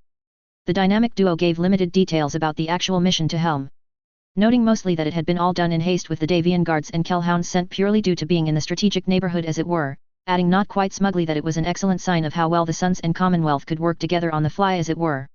A military briefing would be following this one, and so they would leave such questions to the officers following, but they did round out their conference by Hansa noting that the Archon had very graciously invited him and a few close friends to spend Christmas Day with her family, which he had of course accepted.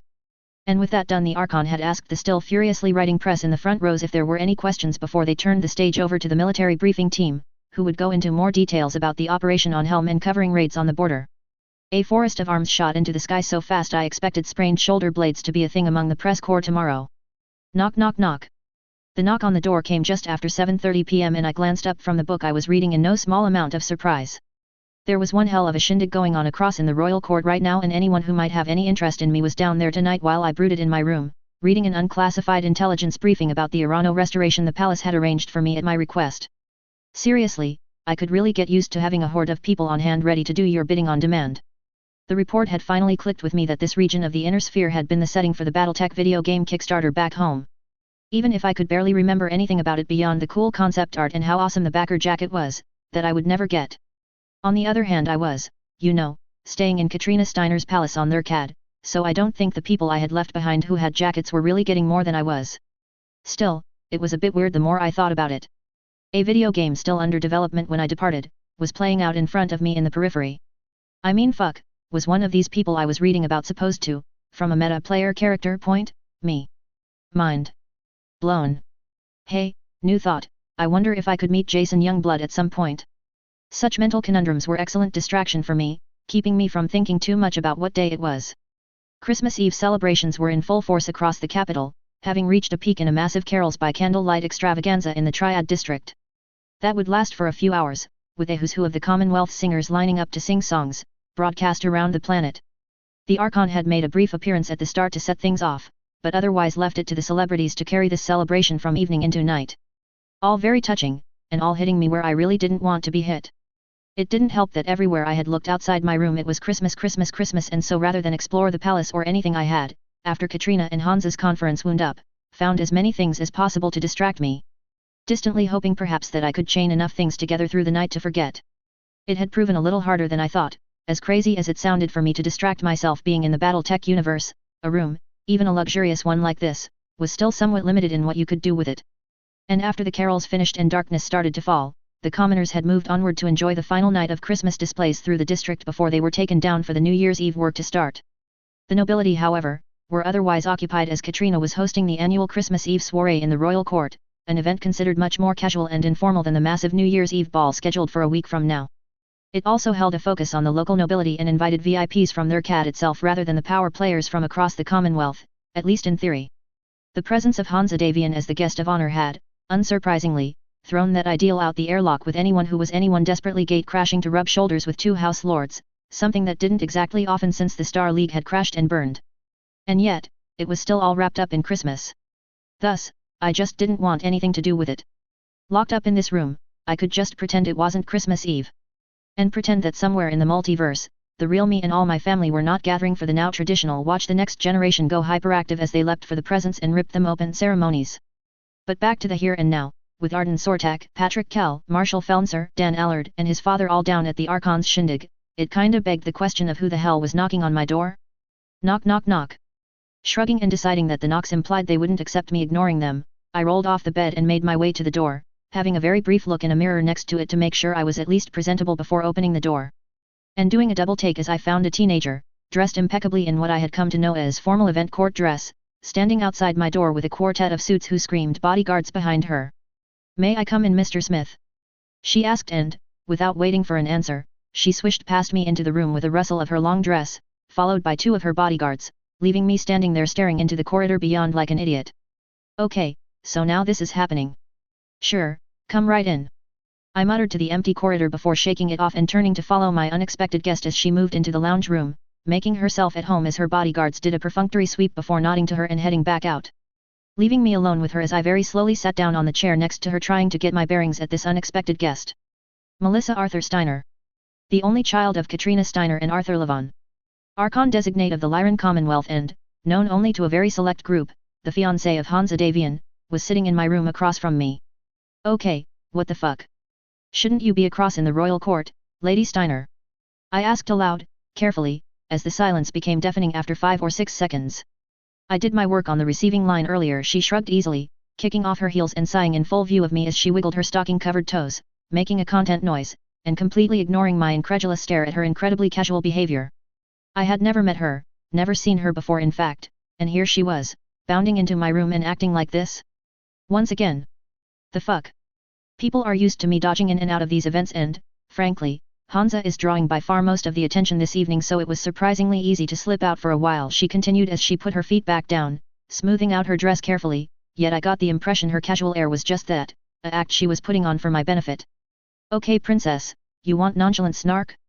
Let's do nonchalant snark," I thought as I managed to regain some sense of balance and decided to lightly test the waters. "So, you're on a first-name basis with Prince Davian now?" I returned fire and was pleased to see it knock her back slightly, a flush passing across her face for a moment. After all, I had no idea if she was in on the Jordan Weissmann. And boom, headshot. There is still something fourth-wall mind-breaking about Melissa fucking Steiner saying that name. "Well, that's direct enough," I muttered, abandoning my snark as I both relaxed and tensed up, while Melissa's expression became almost impish.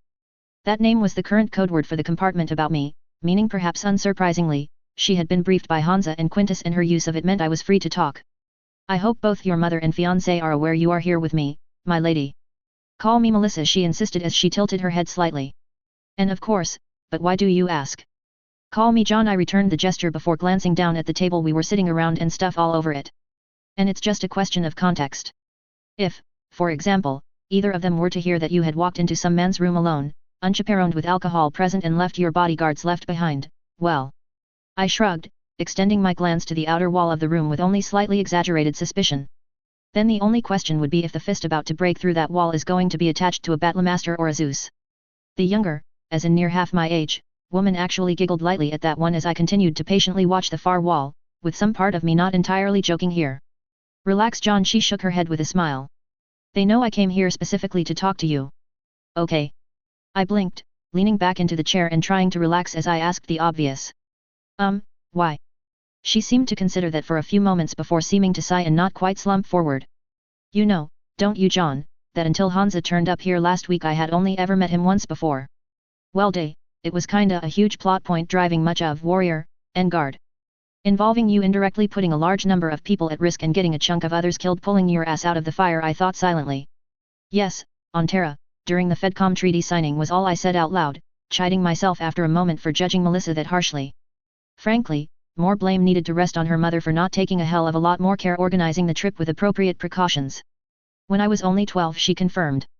"He was very nice to me, didn't talk down to me, and the whole thing was all sort of fairy tale and romantic," she said with a distant sort of smile on her face as she seemed to drift back to that momentous meeting. I don't think I really understood the sphere-shattering consequences of that agreement then, not sure I even really understand it now.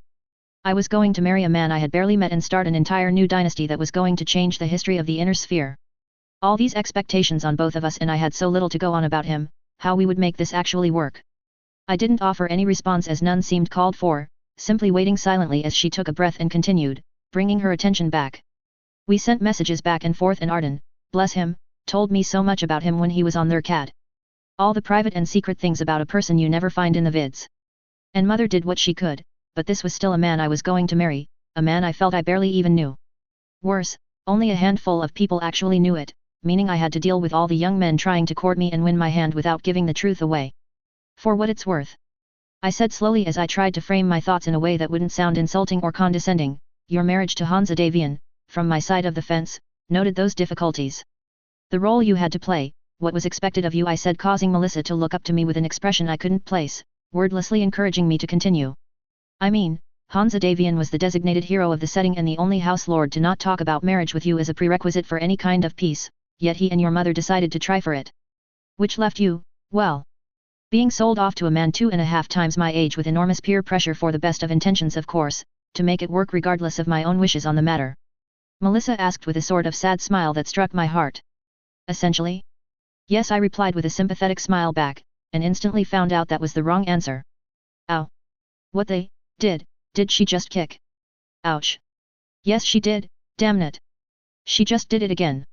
So you're why Hansa was going out of his way to tell me that I didn't have to go through with the marriage, she accused me darkly as I rapidly slid down the lounge out of range, her glare tracking me and instantly making me regret said lounge wasn't longer as I crashed into the armrest while she stood up, the goofy teenager nowhere to be seen and in her place nothing less than her mother's daughter.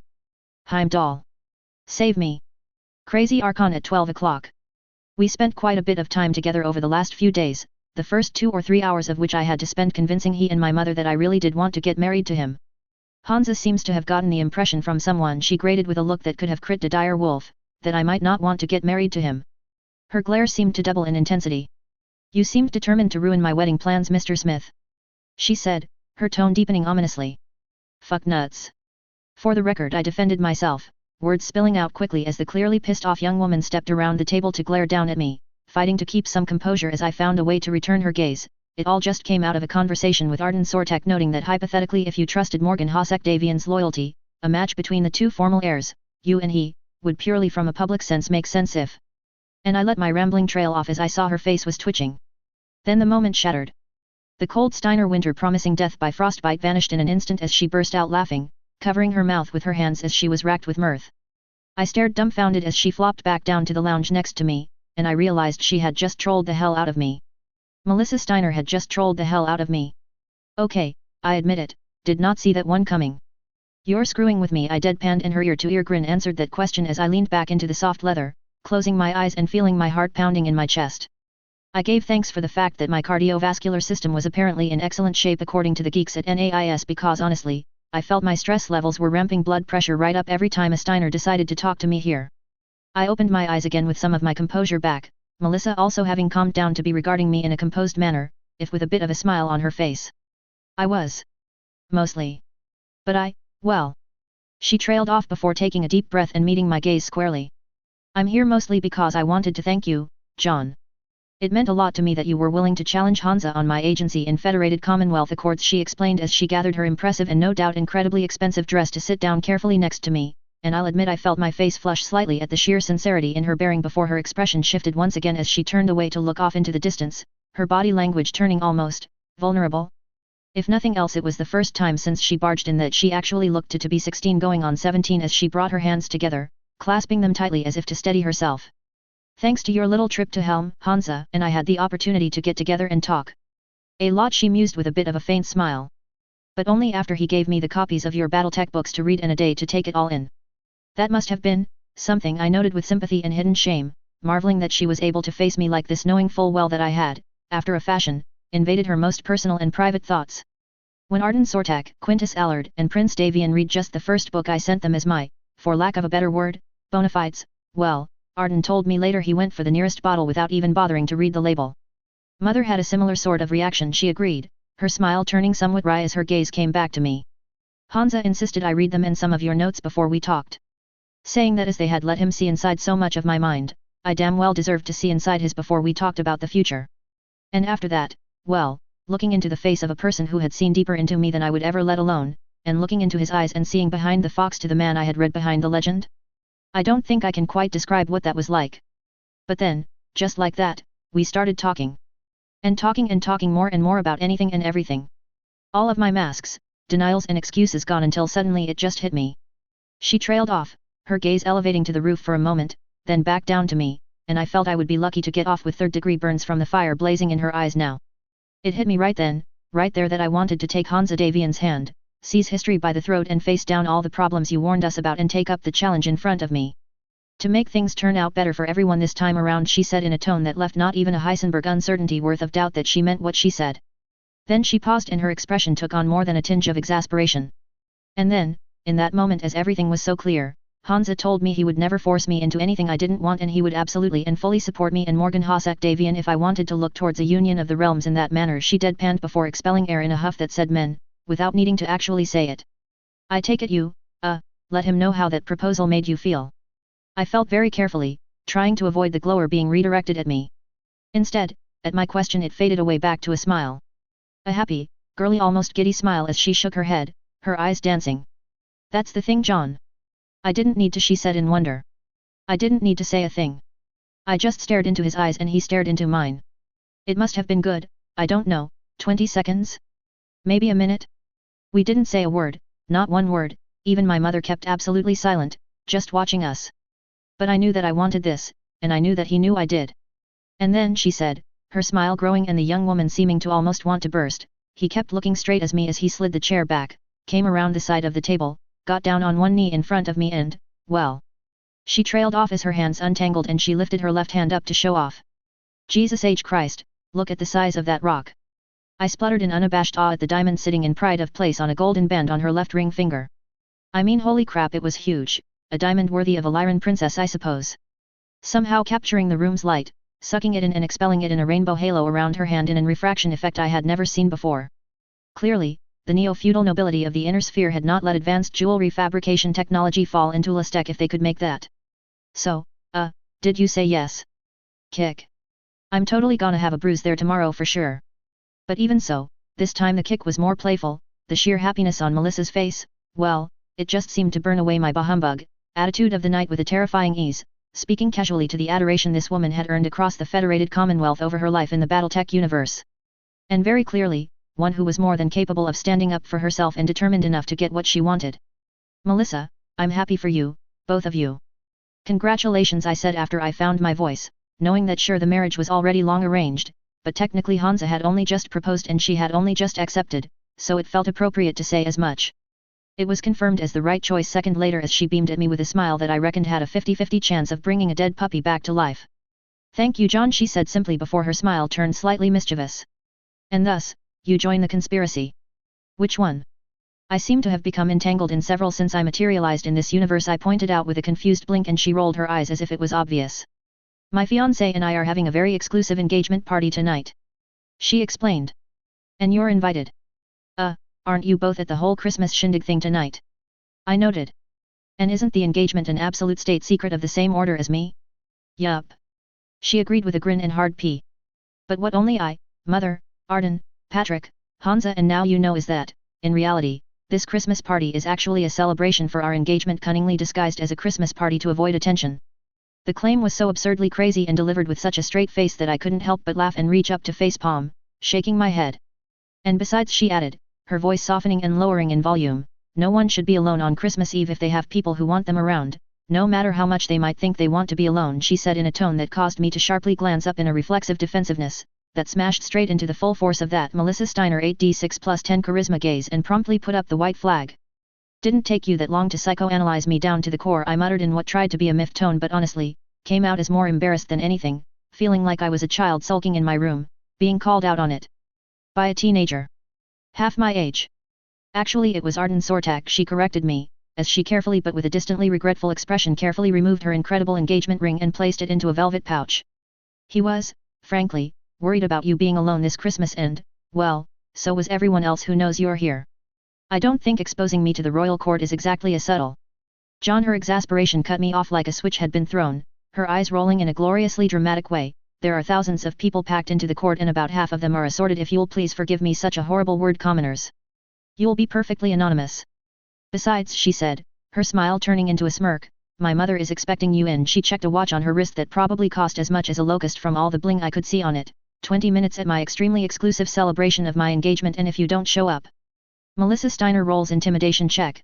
6,6,6,6,6,6,6,6 plus 10 equals 58, against John, 1 plus 2 equals 5. Melissa Steiner critical success. Okay. I held up my hands in surrender, finding myself on my feet without even realizing I had stood. Man, was the thought of Katrina Steiner getting pissed at me that much of a intimidating threat? Yes. Yes it was. But at the same time, deep down where I would deny it, there was something that made me almost want to start crying for the fact that some of the most powerful people in the inner sphere, well, they cared enough to want to drag me out of my sulking room to celebrate Christmas Eve with them under the silly pretense of an engagement party. I had to turn for a second, hastily clearly my throat until I controlled my composure that had started to slip at that, Melissa in turn very tactfully busying herself in carefully putting her engagement ring away into a cunningly hidden pocket in her dress, charmingly right over her heart. Good, she said when I turned back, and with that, the Archon designate carefully slipped her elegant heels back on and swished back to her feet, striding confidently across the room to the walk-in closet as I slowly gathered myself and followed. She dove inside without hesitation, emerging scant seconds later with what seemed to be the 31st century equivalent of a tuxedo, placing it onto several convenient hooks before turning to give me a pointedly commanding look.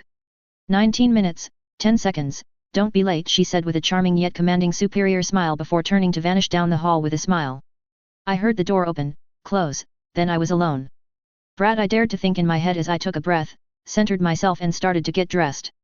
Chapter 10, Tweedledee and Tweedledum, or just Dumb and Dumber. I had never put on a tux in my life, and now I had been given a deadline to get into one and wear it walking into a fucking neo-feudal royal court. No. Bad word. Mental note, never use deadline in a sentence in anything related to a command from Katrina Steiner. Still, I was able to put on the unfamiliar suit quicker than I anticipated, taking a moment to admire myself in the full-length mirror built into the walk-in closet's door. The white shirt was excellent quality if relatively plain, but a Steiner blue cummerbund added a neat little splash of color, as did the polished brass buttons on the jacket. Of course, if the specific shade of blue identified me in some fashion with House Steiner. Well, in either case, I decided I looked awesome if I did say so myself, as I slipped on the jacket after fussing the bow tie into place. Bond. James Bond, I tried in my best faux connery, before my reflection gave me a seriously, look at how bad that was. Very glad no one had seen that, I turned away and headed for the door.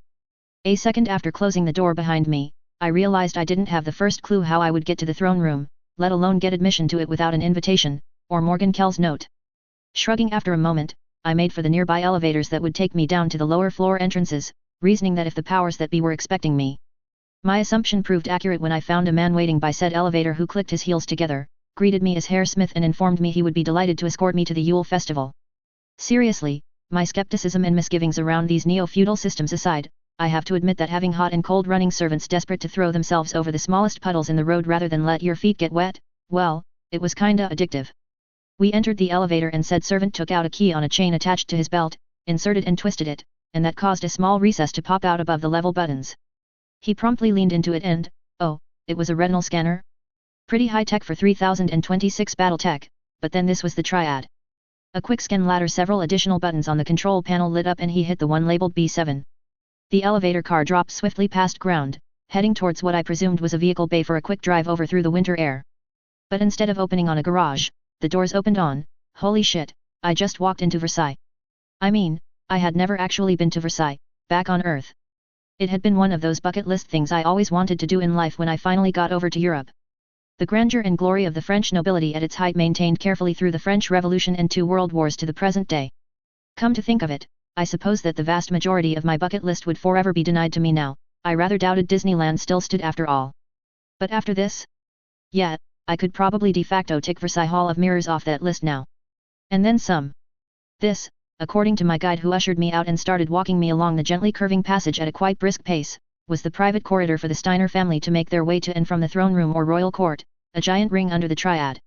And if this was a simple private service tunnel, I didn't know what it said about the Steiner family, well, except perhaps we have the money. All the money. The floor was a white marble threaded with veins of crimson, the center line of which was covered in a Steiner blue carpet. White too was the color of the walls, but it was offset with generous broad amounts of gold leaf paint. The vaulted ceiling above was painted with a continuous work of art that wouldn't have looked out of place on the roof of the Sistine Chapel by my reckoning, and perhaps most strikingly, the outer wall was one giant and continuous strip of a flawless mirror, interrupted only by the occasional door. Just, wow. My escort was also perfectly happy to play tour guide as we moved briskly along, pointing out some of the incredible treasures of the Steiner family, set in small alcoves or mounted on the inner side of the passage. Items of such value and historical significance that I had to stop my jaw dropping open as they were pointed out one after the other. I mean, I just walked past the framed handwritten letters sent back and forth between Trachel Steiner and Ian Cameron, negotiating the joining of the Lyran Commonwealth with the Star League. Hanging in a glorified private tunnel and simply waved away as if it was nothing by my guide. Was it that after so many centuries, the Steiners had picked up so much stuff that even something like that wasn't worthy of front row seats upstairs? Or was this a message from the Steiners of the past to the Steiners of the present, reminding them of their family's position and pride and accomplishments, or some bullshit like that as they walked to the business part of the triad? Whatever the case, I can say without a doubt that the purpose of the passage was to overawe me. It gave it a very good shot. But it wasn't the last time tonight I would be left stunned. I of course had a general sort of idea about what the Lyran throne room looked like. My memories of Battletech didn't include any canon illustrations, but I had seen it on the VID today, even if the focus had been pretty tightly on the throne and area around it. A little chatting with my guide explained to me that the throne room where this invitational was taking place, as opposed to the ballrooms in the royal court, was a large floor space flanked by 2 extended wings. The top of said wings were tiered seating, like a stadium, providing public seating for major court events to view the going-ons on the floor of the royal court where the nobles and VIPs fussed. And under the raised seating were 2 lowered levels of comparable floor space, with gentle flights of stairs linking them to the main floor. Generally closed off day to day, but fully opened up tonight to provide maximum floor space, and it was into the eastern one of those I entered. My entrance was unheralded through a service door into the wing, slipped in with a bunch of servants carrying drinks whose casual screening of me and dispersion into the crowd suggested quietly slipping people into the royal court without notice was a major part of their job. And thus finally alone and left to my own devices, I casually sort of started to look around, taking the measure of tonight dignitaries as I did. Seriously, did I just walk onto the set of the Hunger Games? Not kidding, the guests around me looked like they could have just walked out of one of President Snow's capital parties, with a riot of outlandish and exotic outfits and colors and hairstyles and makeup which I think were supposed to represent regional fashions. It was like the MTV Music Awards meets Tribeca Film Festival in its own way, and it in a moment made me extremely aware how out of place I was. Not because of my clothes per se, there were plenty of men wearing very similar styles mind you, so I fit right in that sense. Rather, it was the fact that I was brutally reminded I was a 21st century middle-class professional walking into the throne room of a 31st century feudal power filled with nobles, one encompassing hundreds of star systems and hundreds of billions of people. For all my knowledge about this universe, knowledge that included things that had driven Arden Sortak, for about 5 minutes, to drink, stunned Quintus Allard and actually left Hansa Davian speechless. I was a complete and utter noob in this space. The 1,000,001 social cues and royal protocols the people around me were taught from day one, no one had ever seemed to see the need to tell me. Even on New Avalon I had actually been pretty isolated in the palace, working with professional intelligence and military personnel with next to no exposure to the royal court itself. But this? Dealing with Hansa and Katrina, despite the fact that they were kind of the ultimate expression of this entire system, was actually straightforward enough. They were professionals, I was professional. They knew exactly who and what I was, we all wanted the same thing and we were working towards the same goal. But dealing with the nobility at court? Was this really something I could do? As a matter of fact, yes. Yes it was. I surprised myself by quashing my first instinct to freeze or find a very dark corner to hide in and try not to be noticed, chiding myself for the self-pity as I thought back to Melissa's brief conversation with me. About how my actions had impacted her. It was one thing to dump my load of knowledge and reality on Katrina and Hansa. Hansa, Katrina, Arden, Quintus, they were all titans of Battletech in 3025. Experienced elites in their fields of expertise, confident in themselves, skilled and hardened by war and politics for a long time. My revelations and presence had cleared shocked them all, but they had adapted, taking my disruptions in stride and shaping them to their advantage. But while I was bouncing my way through hyperspace from Helm, Melissa, a 16-year-old, had lost any privacy over and confronted directly about the doubts and second-guessing going on in her head that had hounded her through the Warrior Trilogy. Directly and bluntly. Not to mention all the future actions. The people killed in the Silver Eagle incident alone due to her choices must have been one hell of a thing to confront for a teenager over. So while it seemed that she, her mother and Hansa had been forced to sit down and talk through all their issues in the open, I felt that behind that enthusiastic kicking and fake glowering there was still an uncertain person coming to grips with the weight of the future I had placed onto her shoulders.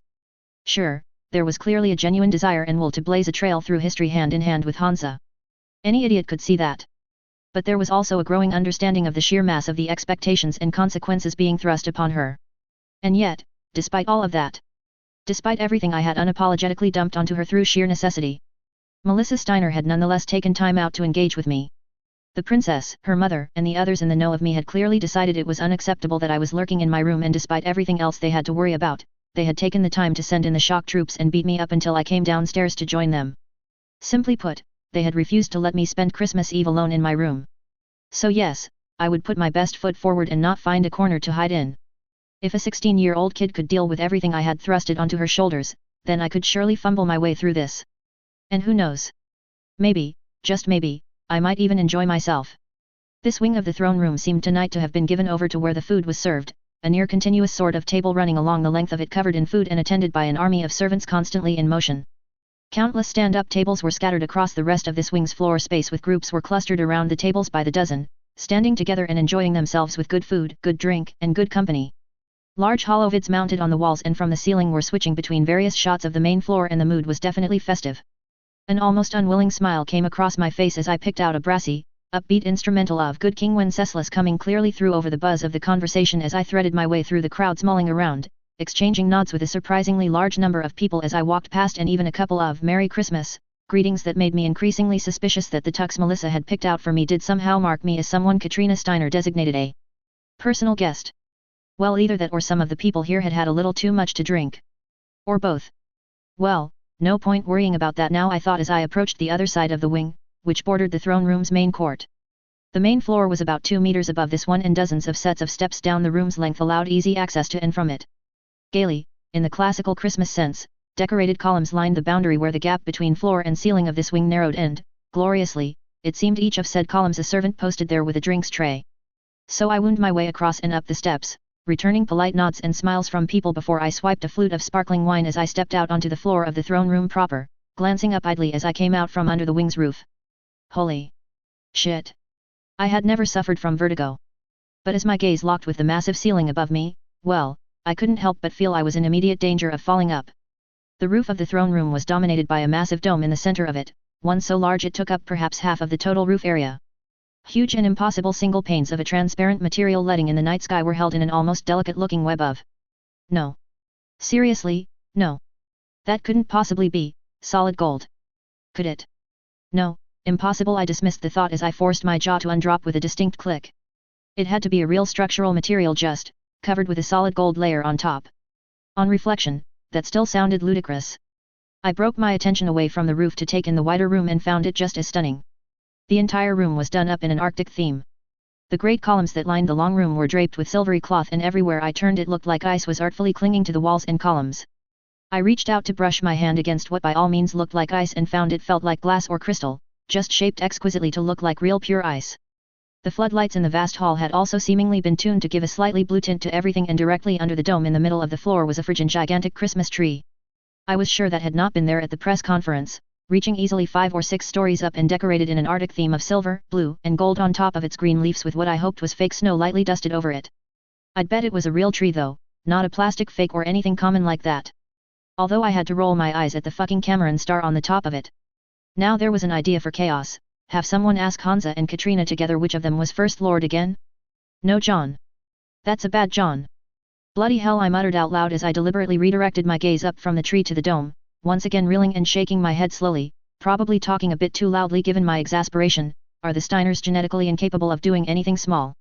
A bark of laughter behind me at that comment told me I had been overheard, and I winced for a moment as I planted my foot in my mouth.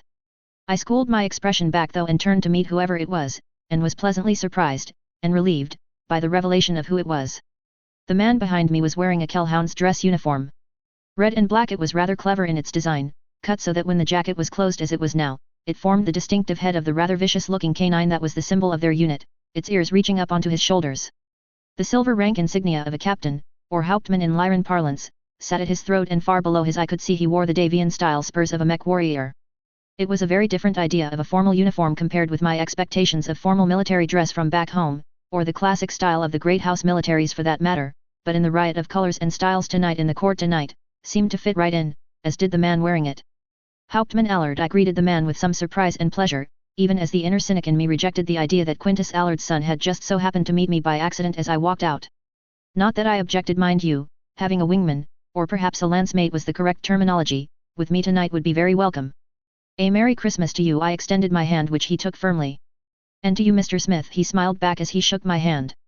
And yes, he added, glancing around, I think it's something of a point of pride that the throne room of the Archon is by far the biggest in the inner sphere. Personally though, I think it might be a tad over the top. It's impressive nonetheless, I admitted, taking a sip of my champagne.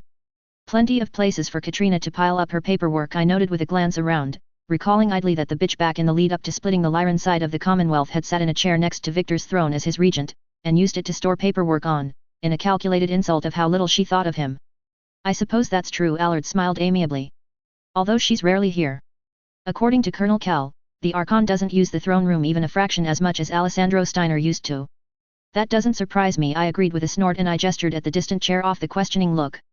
Alessandro, especially towards the end, was probably so uncertain of his shrinking power base that he would feel the need to reinforce it quite blatantly by sitting on his throne. Katrina on the other hand probably has far better things to do than waste time sitting on a chair for the cameras, I said, and Allard grunted in agreement at that. Of course, I allowed, looking past the throne to the two titans protecting it. This room does have some advantages. There are probably days in politics when it's good to have a pair of Donal PPCs at your back. True, Dan laughed. Although why they've persisted in keeping long-range fire support machines in the position of close bodyguards inside a building. Allard shook his head, an air of professional exasperation coming over him that I thought was a rather valid point. Tradition, I suppose. I shrugged, trying to remember when the two massive war machines had been introduced. I think it was after one of the Archons got spooked by an assassination attempt, but even so it was a bit silly. I mean, in one sense it didn't really matter. Squishy humans vaporized just as easily inside the minimal focusing range of the PPC, but the LRM rack was hardly useful indoors. And God help them if a bored pilot accidentally stretched out and kicked the jump jet pedals.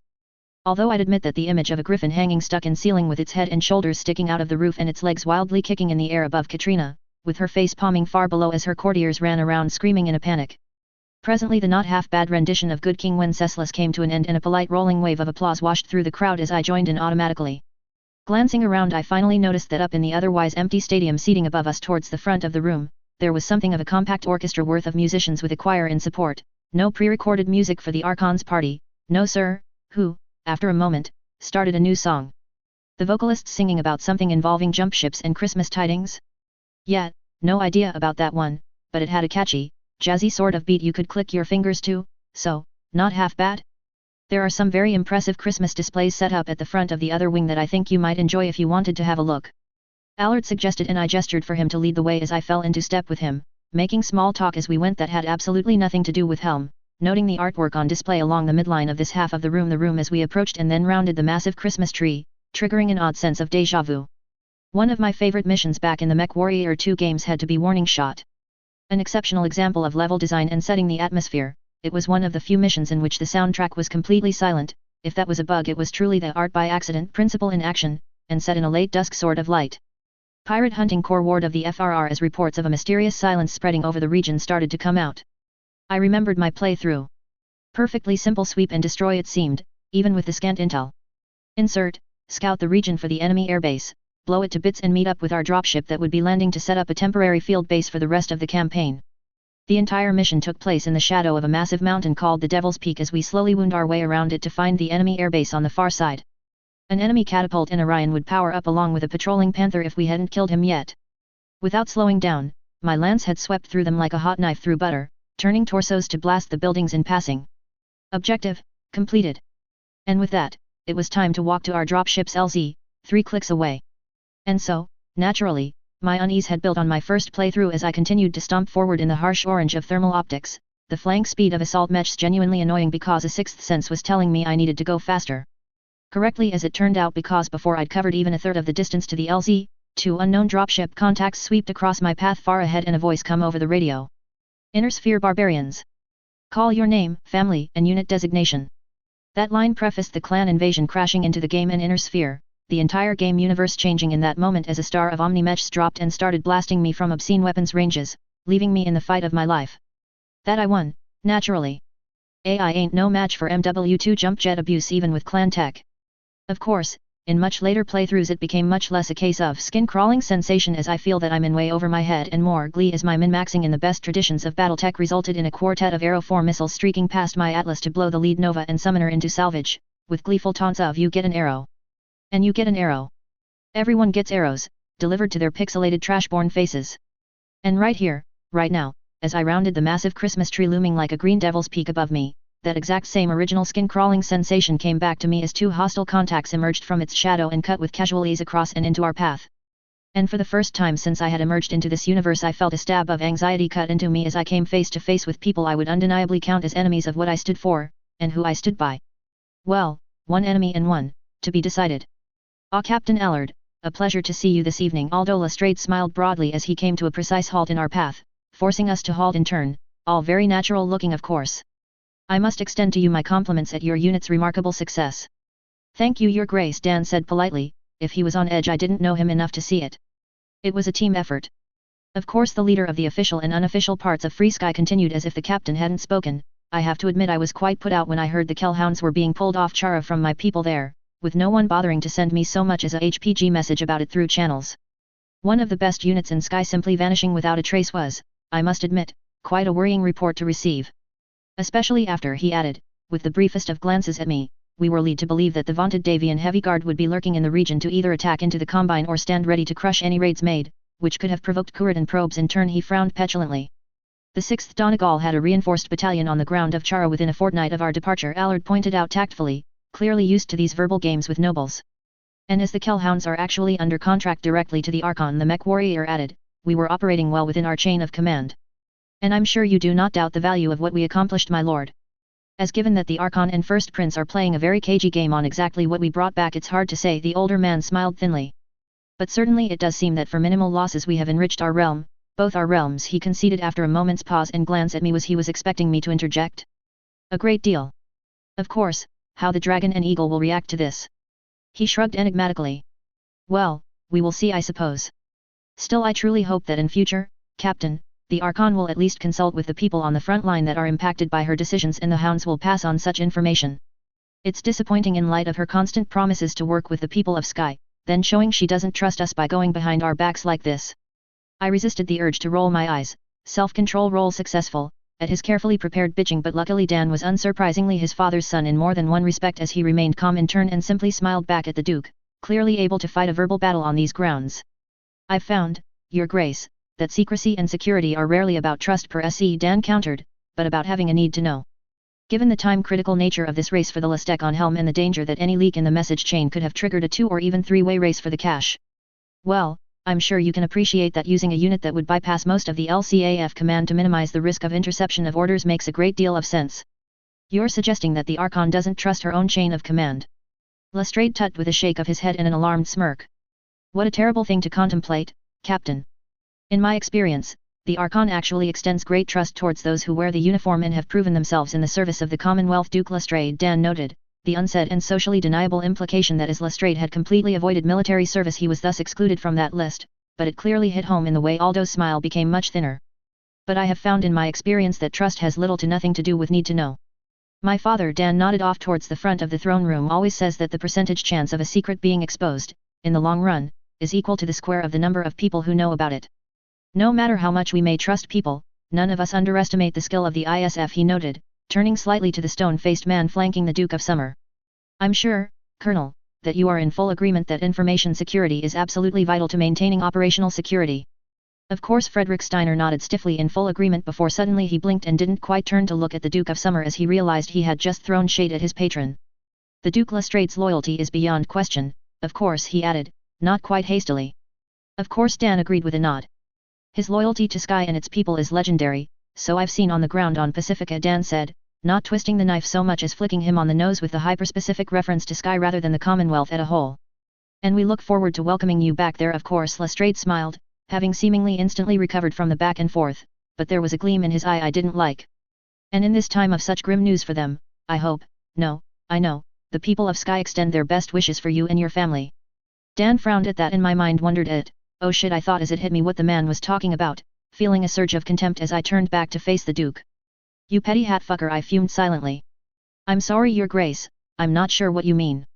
Dan asked carefully, and the look on Lestrade's face immediately switched from sincere to shocked to sympathetic, all three utterly fake, I knew, but full credit for how real they looked, in a matter of seconds. Oh. He muttered as if genuinely shocked before taking a deep breath. I'm sure he didn't need to steady himself. I just assumed your father would have told you when he saw you. He continued, drawing it out as I worked my jaw to keep silent, a reaction I cursed myself for giving away as I saw Lestrade note it and turned to face me.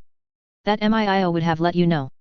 I kept my mouth shut but tried my best to glare with my eyes through my otherwise bland expression to the point of missing the pointed MIO label for a few seconds before I dismissed it as something to worry about later. Dan shot me a look for a second before turning back to Lestrade. Pray tell, what would he have told me? He said directly in a calm voice but with the slightest edge to it. I'm sorry to be the one to tell you, he lied, but your half-brother, Justin, was badly injured in a battle late November on Kittery and Medivase to Nais. The Duke twisted the knife in behind his expression of solemn regret. The news arrived to Pacifica after the Kellhounds had been pulled out, and without forwarding information, it was diverted back to Theatre Command on Summer for us to try and track you down. If we had known where the hounds were going. He apologetically shrugged and sighed in an excellent imitation of regret.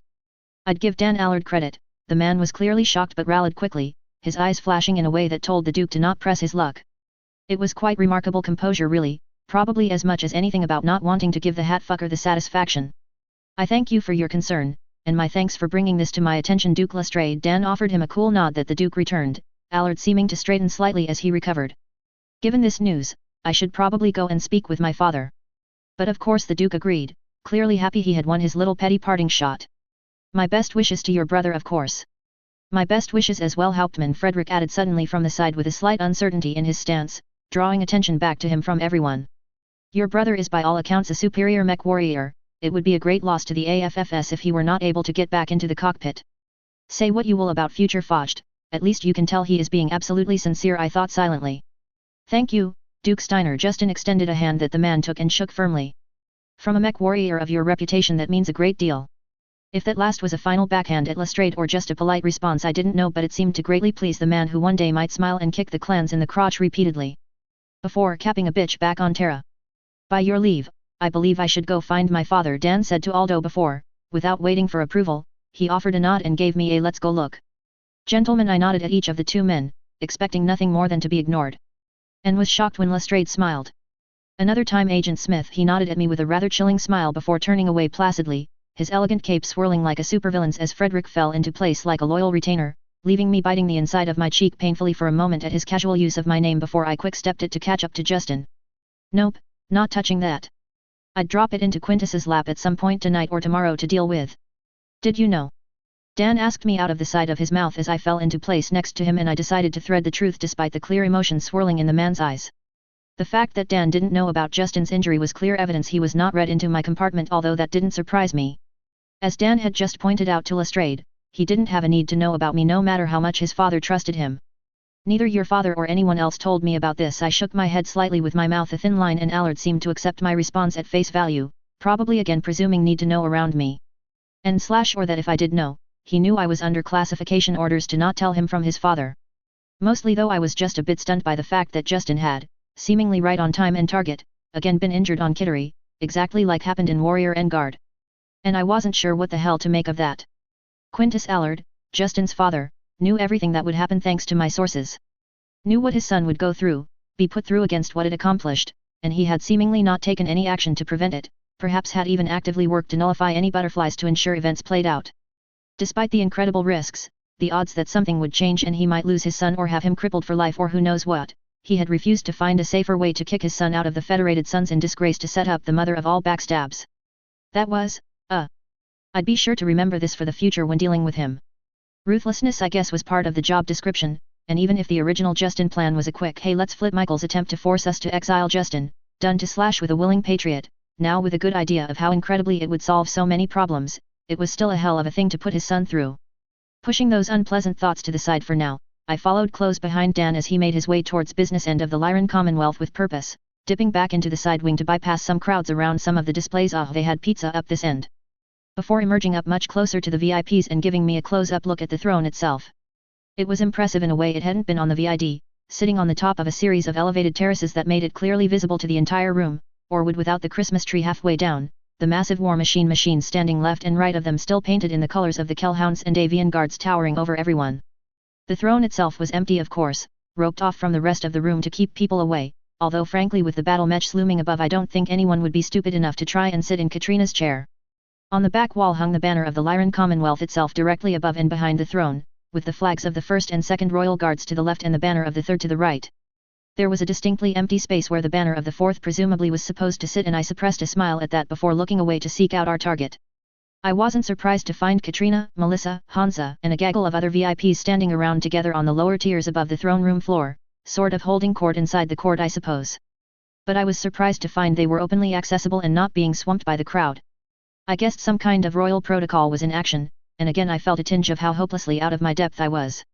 Was there a "you don't approach them, they approach or send for you rule in place or something. At any rate, I spotted Quintus towards the side of the group with a cluster of suits and nudged Dan, nodding towards him. The younger Allard in turn nodded, an unasked question in his eyes that I think was coming, that I shook my head lightly to, and with no further hesitation the mech warrior strode away with purpose to his father, who smiled in pleasure at his approach before Dan leaned in to talk quietly into his ear and Quintus's gaze turned back to Poker Face. He glanced back at me past his son's back and I mouthed Lestrade, guessing that the master spy would probably be a decent lip reader, and I saw a flash of something chilly in his eyes for a moment before he took Dan's shoulder with a hand and led him off to the side and out of sight, probably to find a quiet back room somewhere and talk. In all honesty, I wouldn't give terribly good odds for the continued health of Aldo Lestrade given both how many people he was pissing off and how many of his dirty secrets had been exposed by me. On that happy thought I glanced around, deciding that avoiding being seen with the kings of the castle as it were would be more sensible than not, moving off to investigate the other wing of the throne room, to find it as Dan had promised, filled with all manner of Christmas fun as I moved down the steps into it. I couldn't help but smile as I saw hundreds of children were enjoying Santa Claus's attention right up this end, the classic figure laughing as he handed out presents to them, after they assured him they had been good boys and girls, as their parents looked on with tolerant smiles. While further along. Okay, I had to check all this out, I decided, dropping my empty champagne flute onto a passing server's tray and joined the winding path making its way through the next display, which was the first in a long line of them stretching down the wing. It was a miniature Christmas village on a grand scale, crafted with astonishing detail that soon had me smiling broadly as I made my way through it. To my delight, it was not limited to simply the Lyran Commonwealth, but showed off roughly the entire inner sphere with all the great houses and their Christmas traditions laid out. Although it was no surprise to me that the Lyran Commonwealth and Federated Sons were by far the most detailed and positive examples, followed by the Free Worlds League, and the Confederation, and combined with far more somber displays, with notes on how tightly controlled Christmas celebrations are in those states and urges to remember it was Christmas there too, and hopefully one day they would all be able to experience it as we did. There was also plenty of cute, of course, the tiny little Katrina and Melissa waving from on top of the triad across the room to Hansa waving back on the top of his palace, was adorable I must admit, and reminded me of something. Mental note, check if Lego exists and, if it doesn't, invent it, trademark it and distribute the fuck out of it. Outside of the It's a Small Sphere after all as I had dubbed it, I found that the area opened up into dozens of Christmas displays I spent some time wandering through, in a bemused, happy sort of state over the next couple of hours, taking in the air of general revelry and celebration. From a moving animatronic Santa's workshop with elves hard at work, in all honesty I didn't recall them in my time using industrial exoskeletons with A. Kerner Industries logos all over them, and eventually wound up moving into a large crowd who were cheering watching a holographic flight simulator, of Santa's sleigh. Raising an eyebrow I stepped closer, finding a place in the crowd who were cheering on the current challenger. It looked like a rail shooter with a holographic projection instead of a screen, but the projection gave it surprisingly nice visual depth as the sleigh zigged and zagged on its way, seemingly packing enough firepower to burn through a McKenna. Apparently Lyran Santa had the guns. All the guns. And the Grinch fleet, who looked suspiciously Kuritian in their design and colors looking units, were very determined to stop him on his mission to bring presents to the children, throwing themselves with increasing frequency and firepower as the level wound on at Santa, the sleigh itself on gimbals that had it pivoting and moving surprisingly harshly, but it didn't seem to impact the pilot's accuracy one bit. Okay, this looked awesome. And whoever the current pilot was, he had friggin' mad twitch skills, the crowd growing ever more excited as the pilot got closer and closer to the end of the level until I could barely credit this guy's, or girl's, reaction times, the guns never stopping in their firing and seeming to hit a target with every shot until with a sudden spin and dive the sleigh blasted past the last line of shattered enemies to streaked over the city to loud cheers and applause as a nicely rendered cut scene showed. Presents dropping into countless chimneys with a ho ho ho. Merry Christmas. The man at the controls unstrapped himself, stood and turned to take a bow to yet more cheers and applause. Okay, no surprise a new high score had been set I thought in mild amusement as Patrick Kell, his face beaming with that confident cheerfulness, stepped down to back slaps and congratulations from a handful of his officers waiting for him as the crowd started to disperse, accepting his uniform jacket back, as some of said officers with expressions of either annoyance or glee started swapping varying amounts of kronor. I smiled at that again and started to wonder if I should go up and say hello, when a voice spoke up behind me. Mr. Smith, I trust that you are enjoying yourself tonight. Not recognizing the voice I instantly went on guard, taking a second to school myself into a calm state before turning with my best pleased to meet you expression on my face, and almost lost it in an instant as I saw who was standing directly behind me. What, I got Tweedledee so I get Tweedledum for free. Fucking BROB. I wasn't stupid enough to say any of that of course. Morgan Kell might have been able to cross swords with this man at a similar party, while dueling with Lestrade to boot, but then he was someone with such a towering reputation, a man they knew was perfectly able and willing to kill them if they decided to press the issue beyond words, so they knew to only go so far. I wasn't such a person. The Archon has indeed put on a splendid celebration tonight, my lord. I nodded to him in a way I hoped would be considered polite. It is an honor to be here, and I am pleased to have been invited, I said calmly and formally, extending a hand completely unsure of if that was acceptable protocol. Alessandro Steiner nodded ever so slightly back, one his hands gripping a tumbler of something golden as he extended another to take mine and shake it. No contest of strength or anything silly like that, just a simple straightforward handshake. Yes, you seem to be showing up in curious places, Mr. Smith, he observed with a knowing twitch of a smile at me as he let go of my hand, regarding me in an appraising way. Beyond him I think I spotted a few people I took to be flunkies who had sort of spread out to isolate us even in the middle of the crowd. Not physically exactly, but I supposed they formed another of those royal rules things understood by the court, as people were clearly giving us a wide berth as if they were directing traffic. Just yesterday, my nieces, the first prince and both realms' intelligence chiefs called in the unit commanders from your little raid as soon for debriefing, he noted, his gaze focused rather directly at me even as he kept his tone perfectly cordial. As is proper, of course. And in such impressive company, the unknown does tend to stand out. He paused at that, as if he was expecting me to say something, but I kept my mouth glued shut tight as he took a sip from his tumbler, his grey eyes burning into me before his expression softened into an almost grandfatherly one. But I do hope that you are enjoying your stay in the Triad so far. Translation: I don't know who the fuck you are. I do know you walked into a meeting with some of the most powerful people in the inner sphere and that you are staying as a guest of Katrina Steiner personally, and I want to know more. Alessandro, of all people, having sources on things like this wasn't that big of a surprise. He was a former Archon after all. And just as clearly beyond the fact that I was an unknown operating in close orbit of the power players on the planet, he didn't seem to really know anything. But honestly, even that was too much. On the plus side, the man in front of me would most probably be dead in 5 years from long-term radiation poisoning, but that seemed a very long time away from here and now. Yes, the Archon has been most generous to let me stay as her guest in her home. I take it you are as well, Lord Steiner. I replied, trying to be polite and inoffensive with bland small talk, before the darkening expression in his eyes suggested to me that he had probably not taken it the way I meant, and in a flash it hit me why. The man had probably taken that as a subtle dig, or not so subtle dig, at the fact that he was now a guest in the house he had once owned. Whoops. Fortune smiled upon me, however, as the deposed Archon held back whatever he had been about to say, his gaze shifting over my shoulder as he seemed to rapidly collect himself, and perk up as if he had found a new plaything. Lieutenant Colonel Cal Alessandro smiled thinly at him with the slight stress on his rank clearly deliberate. It has been too long. The Kellhounds are well, I take it. Very well, Your Grace. Patrick thanked him as he edged around me to stand at my side and with a thump have his hand land on my shoulder in a friendly sort of way that still almost had my knees buckle before he removed it. I embraced the impact though, as a sign that reinforcements had arrived as the older Steiner's gaze shifted fully away from me. Even if it only seemed to reinforce the point he had been making about the people I was chilling with. Thank you for asking.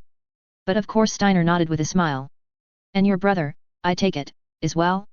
I'm hoping you've at least kept in some contact, since the defection, I think you call it. And now the tension around me became an almost physical thing and I fought the instinctive urge to cringe.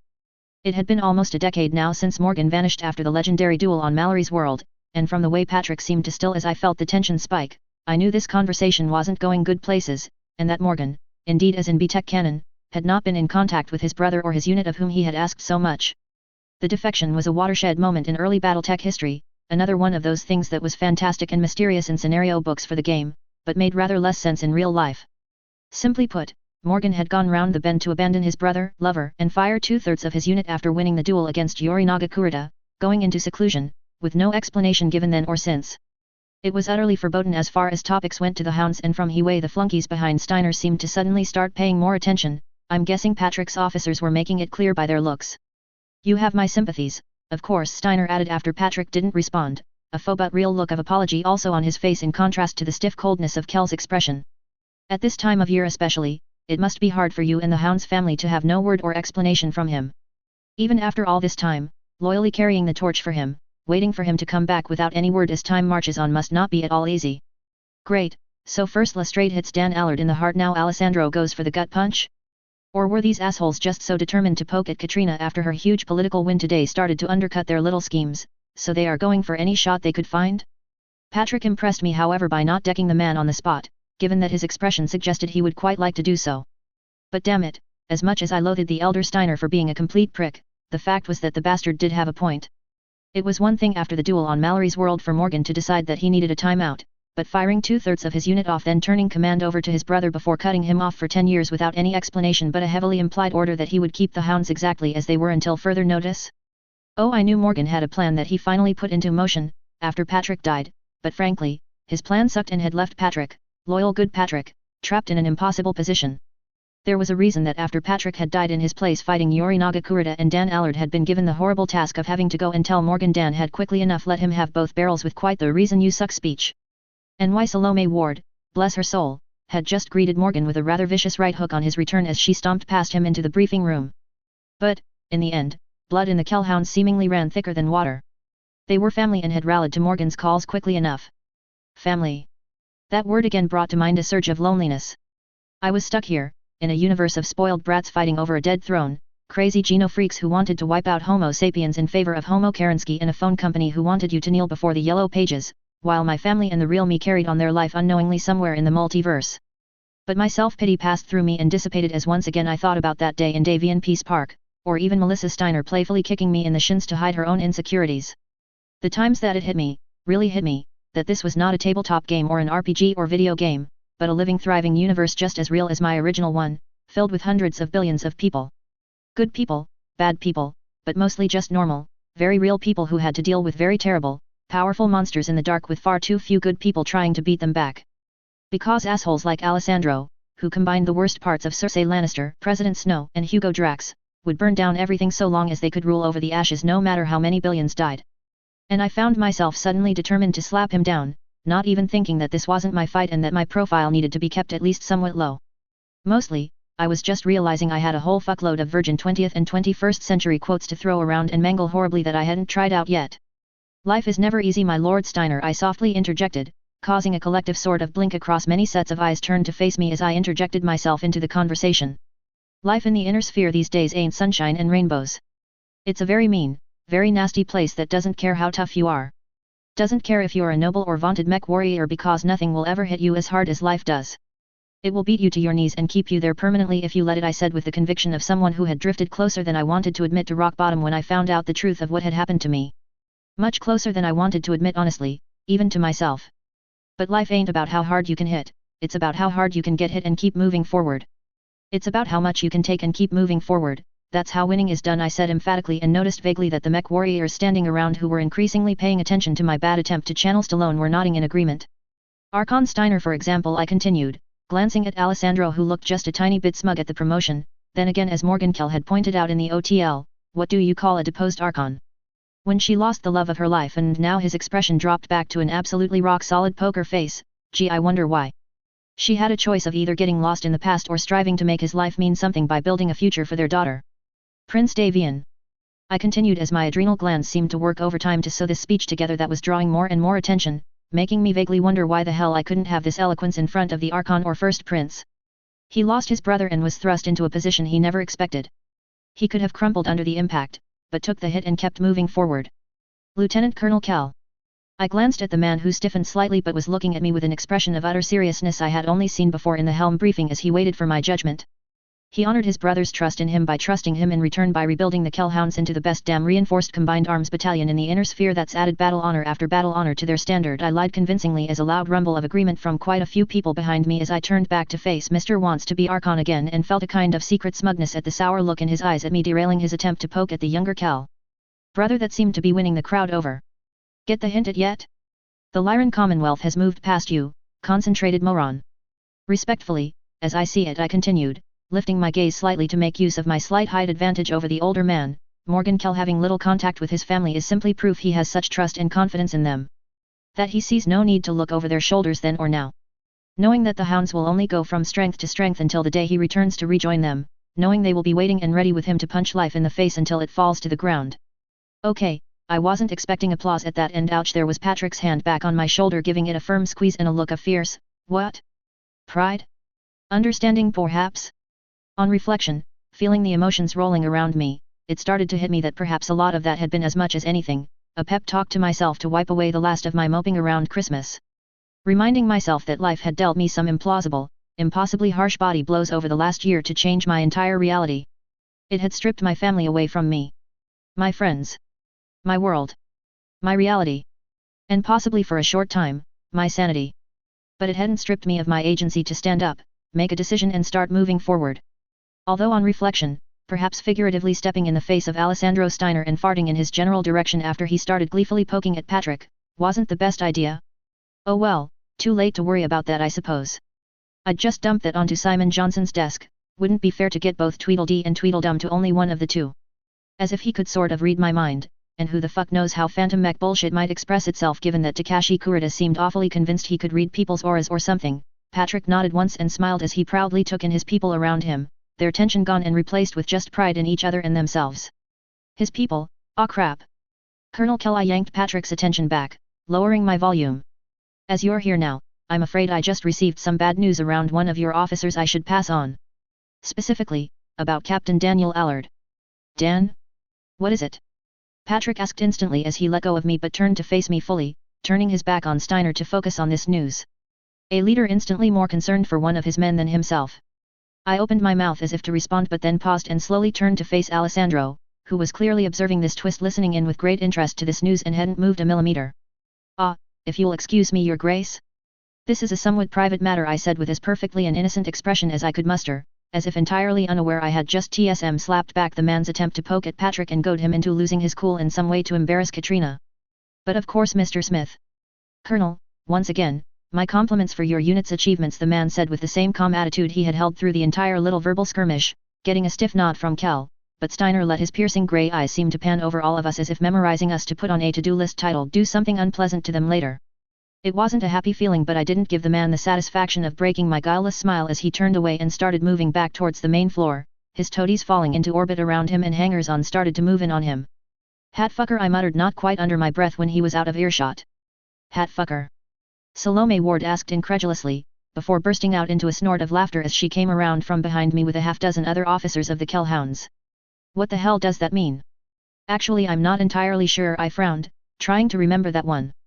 It was an old insult, I think, back from the pre-space battles days on the internet, the days of Usenet when curses were just so much more original. But I'm pretty sure he's one of them. You know what? I think so too, the Major said after a pause before cracking a smile, and quickly there were snickers all around at that one. The hatfucker aside, what was this about Dan?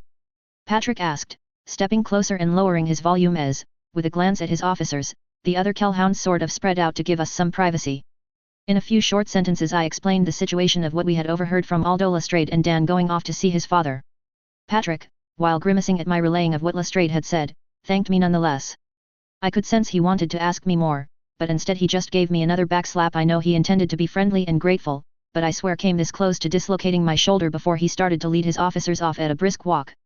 Well, that was enough excitement for the night, I think, and I decided to see if I could sneak across to grab some food and then make a discreet exit when the most recent Christmas music finished to another smattering of applause through the vast room, followed then unexpectedly by a voice over the speakers politely noting that the final song of the night, the Archon's Choice, was about to be performed, and instantly the crowds were in motion, making it near impossible to get across to the other wing. After a few moments, I gave up to just go with the flow as everyone closed in on the front half of the main floor, walking back up onto the rapidly filling up first half of the main court. My height gave me a bit of an edge to look over the crowd from a position about halfway between the Christmas tree and throne, and I used it, studying where the power trio were chatting to a group of young children. I had utterly no idea what was going on, so I decided to ask the man next to me. "Excuse me, sir," I asked politely. "Would you know exactly what this is about?" "It's a tradition." The man sniffed at me in surprise, seemingly mildly scandalized I had addressed him at all, in his black leather pants and shirt, with a sparkling blue suit jacket and crazy ponytail-like hair that suggested he was either crazy, or a blue blood wearing edgy fashion. One taking offense at a non-blue blood daring to speak to him so casually. Or both.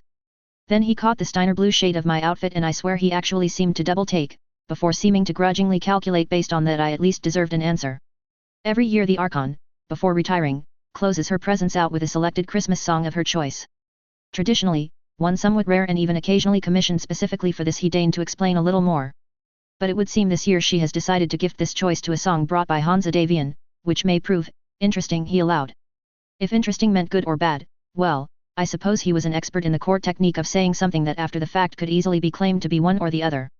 Finally, however, Hansa Davian stepped up as the room's lights dimmed somewhat, leaving the massive Christmas tree as the main source of light as the thousands of people fell into an odd hush as a soft spotlight isolated the fox, the Archon, and her daughter.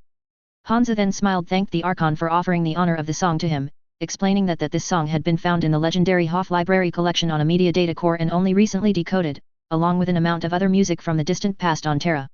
And that this would thus be the first Christmas in quite possibly 1,000 years this song had been heard with some minor updates to the lyrics of course, generating a buzz of genuine excitement in the massive room. That of course raised my interest too, and I watched as the power trio stepped slowly back into the darkness to leave in turn a trio of adorable children in their place. Wait, hang on a second, did Melissa just look directly at me and smirk before vanishing? I blinked as she stepped back into the dark, then what sounded like chimes played a suddenly familiar riff. Silence falls softly like snowflakes through the air. One of the young girls sung adorably as the camera zoomed in on her face on the screens mounted on the columns along the room. I felt a brief moment of disorientation as suddenly it became clear what was being played and my jaw dropped open. They hadn't, this had not come from Hoff. This had come from my iPhone. It's nighttime and morning is near, your world has snowmen, its hills a frosty white. My world has lots of sunlight. And then drums and an electric guitar kicked in and I could see a few heads in the vast audience start nodding their heads along to the beat, and it became clear to me that, they had. But we're all the same. When we wake, on Christmas Day, believe it when I saw I. And then the music kicked in, the choir joined in for the chorus and hidden Christmas lights, including the ice I had taken for non-functional decorations, illuminated through the darkness, earning a gasp of awe just as that incredibly earworm-infesting chorus kicked in led by the adorable kids. Merry Christmas! And a Happy New Year! Merry Christmas! And a Happy New Year! A Happy New Year! I blinked at that and reached up to wipe away a suspicious amount of moisture that was on my face for some reason as the music rolled on, a lot of people bobbing along as parents waved in time with their kids and enjoyed themselves. And certainly it wasn't because the Archon of the Lyran Commonwealth, Archon Designate of the Lyran Commonwealth and First Prince of the Federated Sons had taken one of the most played Christmas songs on my iPhone, extracted it, transcribed it into music, crash-trained abandoned weeks or even days how to play and sing it, and then thrown it into one of the more cherished traditions of this Christmas Eve night on their CAD. Because that would be fucking ludicrous, a waste of their incredibly precious time all for the sake of just, what? The song built up and up with the lighting and special effects matching until we reached full-scale Hogwarts as with an odd gasp from the masses, holographics kicked in above us, seemingly vanishing the roof and replacing it with a night sky, making it look like it was snowing in the Triad with the roof no longer there. And then on the final chorus, Katrina's distinctive voice called everyone. In a way that was not a request, and the entire room broke into loud song. Even Sir Snooty Face next to me was smiling and singing along with everyone and broke into applause with the crowd, sustained cheers and whistles showing their approval as the house lights came back up. Katrina high-fived them off as she reappeared alone, standing just in front of her throne, and looking seriously incredible in a slick silver dress with a simple tiara around her golden hair, to thank everyone for coming. Finishing by saying that she just wanted to, on behalf of her and Lord Davian. And then we wish you a Merry Christmas, kicked in and the entire crowd dove in head first with enthusiasm, the band driving with great gusto and giving me the impression that this was the traditional way the night ended. And fuck it. It was so damn infectious I joined in an instant and wondered why I had been full of so much self-pity I had preferred to sulk up in my room, even with running into Tweedledee and Tweedledum. Or was that just Dumb and Dumber? And so the music ended with the choir holding the final high note impressively as the drummers up there smashed their hearts out until finally it ended. And to the cheers and clapping Katrina offered the royal court a bow that was returned with varying degrees of inebriation by the room before smiling and twirling around to walk out, her dress making a triumph of her slender legs and that incredible A. I immediately whacked my head against the very stone column I was against, the, significantly more than anticipated, spike of pain bouncing around my skull and down my spine to bring some level of sanity back, pushing away those thoughts as the crowd started to move around me. It seemed the night was officially over, but it was a soft close, with the VIPs retiring but everyone free to hang around. Although most families seemed to be moving towards the main doors, herding overexcited and overtired children clutching their presents from Santa while carrying those who had decided to wait it out. I took a minute to recover my poise, thankful for the handkerchief I had thrown into a pocket on habit when I got dressed earlier to clear my face. And I wasn't terribly surprised when it was Dan Allard who eased his way through the dispersing crowd to me and I stepped down from my little perch out to meet him. "You okay?" I asked quietly when he was in range, and Dan nodded at me with a faint smile. Although the stress could be seen in his eyes, worry for his distant brother. Get used to worrying, I thought sadly, reflecting about what Justin's future held if indeed things held close to canon. Or easily went worse on the Mad Max Express. "Yes," he said, leading me away and towards the business end of the throne room and then out a side door guarded by lick types and through several other doors to loop around behind the end of the throne room, if I had my spatial senses working right. "Justin is going to be okay," Dan continued once we were out of public earshot, but clearly not wanting to talk more about it. "I'm sorry you got caught up in that, Agent Smith. I hope you were able to enjoy yourself without me." "Quite so," I tactfully agreed with a smile, deciding against telling him about the little run-in his boss had with the eldest Steiner in the house. He'd probably find out sooner or later anyway, but he had enough of his plate tonight to worry about the pettiness of a former Archon who knew his time was running out. It also gave me time to think on the fact that Justin's events had, so far, played out so much like the original timeline despite, on the face of it, seeming to be fragile enough that they could easily be butterflied. I really didn't want to think that there was some kind of bullshit train track destiny that would force reality to proceed down preset lines or some crap like that. I was totally the no fate but what we make school of thought. I mean hell, didn't fucking Helm prove that outright? Distracted in my thoughts I only realized we were there when Dan paused in front of another guarded door and knocked twice. A muffled come in came back and he opened it to let me inside before closing it behind me. I made a mental note to apologize to the man for being dragged into babysitting duties by his father later as I glanced around. Ah. This could only be Katrina's private office. Wood-paneled with exquisite, aristocratic-looking furniture that probably cost as much combined as an assault mech was spread throughout it. My attention however instantly gravitated to the large and slightly out-of-place looking oaken desk sitting towards the back of the room. It didn't look like a priceless antique, like everything else in the room did, and was stained a subtly different shade of brown to boot. I was sure that any number of aristocrats would have turned their noses up at the clearly far cheaper piece of furniture behind which the Archon of the Lyran Commonwealth sat and ruled. And quite possibly offered her a replacement desk from their own vast collections of historical and valuable treasures in an attempt to win favor. I'm also sure that they never would have made that mistake a second time after finding out that this desk had been hand-built, semi-IKEA style, by Arthur Levon and Morgan Kell. And thus probably meant more to Katrina than any of the warehouses full of antiques her family surely owned across the planet. I wonder if the top right drawer actually sticks, I thought to myself before killing the urge to walk over and check, instead glancing away to the right where the office included a comfortable-looking lounge chair set around a coffee table. Katrina was standing and leaning against a chair comfortably, her tiara gone and her hair hanging looser, with Hansa having ditched his uniform jacket sitting next to Melissa, who seemed to be taking great delight in ignoring her mother's reproving look as she slid her heels off and sighed contently. Archon designate, Prince Davian. I greeted the three with a somewhat unpracticed bow towards them, but Katrina waved off the formality with faint amusement. Leave the titles at the door, John, the Archon snorted as she waved to the seat on her left opposite the prince and her daughter, stirring into motion to walk across to the featureless wall and with a touch, cause a panel to silently drop down to reveal a sideboard with glasses and bottles. Scotch? She asked without turning back as she pulled several glasses.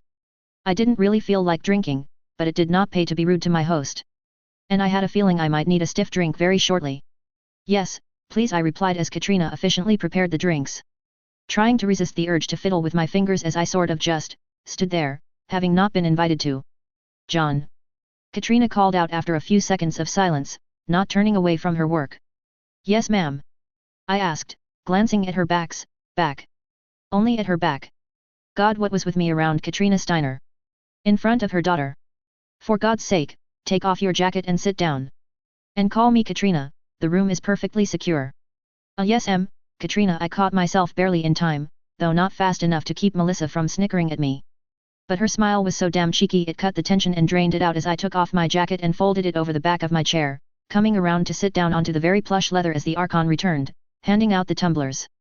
I accepted mine with a polite mumble of thanks, as did Hansa, the Archon moving in her chair at the head of the table and pointedly ignoring Melissa's seriously, pout at her tumbler seeming to only contain sparkling water, with the patience of a mother dealing with a teenage daughter. I decided to take the initiative as Katrina settled into her chair, carefully putting the tumbler onto the coaster in front of me, after taking a subtle breath to calm myself down. Manners first. I may not be a noble, but I'd like to think my upbringing was polite. Before anything else, I wanted to thank all three of you, I said, glancing across at the youngest, who was sitting just a tad closer to Hansa than might have been considered entirely appropriate in other company, suppressing a smile at that. Melissa especially, for taking the time to drag me out of sulking in my room with only self-pity for company, I said with a nod in her direction, before adding after a pause and a bit of a smirk, and for leaving me mostly unbruised in the process. That earned me a look, but unlike Tweedledee and Tweedledum, there was absolutely no rancor in her eyes, only playfulness and amusement. But that Christmas song, well, I paused for a second and ruthlessly fought down the emotions trying to push up. I don't want to even think about how much time and effort on short notice had to be put into that, and, well, thanks a lot for going to that effort for me. We're house lords, John. Hansa laughed softly at me, his eyes dancing with mirth, waving a hand idly towards the ceiling. We have entire castles filled with people who leap at our minor whims, but you're welcome. You earned having a part of that celebration be specifically for you given what you accomplished this year. And Melissa was, quite rightly, insistent that you shouldn't spend Christmas alone.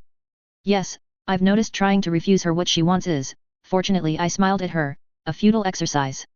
See, if everyone else in this family would just listen to me like him, things would move a lot smoother around here, she posted with an exaggerated huff.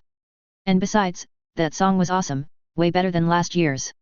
Yes, it's actually quite catchy, Katrina added as she took a tiny sip from her tumbler, her smile slightly wry. I'm probably going to have it in my head for days. It does that, Hansa agreed with a tight smile before glancing back at me to explain off my look. As it so happens, we've released a compilation of a great deal of your 20th and 21st century hits on the new Avalon charts that were, as best our archivists could tell, unknown to us. Claiming, like I said tonight, they were from a Star League era drive. We've easily played it as simply being 1,000 years on the wrong side of 3 succession wars, and no one questioned that, but it's made your songs wildly popular. The album has gone straight to #1 on the charts across most worlds in the Crucis March, with all proceeds going to charity, he said, raising his own tumbler for a moment to offer me a salute. A lot of less fortunate people across the outback are going to get a few things of their own for Christmas this year who would have otherwise gone wanting. That's very good to hear, I said in some surprise, feeling genuinely pleased at the news that my little stash of iTunes would have some good come of it.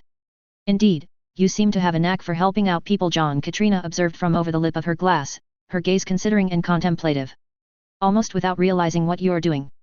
I wasn't exactly sure how to answer that, but didn't have to, as Hansa sat up a little straighter, placing his tumbler down on a coaster to consider me a little closer, and I felt the mood switch over to something more serious. When I was much younger, John, in the aftermath of Halstead Station, I spent some time on the way home examining and cataloguing much of what we had saved, from the Star League library. When we opened that vault and saw all those books and data slates, I have to admit, I thought that I had done it. That Lestek would be a thing of the past soon enough, he said, before huffing in a sort of dark amusement and shaking his head once. Call it the hubris of youth, I suppose.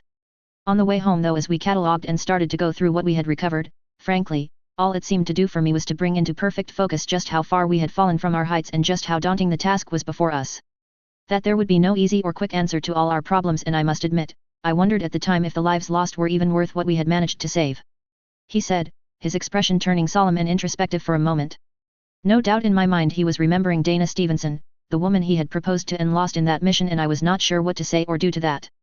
Melissa, however, was there, and she reached out and took a hold of Hans's hand, startling him slightly as she gripped it, her face an expression of silent understanding as she gave his hand a squeeze.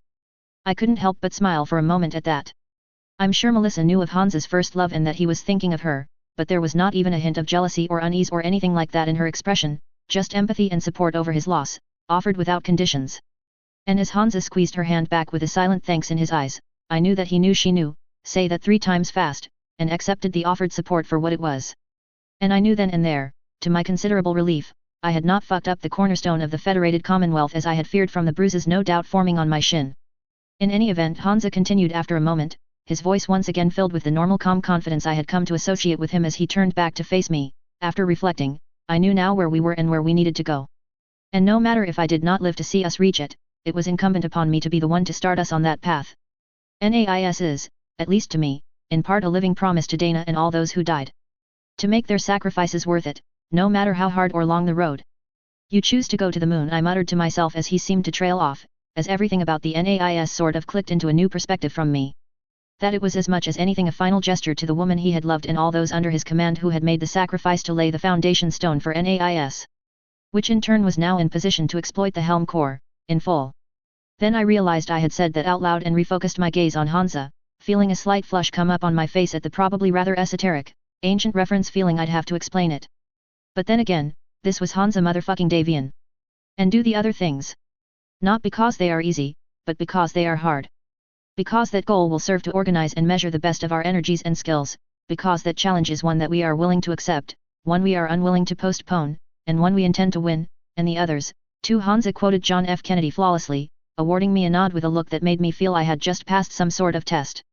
But for all I've built and accomplished with NAIS, I was sure that it would be up to our children and our children's children, he said, squeezing Melissa's hand once again and getting a smile once again as they glanced at each other, to bring about a second renaissance, if you will. He paused for a moment and again turned to look at me, his expression even more intense somehow and making me shift slightly. Until this morning, that is. When Katrina and I arrived at Asgard, ostensibly to discuss the logistics of some war games we are planning for the Davian Guards on the way home with the Third Royals. But in reality, just gave us both an excuse to log on to the copy of the Helm Corps due to be put into deep storage in the Black Vault there, log on to it and just. Hansa shook his head sharply and took a breath. Holy hell, was the man on the verge of tears there for a second? Well, if he was, he snapped it back under control in a heartbeat as Katrina smoothly stepped in. If someone had offered me 10 mixed regiments of mechs, vehicles, and equipment from the Star League ripe for use and with plenty left over for reverse engineering, I would have considered giving them one of my lesser but still developed worlds to rule as perfectly acceptable trade, the Archon said, staring into her glass of scotch absently for a moment before her eyes shifted to fix me. Even with the political nightmare of arranging such a thing, I would have considered it a bargain, she continued, leaning forward to delicately place her tumbler onto the table, leaning forward in her chair with her elbows on her knees to regard me closely and directly. And I would have grudgingly paid a much higher price if the alternative was one of my peers getting their hands on it instead, present company excluded of course, she added the last with a sly smile in her expression, which Hansa returned with a chuckle and nod before all eyes dragged back to me. If said person had also brought me enormous political insights to my enemies, shown me where the bodies were buried and how what their most secret innermost thoughts were past, present and future, I would have happily thrown titles and money at them enough that their family would be raised from nothing to among the Commonwealth's most lauded, without hesitation. And now, she eased forward on her seat, leaning inward and resting her elbows on her knees as she got just a tad in my space, closer than I had ever been to her, with her grey eyes seeming to pierce right through me. And John, if they had offered me and my peers the means to completely rebuild the technological base of the Star League from first principles? Asking that in exchange my cost would be to give them my daughter's hand. She said, turning her gaze for a second to Melissa, who returned her mother's look levelly without objection or rancor before Katrina turned back to me. Then I would have given that. Then it's a good thing she already has a fiancé. I don't think my shins could take much more, I snarked without thinking. The sheer intensity in Katrina's eyes was just frightful, as she made me believe she meant absolutely every word she said, and made me understand how much such a choice would have cost her. There was a moment of terrible ghastly silence that lasted just long enough for me to wonder if I had just made a really bad joke when Katrina was trying to be really serious. Then there was a snicker from my right that hissed into a snorted giggle as Melissa tried to control herself, and Katrina closed her eyes and let a smile pass across her face as she leaned back and joined her daughter in laughing softly, the tension in the moment dissipating and her mask slipped and she reached down to pick up her drink. Good idea, I thought, reaching down and doing the same, bracing myself. Ah. Smooth. Katrina clearly has much better taste in drinks to keep for guests than Hansa. Nonetheless, Katrina put in as she settled into her chair, her gaze now somewhat more relaxed than it had been but just as serious. If you can understand that, you can understand just how much what you have given freely to us is worth, making it perhaps even more incumbent upon us to reward you, she said, holding up a hand as I opened my mouth to speak up. Part of the duty of Hansa and I, as it is for all nobility, is to reward those in service to us when they accomplish great things. That is not negotiable, she added as I started to open my mouth, causing me to close it quickly. Fealty is not a one-way street, and not rewarding you for doing more for both our realms that frankly anyone has in centuries, is an insult to all those who have sworn themselves to us. Keywords done for, I dared to reply, glancing around the room. I have actually done very little, I simply provided some information I had. I didn't have to steal it single-handedly from Luthien, shooting my way past the massed sword of light regiments on foot shaking their magic Bushido fists at me as I flew off into the distance on Takashi's personal shuttle. There what? Katrina raised an eyebrow at that one and I paused, considered and shook my head. Long story. Anyway, the point is that all I did was fast-forward known events. If I had not even existed, the Grey Death Legion would have gotten it to you, albeit not in the most perfect of formats, but there nonetheless. If anything, you should reward them because without what they did in the old timeline, none of this would have happened, even ignoring the fact that I'm in no way qualified or trained in things like how to handle a landhold if you wanted to give me one. I already have the Director of Mercenary Liaisons working on that with quite generous terms, Hansa noted from the side, looking amused at my being behind the 8-ball. From what you've told me of them and what MIIO brought up, they seem to be an ideal long-term prospect for recruitment, and I could certainly use some more troops in the Draconis March over the next few years. Oh. Well, good, I blinked. Anyway, I tried to move the subject back to my objections. Other rewards like trying to elevate me to noble status are, again, problematic. I mean, just walking around the Triad tonight I felt like I was so far out of my depth I was rolling for crush depth breaches. You certainly seem to handle my uncle rather well. Katrina smiled like a shark and I froze at that. Question. How in the fuck had she found out about that when she had spent all night in the middle of the party with her hands full? Answer. She was Katrina Steiner. Just, deal with it.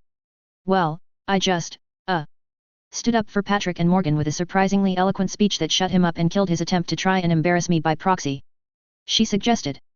Out of your depth or not, you seem to be able to swim well enough, John, she pointed out, staring me down and shutting me up. Loyalty and natural talent like that is not something I or Hansa are inclined to casually waste by having you sit down in some room trying to remember things for the next decade. You also impressed Arden with how you operated on the expedition to Helm, Hansa put in from the side. He genuinely seems to think that you have a future ahead of you in staff work in DMI once you graduate, which would dovetail nicely into your cover. My cover? You, wait a second, graduate.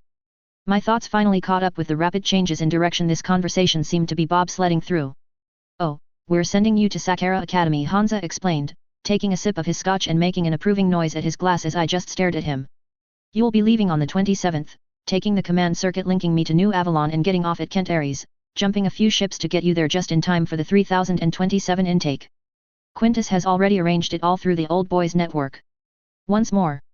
I finally asked after a long silence, my thoughts coming to the halt with the distinctive sound of a record scratch in the back of my brain. I couldn't possibly have heard that right, could I? As far as the sphere is concerned, if they can dig through to the data anyway, you are a MIIO agent who just helped oversee a recovery effort unlike anything seen in recent history, with enough Star League gear to build the core of 5 regimental combat teams around, Melissa explained to me casually, sitting up and smiling at me. As a reward for such outstanding service in support of the operation as the representative Quintus Allard on the ground, being granted a slot as a mech warrior at prestigious academy is certainly not an uncommon reward. And it would naturally then lend after a tour of duty of you being assigned into DMI, making a highly useful, multi-talented agent. It was actually Melissa's idea, Hansa added with a smile at his fiancée, who offered me an unquestionably superior little mocking wave. And while you've made your feelings about the cult of the mech warrior, as you called it, rather clear, feelings I'll admit even have some basis in reality, the sad truth is that in the Federated Suns, and the inner sphere as a whole, being a mech warrior is very tightly associated with the nobility. Sakura will train you both as a mech warrior and expose you to a lot of the younger nobility in the real world in a secure environment which you will network in. It'll also teach you how the military here thinks, which you can compare and contrast in turn. Then, you can get some light field duty after the 4th succession war ends when you graduate, transfer into an intelligence and command pathway, by which point we would have come up with a neat way to justify giving you an impressive plot of land somewhere and the titles that go with it. I managed, blinking several times as my mind tried to follow the logic. I don't exactly have a mech. I pointed out the first flaw. And I've never used one before. Most of the kids going into military training have at least played with their family mechs first. The second point came up. And I added finally, aren't I a little bit old to be going to boot? Melissa was instantly up to defend her plan like a God's damned lawyer on cross-examination. In order, first, given that you just gave us over 500 of them, I'm sure that we can find one for you. 2. Every academy starts with the assumption that you don't have a clue how to pilot a mech and forces every cadet to go through the same training. 3. Yes, but it's also far from unprecedented for older people for varied reasons to go into the military, or at least through training, at ages well past yours, for example, assuming they are fit enough. And the fitness reports on you say that you are more than capable of meeting the entry requirements. The neural scans while you were unconscious suggested you won't have any issues using a neuro helmet. Anything other objections? I blinked as that look before wondering if she just wanted me to get to the obvious one. So I did. Ultimately. You're asking me, or more specifically, I'm asking me, if I'm capable of taking up arms, to kill if necessary, in defense of the Federated Commonwealth. There, I said it. Would I be able to kill another person? All the armchair general fun and video games in the world I knew didn't a soldier make. Let alone prepare me for taking the life of another human being. There were a lot of combat veterans on space battles whom I'm sure would have jumped at the chance to jump into a giant robot and show these walking tanks who a real combined arms force worked. But me? Okay, right here right now, it really became clear that this was not the fucking tabletop. Or a SIFIC. Where the cis generally shrugged and got down to the killing in a do-or-die situation. No one is ever sure if they can until the times comes, John. All the training in the world can't answer that question, Katrina said quietly, almost gently. So no, that isn't the question we're asking. The question is, are you willing to risk your life, if necessary, for the sake of the Federated Commonwealth to protect it against its enemies? Hey. Put it that way, even if it sort of sounded like semantics, it was nonetheless surprisingly clear to me. Yes, I said after a moment of silent thought, looking up to meet each of their eyes in sequence.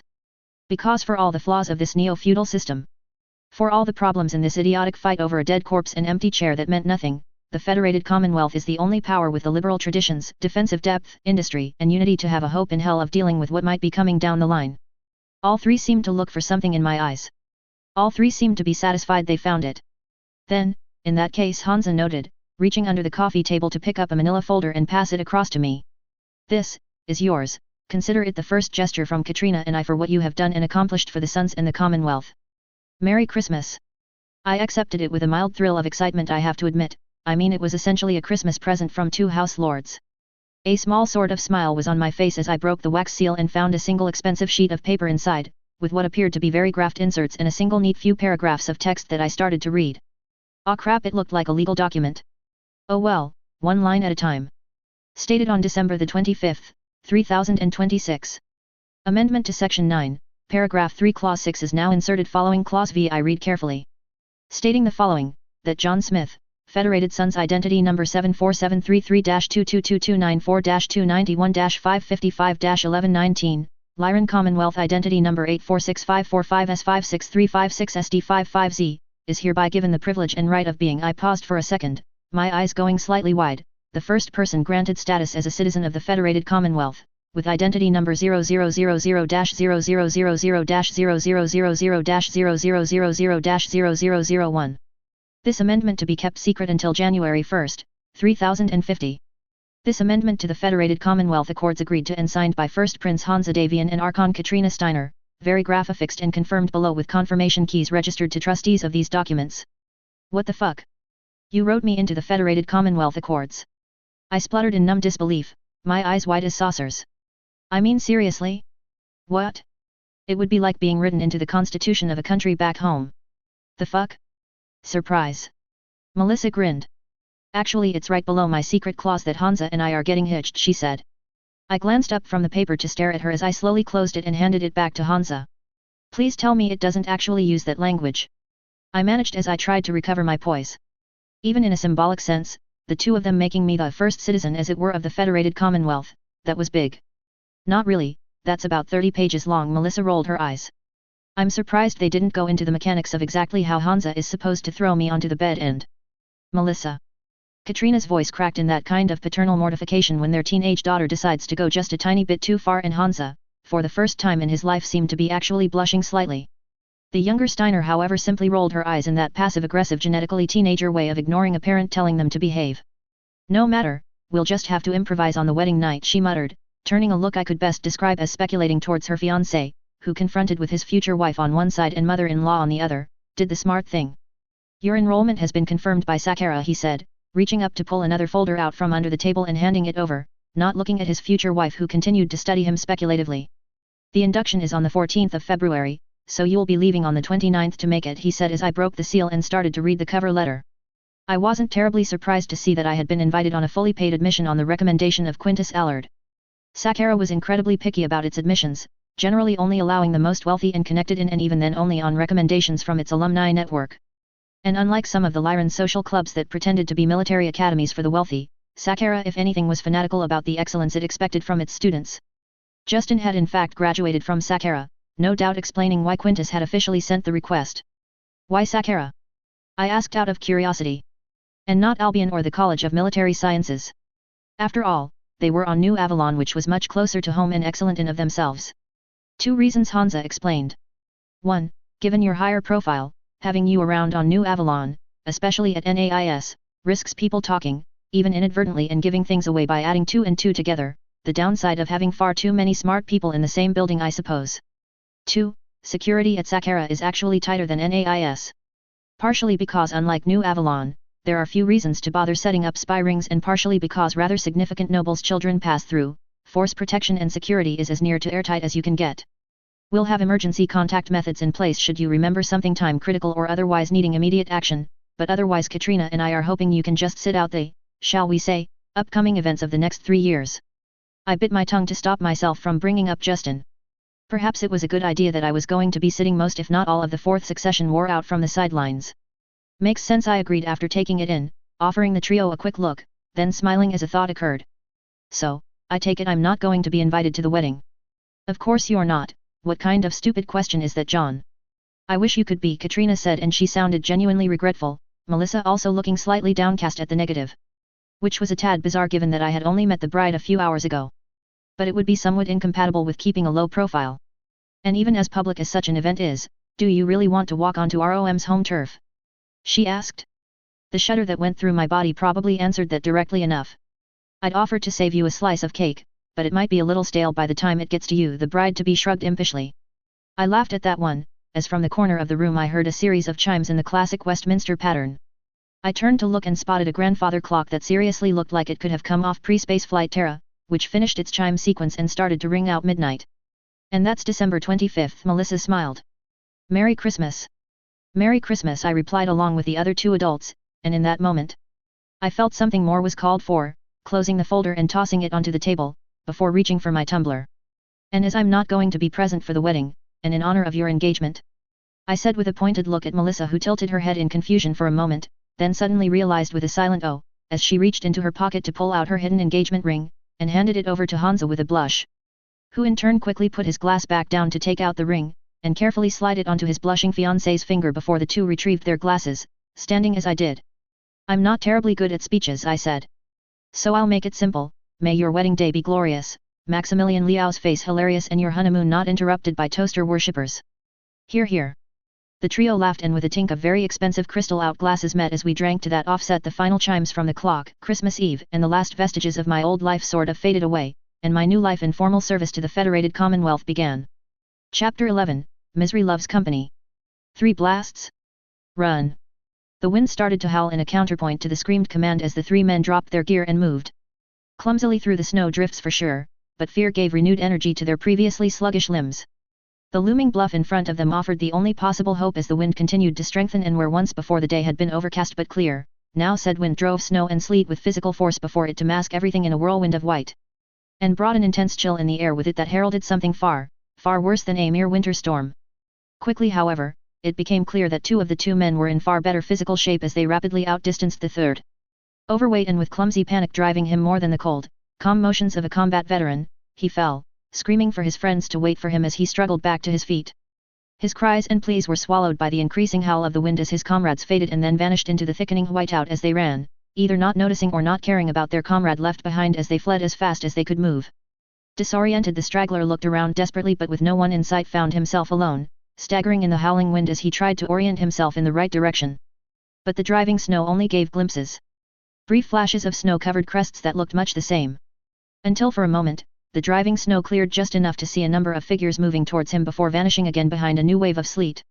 After one frantic look around for any other recourse, he scurried quickly across to a nearby rocky outcropping and hid behind it, terrified tears slowly freezing on his face as the wind started to die down.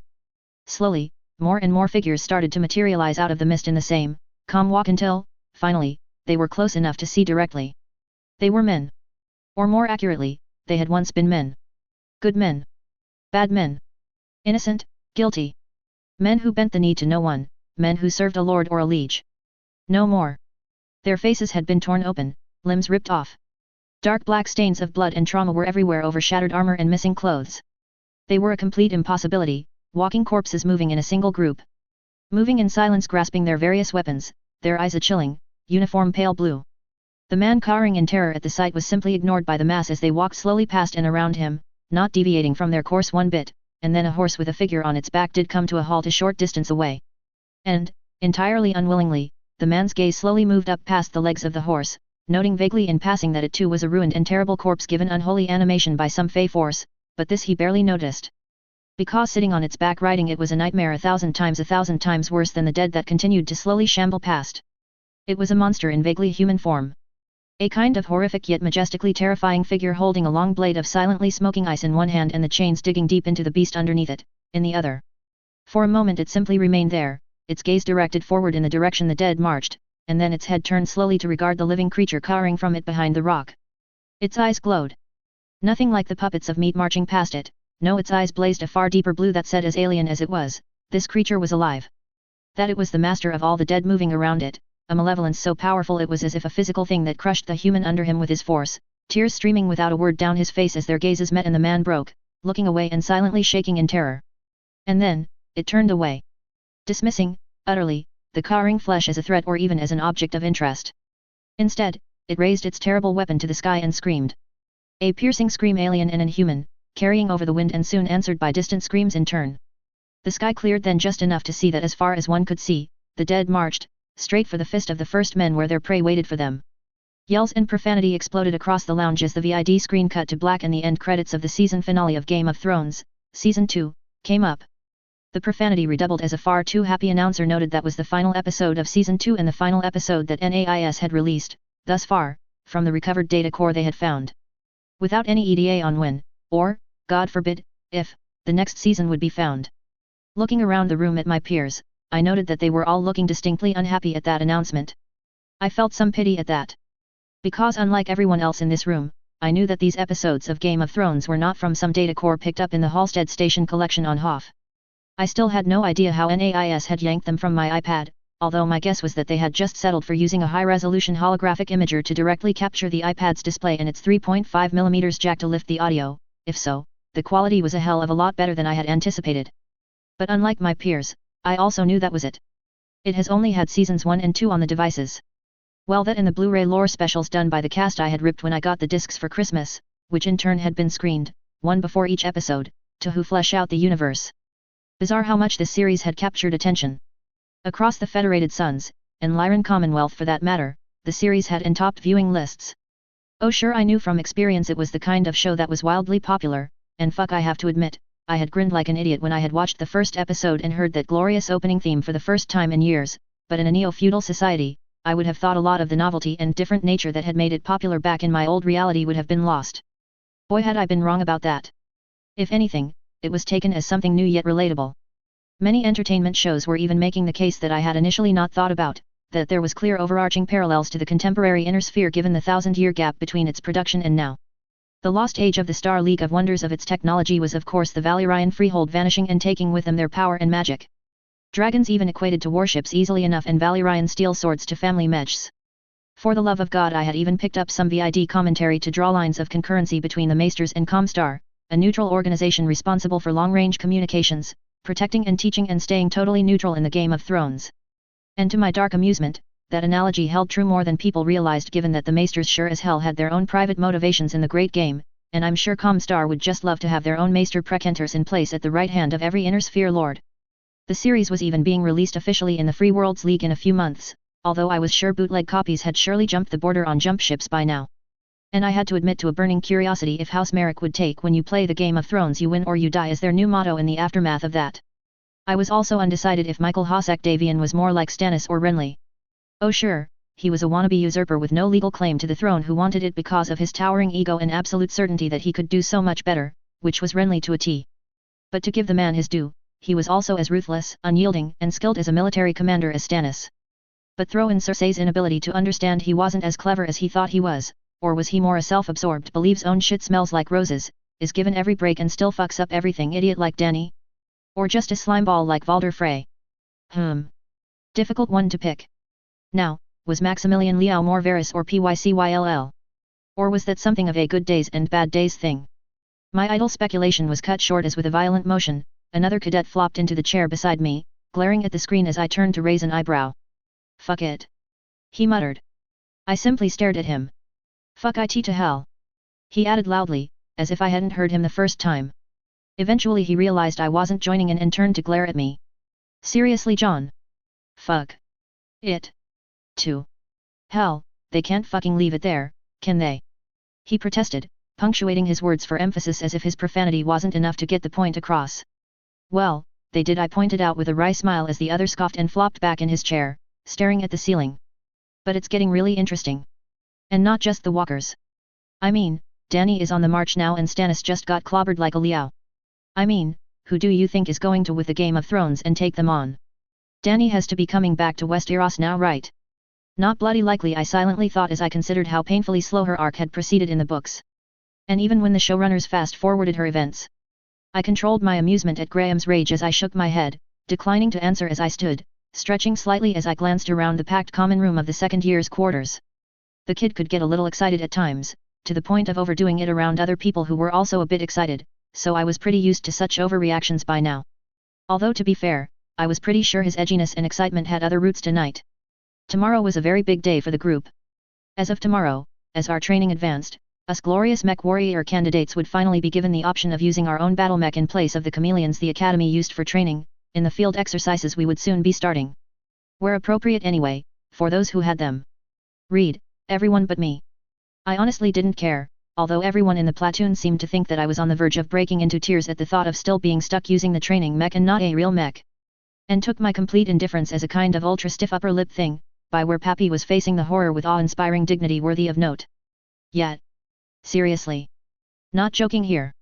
My chameleon was a perfectly solid ride as far as I was concerned. My inner mech snob started and ended at not being given a bug mech, or an Urbie, and the chameleon was exactly what you wanted in your first mech, which was unsurprising as it was specifically designed for that role. It handled very forgivingly and had a quite roomy cockpit while mounting mixed energy weapons and jump jets to train with. I was also reasonably confident, given Hansa and Katrina's explicit statements around what they felt they owed me, that I would have a mech waiting for me as a graduation gift, so I was pretty unfazed by the lack of a mech right now. And I hoped said mech would serve me well, though a quiet and uneventful tour of duty, before being promoted to a desk. A nice 9-to-5 desk well behind the lines. But until that time, I tried to just tolerate the feeling that in the eyes of my peers I had been diagnosed with a terminal illness, trying to take the sympathy of the platoon as heartwarmingly endearing more than moderately exasperating. Which was PAR for the course with this bunch thinking back. Training at Sakara, overall, had been a curious mixture of the expected and unexpected. I mean, the first 3 months had played out like every trope of boot camp I could remember as the training team smashed us in the face with the reality of military life. Starting with basic infantry training, Sakara was very much the every graduate is a rifleman school of thought, with 1 week a month for the rest of the first year after boot still dedicated to infantry training for those not on that track, and basic military discipline. And yes, firing a man-portable SRM launcher was fucking tits. Another advantage of being at a place that spared no expense was that you did get to play with the toys and live ammo.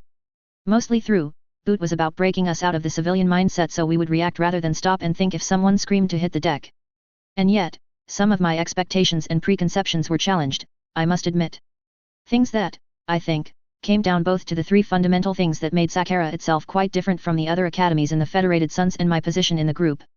First, as far as the staff and the old boys network behind the school were concerned, if you were here, then you were worthy and nothing else needed to be said. Everything else was left at the door.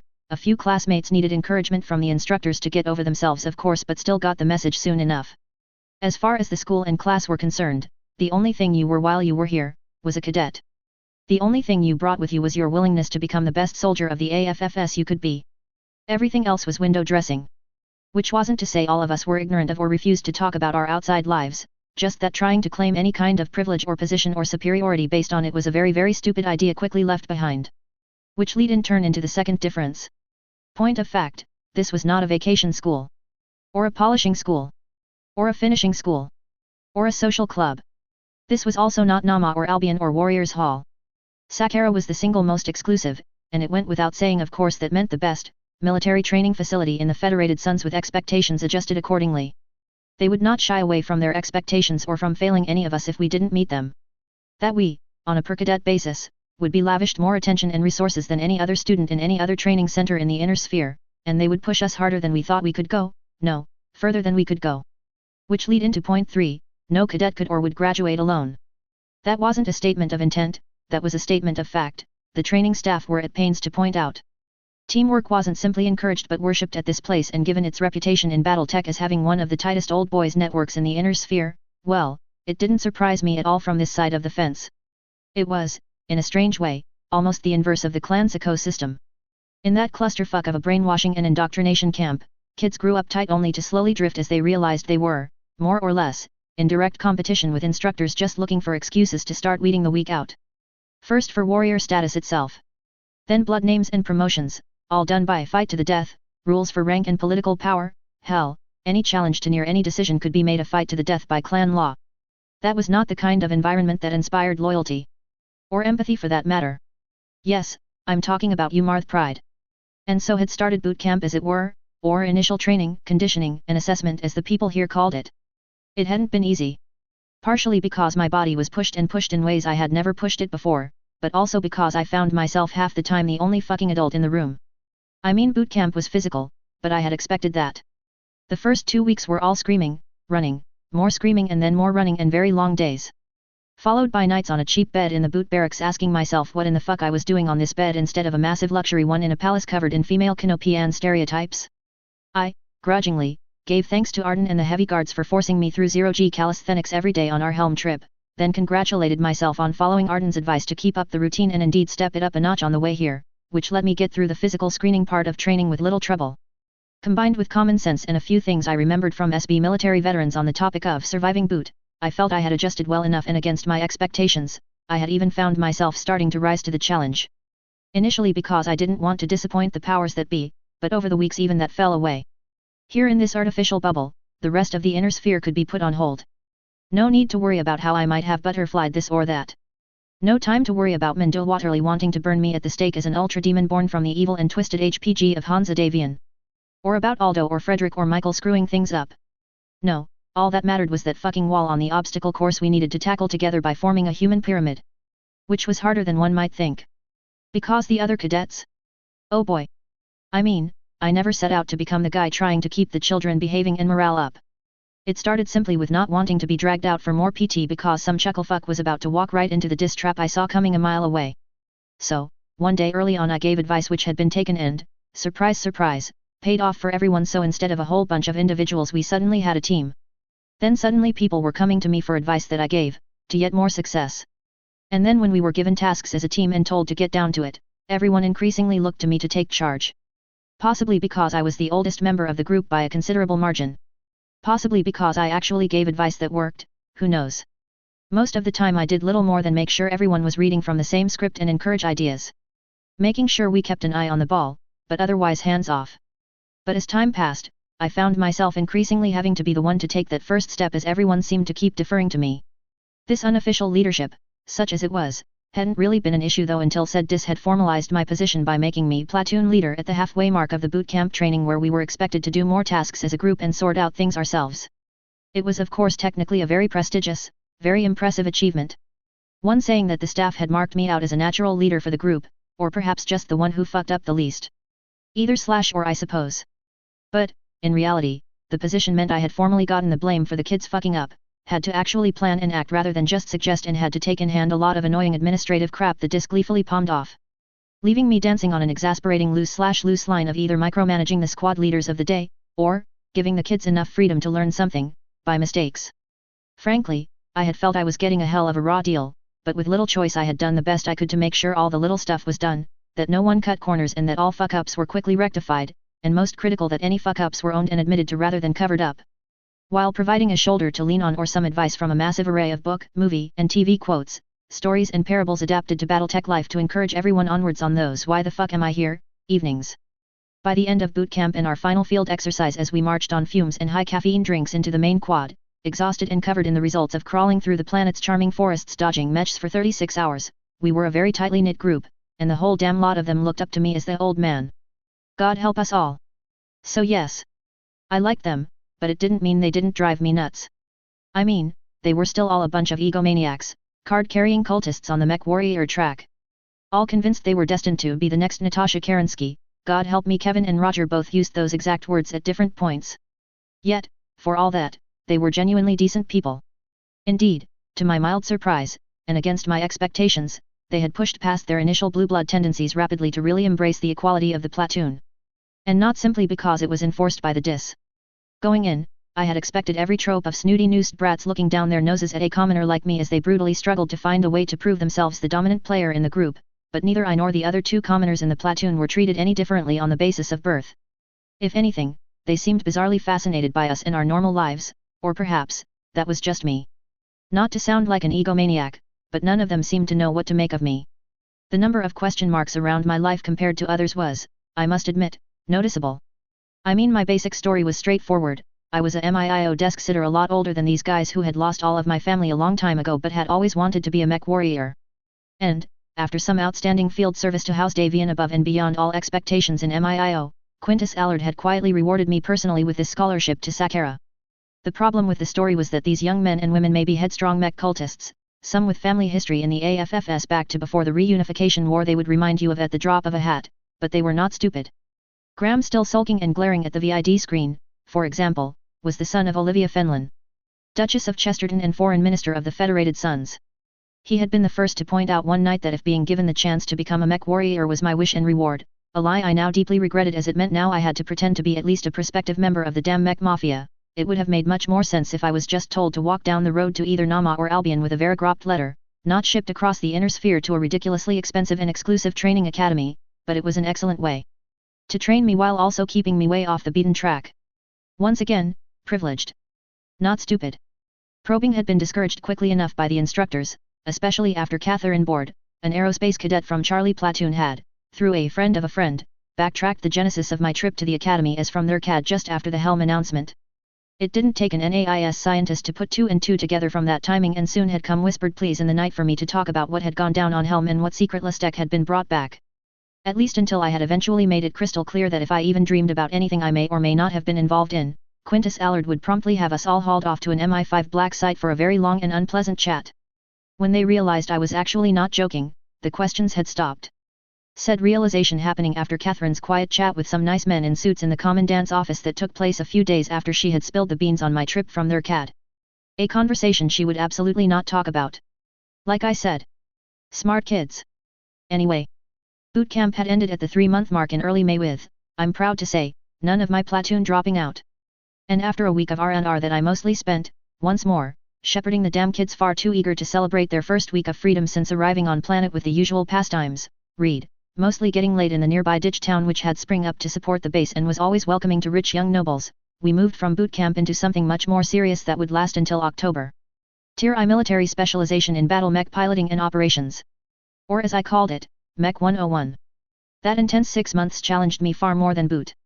Mech warrior training might have been easier than say flight school, but it was still a hell of a learning curve. Especially when the least of the other cadets had over 1,000 hours on industrial mechs. Most, unsurprisingly, had years of private training, and the Gleason twins Mary and Kyle actually had genuine combat experience with their parents' house guards against Capellan raiders. I, on the other hand, had taken one ride in the back of a Victor. And it showed. Thankfully Sakara didn't directly grade students against each other, instead using a sophisticated weighted metric from the other AFFS academies, normalized against the Sakara long-term average. The class size was simply too small to do otherwise, and it would have been toxic to the whole teamwork above all spirit. And as our first posting would always be 2 years with the Academy Training Battalion rather than competing for assignment choices, everyone was in the same boat. In short, while I was clearly well behind the curve as far as battle mech proficiency was concerned, I had cadets coming from each and every direction willing, almost eager, to help me rather than be relieved I was no threat to their own standings and content to let me struggle. None more than tiny little Julia Bourne, who seemed determined to repay my helping her out early on through some of boot by dragging me to the mech simulators every spare hour we had to bring me up to her own demanding standards. Which, frankly, I was damn grateful for because a battle mech was way harder to pilot than one might think. But I'd be damned if I fell over at the first hurdle just because I started a little bit behind the rest of the class, and to give them credit, the class never rubbed my noobness in my face. And with Julie and the other cadets pulling me along until I caught up, I successfully completed the first 6-month check course. Meaning, in practical terms, we were expected to be able to move our mechs cleanly on varying terrain and not trip over our own feet. To be able to march in column or move in tactical formations smoothly and to move through static positions like going prone, falling down and getting back up. Not to say basic competence with jump jets, which was fun. Gunnery-wise, we could all shoot moving targets with an acceptable accuracy, at least on a firing range, and qualified with all types of weapons at a basic level, occasionally using other designs to prove it. While on the technical side, we were also expected to know every switch, button, and configuration in the cockpit by heart and able to recite, from memory, critical checklists like cold starting a fusion reactor, in our sleep. So October 3027 came and we moved from Mech 101 to Mech 102, as well as increasing classroom time on the kind of things you'd expect junior officers to be shoved through. For me, that successful graduation was the focus of my world, and a source of immense pride but less so for the rest of the platoon who were rather more distracted by things like Hansa Davian and Katrina Steiner announcing that the former was going to marry the latter's daughter. Suffice to say, the WTF response was impressive to see from the ground floor. Nobody, and I mean nobody around me had seen it coming and pretty much nothing else had been talked about for a week. It was also darkly amusing that the consensus from the talking heads in the March and on New Avalon was conservative, even pessimistic, about the possibilities for this union bringing any immediate change to the status quo against our shared enemies, read the Draconis Combine. An opinion that, prima facie, seemed to make the most sense. Especially if you made the assumption that this was the natural next step from the enormously successful Helm operation and that Han's visit to their CAD had been all about. Meaning that after the wedding came the hard work to look at issues like military options. Boy were those talking heads going to be spit-taking when Hansa gave his toast. I think I could also see the subtle hand of MIIO in there as the talking heads continually brandished leaked costs, headaches, and disruption the recent Thor I and Galahad 2 exercises had caused, to the annoyance of the AFFS press corps, across the board. Proof, as it were, that perhaps we may see a more intense third succession war grinding take place and build up to withstand the enemy better, but certainly nothing major offensive-wise for many years. And, as everyone seemed to want to repeat ad infinitum, this was ultimately the culmination of Katrina Steiner's famous peace proposal. Ergo, this was about her getting said peace, not fighting. So it clearly meant a defensive posture and building up. Which was fucking hilarious really. Katrina Steiner was so often portrayed as a kind of reluctant warrior in Battletech fiction, and even by the media here. A very skilled soldier who was tired of war to the point of writing that rather vague and silly peace proposal. Yeah, that was complete bullshit. Katrina wanted peace for her people. Absolutely and unequivocally. She detested the zero-sum waste and death of Succession War 3.0, no question about that either. But that did not mean for a nanosecond that she wouldn't use war if, like any tool of statecraft, it could give her and her people what she wanted. Hansa's strategic genius had presented her, in 3025, with a plan of breathtaking audacity and brilliance to upend the game board by smashing the weak flank, securing it and then hitting the Combine in the future, in a 1-2 punch. And after careful consideration, the veteran soldier's desire to take the initiative and ruthlessly exploit it had won out in her mind. And thanks to me, she knew Phase 1 had been a ridiculous runaway success, and I had little doubt she and Hansa were in the final stages in fine-tuning the plan based on my information to drive that dagger in just a tad deeper into Mad Max's back, and perhaps to twist it a little this time as well. Now, that wasn't to say Katrina was simply a ruthless pragmatist. Not at all. She absolutely had an idealistic side that I had, as it so happened, crashed right into on Christmas Day. It was when the power trio, as I had come to think of Hansa, Katrina, and Melissa, had invited me to a Christmas dinner with them in the royal apartments. And by invited I meant Melissa had appeared as if by magic inside my room through a secret passage and lead me unerringly to the royal apartments with a tolerant smirk at my giddiness at being led through a castle's genuine secret passages. Katrina, Melissa, and Nandi had a cute tradition of a casual and private Christmas dinner, a smorgasbord of various foods. Nothing terribly fancy but entirely homey and far more welcome because of it. Hansa and Arden had of course been invited to this year's dinner, along with me. Which had been quite a touching gesture, once again, from the group. And it had been a nice, casual atmosphere, something I had not felt really since I had been ripped into this reality. Just this odd pseudo-family sitting around and chatting about everything, although most of the discussion seemed to be about me and the 21st century, the group finding fascination in so many things little and big that were different in my reality to theirs. Predictably perhaps through, the discussions eventually led to the hope being raised that the Federated Commonwealth would lead to an end to the succession wars, and with that hope, Katrina had raised her glass proudly and offered a toast, to the restoration of the Star League. I got the feeling it was a sort of a pro forma thing for her, yet clearly something she believed in. Ditto Hansa. And alone in the group, I had not joined in. That had hardly gone unnoticed when Katrina had then asked me, in a tone of genuine curiosity, why?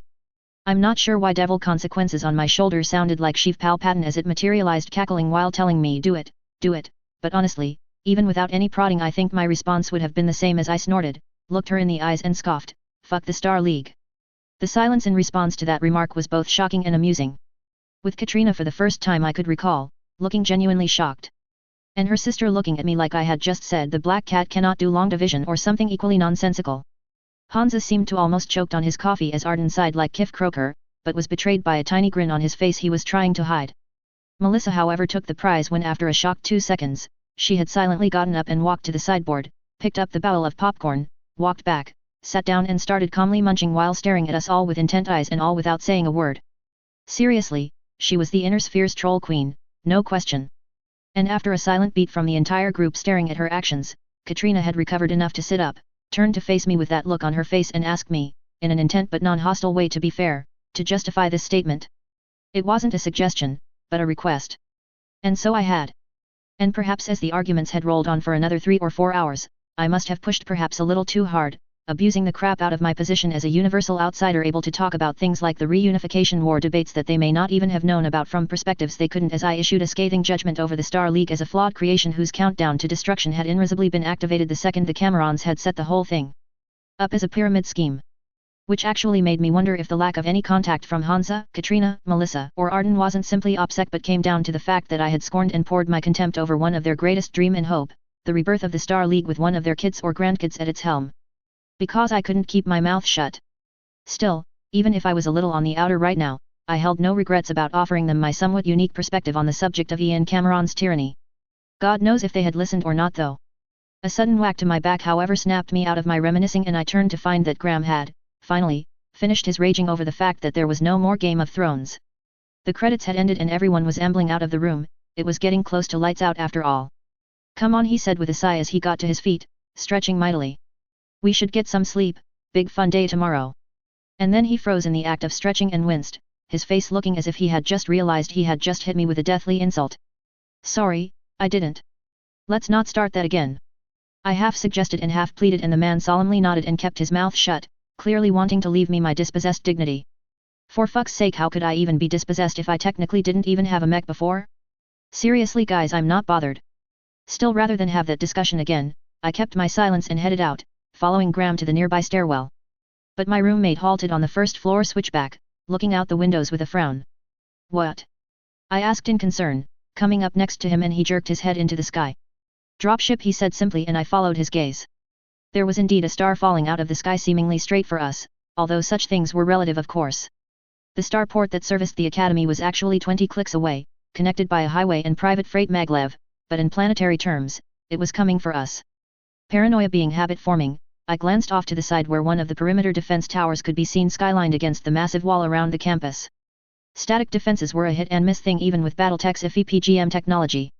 Most people who wanted to build up a hardpoint defense would just buy a bunch of LRM carriers from Quickie Mart, but there were benefits to armored static turrets with a commanding defensive position on the perimeter for both AAA work and for at least delaying a ground attacker long enough for your real defenders to get up and running.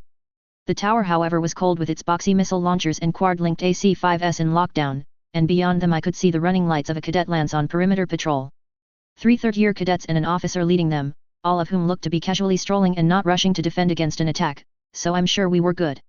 Anyways, the ship seemed to land without incident, and moments later, the building's interior lights suddenly dimmed and a recording of the last post played over the intercom. The two things telling everyone it was lights out in 10 minutes, and everyone started moving with a purpose. Because they meant lights out. Boot camp might be over and the shouting lessened, but the instructors here still much enjoyed catching cadets out of their beds or making too much noise and finding creative ways to collectively punish us for it, generally involving a 3 a.m. wake up for room inspection for everyone, so everyone was in bed before we heard the stomping of instructors moving down the hallway looking for anyone out of place. They needn't had bothered, all the mech warriors in this building were trying desperately to get sleep to come so they could fast forward to the glory of tomorrow and getting their precious mechs. I however stayed away for some time, thinking about the Game of Thrones in the Inner Sphere and how close the next war of the 5 kings, or 5 first lords technically, was. With the White Walkers off on Strynamekti biding their time and gathering their power, as the current Littlefinger/Grandmaster plotted and schemed and fucked with everyone from Terra. Because chaos is a ladder really seemed to suit Mendel Waterly even if she wasn't technically in charge. Yet. Yup. You know, on reflection, being isolated away in this little corner of the Inner Sphere away from the massive changes about to sweep through it sounded just about perfect. So, I rolled over and went to sleep that night in blissful ignorance of how my structured and bubbled life was about to come to a screeching halt on the morrow. Asterisk. Sakara had a 26-hour rotation. The academy however ran to Terran Standard Time, which meant that occasionally dawn was local midday. It was a somewhat unusual thing, although far from uncommon across the Inner Sphere, with most planets and starships syncing to TST, still GMT or Zulu time, directly or indirectly, up to and including leap units, which led to some crazy local calendars, to keep everything synced to a sphere-wide dating standard. It was a bit bizarre and hard to get used to, but then that was the point. Sakara Academy was filled with a lot of recruits for whom this was likely their first journey off-world, and so getting used to living this way was a big part of getting used to being a soldier. Today however, 5 o'clock was just about at sunrise. So when reveille ripped through the speakers in the building and I groaned myself awake, it wasn't either pitch black outside or the middle of the day, which was about as good as it got. So I rolled out of bed, and was almost run over by Graham blazing past me with a gleeful look on his face as he made for the showers. Rolling my eyes tolerantly, I efficiently grabbed a fresh uniform and headed after him. The entire training company of mech warriors was ready in record time this morning, and we assembled outside the barracks in formation at exactly 6:50. Waiting for us was our primary instructor, Sergeant Major Anthony Johann, an ex-light guardsman I strongly suspected had been seconded to the Rabid Foxes a few times given how scary ninja and freakishly competent he was. We fell into formation quickly, now very practiced at standing at exactly the right distance from each other in one line of 20 and one of 16. Every single mech warrior cadet in the second year. 35 of them all but vibrating in place with their eagerness to get started reviewing their battle mechs, and me, the guy who honestly couldn't give a f. Company, barked Johann. 10, hut.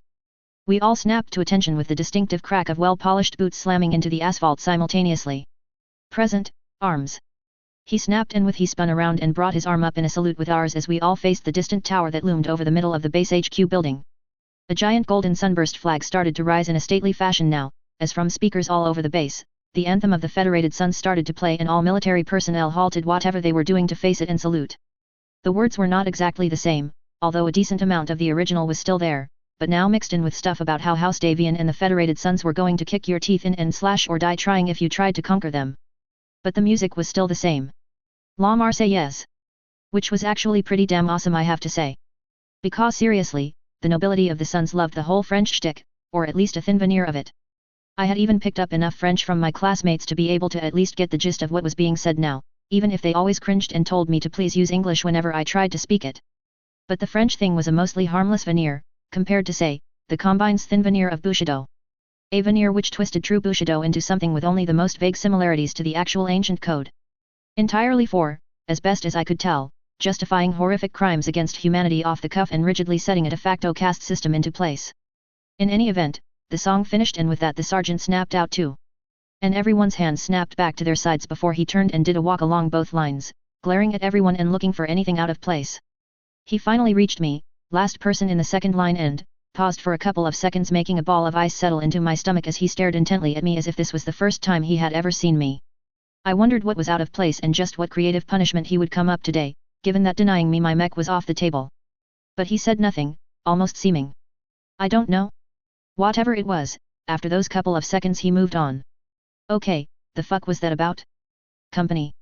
You will proceed immediately to Mech Hangar Bravo and report to Captain Rogers, who will be waiting for you there, the sergeant ordered, naming the commander of the second-year trainees.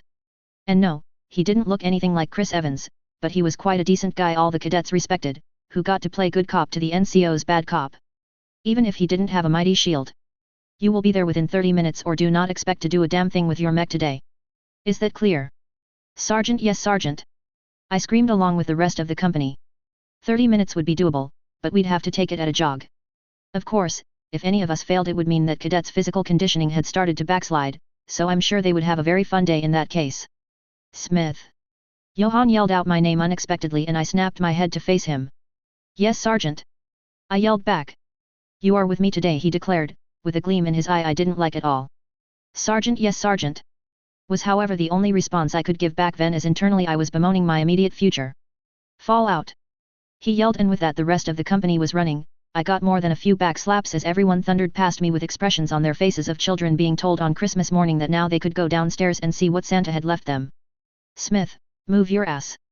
Sergeant? Yes, Sergeant. I yelled as I realized belatedly he was already on the move and I had to run to get back into formation behind and next to him as was proper, as he power walked around a corner to where a jeep was waiting for us. The basic design of such vehicles honestly hadn't changed much in 1,000 years for much the same reason the US Army kept it simple as hell even in my time, minimal possible logistics footprint. That was kind of a big thing when the nearest spare part for something might not be in the same star system. And everyone still seemed to feel the need to drive them like lunatics. With a squeal of tires we were off, with I barely having time to strap in before the man floored it. He did slow down just long enough to pace the platoon, who were perhaps moving a little too slow for his liking, but his screams quickly fixed that as they picked up the pace before he drove off, leaving them in the dust as we, also headed for the hangars. My confusion however only increased as I realized we were not heading for the cadets' hangars. Instead, to my great surprise, we pulled up outside Omega Hangar. And to my greater surprise, we hadn't hit anything on the way. The Academy had 5 mech hangars in total. Alpha, Bravo, and Charlie were the first, second and third year students' hangars respectively. Delta was in mothballs, maintained but mostly kept as an active reserve in case some idiot blew up one of the other hangars or flushed coolant over the floor or something. Omega was half the size the students' hangars, but it was where the training officers who didn't directly lead the cadets stored their battle mechs. After all, they would hardly be expected to leave their mechs at home, would they? Perish the thought. And technically most of them were in fact still serving AFFS officers on loan to Sakharas, so they had to have their mechs close to hand, just in case. Which wasn't actually a joke. Saqqara had been attacked in the Succession Wars, albeit rarely. But even so it was just a mech warrior thing, rather than an AFFS mech being reissued to a mech warrior to use it on the front lines, it would be thrown into a hangar in the rear. Yeah, still didn't get this mech cult BS. Anyway, the front gate of Omega was closed. After all, you didn't want anyone just walking into a hangar filled with 100 million house bills worth of mechs, but the Sarge led me to a side door in the otherwise sealed hangar.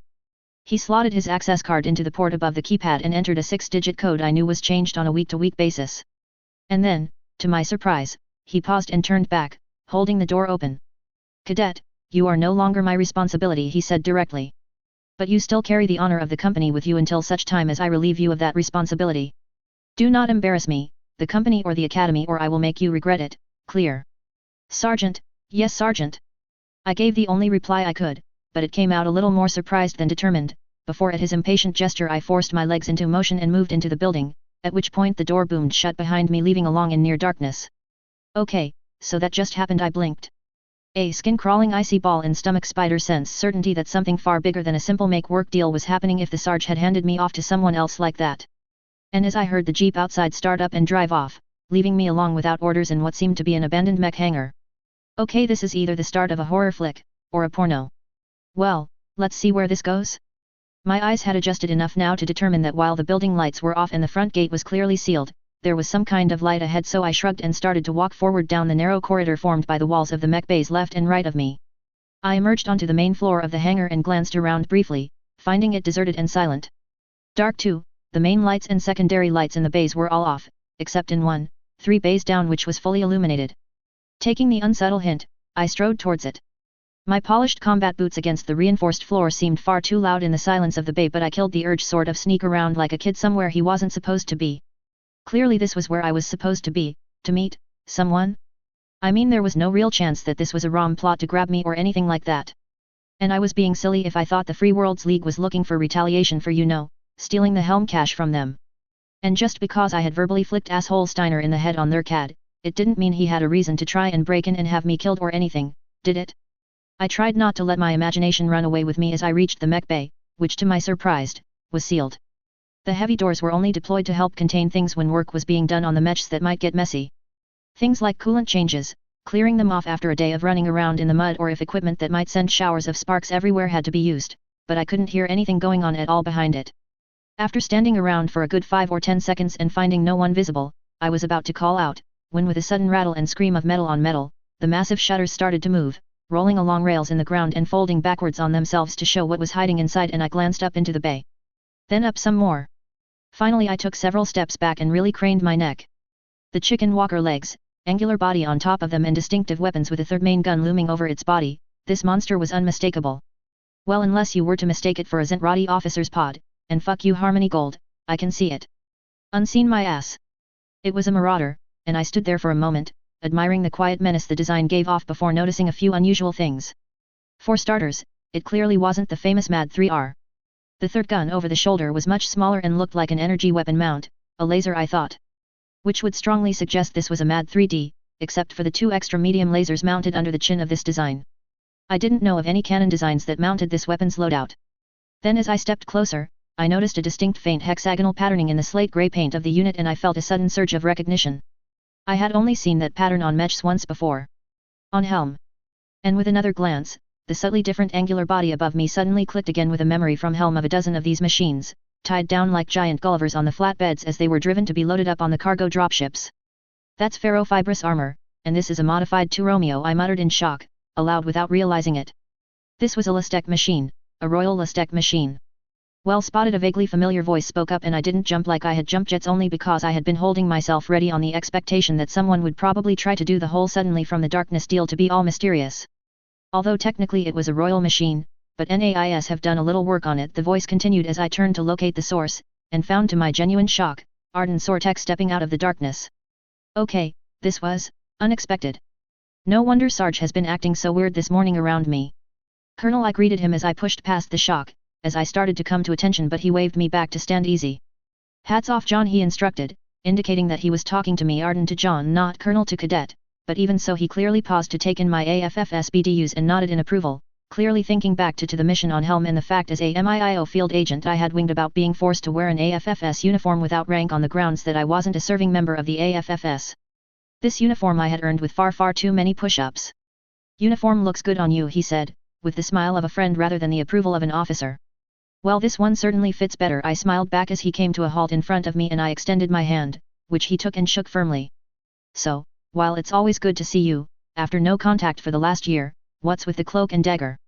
First, I'm sorry about the lack of contact. We all agreed that it would be best for OPSEC and ensuring you were left alone if we just went dark on you, Arden apologized, his expression genuinely apologetic. Lady Melissa especially wanted to keep you as a pen pal, but was convinced by her mother that even through cutouts it risked drawing too much attention to you. Thanks, I nodded. Classes were hard enough without dodging ROM snatch teams. But that begs the question, why are you here now? I'm not here, he corrected me with shrug. Officially anyway. Unofficially, well, everyone else was getting their battle mechs today and Hansa and Katrina were both very eager for you to get yours. I blinked. Then I turned back again to the monster looming behind me. Then I turned back to Arden and tried to work my mouth. I think what came out was something like "Bway," but from the snort of laughter I think he got the gist of my reaction as he reached into a pocket and pulled out an envelope, handing it over without a word. I took a deep breath to try and settle the goosebump/butterflies in stomach/tingling feeling as I opened it, then took out the single piece of paper and carefully unfolded it, showing an embossed seal of the Federated Sons. No, I realized in some shock. That's the fist and sunburst of the Federated Commonwealth. I blinked at the embossed seal and laid into the rich, textured paper which otherwise just had a very graph strip, and with a deep breath I very carefully pressed my thumb to it. The strip illuminated as the biometrics checked my thumbprint, then a moment later words started to appear as if by some Harry Potter magic from inside the paper. Starting with a whole bunch of random-looking numbers at the top, followed by a short amount of text that I started reading. To John Smith, Cadet AFFS 3026-44032. As of receipt of this message, you are hereby requested and required to take formal possession of Marauder MAD 3 FC001X/SLDF9933931RC, hereafter referred to as the Battle Mech. Ownership of the Battle Mech has been formally transferred to you as of 01/02/3028 in both Federated Sons and Lyran Commonwealth registries of Battle Mech ownership. All licensing and documentation has been signed to this effect on the above date by First Prince Hansa Davian and Archon Katrina Steiner, including authorization of the use of this battle mech in AFFS and LCAF authorized military actions and drawing on AFFS and LCAF supply lines per field orders governing the use of personal battle mechs in both services. So ordered this day by the order of Hansa Davian and Katrina Steiner.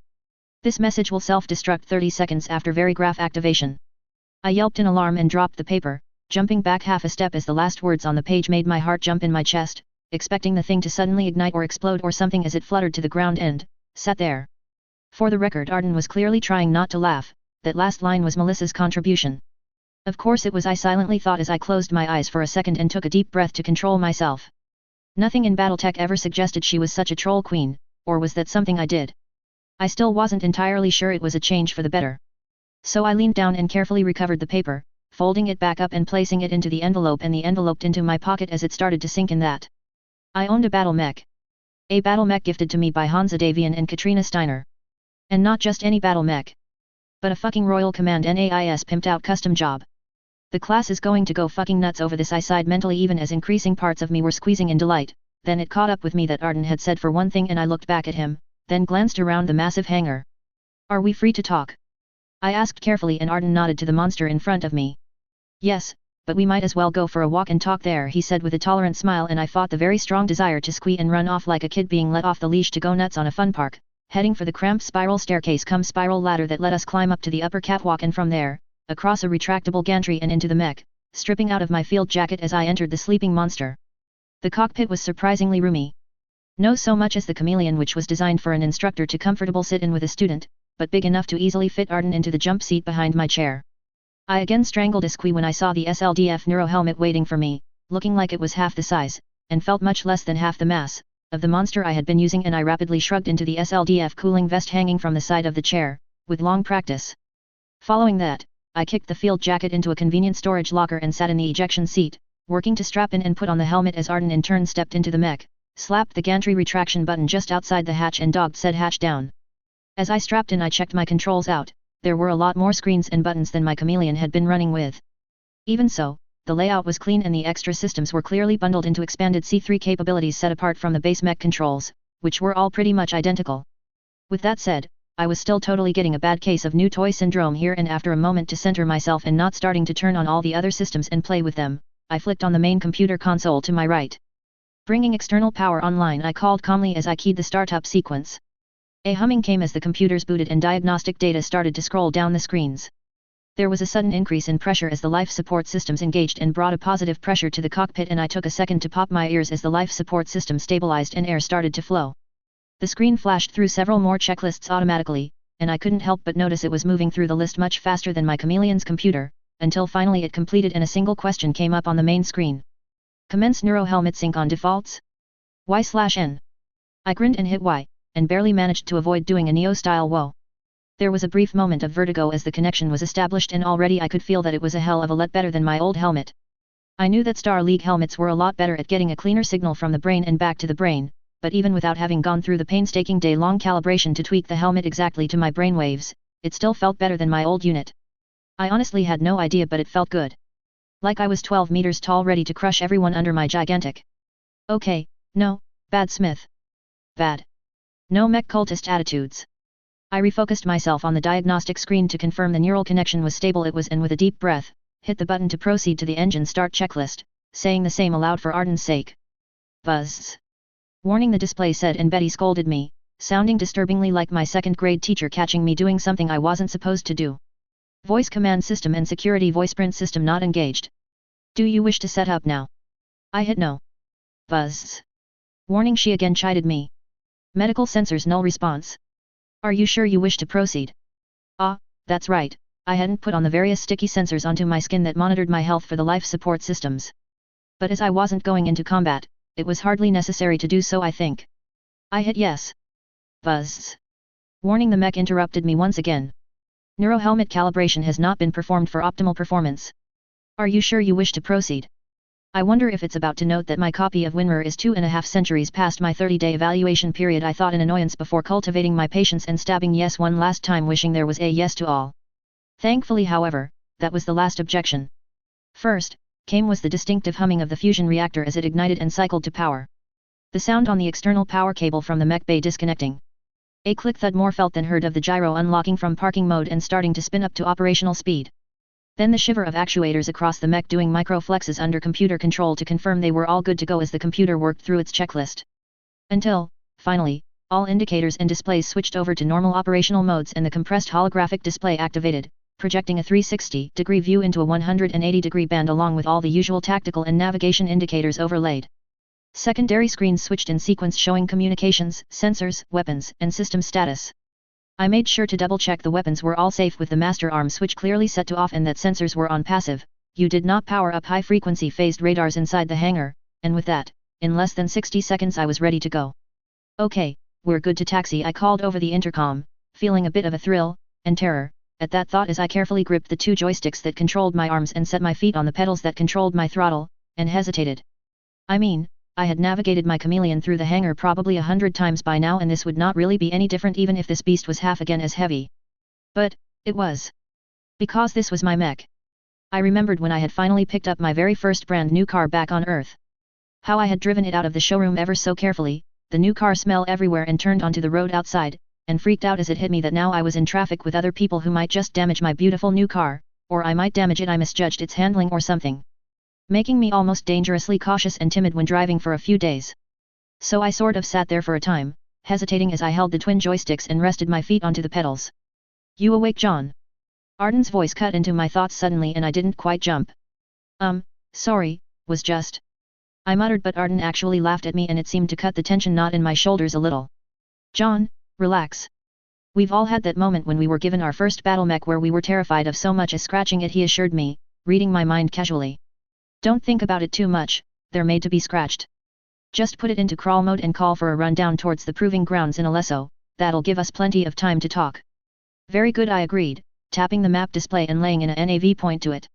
The proving grounds were the live fire grounds for mech and vehicle combat, almost 50 clicks away from the grounds of the academy proper. There was a nice highway to it reinforced for mechs and it was NAV linked with repeater systems on the road, meaning you could literally put your mech or tank into autopilot and let it drive itself. More or less. So I hit the communications board and brought up the preset for the local traffic control, smirking as I took note that the call sign my classmates had assigned me had already been loaded onto the board. Tower, this is Pappy. Ready to taxi, requesting transfer to the gauntlet. I called out to the control tower that brooded over this part of the base and controlled all ground traffic, the better to make sure no idiot firstie stepped on someone. Pappy, tower. You are clear to taxi, follow the green lines. You are clear. Straight out the tower came back quickly. Clear to taxi, follow the green lines. Solid copy. I called back the instructions. The hangar lights ahead of me snapped back to full intensity, although the polarized armored glass didn't let it get bright enough to annoy me, and a loud buzz, buzz, buzz siren sounded along with flashing yellow lights to tell everyone in the bay that a mech was about to start moving. I gave it the 10-second count as I had been trained and then toggled a switch on my left stick that put the mech into crawl mode, governing its speed to a maximum of 20 km per hour, and locked the torso before pushing the pedals down carefully. The monster under me hesitated and then moved, walking as I swept my gaze carefully both out the window and across my HUD, but the hangar seemed to be completely empty of personnel. The main doors ahead were opening up steadily and I only had to wait a few seconds at the red line at the front of the hangar until the traffic light went green and I walked into the daylight.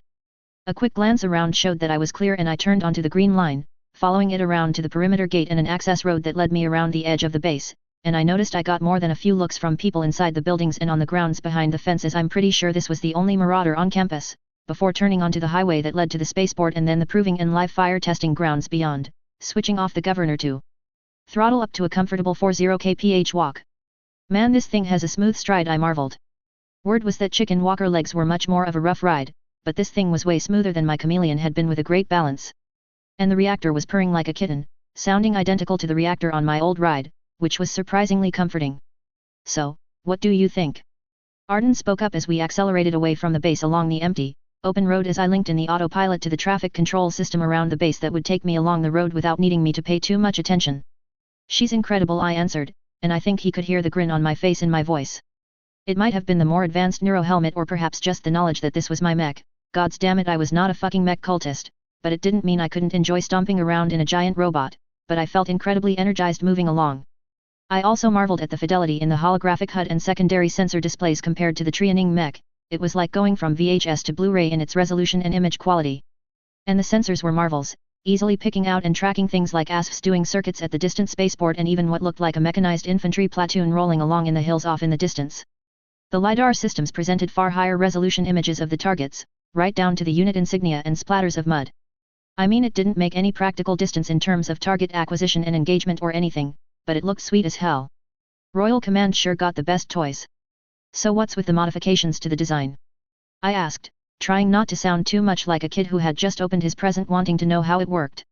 Well, like the 3DS, we stripped out the AC5 and put in a large pulse laser, but we mounted it on a new gimbal mount that Independence Weaponry is playing with for their 3DS, gives 360-degree coverage with the third gun, Arden explained. Also a couple of extra mediums on the chin, as you saw. We're hoping to use this design as a prototype for possible future upgrade paths once we get the Lestec back into production. But if nothing else, Independence is very eager to see about rolling out the gimbal mount across the 3D line. These kinds of turrets have always been a bit fragile, but they are reasonably confident this one will hold up. So a bracket fighter, I concluded. PPCs to lay down long-range firepower, lasers up close, and the large pulse to add in with the lasers or cover the rear arc. Exactly so, Arden confirmed as I eyed off the weapons displays. The PPCs may lack the damage boost of their clan counterparts, but the extra range and lack of a minimum if for some reason I didn't want to use the lasers was more than welcome. And without the ammo and the armor plating reinforced, this thing is going to take a hell of a pounding to put down, I added before letting my smile fade away as I tried to push past the shiny and focus on the small matter of who was in my back seat. But as eager as I am to give this a run through the testing ranges, I'm guessing we're not out here to play with the new toy. Arden was silent for a moment and I thought I could hear a sigh. No, we're not, he agreed. To business then. First, congratulations on your progress here. I knew we were throwing you in the deep end here, but by all the reports Hansa and I saw from DME, the training staff seemed to think very highly of you and your abilities. I'm lucky to have a hell of a team around me, I shrugged, feeling slightly self-conscious about the praise. DD alone seems determined to drag the class average up a few points by himself. DD. Dean Davian. Arden queried and I nodded, then felt like an idiot as I realized Arden couldn't see that. That's him, I said. If you looked up the word determination in the dictionary you'd see a picture of his face. Well, he is a Davian, Arden snorted at that. I don't think a lack of determination, for good or ill, has ever been something they lack. You've not wrong, I agreed, thinking about my slightly determined classmate. A very distant cousin of the first prince who hailed from Argyll, Michael Dean Davian, or DD as we all called him, was, like most Davians, allergic to anything like favoritism. His work ethic matched mine, although mine was just a frantic attempt to close the gap with my classmates while his was a frantic attempt to push it out further. On the other hand, like me, he had come in from outside the mech cult. His branch of the family had a quite proud tradition in aerospace fighters since his great-grandfather been awarded the Golden Sunburst, posthumously, by Andrew Davian for his efforts to avenge his father's assassination, spearheading the Brigade of Guards' legendary No Quarter, curb-stomping of the Warriors' cabal until a freak Golden BB had taken him down in the final battle. And since that day, his family had been all about the aerospace side of the AFFS. However, in an odd inverse of the typical sad story in Battletech of someone being dispossessed or losing the ability to pilot a mech, DD had been invalidated into battle mech training, having been born with a chemical imbalance in his head that made him increasingly susceptible to spatial disorientation in zero-G maneuvering. It had clearly been a gut punch to him that he had been unable to carry on the family legacy, but he was a Davian with a capital D. His determination to switch to a different track and serve in a different way had won him praise from the very top of the family, with a letter from Hansa Davian delivered to him just after the graduation at Boot, personally congratulating him for his success thus far and complimenting him on behalf of the whole extended family for showing Davian mettle in the face of adversity. Lauding him for putting aside his preferences for aerospace combat to find a different way to serve after being medically blocked.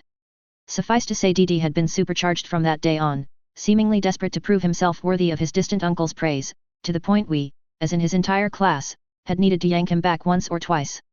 At any rate, it wasn't easy, but I've made good friends and earned my place with them, I said, hoping for a quick reading on what this visit was all about.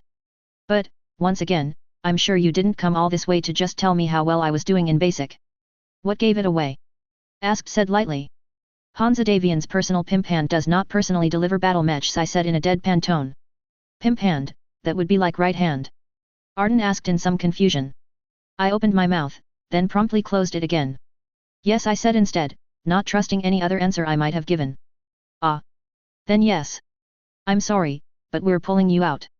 I had half expected that answer, but I couldn't help but feel a sudden surge of annoyance and anger. Damn it, I had earned my place here and I was about to be yanked out just before finishing the second tier of mech training?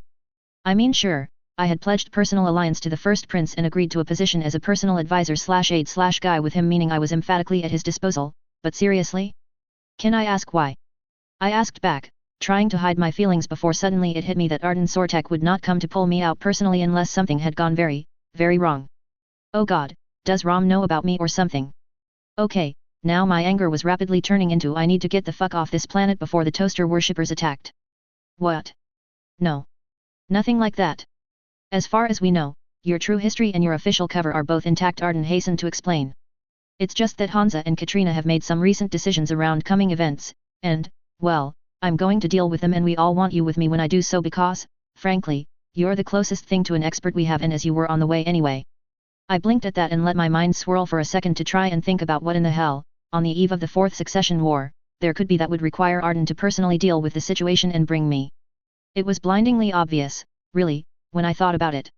The Dragoons, I said with certainty. There had been zip in the news about them aside from the occasional border raid, but then if things were running roughly to the events of the original timeline, and I couldn't see much of a reason why that would change, then the implosion would be inside the Combine where the press of the Federated Sons wouldn't have visibility. The Dragoons, Arden confirmed, sounding pleased at my deduction and bringing my attention back as I took a deep breath at the confirmation. I thought that there was a general understanding we wouldn't touch them or their clan connections with a 10-foot pole until after the Fourth Succession War. What went wrong? I asked in a level tone, knowing a bad turn could make things rather difficult right now even without touching the clan baggage. The Dragoons' little private war had been one of those things that had actually been something of an authorial fiat WTF. Take them out of the equation or worse, have them remain with the Draconis Combine and the Federated Sons front with the Combine could have been a bloody disaster.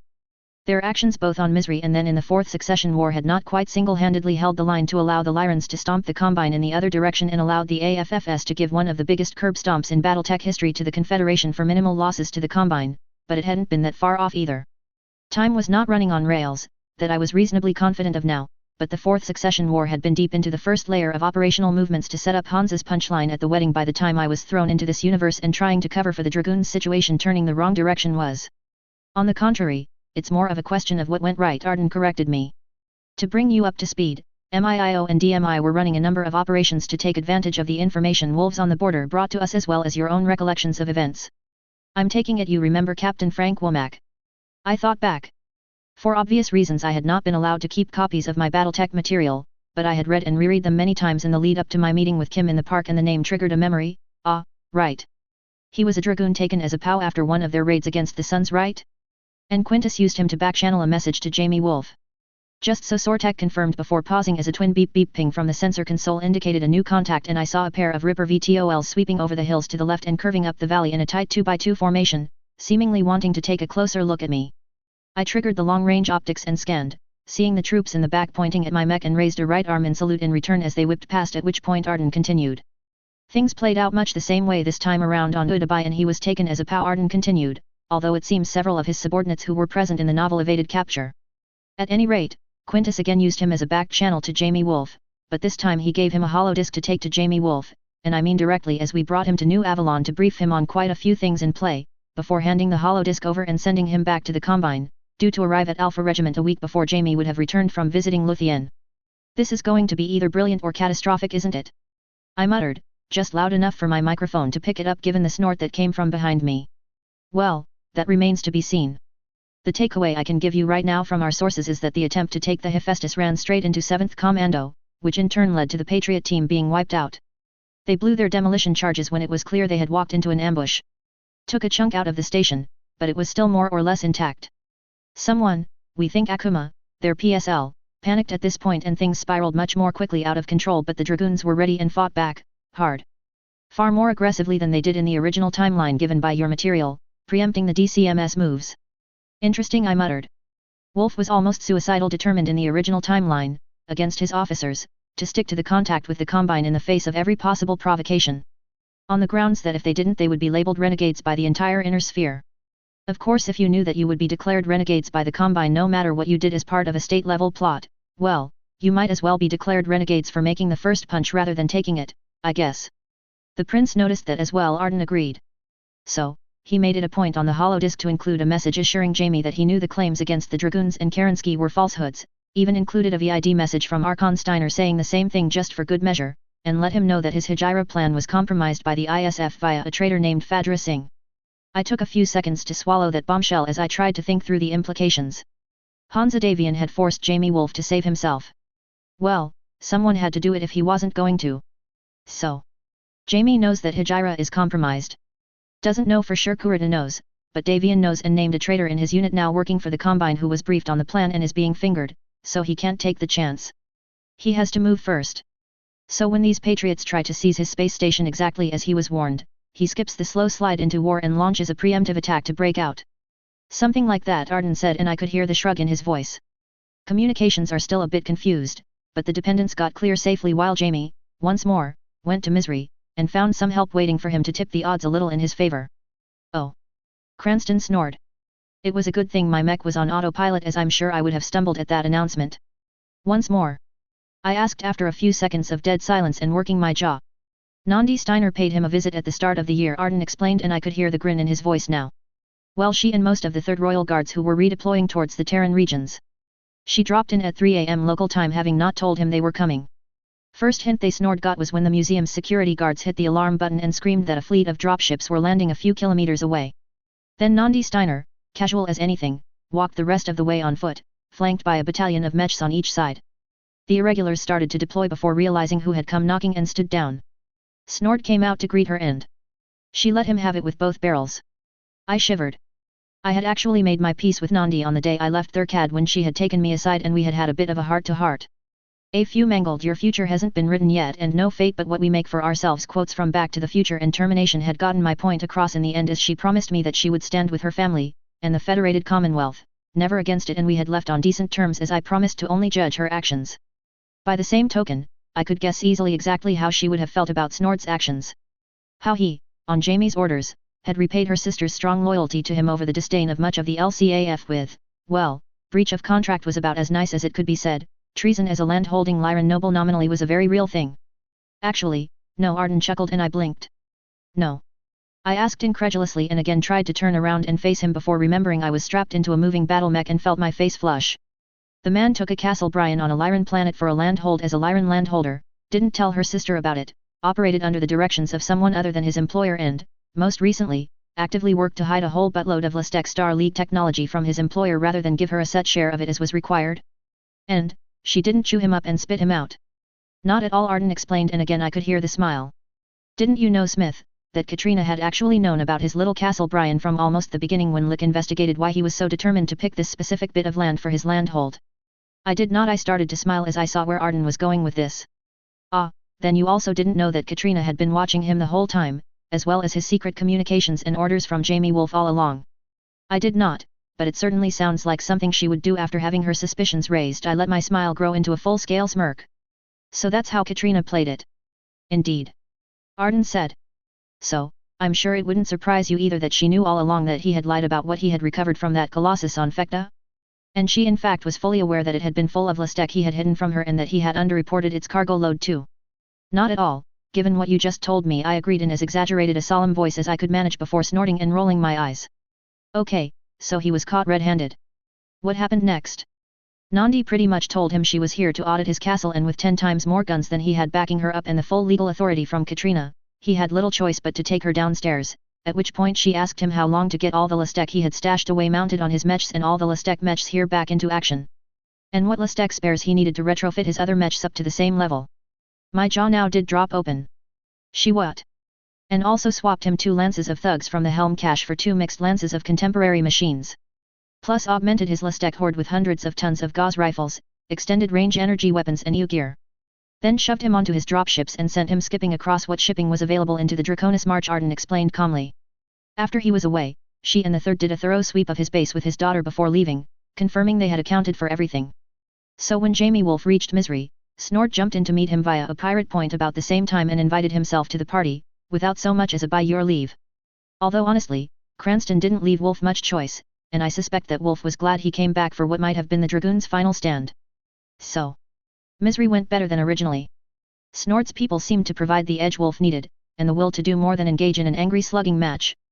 Add to that the fact the irregulars probably had had more practice than anyone in the inner sphere at raiding and running rings around superior forces, and the fact that Wolf detached the Black Widows to operate with him. Even without seeing him, I could see Arden win CE, and I understood the sentiment. Cranston, Snort and Natasha Kerensky both led incredibly skilled, mobile raiding forces who thrived when the odds were against them. Facing them together wasn't simply a question of facing the sum of their parts. We have not gotten Wolf's full report yet, he'll deliver it to me when I arrive. But from what our sources on the ground and a spyship Quintus had sulking in system somewhere tell us, it was for the Combine, even more of a bloodbath than the original battle. It seems that Snort and Kerensky kept their little force away from the rest of the Dragoons and well hidden. When the DCMS forces moved against the Dragoons' main force, they managed to work their way around, undetected, to smash into Tetsuhara's headquarters with nearly 2 battalions of mechs, mostly upgraded, without any warning. They pretty much trashed the place and obliterated his air support, ammo stores, and anything else they could burn, even knocked out a number of his dropships before withdrawing at the exact same time as Wolf launched his ambush of the Ryakan at the Optal Glacial Fields. The 8th Sword had already diverted to cover the HQ attack rather than relieve the Ryakan, and it seems Kerensky and Snort led them on a wild goose chase, probably using the satellite recon data to keep outmaneuvering the Sword and their enhanced weapons to snipe them down. And without the 8th to force Jamie to pull back from mauling the main battle line or a threat of enemy aerospace assets, Jamie pressed hard and unleashed his own air support. It was too much, and the DCMS units lost all cohesion. Tetsuhara managed to rally about a regiment and a half from the disaster and pulled back to his ruined base with another half regiment of the Sword of Light, calling for Samsonov to deploy immediately and reinforce. Let me guess, I said dryly. He didn't show up. How did you guess? Arden asked dryly. Of course, he might have been a tad distracted by the fact that the DCMS jump ships at the zenith point were being overrun by an AFFS naval squadron. I blinked. Then I blinked again. The what? It was Yvonne Davian's plan. She took a hell of a gamble on your sources, John, but it seemed to have paid off. She pulled together a dozen mixed assault ships crammed with Marines, even sweet-talked Nandi into loaning her 2 Achilles-class ships from the LCAF. I think the spy ship Quintus had in system must have had a black box, because the assault team arrived when the Kuridan jump ships were at 3/4 charge with the DCMS landing on Misery. One jump ship was scuttled by its crew, another blew their drive when they tried to hot-load it, most of the rest were taken without any critical damage and were jumped out under a jamming net. Samsonov only found out when they missed their daily status check-in, stopped answering and sent a dropship to investigate. He had his own jump ships with him behind the moon he was sulking on, and rather than reinforce failure, he took on the surviving sorters and jumped out. That's going to blow a massive hole in Gaelden. I let my mind furiously work, while keeping half an eye on my mech systems, shifting slightly in the harness as I considered things. Jump ships were not something that could be replaced so easily. Hell, I'm actually surprised that Yvonne Davian had risked reprisals against the AFFS and LCAF jump ship fleets by grabbing them like that. It was something, barely, acceptable, boarding jump ships and capturing them intact. But it was still an infrequent thing. That many jump ships being taken in a coordinated raid, especially against the Combine, who had a long policy of conveniently ignoring rules of war and conventions of war, and if necessary, blaming an overzealous officer who would gladly take their own life in apology with their family secretly rewarded for such a sacrifice.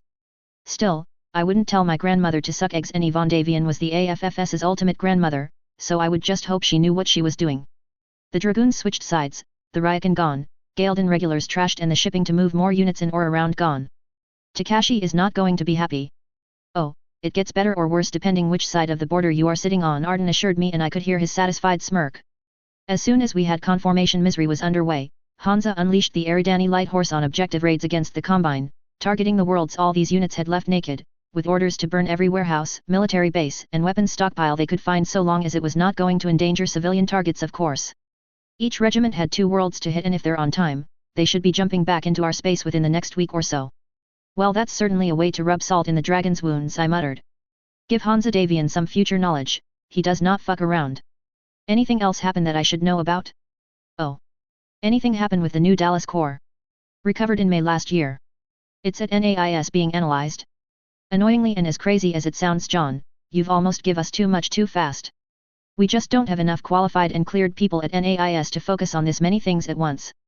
Still, our first analysis of the core does confirm it seems to have just about every military platform, engine system, and weapons system put into service since before the Age of War to the Star League's fall, including quite a few the Helm core does not have.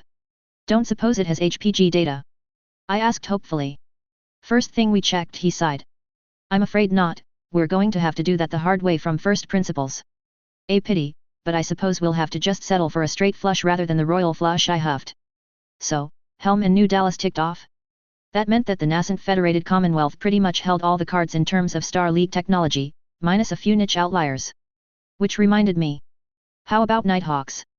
Also a negative there, Arden said, almost apologetically. Oh well, can't win 'em all, I shrugged against my straps. Any other Lastec news? We commenced final model freezer production at the start of this year, Arden informed me in a matter-of-fact way that made me jerk my head up in surprise from the sensor board. Production? Hang on a minute, wasn't this supposed to be the year of no activity? No new activity, yes, the colonel agreed as we strode past a small convoy of cargo trucks trundling down in the other direction, and I very carefully made sure the autopilot kept us on a nice straight line and didn't walk us into them. But remember that even before you showed up, the Federated Sons had been not quite openly investing a lot of time and effort to recreate freezers, from Hoff in the 3020s onwards, Arden reminded me. Kincaid Defiance Industries were already subcontracted to build the finalized prototypes for field use, we just gave them the data, quietly, to upgrade to full production of the Ultimate Star League version, after Katrina's people found the mole you had warned us about, of course. Can you believe it was the CEO himself, Simon Kincaid? The CEO? Seriously? Why? Was he a deep cover Maskarovka agent or something? Nothing so clever. Apparently the Capellans just offered him a lot of money. I think my silence served as a decent enough flat what to that statement. So, he had a license to print money and customers in the AFFS and LCAF who would want every single unit he could build from now until forever, and he sold out to the Capellans. I don't understand it either, Arden admitted, and I could hear the shrug in his voice, or, more likely, Lick isn't telling us everything. At any rate, they are confident it was him, and after the mole hunters pulled him up and handed him off to Loki. His voice trailed off at that. Go on, I asked after steeling myself, feeling a tinge of guilt and trying to squelch it. Traitor or not, I was the one who had set the mole hunters on his trail. Which meant, essentially, I was responsible for what had happened to him. Loki were hyperfanatics at the best of times. Against genuine traitors that Katrina and Simon Johnson would green-light their methods to be used on? Honestly, I didn't want to even think down that line, lest I have enough high-octane nightmare fuel to last me months. Well, with the mole eliminated, Katrina authorized the release of both some technological samples and the engineering data from the Helm core, under very tight control, to KDI. They spent most of last year upgrading their lines and perfecting the process, but they managed to get their first production run done just after New Year's. Current production is 200 per month, should be up to about 600 per month by end of the year. Nice. Very nice, I smiled broadly. Double heat sinks were the single greatest upgrade to 3025 era technology, bar none, that held just as true in Battletech as in here. Prototypes had been played with since not long after NAIS opened, as Arden had just reminded me, but like a lot of level 2 technologies there had been a left-hand/right-hand deal in FASA over exactly what was really going on in the Battletech universe. With Stackpole writing the clan's technology as entirely out of context and the Inner Sphere starting a crash weapons program from Clan Salvage and Jamie Wolf's help, while the sourcebooks had the technology starting to come online in the 3030s at a glacial rate and genuine level 2 technology in the 3040s, all of which was mysteriously missing when the clans attacked anyway. It seemed that history would take a different path this time around. It damn well would if I had anything to say about it, much sooner than originally. Even 600 units per month wasn't terribly much to work with, half a battle mech regiment at best, but it would provide plenty of spare parts for the Helm units until production really kicked off. And allow testing of upgrade kits and so on. Well, keep in mind the pulse laser and extended range PPCs are not in production, Arden cautioned me, like a parent telling their hyperactive kid on Christmas Day to be careful with their shiny new toy.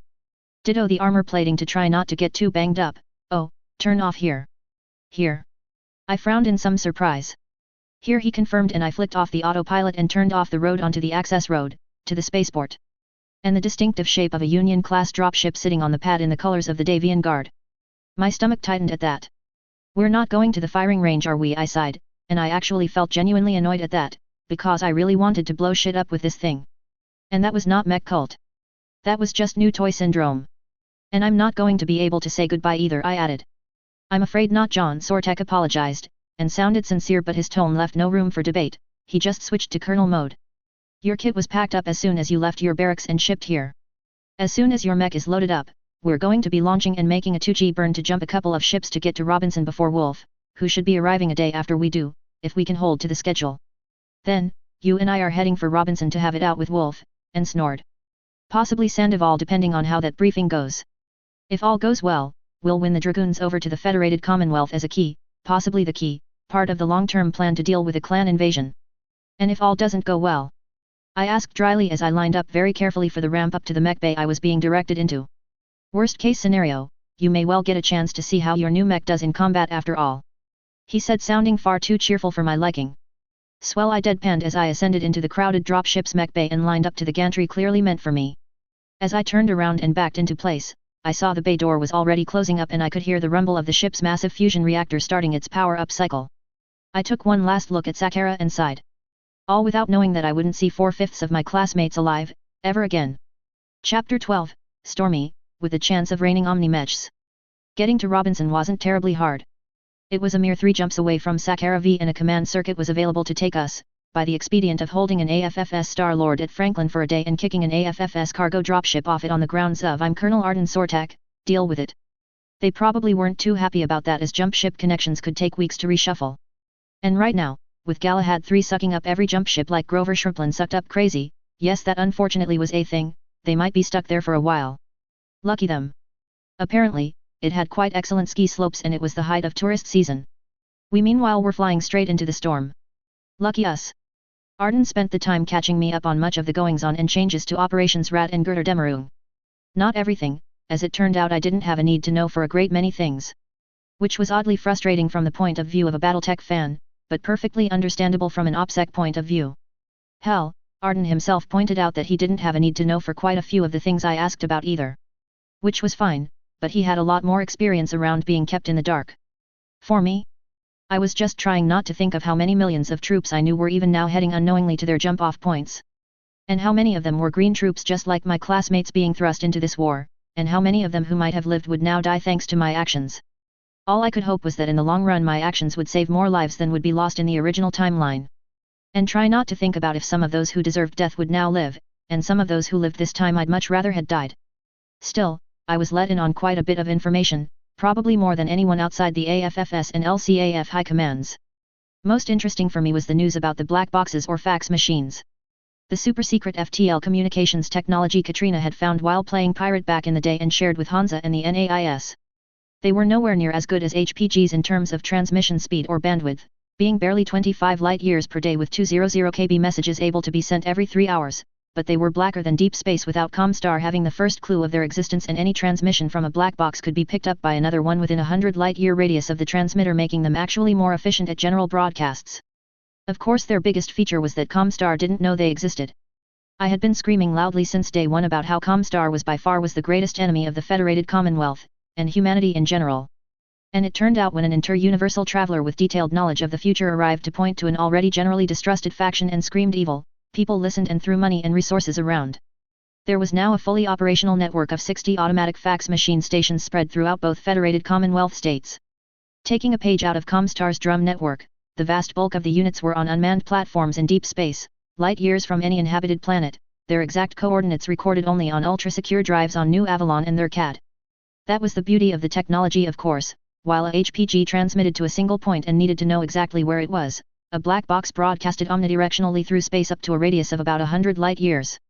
When such transmissions arrived, the deep space black boxes simply checked if it had seen it before and, if not, retransmitted them bit for bit. The endpoint units on the capitals, PDZ command worlds and being modified into select command dropships that were the start and endpoints had computer codebooks that squeezed the most out of that 200 kb per message limit by allowing most any generic order to be encoded against lookup tables, allowing surpassingly detailed orders to be sent to multiple units. While the network was certainly not going to replace HPGs in a practical way, as a backup to keep a military going in a state of war, it was a hell of an improvement over trying to use precious jump ships as couriers. Apparently, Galahad 2/Thor I had tested the system on a theater scale, and after some tweaking it was now ready to go just in case, or more probably when, Comstar mashed the interdict button like a face-mashing inquisitor going for the exterminatus control. Probably also yelling fucking heretics, while doing it. And on that topic, a lot of modeling had been done on the economic effects of an interdiction against the Suns. While there were limits to what could be done without either a fuckload more jump ships and slash or a great deal more time and money or taking actions that would loudly say we were expecting an interdiction, efforts had been made to build critical civilian stockpiles and update contingency plans to try and smooth out some of the economic issues that would result from Comstar shutting down the Federated Sun's HPG network up to and including secret legal changes around things like interplanetary banking. I'm sure Hansa had plans well advanced to deny Comstar the excuse based on events in the original timeline, but in one form or another a Comstar-Fedcom showdown was probably inevitable at some point in this war. The trick was to just make sure Comstar didn't realize that win, lose or draw this round, the next round would be the end for their fucking toaster-worshipping cult. The final end. Oh, I got happy tingly thoughts thinking about that. So. The board was just about set and the pieces were moving. While the abort order could technically be given any time up to the sealed orders to the unit commanders were opened, in practical terms the Fourth Succession War was now on automatic countdown. We had hit the great deep breath before the plunge as Gandalf might have put it, and as the inner sphere started to turn its head towards Terra, Arden and I hastened to get the final piece onto the board. Asterisk. Asterisk. Don't look down. I did of course, and regretted it immediately as the long distance between my mech and the ground or lack thereof, became clear. My marauder seemed to shake slightly before the gyro kicked in and compensated for the spike of vertigo from the neuro helmet, adjusting my stride between steps so fast few would have noticed. Arden did, from the snort of laughter down the communications line. I tactfully ignored his playing with me though as I continued onto the bridge behind him, trying to ignore the slight feeling of it giving ever so slightly with each footstep. Are you sure this thing is safe? I couldn't help but ask as I looked back up, resolutely not looking down at the ocean washing around a long way under us. And equally not focusing on the thought that unlike Sortak, my mech lacked the jump jets to have a fighting chance of surviving the collapse of the massive suspension bridge. Don't think about that MW2, Mech's mission with the bridge blowing up and dropping you. Do not think about that MW2, Mech's mission with the bridge blowing up and dropping you. It's rated as Assault 1, the Colonel assured me from his Victor. Just ignore the give when you put your foot down, it's designed to do that. I'll take your word for it, I muttered to myself, trying to not cringe too much at that tiny bounce in the bridge. Or how if I looked just to the left or right I could see the sparkling blue oceans. The 3 northbound lanes of the bridge were more than wide enough for our mechs to cross, with military utility vehicles preceding and following us to give us plenty of room. But from this perspective it really felt like I was walking a tightrope between 2 cliffs with a very long fall under me. Still, I had to admit that even if the view inspired vertigo it was stunning, with the sparkling sea and distant humps of islands scattered off to the horizon to my left while to my right was the capital city of the Draconis March itself. The Bueller Victory Bridge had been built to replace a bridge destroyed by the DCMS as they retreated from Robinson during its liberation in the Third Succession War and reminded me, as did the harbour city for that matter, of Sydney in a lot of ways, causing a brief pang of homesickness to work its way through me. But while the Sydney Harbour Bridge crossed the harbour well back down the harbour from the ocean, this bridge was built right on the cliffs of the harbour head itself, which put it a very impressive 300 meters above sea level. It was also the fastest way from the spaceport we had landed at to the south, to reach our destination to the north. Although why we were taking our battle mechs to our meeting and not just a damn staff car. It was pretty much Simon Says except Arden Says. Different name, the same rules as far as the AFFS and Federated Suns were concerned. I honestly didn't think Jamie Wolf and his staff would care one way or the other what we arrived in, but Arden insisted that arriving as mech warriors in mechs with full formality and declaring of privilege would do far more to stop any rash actions than anything else. And we didn't have to stop for traffic lights either, which was cool. It seemed the people of Robinson were used to battle mechs walking through their city in peacetime, strange as that sounded. There was a network of elevated roads running above key highways in urban areas and alongside them when there was more room, reserved for the use of military and emergency vehicles and specifically built to easily take the heaviest of battle mechs. They could even serve, according to Arden's tour guide talk, as VTOL staging points with things like strategically placed and reinforced multi-story car parks easily converted in a crisis into FARP hangars for VTOLs and aerospace fighters that had STOF-low capability. All pretty cool, but even March capitals didn't have so much money that would casually build spare bridges just for military traffic, so we were stomping across it and causing wonderful ripples as we turned an 80 zone into a 40 zone during school pickup hour. The glares I could see in my compressed display from the soccer moms were only offset by the very excited kids plastering their face to their widows and waving wildly. I had ever waved back a couple of times, until Arden told me not to. Spoils sport. In any event, we reached the far side of the bridge without me falling off and veered off quickly onto a separate military road, letting the traffic shoot off to the right where the highway descended down to the foreshore areas. Our road however kept heading northeast along the top of the escarpment beyond. The region north of here was pretty much entirely Fort Susan Sandoval, named after some war hero of the ruling family from the Succession Wars. It was less a defensive fortification and much more of a staging ground though, with massive warehouses, air bases, machine shops and even a decent spaceport, pretty much at or over capacity with the dropships of the Dragoons packed in there now, hence our long walk from a DMM spaceport on the other side of the city. The outer perimeter of the grounds was not terribly impressive, just a chain-link fence and a guard post with a single fire team who waved us through, but my passive sensor systems were able to tag a well-camouflaged observation post on the summit of the tall cliff overlooking the region. And, as we passed through a cutting dug through the cliff too tall for vehicles or mechs without jump jets, my systems also marked a dozen different static autocannon and short-range missile mounts that could turn our little switchback valley into the Valley of Death at a moment's notice, so, the base wasn't exactly undefended. Clear of that cutting, we emerged onto the reverse side of the slope, which dropped down ahead of us to show the massive staging grounds stretching out to the horizon, with the sparkling sea off to the left. Hang on, were those explosions in the water? Possible weapons fire? 310 I communicated tersely to Arden as I torso twisted in instinct to face what was increasingly clearly the distinctive black puffs of air bursts and orange zips of tracers. With a flick of my thumb switching my TNT systems from NAV to tactical as Arden 2 turned and came to a halt, the two of us reaching out with our mesh size to see, a mixed lance of blackjacks and riflemen running dragoons transponders standing on the cliff edge at the source of the fire. They were facing the ocean, and even as Arden and I watched, a startlingly fast blip leapt into the air from a barge well out in the sea, the rocket tipping over in the air to swoop down towards the waves, barely avoiding crashing as it spent along a sea-skimming height. First it headed towards the shore and us, and my fingers unconsciously reached towards the master arm switch at that, but the missile hauled around and streaked along then, parallel to the shore on a course that would take it past the waiting mechs. A buzzing warbling sounded in my headphones, scatter from directional high-frequency targeting sensors seeking a lock, and hazy cones of golden light like virtual searchlights materialized around the waiting air defense mech's holographic images, and then even as the drone seemed to start bounding and rolling in a bewilderingly impossible way in response as it aligned to slash past the mechs. One single perfectly coordinated burst barked from the black and red mechs and the target rocket was turned into confetti. Impressive, aren't they? Arden read my mind as another drone No. 2, 4, blasted off and again entered the live fire zone, this time with dizzyingly different trajectories, heights, and course changes, and once again, none of them come out as the four air defense mechs split their fire and engaged each target simultaneously with brutal efficiency. Their turn clearly over, the quartet of mechs powered down their sensors, turned line astern and started to walk off the firing range. And with the fireworks over, Arden started moving again and I fell into step smoothly, switching my HUD back to NAV mode. Very impressive, I admitted now as we stomped along, carefully making sure to leave plenty of room as a convoy of DMM APCs headed past us in the other direction. But I suppose if you've survived everything the Dragoons have been through up to now, you're either incredibly good, incredibly lucky, or both. You'll get there, Arden assured me like a coach patting his player on the back after he was pulled from the lineup, and I fought the urge to roll my eyes at his earnest tone. Arden had made it a point to apologize for dragging me out of training several times, even though the written orders from Hansa Davian made it clear this was not his idea, but that of his boss, and in actual fact, my boss as well. All members of the AFFS were ultimately sworn to the service of Hansa Davian, of course, and nominally all orders carried the implicit authority of Hansa Davian by people authorized to speak on his behalf. But I had sworn my service and allegiance personally to him what seemed like a lifetime ago, meaning my orders explicitly came from him and left zero wiggle room to question them. Privately question the sanity of them, by all means, just so long as in the end I obeyed them. Ours is not to reason why, ours is just to do, and see if Natasha Kerensky pulls a sidearm and starts blasting when you accidentally trigger her? I made a face. Tennyson, it was not. At the bottom of the hill we turned right as the road forked, following the signs, and took map NAV points for that matter, towards Gate 1, parallel to a more serious inner perimeter fence.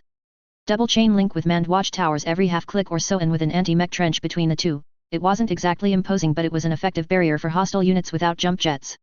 And covered with enough sensors to make life difficult even for a DEST team should one try to sneak in. Just ahead was the main gate, and standing by it were a lance of battle mechs on sentry duty.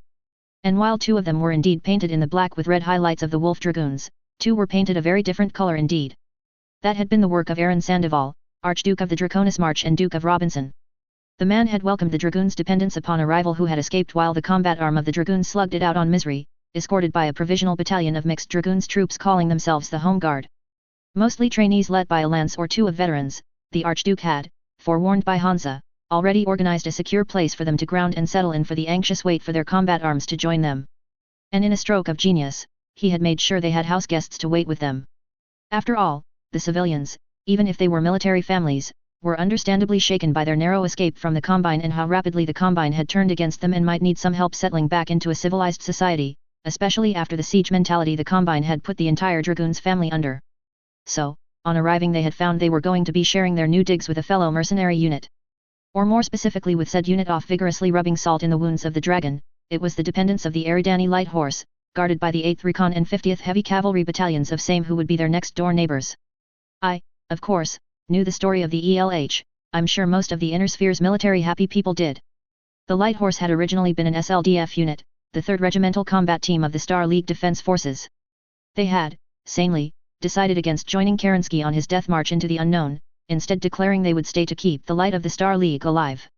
It was an attitude they still claimed to hold today, to the point of still wearing SLDF-inspired uniforms, having a whole ritual day of mourning on the date the Exodus fleet had jumped out of the Inner Sphere and having as their company banner an SLDF flag ringed in black that was only ever raised to half-mast. And would be so until a new Star League arose. Frankly, I saw the current ELH as little more than crack mercs with a thing for cosplay. But, even if their worshipping of the Star League instinctively had me rolling my eyes, there was no doubting they took their history very seriously. All of their history. Back in the good old days of the early First Succession War, the ELH had been holding fast to their neutral status as loyal SLDF troops, despite the great houses starting to throw the nukes around and despite increasing pressure from House Kurita for them to fold into the DCMS and follow the rightful First Lord. Then, news of the Kent Aries massacre had broken and the ELH had decided to leave the Draconis Combine for good. Their subunits were spread across several worlds but had managed to mostly pull out quietly when the local Combine big shot on Sendai had caught on to their plan and made his objections known by taking the families of 2 battalions, the 8th Recon and 50th Heavy Cavalry, hostage. Demanding those 2 units surrender themselves to him, or, he would execute their families. Said battalions had refused. Said administrator had carried through with his threat. Seemingly not bothering to ask the obvious question of what now was restraining the aforementioned crack units from coming back down to make their displeasure known at his slaughtering their loved ones. Because entirely unsurprisingly, both units did come back down and make their displeasure known at his slaughtering their loved ones. Even when a DCMS unit had arrived to investigate, when they were told about what happened, and with the DCMS still in their clinical depression state after the truth about Kent Aries became known, they had, for once, acted with honor and withdrawn. Leaving the administrator to his fate as the 2 battalions killed said administrator, his bodyguards, and a whole buttload of political officers who probably deeply regretted every gaijin sneer they had made towards the ELH over the years while they were stationed there. In the aftermath, when the 2 battalions had rejoined the rest of the ELH, their commanders had offered their resignations for the unauthorized attack, which were refused. Instead, they and their commands were in perpetuity made responsible for the force protection mission of the ELH's dependents, and it was a responsibility they and all who had been assigned to those units over the centuries took very seriously. As in written into their contacts seriously. As in those 2 units always stayed behind with their dependents when the rest of the unit was off-world seriously. And while clanners would probably have contempt for being left in the rear area to guard civilians, the Light Horse considered it the ultimate honor to be rotated into those 2 units for a tour of duty, with very high expectations placed upon them. The Dragoons, being co-located and welcomed by both the troops and their dependents, sent several messages to Wolf's people in a way an AFFS unit wouldn't, and credit to the Archduke for organizing it with the ELH.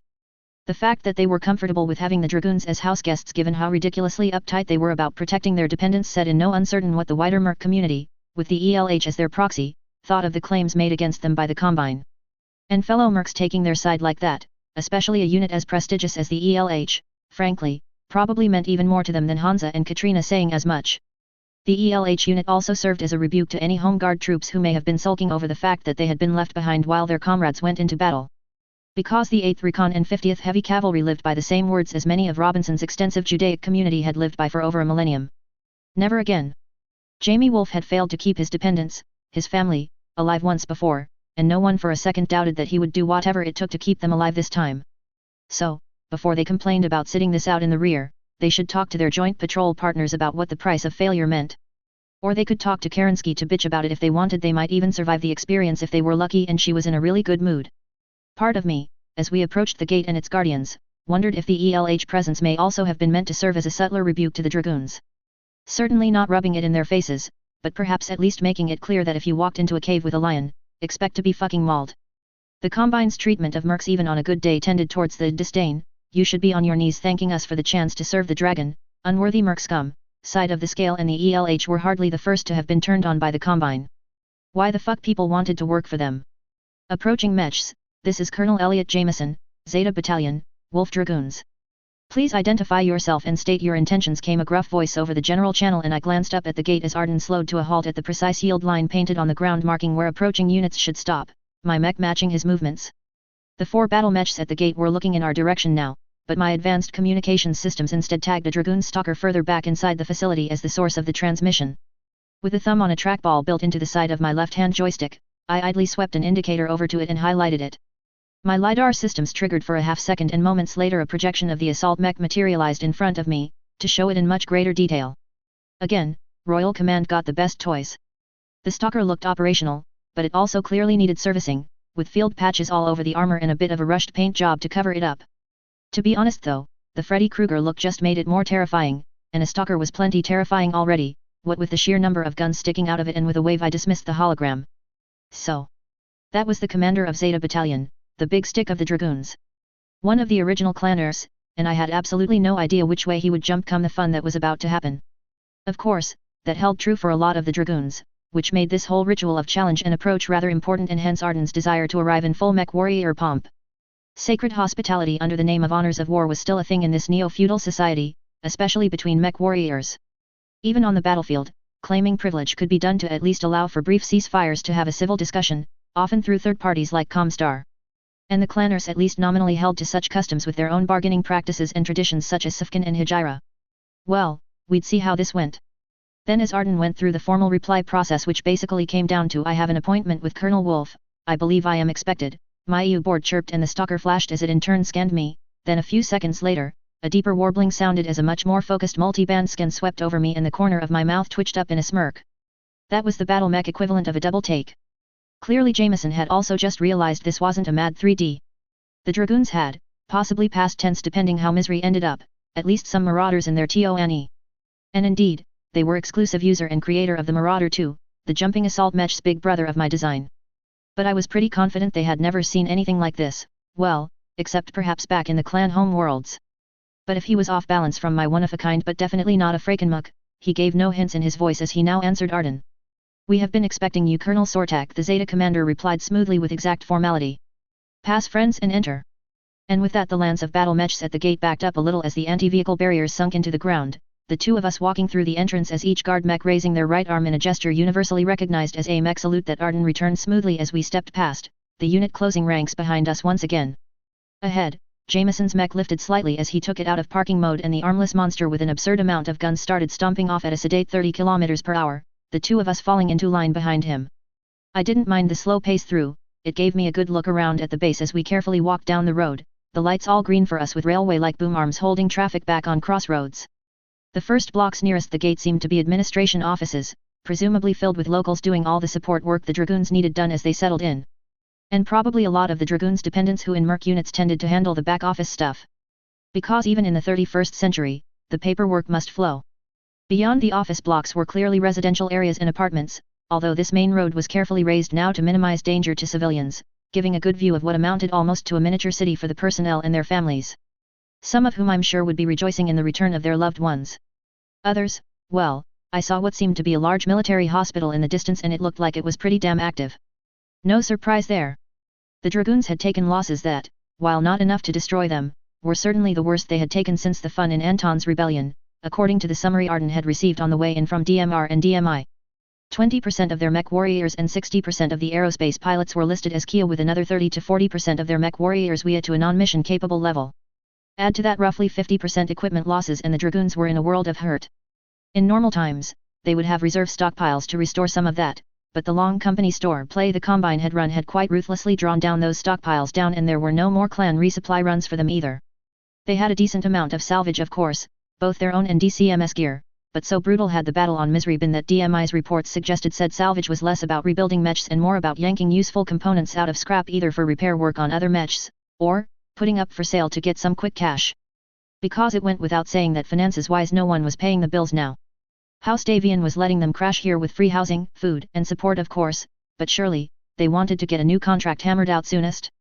Thus, I was sure they would be very happy that Hansa Davian's personal troubleshooter had come all the way out here to treat with them so quickly. In short, the Dragoons were at their weakest since they had entered the inner sphere. And probably at their maddest too, or at least tied with Anton time. Still there was some good news. Firstly, their kill ratio had been insane. The DCMS were estimated to have suffered total non-recoverable equipment losses of about 5.5 to 6 mech regiments, a staggering amount of war material to lose in a single pre-Helm third succession war engagement.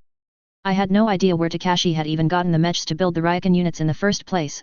Most Fanon suggested either out of his ass, aka FASA cannot into math when inconvenient, or that he had blocked replacement shipments to the entire DCMS and organized key transfers of personnel with family-owned mechs. In either case, between the Ryukin and Genosha, the strategic reserves of the DCMS had to be thin to none by now, not a good place to be, considering what was coming. No, strike that, a very good place for them to be considering what was coming. Just as brutal, close to 90% of the DCMS mech warriors who had lost their ride had also lost their lives. Now, if that was because they had refused to ejected into the sub-zero fun of misery and died of exposure, or had slit their stomachs open because of their perceived failure, who knew? In all honesty, and this fact distantly worried me, I found it hard to care. The DCMS had offered no quarter after moving against the Dragoons, so surely expected to receive none in return. The dictum honorarium, the code by which all combined citizens and soldiers, theoretically, operated, was pretty clear in the best traditions of World War II Japan, that to fall into enemy hands was the ultimate disgrace and a fate worse than death. It also stated that those who refused to serve the dragon were enemies of the dragon, and that enemies of the dragon needed to be destroyed. And it seemed the Dragoons had seemingly been perfectly happy to oblige them on those terms of engagement. Presently, we passed past a somewhat more substantial wall and security gate that opened and closed behind us as we left the outer ring of the base and moved into the business end, a massive sprawling tarmac of reinforced ferrocrete with hangars, warehouses, workshops, and military facilities of every kind as far as the eye could see. Vehicles were driving everywhere, but smartly stayed the hell out of our way. 2 assaults and a heavy had a way of making 31st century Mack trucks rethink the food chain and their place in it. Unsurprisingly, as a nodal point of key strategic logistical support for the entire Draconis March, this base was huge, sprawling over 300 square kilometers if you included the Robinson Standard Battle Works Annex, whose bread and butter was providing major repair and support services to AFFS units cycling in and out. In the distance off to my left, closer to the ocean, were the ovoids of countless dropships, mostly in the black and red trim of Wolf's Dragoons. Between them and us were vast fields of battle mech repair bays, row after row inside hangars filled with sorry-looking Dragoon and ex-DCMS units, with teams from RSB alongside the Dragoons either stripping down damaged units for repair or ripping apart units for any useful scrap and salvage in showers of sparks from heavy tools. And there seemed sadly to be far more of the latter going on than the former. To my right was another partition of the base, with a couple of AFFS enforcers on guard at the gate into that section. That was, according to my floating tick map, the main supply stockpile where truly massive amounts of supplies arrived from the Crucis March, and now quietly from as far as Coventry, to be distributed across the Draconis March. Security looked tight too, but that made sense as no one wanted some damn ninjas to sneak in and blow up a few megatons of high explosives. Or perhaps it was because of the shipment Hansa Davian's instructions to Arden and I indicated should have arrived several weeks ago. Not for the first time as I reflected on Hansa Davian's orders, I wondered if genius and insanity were but two sides of the same coin. Crazy as a fox, was certainly put into context when it came to Hansa Davian. The man must at times give poor old Yvonne Davian heart attacks. In any event, after 10 minutes of walking, we reached the center of Dragoon Town, a headquarters building with attached mech and vehicle bays and a lance of battered mechs proudly standing at the four corners on watch. We headed straight into the mech hangar where a bit over half a dozen mechs were already docked, senior officers' mounts. Certainly, the somewhat banged-up looking Blue Archer I recognized as Jamie Wolf's mount, and the jet black Warhammer with the clan Widowmaker symbol was of course you-know-whose. Each of us were guided into a gantry by ground staff and I curved off to my assigned bay carefully. The gantry wasn't a full mech bay, more of a slot on the wall with a light cage to allow easy access on and off mechs, so it was no trouble to reverse into place without scratching anything, totally still felt protective of my shiny grey paint, and, once there, quickly run through the shutdown checklist. Finally, I activated the security lockouts before unstrapping myself, setting the neuro helmet to the side and getting up, brushing down my dress shirt. Once again, I wasn't wearing the normal shirts, shorts, and cooling vest of a field mech warrior. Said vest was hanging off to the side however just in case, but I was wearing the AFFS dress uniform of one. As I had yet to be commissioned as an officer in the AFFS, my uniform jacket was rather plain. No rank insignia or unit markings, just the Federated Sun's flag on my right shoulder and nameplate on my chest for decorations. And no spurs, which I had not yet earned. A completely plain uniform stripped of all rank and insignia had its own air of mystery that perhaps suited me better than the uniform of an AFFS cadet. Which would raise all manner of questions I could do without. But at least I had a pretty solid claim to the right to wear an AFFS uniform this time, which made me feel much less uncomfortable than I had on helm. Working out of my seat, I picked up said uniform jacket from where it was hanging behind my seat. Yes, the little space where the rumble seat could be unfolded could be used to hang spare clothes. I loved this thing, and turned to the hatch, hitting the release which caused it to pop out and slide back. A Dragoon tech was waiting outside and I took her accepted hand as she helped me up and out. I thanked her and hit the hatch lock, double-checking it locked with the loud beep beep. Before moving to the drop lift, the now familiar smell of coolant and machine tools came to me as I dropped down to the floor, once unpleasant yet now oddly comfortable in that way you got used to such things. Pulling on my jacket as I stepped out of the lift, I found Arden stepping out from the feet of his monstrous victor and he wordlessly handed me his secure attaché case to hold while he slipped into his own dress jacket. I couldn't help but glance at the golden disc on his jacket's right breast, distinctive opposite the numerous campaign tabs and other awards as he fussed his uniform into place. The highest award a soldier in the AFFS could receive, the Medal Excalibur said that if you knew nothing about this man, it was sufficient to know he was considered a hero by the Federated Sons. And coming from a highly militaristic culture where dying in glorious battle was Tuesday, that really said something. As did the fact that the medal had been earned well before he had saved Hansa from the whole imposter plot. So yes, Arden was a hero and don't you forget it. But a humble one, incredibly competent but with a strong moral compass. In the original timeline he had been let in on Justin Allard's true deep cover mission only because he had more or less stormed into Hansa office and let him have both barrels over the railroading bullshit trial the man was being put through, being perfectly willing to resign and publicly denounce it if he needed to do it.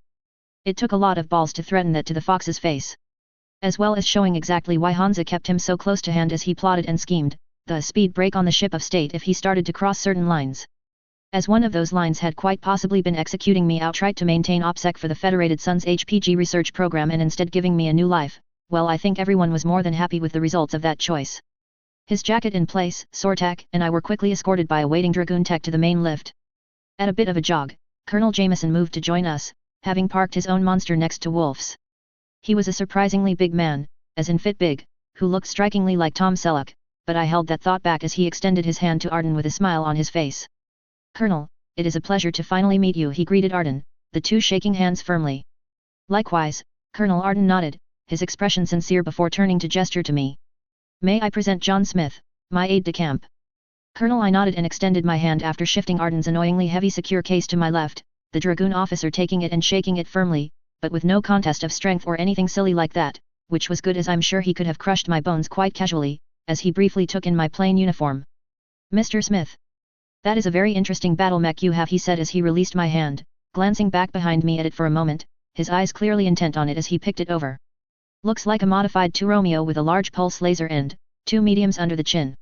Well spotted, I freely confirmed the loadout of my mech.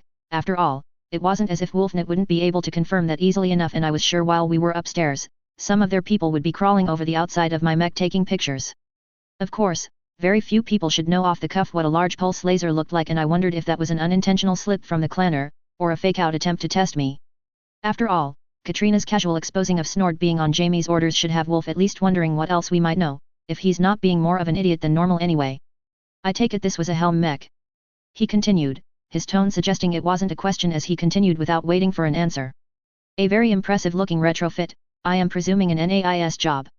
Have you transferred from Zeta to Wolfnet? I asked, keeping my tone light and amused as the elevator arrived with a ding. Just curious, Jameson laughed gruffly as the doors opened and he waved us in, then paused and stepped backwards as a mech warrior carrying a cooling vest in one hand and a neuro helmet in the other strode out of said lift. Holy shit. That was about all I could think. After all, it wasn't every day a Battletech legend casually walked out of an elevator in front of you. Ah, Major Jameson greeted the newcomer.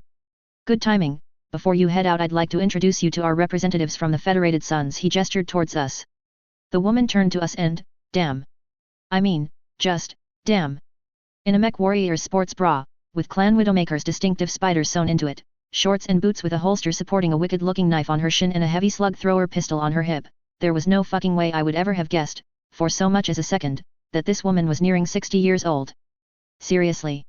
A very fit and ridiculously deadly mid-30s, tops. Clan Med-Science was seriously bullshit. Especially with her ABS looking like you could grate cheese on them, her limbs looking like they used myomer rather than muscles, and her blazing orange hair making her seem more energetic than a runaway fusion reactor. Okay. I'll admit it, much like in Battletech the game, Natasha Kerensky the real was just. Wow. A genetically engineered killing machine, trashborn clanner of course. But, still, wow. You know, if her granddaughter looks like this and Felon as we all suspected was thinking with his dick, his defection suddenly starts to make more sense. Colonel Sortak, Natasha Kerensky greeted him as she stepped forward, casually dropping her neuro helmet to the ground to offer him her hand, which Arden took and shook briskly. It's a pleasure to meet you in person, at last. The pleasure is mine, Major. Arden smiled as he released her hand. Prince Hansa sends his personal regards, and reminds you that you still owe him 2 bottles of 3005 Glengarry Reserve. Kerensky smirked in oh so cocky way, a grin I'm sure many people in the past had tried to wipe off her face. I doubted many who tried had lived. Her MIO file strongly suggested that Natasha Kerensky might damn well be a default cause of death on death certificates across the inner sphere given her estimated kill count. Unless I'm mistaken, Colonel, she said in a tone that made it clear she knew she was not.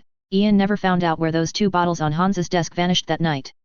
Those bottles filled with that magnificent, smooth, scotch, presumably.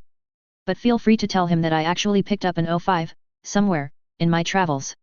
And I'll crack it open and raise a toast in his name with the widows when he ties the knot with that cutie Steiner he's marrying.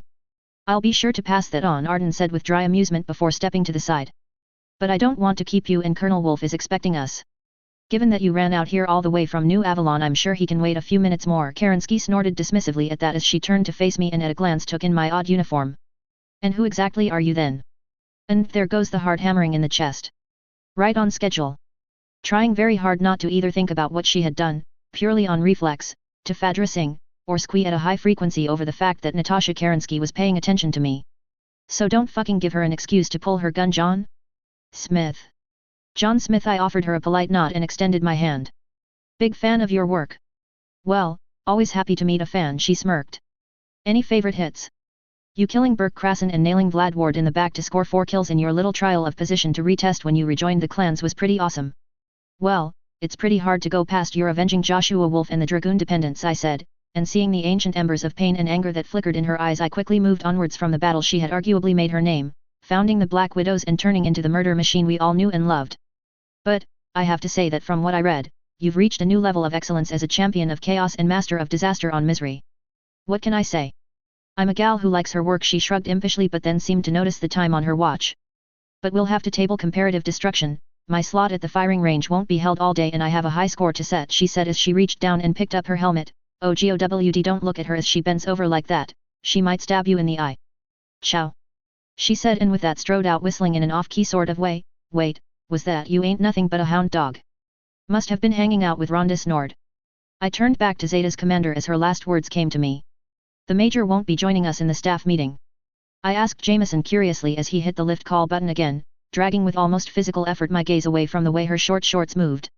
Not bloody likely, with the slot on the gunnery range open now that her mech has been pieced back together, he explained, his eyes rolling but his tone tolerantly amused.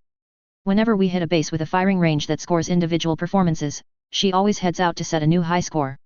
With a standing offer of a bottle of booze to any Dragoon who manages to beat it. Has anyone managed that? I asked in curiosity at that as the lift dinged and we stepped inside. I didn't try to seriously calculate my odds of beating her score, 3 billion to 1 perhaps? If I had the wind at my back? Jamie keeps getting close, honestly I am sure he could beat it but lets her have it to encourage the rest of the Dragoons. The Colonel smiled briefly as he hit the button for the top floor and we started ascending. Only one person ever actually beat it back when we were in Steiner space, Lieutenant Char Aznable. One of my Zetas.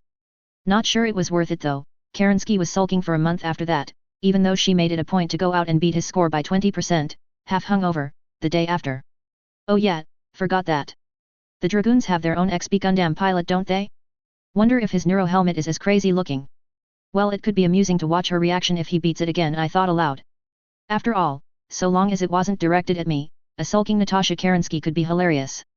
Probably not going to happen for a while. Char got knocked about on Misery and is going to be out for at least a month, Jameson said, his expression distant. Lost 8 good men on that final push into Sabaku, but we bashed open the hole for Alpha and Gamma and they poured through, ended the battle in an hour that could have taken days. The silence in the lift was painful. I'm sorry for your losses, I said, feeling horribly awkward in that moment with nothing to say as, honestly, what could a man like me who had never seen combat say to that without sounding entirely artificial and pro forma? I heard Zeta suffered the highest casualties of any Dragoon unit. And inflicted by far the most, a near 5-to-1 ratio while being outnumbered a minimum of 2-to-1 at all times, he confirmed with a tone I could best describe as stoic, tinged with pride. I lost 10 pilots and all but 6 of the survivors wounded to some degree, he said almost matter-of-factly, and I blinked, feeling slightly lightheaded and alarmed. 10 dead was near a third of their strength gone from a 36-strong nominal force. And almost all the rest wounded. Over 80% casualties? Fucking hell. Was it that bad in the original timeline for Zeta? Most of the wounded were just knocked about as their mechs got bashed around, compounded with heat stress from pushing them past their limits. He waved away the look on my face. Some are still in bad shape, but the rest will be up and operational within a month at most, and you do not join Zeta because it is safe. The man shrugged at that, seemingly at peace with the losses. We will rebuild. Already have every damn kid in the training companies pestering me for transfers to the open slots, No matter how many times I tell them we do not have enough mechs, he rolled his eyes as the lift slowed to a halt. Anyway, here we are. The doors opened on a lobby with the usual lifts, bathrooms and glass doors at either end into the rest of the floor, and a half-dozen surly-looking infantry in full field kit hefting a mixture of SMGs and shotguns that made my hands itch for my sidearm, which I had quite deliberately left inside my mech. Jameson however let us past them without incident, returning their crisp salutes as he moved into a corridor that ran through bullpens filled with dragoon officers, mostly walking wounded. I tried not to stare at, my mind trying to reconcile the colonel's casual attitude towards his unit's losses. Rule number 1 of being an officer. I recalled Captain Rogers' lectures vividly. You will, at some point, need to ruthlessly spend the lives people you may well love like your own sons and daughters. You will do so without hesitation, without mercy. Rule number 2 of being an officer, no one can change rule number 1. Or, perhaps it was just a clan glorious death in battle equals good thing. Who the fuck knows? Quickly enough we arrived quickly at a large wooden door guarded by yet more infantry in combat gear waiting and watching us with that same wariness I had seen in the bodyguards around Hansa and Katrina. These two didn't salute, but one of the two reached back and knocked, banged, twice on the door before pushing it open and holding it for us as we moved past and inside, closing it behind. The room beyond was something akin to a boardroom, with the ceiling being a slanted glass roof letting in the sunlight indirectly that made it near impossible to spy on events inside while letting ample natural light in. But of rather more immediate interest were the men and women clustered at the head of the table, who turned towards us as we entered. Colonel Arden Sortek of the Davian Brigade of Guards and Mr. John Smith, his aide-de-camp Jameson, announced us before stepping to the side and making way for Arden to approach the group. I ran my eyes over the group, tagging every single one of them from the DMI files Arden had given me to study on the flight into Robinson. They were all clanners, some of whom had been with the original Dragoon group and others who had come with one of the resupply runs and been promoted to replace dead or retired officers. The regimental colonels, of course, 4+ Major Kelly Yukhanov, who was the de facto colonel in charge of Alpha Regiment when Jamie was busy leading the unit as a whole. Also present was a man I recognized as Stanford Blake, head of Wolfnet, the Dragoons' private little spy network that they had pulled out of their asses a couple of years after arriving in the inner sphere, and standing proudly next to him was Marco Ramius. Okay, not Marco Ramius, but I swear to God Jamie Wolf really was the mirror image of Sean Connery as a Soviet submarine captain who wanted to defect to Freedomland. If a tad younger looking. Oh fucking hell, now I had the Hunt for Red October's opening theme earworming its way into my head. Presently, Arden moved forward towards Jamie, the colonel welcoming Arden warmly as they shook hands and introductions started between the officers as I made myself small in the background, Jameson sliding past behind me, going the long way to join his colleagues. Colonel Wolf, he introduced me, my aide John Smith. Mr. Smith, Jamie greeted me cordially, and damn it FASA, he even sounded like Sean Connery. Or had Catalyst done that picture? Damn it, can't remember. I took his offered hand though, shaking it firmly as he glanced at my uniform briefly, his face giving absolutely nothing away. That was a very interesting battle mech you arrived in, he noted as he released my hand. It was a gift from a friend, I smiled faintly, earning a raised eyebrow at the non-answer. And probably at my odd uniform. Or what I was really doing here. Probably figures me as a spook given that the AFFS doesn't have political officers and Arden is BFFs with Hansa Davian. Close enough I suppose, although I still don't know why I'm here either. Please, he finally gestured us to the side of the table bare of all but 2 chairs, Jamie and his regimental officers sitting opposite us. Pretty much all the senior players in the Dragoons bar Kerensky and the Snords, who I suppose wouldn't be here for what everyone thought were contract negotiations with the Dragoons. And Natasha because, well, honestly, I didn't care why Natasha really wasn't here, just that she wasn't. Well, here we go, I thought as I handed over Arden's attaché case to him. Colonel Sortek, before we begin our discussions, I would like to extend to you and your prince the gratitude of all the Dragoons for your warnings, Jamie started once everyone was settled.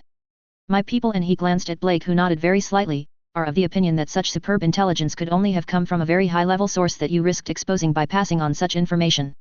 A great many of our people are alive today because of that warning, and we will not forget it. Colonel Wolf. I will be sure to pass on your thanks to Prince Davian. However, honesty compels me to point out our reasons for warning you were not entirely altruistic. Depriving the Combine of a mercenary unit of the Dragoons' skill and power was certainly one of the factors influencing our decision-making, Arden said with almost brutal honesty. Must be a hell of a change from the words within words of dealing with Combine officials to have Arden just outright come out and admit it, I thought, but none of the Dragoons seemed at all bothered or put off by his directness. Accordingly, Arden continued, irrespective of if we come to terms, it is my prince's wish that you not consider that you owe any debts or favors to him. Frankly, the sheer damage you have inflicted to the DCMS, and opening you left for it to be compounded has, if anything, made him feel greatly indebted to the Dragoons. While I in turn would note that the Combine were going to move against us and make themselves our enemies, irrespective of if the prince decided to reach out and warn us, Jamie noted in turn, his face turning dark, although I could tell it wasn't directed at Arden. And if he had not reached out, if he had, understandably been unwilling to risk a clearly valuable source for the sake of a mercenary unit in service to his greatest enemy, letting Kurita pull off his plans with full surprise? A great many or perhaps even all, of our dependents and support staff could have been killed or held against us. It could have been far worse than Anton, he said, his eyes closing for a second as his subordinates murmured in agreement with their own expressions, turning grim before Jamie opened his eyes, his face once again calm. Still, we could spend all day trying to insist that one of us owed the other more, so, for now at least, I think it would be more productive to conclude we are both deeply grateful for the other's efforts. Jamie suggested, lifting his hands in a sort of shrug and offering a wry but real smile. Well said, Arden agreed and got to work opening his attaché case. First, Archduke Sandoval has formally offered indefinite shelter and support for your dependents here on Robinson, at his cost, until any new contract is signed between the Dragoons and a new employer. I also must express that both the First Prince Hansa Davian and Archon Katrina Steiner have authorized me to negotiate on their behalf for the employment of Wolf's Dragoons in a joint, long-term contract to both the Federated Sons and Lyran Commonwealth. That revelation got a number of raised eyebrows and slight shifting from the crowd of people. Jamie, however, didn't even flinch at what must have been an unprecedented, certainly in the time of the succession wars, offer of two House Lords putting a proposal forward for the Dragoons' services. I will, of course, personally extend my thanks to the Archduke later, Jamie observed, and Arden nodded to that. However, he continued, before negotiations truly begin between the Dragoons, Commonwealth and Sons, I must note a change in our standard terms. Contrary to the undertakings our agents on Galatea have been suggesting over the last year, the Dragoons will not be seeking a contracted guarantee against facing our previous employer. Jamie started, his tone matter of fact but his eyes icy. In actuality, we will require a frontline combat contract against them. There was a clear rumble of support from around the table at that, with dark, eager looks on faces. Okay then. Clearly, ripping apart the Ryakan, slaughtering the Sword of Light and, gutting the Gaelden regulars on Misri wasn't enough DCMS blood for them. I managed not to roll my eyes at the Dragoons' desire to sign a suicide pact with their latest employer. You are requiring a frontline posting against the Draconis Combine? Arden asked. His tone was businesslike, not judging one way or the other but simply seeking clarification of the request, and he got a curt nod in return. Correct, Jamie said simply. In addition, Colonel, I would hazard that after our business here is concluded, you will be proceeding to Terra for the wedding of Hansa Davian and Melissa Steiner? I will be, Arden confirmed after a moment's thought. Indirectly if we finish quickly enough, directly if these negotiations draw out somewhat, and Jamie nodded once again. Then I would also request if I may accompany you. I require a final conversation with the coordinator and have a personal delivery to make before our previous business is concluded, he stated, and that matter-of-fact tone could not come close to hiding the flash in his eyes. You have my word I will not start any violence with Lord Kurita or any of his party, he added as Arden's gaze narrowed, as if predicting the next question, holding up a hand in a placating gesture. I simply need to return something to him, personally. Well, I suppose that means that Minobu Tetsuhara went out the same way, I thought silently as Arden and Jamie exchanged stares, neither willing to blink as they took the measure of each other, and I let my attention drift in thought. Tetsuhara had been one of those rare unicorns, a highly competent DCMS officer who not only believed the hype the DC sprouted about itself to the rest of the inner sphere, but lived by it and refused to compromise. He had unknowingly spared the life of Jamie Wolf while the Dragoons were in service to Steiner, because his mech had been overheated and it would have been dishonorable to essentially shoot him in the back. That decision had, of course, gotten him dispossessed by the DCMS in punishment. Because the DCMS were dicks about punishing people like that whenever anyone actually tried to inconveniently live up to their PR. The Dragoons had come to appreciate him as an ally though, even giving him the moniker Major Iron Man from them, although he was about as far as it was possible to get from any iteration of Tony Stark, let alone Robert Downey Jr., becoming key in keeping the Dragoons' relationship with the Combine stable during his tenure as their liaison officer. But far more important than all that, he had become a close friend to Jamie Wolf. Things had started to go south when he was promoted into the position of the commander of the Ryakan, leaving Jerry Akuma, who was all about the whole entrap and slash or destroy the Dragoons thing and personally loathed Tetsuhara, to replace him as their liaison officer. The man had wasted little time in using his position to start fucking things up in a methodical, systematic way with maximum company store efforts and steadily ramping up the anti-Dragoon propaganda inside the Combine even as the ISF worked to frame them for war crimes against the Combine. Worse for Jamie Wolf and his friend, the man took his oath so seriously that despite loathing himself for doing it, he had led the fight against the Dragoons to the best of his abilities once things turned hostile, seeing the orders to destroy the Dragoons as direct orders from the coordinator himself. Despite being betrayed by Samsonov, he had fought as hard as he could, but in the original timeline, and it seemed this one, Tetsuhara had been captured at the end of hostilities and insisted on seppuku to atone for his disgrace, No matter how frantically Jaime had tried to talk him out of it and prove none of the events was his fault, and no one in the Dragoons doubted he had fought both well and with honor. In Tetsuhara's world, however, there was no grey. His Lord Kurita had demanded success and he had instead delivered failure. His warlord had betrayed him, sure, but as far as the Combine officer was concerned, the orders to destroy the Dragoons had come from the dragon. And indeed, it was his decision all those years ago to spare Jaime Wolf that had inevitably led to this horrible day. Ergo, he had failed. The dragon, like all good Bond villains, did not tolerate failure. Ergo, seppuku was the only way to balance his karma, and Jaime had stood as his second to shoot him as he finished slicing himself open. For Tetsuhara, the noble act of a close friend, standing by him to the end. For Jaime, pure bloody murder of a good friend and better man, forced by Takashi Kurita. Jaime had then proceeded to Terra to deliver Tetsuhara's ancestral swords to the coordinator, charging him with returning them to the man's widow and family and explaining why her husband had slit himself open. Then, after throwing the swords at his feet, Jaime had taken the opportunity to scorn Takashi in front of the entire assembled senior nobility of the Inner Sphere's great houses. Short of pulling down his pants and dick slapping him, there wasn't terribly much more that could have been to encourage the DCMS to come after the Dragoons with everything they could scrape together in a howling rage. Given his desire to head to Terra to deliver something to Takashi, it was a foregone conclusion events had played out much the same way this time. And he seemed determined to play out future events in the same way.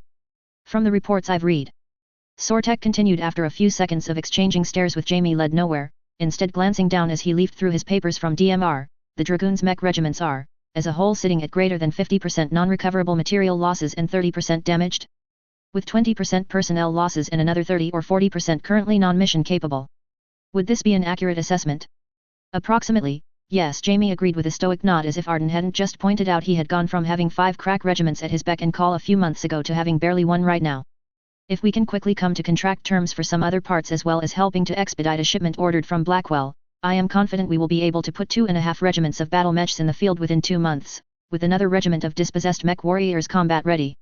Plus our training command, although we intend to keep them here with our vehicle support and the remains of Zeta to defend our dependents. No disrespect intended to the AFFS or, of course, the light horse. None taken on our side, and I'm sure the ELH perhaps more than anyone will understand, Arden agreed before leaning forward slightly. However, as for your posting requests, may I put this directly, Colonel? Sortek asked. Of course, Jaime agreed, and Arden leaned back a little, regarding Jaime with an unreadable expression on his face. How far are you willing? No, excuse me. How far are you going to take this vendetta? Well, that's direct. Arden's blunt question seemed to wash through the room like a cold wind, and several of the Dragoon officers actually looked a trite taken aback by it. Although I doubted it would be near enough to get them to start thinking about the likely long-term consequences of declaring jihad against the Draconis Combine with a mere 2.5 regiments of mechs. Clanners just didn't do long-term consequences. No, long-term consequences did Clanners. I mentally high-fived shoulder consequences at the Smirnoff. Jaime, though, to his credit, only smiled faintly in a very Sean Connery Bond way, seemingly utterly unfazed by the bluntness. I would have thought that Prince Davian and Archon Steiner would have been pleased having a unit so determined to take the fight to their mortal enemy working for them. Jaime sidestepped the question entirely, and I almost felt the frown that came onto Arden's face in response to the evasion. Yet, no. Arden wasn't going to have any of that. The Dragoons thinking they had a right to a private war against the Combine? One that could easily draw reprisals on worlds they were stationed on? House Davian pushed back against that kind of bullshit from the Sandivals, let alone a merc unit. In our preliminary groundwork for this meeting, Arden had been highly unimpressed with the idea that the Jaime Wolf would suicide pact his people rather than be their commander and do his damn job. If said unit is working from a coordinated and agreed upon strategic plan with their employer? Of course, Arden replied easily.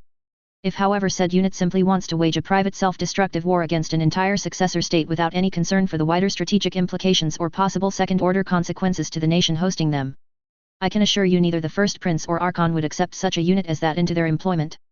Wow. Any more direct, Arden, and you'll be doing the tie-to-chair osmosis thing, I thought.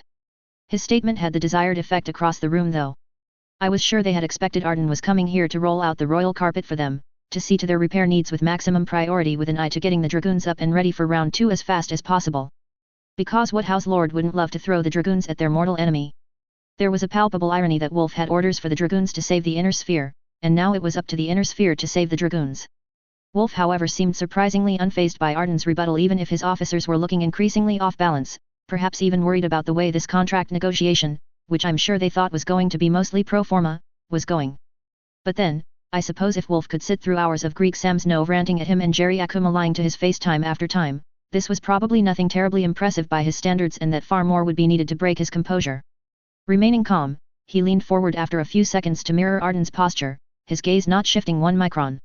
It sounds to me, Colonel, if you'll forgive my directness, almost like you are expecting that the dragoons will ignore their orders. For the record, I tried. I really tried, given how incredibly serious this was. But I just couldn't help it. The strangled snicker/snort made its way out of my nose, a noise that sounded far too loud in the otherwise silent room before I managed to cut it off with a mangled sort of throat clearing and tried to make my face as impassive as it had been. It didn't stop the entire room turning to look at me. Whoops. Something you wish to add to our discussion, Mr. Smith? Jamie asked me with a familiar tone and raised eyebrow that instantly took me back to Sakara.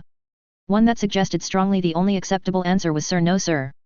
Mostly though I was too busy trying not to react to the Hunt for Red October reference, delivered by a Marco Ramius look-alike. Probably BROB's fault, whichever one of the bastards sent me to this universe. But, unplanned or not, it was probably just about the best opening I'd get. So I met the look of Jamie Wolf for a moment before shifting my gaze to look at Arden, an unasked question on my face. And after a moment of consideration, the AFFS officer casually flipped his folder shut and clasped his hands together on the table on top of it as if waiting for me to apologize or something like that. In truth, however, that was the agreed do-it signal. Colonel Wolf, I said calmly, choosing my words very carefully from a whole list of possible choices and plans I had ran over and over for a very long time. Would you agree then, that it is the duty of a soldier to obey all orders from their superior officers? Presuming, of course, they are what the soldier recognizes as lawful orders. Of course he agreed. Immediately and without any hesitation. As a good soldier should. Not seeing the trap he had just fallen into, even if he probably sensed there was one somewhere. I mean, how could he? Some days it's fun being a walking, talking outside context problem. So I continued, leaning back in my chair and gathering my hands together as I regarded him with my best polite curiosity expression. May I thus conclude that you believe your final mission orders from Con Curlin Ward were not lawful orders? Silence. Or, as Halo would put it, silentium. An absolute, perfect, primordial silence that filled the room like a living, breathing thing. Takashi Kurita had noted in Wolves on the Border that Jamie Wolf wore such a perfect mask that it was all but impossible to see real man behind it.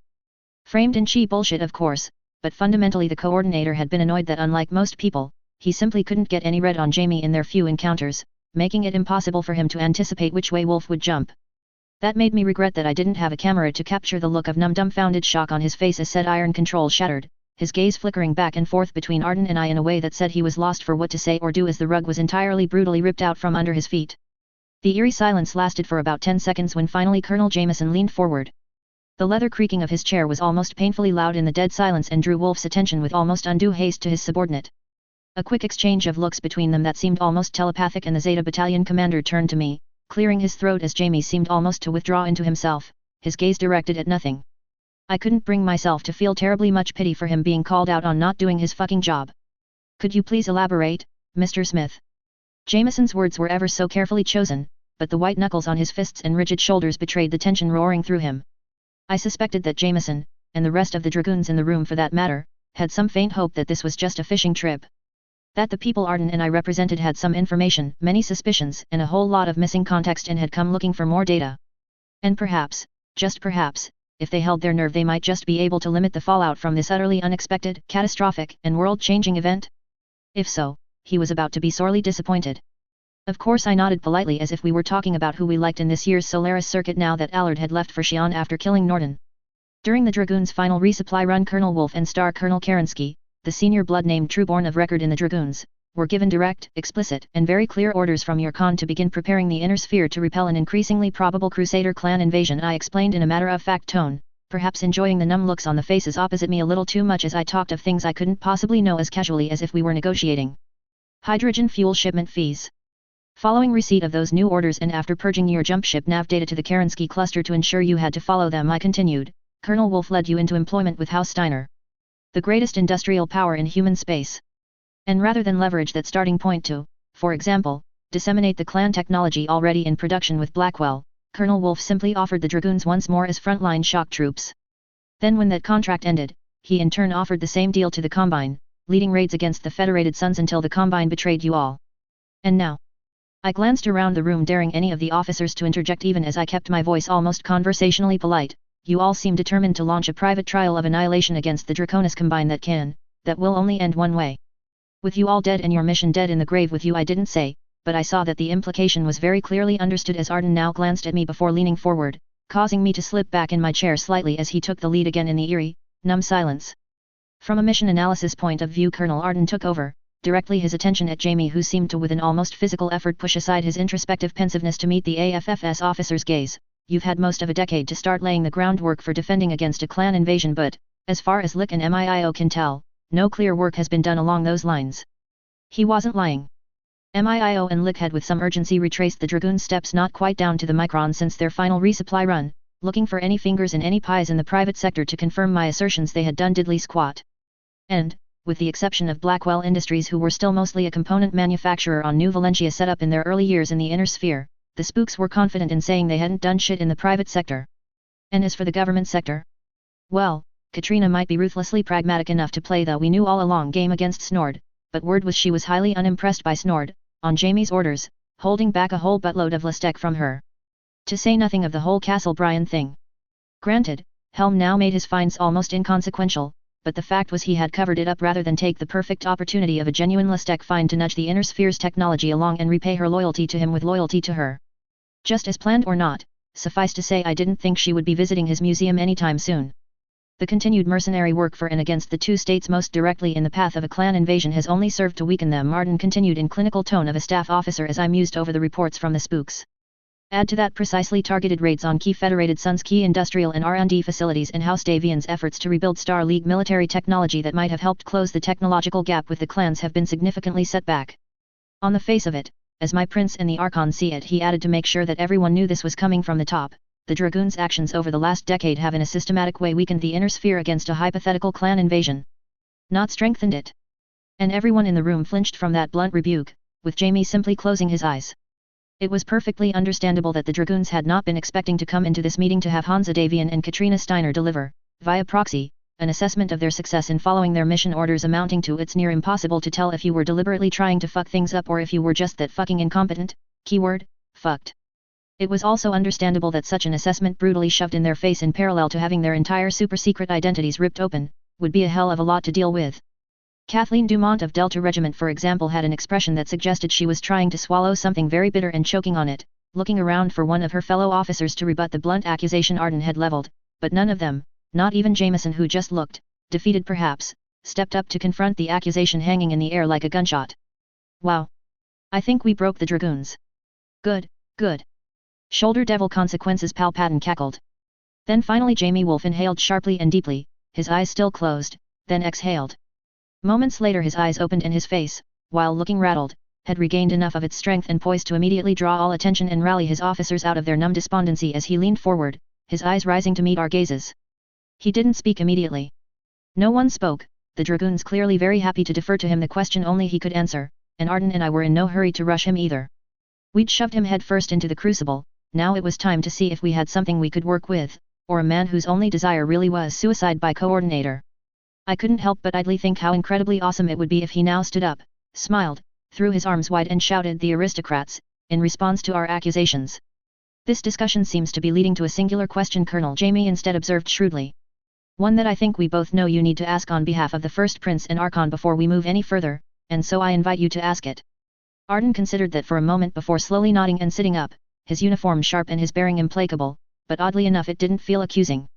More, simply curious. You are, of course, correct, Colonel. They insisted before we begin negotiations for your employment that we establish clearly the answer to this question. Do you, Colonel, and the Dragoons ultimately stand in defense of the inner sphere against the cause of the Crusaders? Or do you still stand as their vanguard for an invasion? Boom, mic drop. Not just a question, but the question. Some tiny part of me felt bad for Jamie being put on the spot like this. Of being forced to choose a side, but only a tiny part. The majority of me that had needed to find a way to come to terms with the sheer insanity of the truth of my existence as a quantum clone of John Smith inside Battletech, had the universe's smallest violin ready to play about having difficult decisions to make. At the Academy it had been beaten into my head that the single most precious asset in any military operation of any scale was time. Time was a finite resource we would never get back, and if we had butterflied the invasion even closer inadvertently, that was time a great many people may rue having been pissed down the drain by Jamie Wolf. However, Arden added smoothly. They also understand that is a question that the Dragoons can only answer collectively. Accordingly, Smith and I will retire to Bravo 1 for the rest of the day. He named a massive complex in the still AFFS occupied region of the base, starting to gather his papers and put them back into his. In the meantime, please have your staff forward your supply and shipping requests to my staff and I'll see what can be done to expedite them. Otherwise, Smith and I will be around for at least the next 2 weeks and await your convenience to continue our discussions. Arden's sudden desire to end the meeting was like a valve being shut that let out all the tension in the room at once. The Dragoon officers all seemed to slump into their seats slightly at that. And the news that the Archon and First Prince were not rushing into this but were now giving them the courtesy and honor of time to stop, take a breath and think carefully about their future. The sense of sheer relief in the room was palpable. Not from Wolf though, who as the seconds continued to tick over seemed to steadily piece himself back together until now he was all but the same officer who I had seen when we entered the room in all respects. Thank you, Colonel. I do think a recess for wider discussions would be best before proceeding, he agreed, giving Arden an incline of his head as he stood, and damn it, I couldn't help but feel grudging admiration for the man's poise and dignity. That he had pulled himself together after being outright accused of dereliction of duty on a humanity-wide scale so fast. The man regenerated faster than a Phrygian Borg cube. Although his spy chief looked about as pale as a Borg drone. I think we can all agree the Dragoons have some major decisions to make, however. Wolf added his voice back to full gravitas as Arden stood, followed by me and the rest of the room. Colonel Sortek, I wish once again to stress our deepest gratitude for everything the Prince and Archon have done for us over this year. A great many of my people are alive thanks to their efforts and I assure you that we will not forget it, he said, extending his hand across the table. Arden didn't hesitate to reach out and shake it firmly, giving Wolf a respectful nod. Colonels, Majors, he acknowledged Jamie and the other officers before handing me his case. Accepting it, I followed him out the room like an obedient aide-de-camp, hearing the heavy doors clunk shut behind us. Scarface step number 3, complete. Chapter 13, bargained well and, shinies. Leaving the meeting room, Arden and I moved past the 2 surprised guards outside and retraced our steps back to the elevators without need for an escort. With some effort I ignored the curious and sometimes worried looks from Dragoons in the bullpen at us leaving a meeting barely 20 minutes after it had started. One that should have easily lasted hours. Arriving in the mech hangar, I will admit I glanced around looking for Kerensky's Warhammer either in its bay or waiting in a dark corner like a 14-meter-tall boogeyman. I didn't see it, so I didn't quite run to get into my battle mech and power it up rapidly, just in case she was heading back in this direction. Arden also seemed to want to move with a touch of haste and the 2 of us had our battle mechs in motion within a minute of getting into them. I fell in behind him as we left the hangar, walking out into the late afternoon sun and clearing the Dragoons HQ without incident. 5 minutes later we were through the gate into the AFFS side of the base. Only then did I exhale and let a little of the tension loose, mentally forcing myself to stop gripping the 2 control sticks so tightly. So. The Dragoons knew we knew. For the record, I was not convinced this was a good idea. At all. No matter how fun it had been to slap the Dragoons in the face with the reality of their inactivity. My plan, the plan as far as I had known until Arden came calling and ripped me out of school, had been to just follow the original plan. Because say what you will, it had worked. The Dragoons had sculled down a few cans of Red Bull, set their rage levels to 1.5 times the Smoke Jaguar average and done the whole Neo come at me bro gesture to the Combine by scorning and calling out Takashi in front of his peers. The Combine had happily obliged, focusing the DCMS efforts on the Federated Sun's front in the 4th Succession War, mitigating losses there to less than a dozen worlds despite a near-naked border, with almost no deeper rating. And of the worlds lost, only Marduk could be said to be of real strategic value, and secondary value at that. But this time? Marduk now had the Grey Death Legion of all groups camping out on it, a Grey Death Legion who had apparently expanded to almost 2 battalions of mechs with significant supporting arms when I wasn't looking. Even better, according to Arden, they were very eager to prove themselves worthy of their absurdly generous contract terms and, assuming Grayson Carlyle was half the tactical genius he was in Battletech, that should be enough to beat up any credible invasion force Kurita might be able to throw at them, steal their lunch money and give Lori plenty of material for snarky comments. Snort's irregulars had been loaned by Katrina to Aaron Sandoval and Hansa had even issued them one of the captured DCMS invaders, with the hint that if they did a good job they might just be allowed to keep it.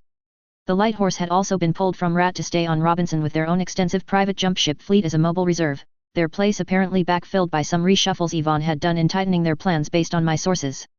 Meaning Aaron Sandoval now had some extra cards to play defending the march.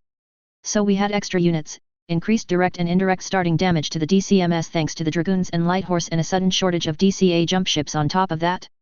I think if Jamie had been allowed to simply go off and goad Takashi without us jumping in to muddy the waters, we would have gotten a better result than the original timeline. And, when the war was over, the Dragoons would still be at their weakest ever point, without the clans to run home to and needing a patron.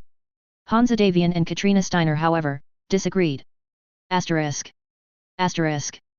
It only took us minutes to reach the AFFS outer perimeter, but Fort Susan Sandoval was massive. In addition to its logistical node functions, it had been built to garrison up to 4 RCTs at once, rare as it might be to see such a force concentration. Arden and I had to walk for another 10 clicks to reach our destination, Complex Bravo 1. A general-purpose warehouse belonging to the AFFS Department of the Quartermaster. Although calling it a warehouse would be understating it somewhat, in my opinion, it made an Amazon fulfillment center look like Kitty's stuff. The core building was well over a click long, a massive trapezoidal hunk of reinforced ferrocrete that was apparently rated to survive a near miss from a strategic nuclear ground burst, with the sub-basement twice as large buried under the tarmac. There were loading docks scattered around the building and several small office buildings connected to the side of it where the people who ran the whole logistical nightmare worked. Unusually, however, given that we were well inside the outer and inner perimeters of the base, there was a standing guard force deployed here in Draconis March militia uniforms. That said, guards were a mixture of Davian Guards Special Forces and DMI Commandos, was something few people on the base knew and hopefully fewer people would find out. We parked our rides in a convenient Lance-sized mech hangar next to said warehouse before submitting to a complete electronic and physical search to make sure no bugs had been planted on us, even as techs arrived to get started checking out our rides for the same. Paranoia perhaps, but we knew 7th Commando and Wolfnet had access to a lot of the SLDF's best toys, quite possibly with a few clan enhancements on top. As unlikely as it was that the Dragoons would have bugged us, especially given they had no idea what had been coming, it never paid to be sloppy or casual about such things. In any event, nothing harmful was found, and Arden and I moved into a small 4th-floor office that Arden's DMI and MIIO staff had taken over, monitoring the events playing out after our unsubtle flipping the table. As anticipated, it seemed almost the entire Dragoons officer corps was being called in by Wolf to join the regimental commanders for an urgent meeting, with Wolf even having some of the less seriously wounded who were on bed rest being kicked out of said beds to join in on the fun.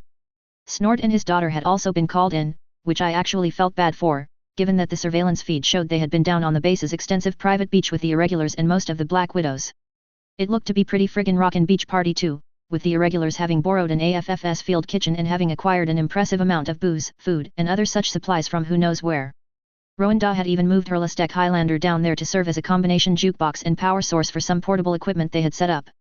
Too bad I didn't have anything from the Beach Boys on my iPhone, I thought with a mental sigh. Would have been hilarious at a beach party to have helped me Rwanda playing. At any rate, I suppose after freezing their asses off on misery, celebrating their victory with sand, sun, and surf wasn't actually a half bad idea, and the Irregulars and Widows were clearly getting on like matches in high-octane gas. Unsurprising perhaps, given that both units were 99% made up of local spheroid crazies.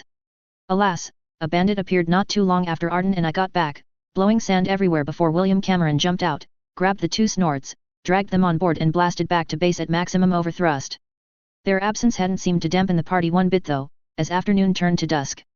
What if the use of man-portable flamers to ignite a roaring beach bonfire out of hastily looted packing crates and an effigy dressed in what looked suspiciously like the uniform of a Draconis Combine warlord, was any indicator? Simply put, it was clear that I had kicked over an ant's nest. Dragoons were coming in from every direction to the Dragoons HQ building. Even from Geocinch, where EVA teams and utility shuttles were carefully putting Hephaestus Station back together like a giant jigsaw puzzle, a drop shuttle had gathered several officers and screamed for the ground with scant regard for traffic control's objections. And after Kenneth Quo and his team had joined everyone else in the hall, the doors were shut, electronic countermeasures hastily installed by Dragoons techs activated, and we had nothing to do but wait as dusk steadily gave way to night. As much as we would have loved to be a fly on the wall in that meeting, Arden had flatly refused the eager suggestions from the office full of spooks on ways they could easily bug it and get around such hasty countermeasure installs. Which was probably the right call. Being discovered bugging them right now would only undermine the months of painstaking work done to contrast ourselves from the Combine, right up to Arden respectfully giving the Dragoons space and time to work through this new paradigm. It was hard though, for me to simply do nothing. Unlike say Helm or New Dallas, we were now entirely reliant on other people for the decisions going ahead. It wouldn't be our actions this time, but their reactions and choices that drove this, and we could do little but call the pot, put our cards on the table and see how things went down. And so as the sun set and dusk turned to night, we did that thing all soldiers hated more than most anything else, we waited. You certainly didn't pull any punches with Wolf, John Arden observed as we sat down in an empty office, alone now for the first time in many hours, the two of us nursing cups of coffee after a light but far better than zero-G ration packs dinner. I hadn't really cared for the drink much in my old life, alone in that among all my family, work colleagues, and friends, but I had come to appreciate it through boot camp as being the only hot drink on offer most of the time. Hey, I didn't call him the vanguard of an invasion of the twisted degenerate inbred delusion of the Star League dreamed up by a madman with a thing for test tubes, not even once. Yes, and I'll be sure to note that restraint in my report, Sortek deadpanned, eyeing me from across the table, and I took the rebuke for what it was as I straightened up in my seat. I had been given the latitude to troll the wolf, now it was time to start acting like a professional again. I think we hit the mark pretty much dead on, I decided after a moment's consideration, dropping the snark to consider the meeting as objectively as I could. The Dragoons were always largely a personality cult built around Jamie Wolf. Where he goes, they go, especially at this point when they are still homogeneous in their makeup. I mean, you saw in there how eager they were to follow him back into the dragon's lair? I think they'll just as readily follow him into our plans. Assuming, of course, that we convinced him. That is the question, Arden agreed, sounding happier with me giving analysis over attitude. Based on your information, clan society and leadership certainly seems to favor short-term tactical thinking over long-term planning and strategic vision. It's honestly not terribly surprising that Wolf tunnel visioned on finding the next war rather than trying to figure out how he and his people would even get started on as broad a set of independent orders as prepare the inner sphere for a clan invasion. I grunted at that, not exactly agreeing. There were in fact gods knows how many ways he could have started that work. What between Wolfnet, Snord, and Blackwell, even if he didn't want to directly make a move he had plenty of avenues to look at doing so. But, we were past that now. And Arden did have a point that even trying to think in that fashion couldn't be easy for a clanner, even one as exposed to the inner sphere as Jamie had been. People like Ulrich Kerensky are the exceptions to the rule and notable because of it, I shrugged instead, tacitly agreeing. The ability to be able to think and more importantly effectively operate on a strategic time frame in a culture where any decision can be challenged in a might makes right fight to the death? That certainly takes a rare combination of skills. I'll actually give Jamie credit for at least sort of thinking about his mission now and again. Kerensky though? She just wanted to outright forget about it and go find the next target to blow up. I swear that woman has the strategic analysis capabilities of an unholy union of Romano Liao and Alexander Kerensky. I wouldn't say that around Natasha, Arden said, sounding mildly amused, perhaps at my continuing contempt for the legendary SLDF general. An inspirational leader for sure, but ultimately in my mind, and happily, Hansa motherfucking Davian fully agreed with me. A battalion commander promoted so fast and far beyond his experience that it wasn't terribly surprising his strategic thinking boiled down to I will cunningly send wave after wave of men at the Caspers until they reach their pre-programmed kill limit and shut down. Or, as TV tropes would have put it, we have reserves. Yvonne Davian had apparently let loose a very rare snorting burst of laughter when she read my Zap Brannigan snarking of his strategic failures in my debriefing comments, which had been included as background around the whole clan information pack. Something I was rather proud of. Probably not a good idea, I agreed. On general principles, in fact, the longer I stayed away from Natasha the better. Unstoppable killing machine hell bitch that she was, she certainly wasn't a long-term thinker and I didn't really want to risk her trying to shoot the horse after it had bolted or something.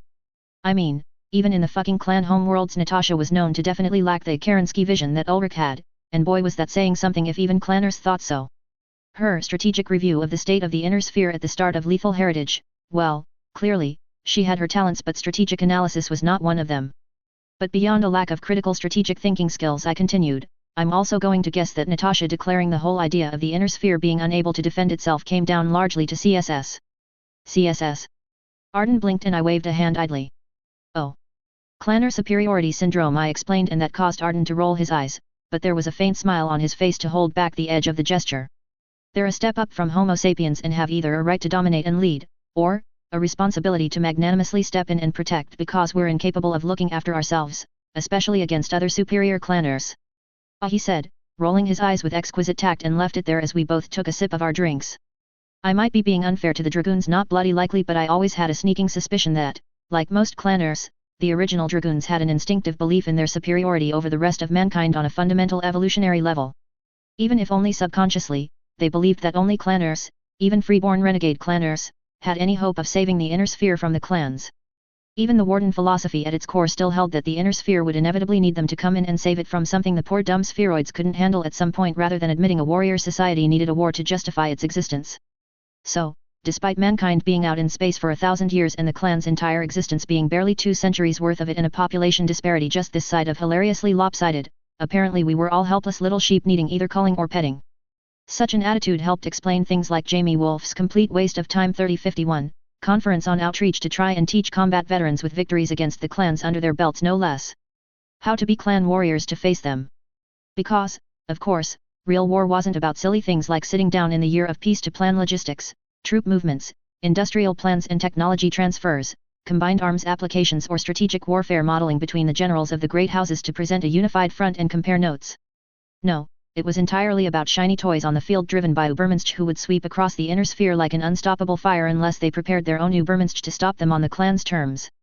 At least part of today with our casual attitude was ripping Wolf and his people, hard, out of their comfortable little world. That the primitive spheroids with a polite, almost indifferent air knew their super amazing secret, and we barely cared. We had plans well underway to deal with it without their genetically superior asses even being involved or required, and we were pointedly asking where they stood. Not leading us, but either with us, or against us. It was going to be interesting to see how they took this brave new world or if their whittle fragile minds cracked under the strain of new ideas. Still it didn't look like much would happen any time today. The Dragoons officers had been in conference for hours now, unsurprising if Jamie was bringing all the spheroids in the Dragoons officer corps into the truth, and good luck with that. I mean, how did you sort of explain that their comrades in arms who they trusted with their lives were the vanguard of an invasion force made of the twisted remains of the SLDF who wanted to enslave their home? Outside that fun, Jeremy Ellman, the former Beta Regiment commander who had retired but been convinced by Jamie to stay on as the head of training command, had been left in command of the Dragoons by Jamie. Unsurprisingly, it seemed there was a lot of initial uneasiness from the line troops and support personnel in the way the entire Dragoons officer corps had, after a brief meeting with Hansa Davian's pimp hand, scrambled into a closed meeting like they did. Ellman was the ideal choice to put in charge for now, being both very well respected and having a very level head on his shoulders that did wonders to calm down any jumpy troops. He had gone on a tour of the base, kicking asses of people who were slacking off from their jobs to worry, making sure the home guard, who directly answered to him anyway, were standing their posts calmly and not getting nervous or twitchy. The only real excitement seemed to be when the widows and irregulars staggered back into the base roaring drunk and Ellman had the MPs find some hole to throw them into to sleep it off. Ultimately, our best guess was that the Dragoons leadership team would make decisions tonight, present them to the officers and, presuming everyone agreed tomorrow, the rest of the Dragoons would be brought up to speed. To that end, Arden had dismissed me while he caught up on paperwork and reports, leaving me to find my quarters. Bravo 1 was so damn huge that a couple of dozen rooms in a next-door building were rapidly convertible into bunk rooms for the rare but certainly not unprecedented need to bunk down people here during busy times. It was hardly the height of luxury, the fold-out bed looked about as comfortable as the one in boot, but again, seriously, compared to zero-G hammocks? And so, I had a hot shower with unlimited water, fuck yes. And after getting changed into a shirt and shorts, set my alarm and crashed into the bed with a sigh. Yeah, this one felt exactly like the cot from boot. Only now I wasn't lying down in the dark worrying about the next day of pain, now I got to lie down in the dark and worry if I had just strategically fucked the Federated Sun's combined front good and proper. Or, to be a little fair, if Hansa and Katrina had done so. The two House Lords and their inner circle had, according to their letter to me, concluded after talks with their various naval specialists that the Dragoons trying to blindly grope their way back to the clan homeworlds was a non-starter. Ergo, they were not afraid of the Dragoons running home to raise the alarm that the clan's cover was blown, which gave them a lot more freedom of action with the Dragoons trapped in the inner sphere, as the Fedcom powers were the only rational choice for a patron.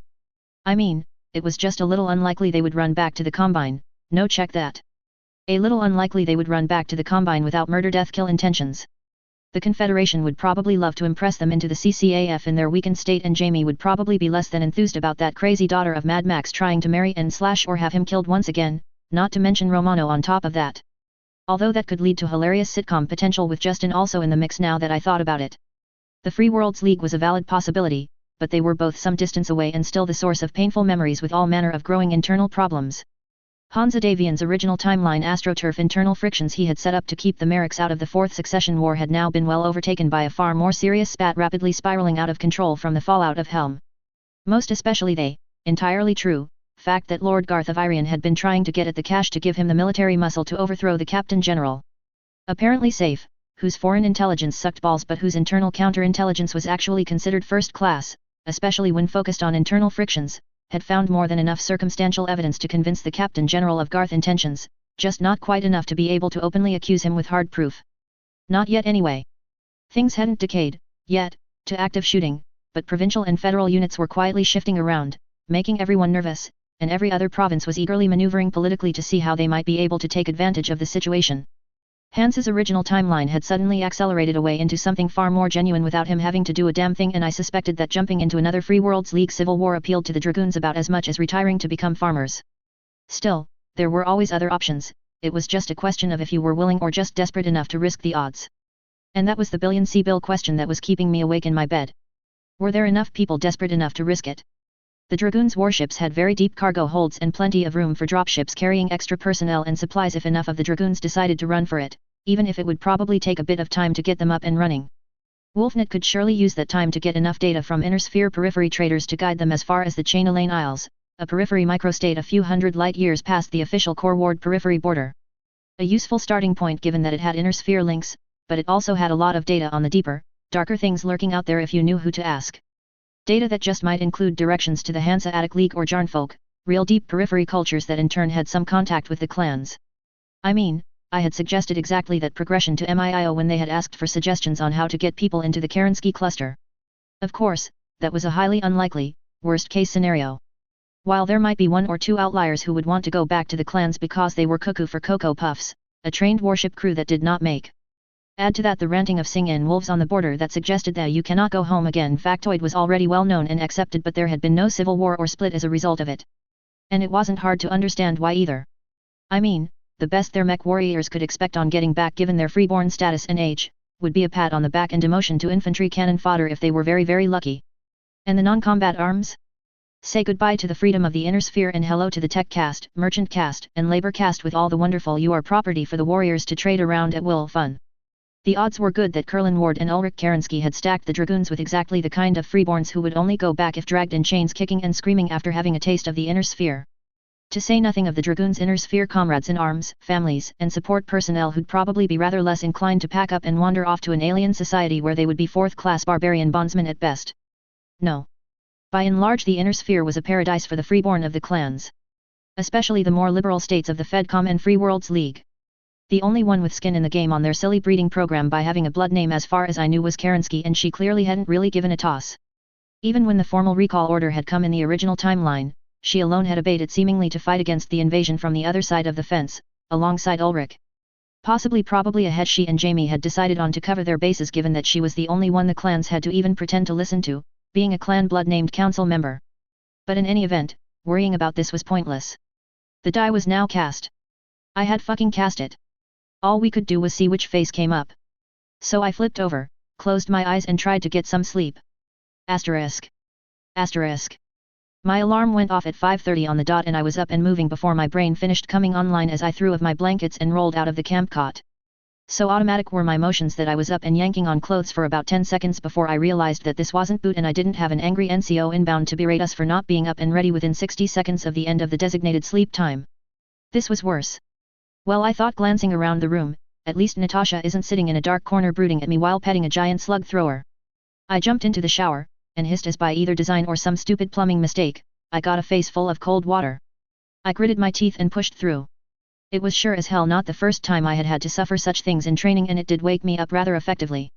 With that done, I threw on a fresh duty uniform, made the bed and cleaned the room, some habits die hard I suppose, before heading out and downstairs, then across a footbridge between this building and the larger one we were working out of. I glanced around outside. It didn't seem the world had ended overnight and there was no sign of cats and dogs living together, before entering the larger building past a couple of guards who simply nodded at me as I entered but said nothing, making my way to the small commissary. A decent selection of food was on offer with dozens of AFFS personnel and spooks around loading up on the carbs for what promised to be a big day. Smith, a voice called, and I turned to see Arden Sortek wave a mug of coffee at me as he moved past with a tray of food in the other hand. The man looked disgustingly fresh and alert, even though I strongly suspected he had stayed up considerably later than I. Grab some food and join us, he ordered as he and a group of people headed into what I recognized as an officer's mess, which had a guard standing outside. Yes sir, I nodded and turned to grab my own tray, loading up a few things and forcing myself to exercise restraint in my choices. The last thing I wanted to do was make myself sick on today of all days. God, I'd kill for Vegemite, which apparently did still exist but only on 1 or 2 Lyran planets and was seemingly considered some form of bioweapon throughout the rest of human-inhabited space. Mess food on the whole I didn't think had improved terribly much from the 21st century, but compared to dropship food? Yeah, night and fucking day. Grabbing a cup of tea as well, I carefully made my way across to the door. The trooper there had either heard Arden's order or had standing orders about me. In either case he opened the door for me and closed it behind. The table was easily big enough for 24 people but was only half full. Most people clustered around Arden. Mid-ranked officers and spooks, most of whom I recognized from last night. I couldn't help but feel just a little uncomfortable about that fact that I was here with them though. The officers' mess, which is what this had to be in effect if not in fact, was forbidden territory to lowly cadets like me, even if I wasn't wearing cadet tabs, and I had an instinctive desire to turn around and walk right the fuck out before anyone noticed. Sleep well? Arden asked politely and I forced myself forward, reminding myself that I held no rank as far as anyone else was concerned. Yes sir, I nodded, moving to take a seat at the table. Still not quite used to sleeping in space, so it was nice to have real gravity again. No one who doesn't live in space ever quite gets used to it, Arden assured me, taking a sip of his coffee. The best you can learn to do is endure it. At any rate, now that we're all here, he said, glancing around the room, and I noticed then that everyone but me had folders and paperwork. Let's go over the game plan for today. So far, we have not had anything beyond the usual daily inactivity postings from the Dragoons liaison officer. Any sudden request for live fire field exercises? I asked as I decided that this sausage was actually not half bad. Or any admissions to the hospital, or morgue, overnight? Arden blinked, then glanced at one of the officers who hurriedly swallowed his own food and shook his head. No, and certainly no. The DMI captain shook his head firmly, the man looking slightly taken aback at the unexpected question. Any particular reason why you wanted to know, John? Arden asked as he turned back. I shrugged a bit as I idly stirred my tea. If one of the clanners was going to try call a trial of refusal over Jamie deciding, it's not impossible they had it out with fists, sir, I pointed out, taking a sip of my tea and approving of the taste. More likely you'd see a formal mech fight, and while I hoped the Dragoons wouldn't be so inconsiderate to do it in the middle of the base. A fair point, Arden muttered, then glanced at another of the officers. Make sure that one of the live fire maces is cleared of any scheduled activity today, just in case Wolf needs the space, he noted, and the officer nodded quickly, making a notation on his note-puter. Moving on to cover. Few other things first, Arden continued. Time and Wolf permitting, have a dinner reservation with the Archduke tomorrow night. The prince has told me to bring him fully into the loop from this point forward, but only him. Into the loop? I asked carefully, trying not to glance at the other people in the room too much. It felt weird discussing all this stuff openly, but the building had been quietly augmented with some choice counter-surveillance technology, and even on this table there were a couple of what I recognized as white noise generators that gave listening devices fits. Even the support staff in the kitchen were from an obscure wing of MIIO whose job was to fly around the inner sphere to provide the kind of logistics and administration support to even covered in black operations just like this one still needed. Which I rather agreed with. If we were playing this by Hunt for Red October rules, then I damn well wanted the cooks to be absolutely trustworthy. On Rat and Gerder Demerung, Arden clarified, and I couldn't help but raise an eyebrow at that news. Rat, the code name for the massive Federated Suns invasion of the Capellan Confederation, was still a very tightly held secret for obvious reasons, even as it was moving into its final stages now, especially because of that. In fact, I was sure the loyal Sandivals had been pissed at being kept out of the loop in the original timeline, especially as they had lost nearly a dozen worlds to the Combine in this little war, even as the Suns on the whole came out way ahead from the conquest of the Capellans' most valuable and populated worlds. With the increased damage the Dragoons and Light Horse have done to the units in Gaelden, the last thing we want or need is Aaron deciding to start launching offensive strikes in the certainty that Galahad III can be turned around to support him, Arden explained off my look, getting nods of agreement from the people around the table. I also nodded in understanding. Of course, if Aaron Sandoval was looking for a fight with the Combine, well, he only had to wait just a little longer. Between the jump ship theft, smashing of the DCMS on Misery, and the Light Horse pyromania on DCMS Logistics, the Draconis Combine hadn't lost face so much as had acid thrown into it. And Wolf was hopefully about to throw a fistful of salt onto the bloody mess with a free and frank exchange of views with Takashi. At any rate, dealing with the Sandivals was a problem for Arden later today, and hopefully if events played out right, it'd be a smooth meeting. Not for me right now. Which in turn begged the question. Anything I'm needed for, sir? I asked as a thought occurred to me. Just to be on standby for when Wolf is finally ready to resume talking, Arden replied after a moment before glancing up from his paperwork and putting a fork down as he directed a knowing look at me. You have a request? Well, I haven't had any chance to put my mech through more than a walk yet, I explained, and at that Arden couldn't help but snort a brief laugh. Around the room, amusement flowed from the other officers too. Approving on the faces of those wearing mech warrior insignia, exasperated amusement that said bloody mech warriors. Louder than any words could on everyone else's. By all means, Arden waved me away with the tolerant smile of a parent telling their kid to indulge themselves. God knows you've earned it. Make sure you've available and ready to RTB as soon as I call, but enjoy yourself. Thank you, sir, I smiled as I got up, pausing to gulp the last of the tea down before exiting the room and not quite skipping out, smiling as I started to make my way to a COMM terminal as Arden and his people started going over the files Wolf's people had sent over on their logistics needs and how they could look at trying to expedite them with the minor issue of light years to cross and few jump ships to cross it with. Okay, so I skip out on cluelessly sitting in on a meeting about organizing jump ship logistics and get to go blow shit up with live weapons. This day is looking up. Asterisk. Asterisk. Happily it turned out there wasn't actually that much going on firing range number 5 today thanks to the Dragoons cancelling range time and just about everything else for that matter, and I had been able to just walk on up. The range was a typical AFFS mech gauntlet course, a half-dozen kilometers in length, although that length zigzagged through valleys, a series of deep canyons and up to an elevated mesa. A combination of projected holographic images on cheap cutouts, data link simulation projection into a mech, sensors in HUD, and a number of more practical special effects scattered through the course did a pretty decent job at simulating a running gunfight from one end to the other that you had to fight your way through, across varied terrain. Mech warriors were scored on various factors on this kind of course, weightings changing depending on the class and weight of their design. Lights, for example, were mostly about getting through fast and surviving, with targets of opportunity providing bonus points and often a specific recon objective to get eyes on. Trooper mediums were about speed and survival, but with a much greater emphasis on being able to take out specific objectives on the way in and out. Line heavies, like mine, dropped most of the speed expectations in favor of sweep and destroy, but also upped the enemies. If you didn't kill enemies and move fast enough, they would start to pile up hits on you. And assaults? Yeah, they were just kill everything between here and there. Most points were lost because simulated targets including pop-up HVTs were able to simulate disengaging from the lumbering monsters, because you took too long or because you did too much collateral damage. I had been through a gauntlet on Sark, twice, in my chameleon. I hadn't made it through either time, but then the first time none of us had. That being the whole point of putting us through it that early, to give Immortal Warrior wannabes a reality check on how difficult even simulated combat was. The second time around DD, Julie, and 3 others had managed to stagger through, but again the rest of us had failed. Although I was proud to say I had made it further than the majority of the class, falling only at the end to a simulated Shrek some asshole had triggered because I had successfully evaded a demolisher at point-blank range in what had been blindingly obviously a trap. Which I thought was hellishly unfair. You show smarts on the field. Then the asshole NCOs running the place took it personally and sent in a death machine at precisely the point where I would have no hope to outshoot or evade it. Well, today, the game was different. I had the advantage. Wait. That was the hunt for Red October again, damn it. Stupid Marco Ramius XP got it stuck in my head. At any rate, I did have the advantage. As inexperienced as I was, my bleeding edge battle mech gave me the ability to pump out an awful lot of sustained firepower while both taking an impressive amount of damage and staying cool. Frankly, skill being equal, I could outshoot and outlast most 3025 assault mechs in a slugging match and was more mobile than a good chunk of them too. You're good to go, the range master said as he finished his inspection of my mech. I felt almost like a parent showing off my kid, anxious to see that he found no fault. As live weapons were used on the range, not against me, we weren't fucking clanners, the safety checks were stringent. The mech already had a green flag, what the techs called the fully combat ready and certification for a battle mech, loaded into the base logistic network, but the range master still insisted on a visual inspection and patching a technician's noteputer in to check the systems directly via a data port in my mech's foot.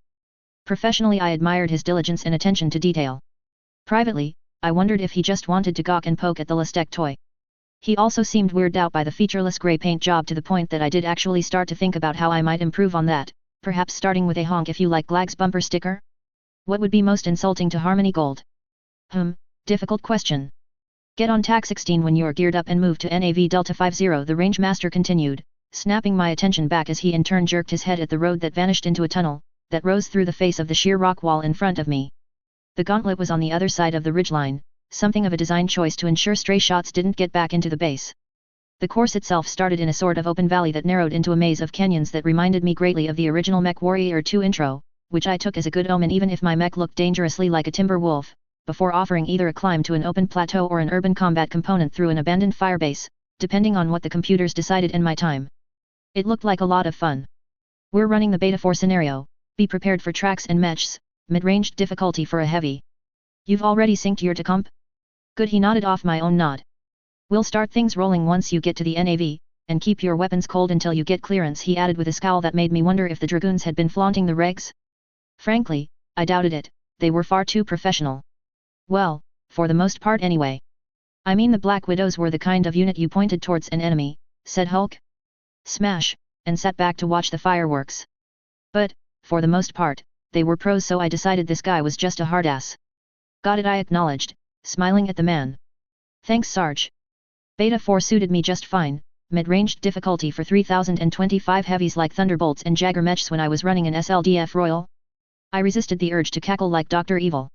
The slightly overweight NCO just grunted and turned back to his office with a last quizzical look at me, heading for the nearby building and the massive almost Space Needle-like tower that looked over the region, whose upper decks were loaded down with racks of sensors pointing in every direction to provide overwatch on all the live firing ranges on this part of the base.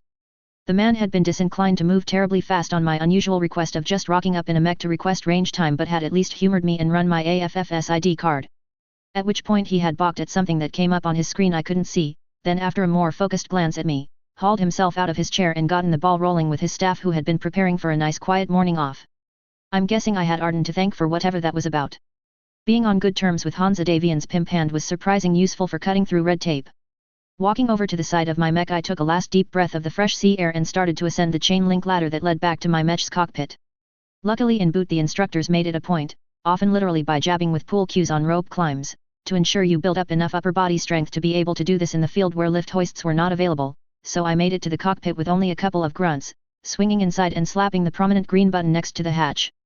With a loud rattle, the ladder retracted up into its stowage position and the hatch slid shut with a loud clunk as the NBC seal was re-established. That done, I worked to drop into the pilot's chair and, for the first time, started to go through the full combat prep checklist for my new mech.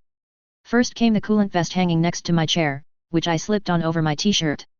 Looking almost like an oversized tactical vest, the Kevlar and synthetic skin contained thousands of tiny tubes through which a coolant was circulated from the life support systems to keep me cool. The whole thing seemed pretty silly to me, that battle mech engineers couldn't insulate the cockpit from the rest of the mech, but my objections to the laws of conduction and radiation aside, I had no intention of my vital organs getting cooked alive. Even a cool running mech like mine could get uncomfortable between salvos, so I ensured it was snug and set, wincing slightly at the chill against my thin shirt as the liquid started to flow. The vest, unlike almost all contemporary inner sphere models, also had a number of medical sensors built in to monitor my vital organs, precluding the need for additional sensors to be stuck onto my arms and legs, but I still made sure that the medical feed on the secondary monitor was showing correctly before I reached back to strap myself in with the 5-point harness and finally, placed my SLDF neuro helmet on my head. God, I loved how lightweight this thing was. I then made sure my restraints were firm before finally reaching out to the main board to arm the auto-ejection system, ensure master arm was set off and finally twisted the startup switch over to tactical for the first time. Then after a pause and deep breath, I firmly pressed and held the reactor ignition switch. 1 Mississippi, 2 Mississippi. The entire cockpit was illuminated in a deep crimson glare. Another of the little under-the-hood things about a Royal Command battle mech was that its onboard command computer had a huge amount of customizable options, far more than contemporary machines, which simplified things as much as possible, including the security systems. Modern battle mechs tended to do away with complicated security systems, generally just using a password on a computer console or even a simple spoken key phrase. Both of which could be overcome by any half-decent tech team in a matter of hours. Or by a trained mech jacker in a matter of minutes with the right, if admittedly rare, gear. My right on the other hand had a distributed security system through the main computers, including components in the reactor, weapons, and command circuitry like some kind of 28th century DRM. Trying to get through the security systems, while possible, would take a crack tech team days and probably require them to outright strip key components. It might be considered a little excessive by most contemporary mech warriors standards, but I for one had been consistently horrified by what passed for IT security in this universe and had no intention of having my mech stolen. A million voices seemed to sound as one after the mech computer parsed the neural scan from my helmet. It had taken almost 2 days for me fiddling with the impressive voice synthesizer built into the communications system to get the sound just right as I programmed the system, and suddenly I wished I hadn't. You are not Saren. Okay, that voice was actually just a tad intimidating. I am John Smith. I identified myself to the computer with the correct first countersign, trusting myself that it was simply the chilly coolant moving across my chest making me shiver slightly. Rudimentary creature of blood and flesh, you touch my mind, fumbling in ignorance, incapable of understanding. Even as my mech sneered contemptuously at me, I reached down to the keypad at my knee and tapped in the 10-digit code I had selected, my old mobile number from Earth. No one else was going to guess that. And much like Hansa Davian's own two-factor authentication setup, the mech would not prompt for that but simply proceed through the power-up cycle, and then shut back down if you failed to enter it correctly at this point. The mech's scripting language was pretty simple to work out, although I had clearly surprised the hell out of the techs on Arden's dropship with how quickly I was able to pick it up. What is the truth of those who stand against us? They exist because we allow it, and will end because we demand it. I supplied the countersign and with a rumble, the fusion reactor came to life under me once more, with status displays starting to scroll through their initial diagnostics at great speed. We are the vanguard of their destruction. You are assuming direct control. This exchange is over. With that, the lights snapped back up to normal illumination as all the diagnostics came up green, not a very big surprise as they had come up green every time thus far. Okay, perhaps I should come up something a little more inspiring and a little less inclined to make me think my battle mech is a sentient Lovecraftian nightmare for a name than Sovereign. Reactor, online. Sensors, online. Weapons, offline, master arm safe. All systems nominal. The much kinder voice of Betty ran through the legendary and by now infinitely familiar conformation sequence as the final systems unlocked and gave me full control. Reaching over, I quickly switched the communications channel to TAC 16 and hit the transmit switch on my right stick. Dagger 2, walking to Delta 5-1 I called, and after a quick look around to make sure I wasn't about to step on anyone, I started moving out past the holding grid to the road up into the firing range, flipping on my running and forward floodlights as I entered the curving tunnel. It was a short walk of only a couple of minutes before I emerged on the far slope of the hill, which I suspected might have been the lip of an ancient extinct volcano crater. Then, my radio crackled. Dagger 2, be advised we just got a late starter who will be running the course with you and will be coming to join you on your run. Proceed to Delta 5-1 and hold.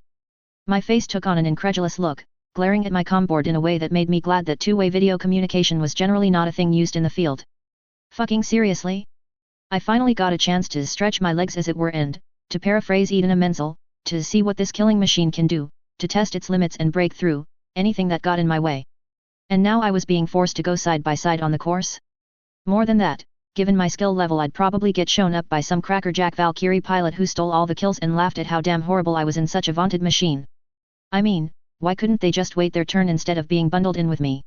Dagger 2 copies, I curtly replied as I followed the preset navigation points up and across to the starting position, the sun now at my back. The start line was ahead, with a brief sort of cutting beyond it that turned hard right into the course proper beyond. More traffic lights glowing a hard red couldn't be missed telling you to halt, while an anti-mech barrier raised between them made sure if you somehow did, you wouldn't walk onto a course full of live weapons fire. Looking around on my compressed display, I spotted the tall command tower brooding over the rim of the crater. Thermals showing its guest observation deck was filled with a surprisingly large number of people. Hey! I guess news about my Lastek mech had spread quickly? Well, either that or the massive observation deck was really a rotating restaurant. Either way, it seemed I had an audience. Damn it! Dagger 2 holding at Delta 5-1 I added as I came to a halt, putting the parking brake on and impatiently tapping my fingers against a console edge before I thought of something, and couldn't help but grin to myself as I turned to my communications board. Unsurprisingly, Inner Sphere soldiers had been loading music into their communications systems since before mankind had headed out into space. NAIS, knowing it was I who would get this mech, had even been so kind as to copy my iPhone and iPad's music into my mech's computers, a gesture that touched me.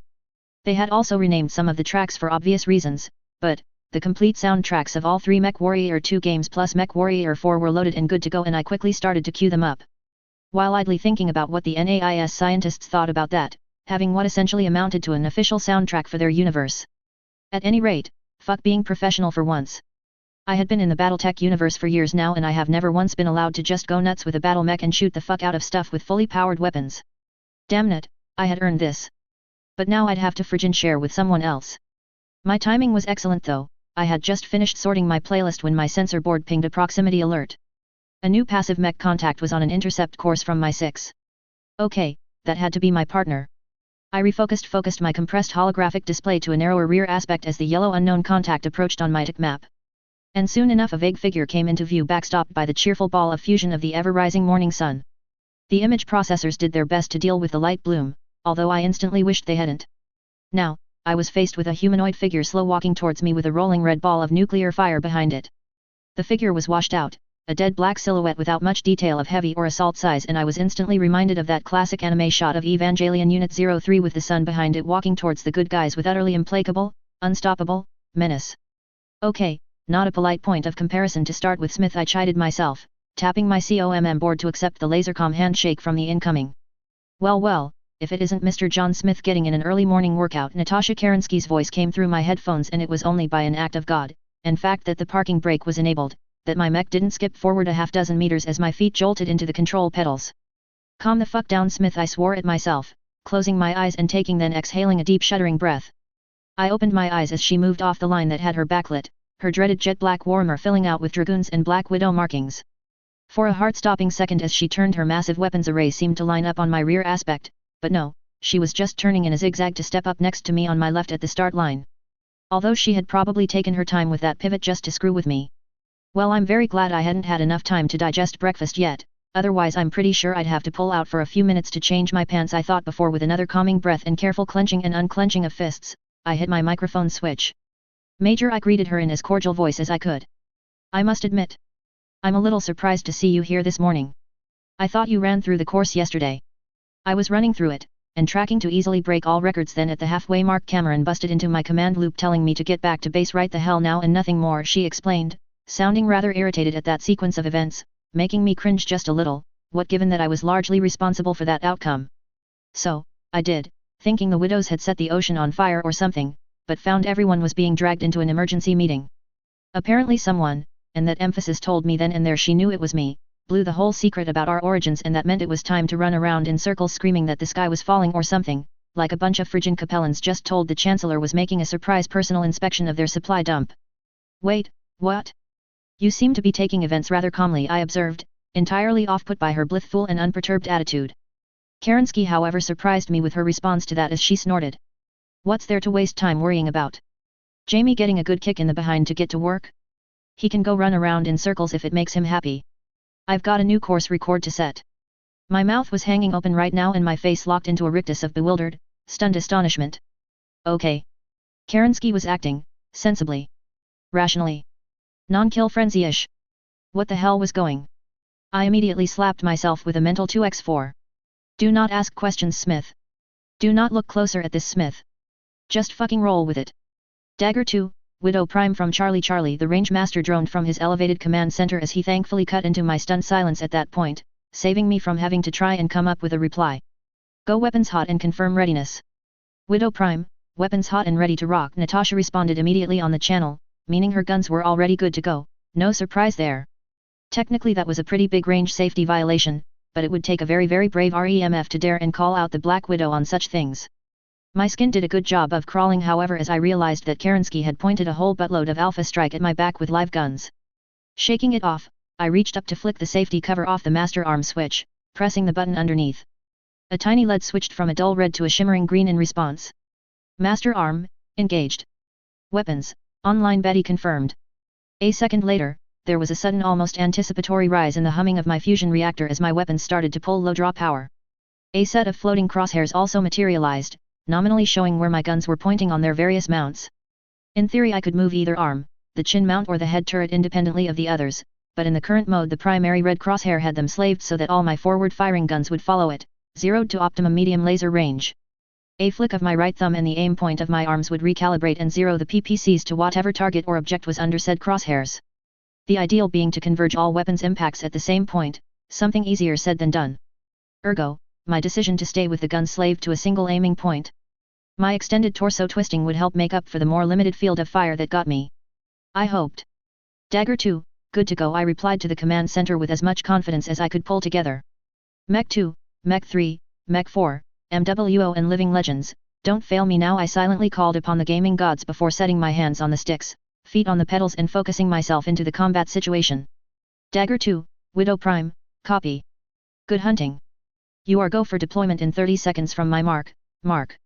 My tactical systems linked into the base simulation computers immediately placed a 30-second timer into my HUD which started to count backwards as well as a timer for both I and Natasha set at 15 minutes and holding, the total time we had to get through the course or be deemed to have failed. Or, it should have been. Instead it was set to 10 minutes. What the? Oh, I had the range master bump up the difficulty, Kerensky said cheerfully, as if she could see the expression on my face. Beta 4 is for damn kids. We're running a custom alpha scenario I wrote ages ago but have never had a chance to use until outside of SimPods. You don't have a problem with that, do you? I felt my eyes bulging from my skull as I stared in disbelief at the war machine standing next to me. Okay, Kerensky had every reason to be cocky, by God she had earned her reputation the hard way. But seriously? What the hell did she think I? Oh. Oh fuck. My marauder was, being honest, not exactly subtle. A Royal Command SLDF unit with a custom refit done by NAIS? As a rule of thumb in the 3025 era where even a bug mech made you a step above most other ground pounders, something like this monster would only be given to a mech warrior who had proven themselves capable of pushing it to its limits.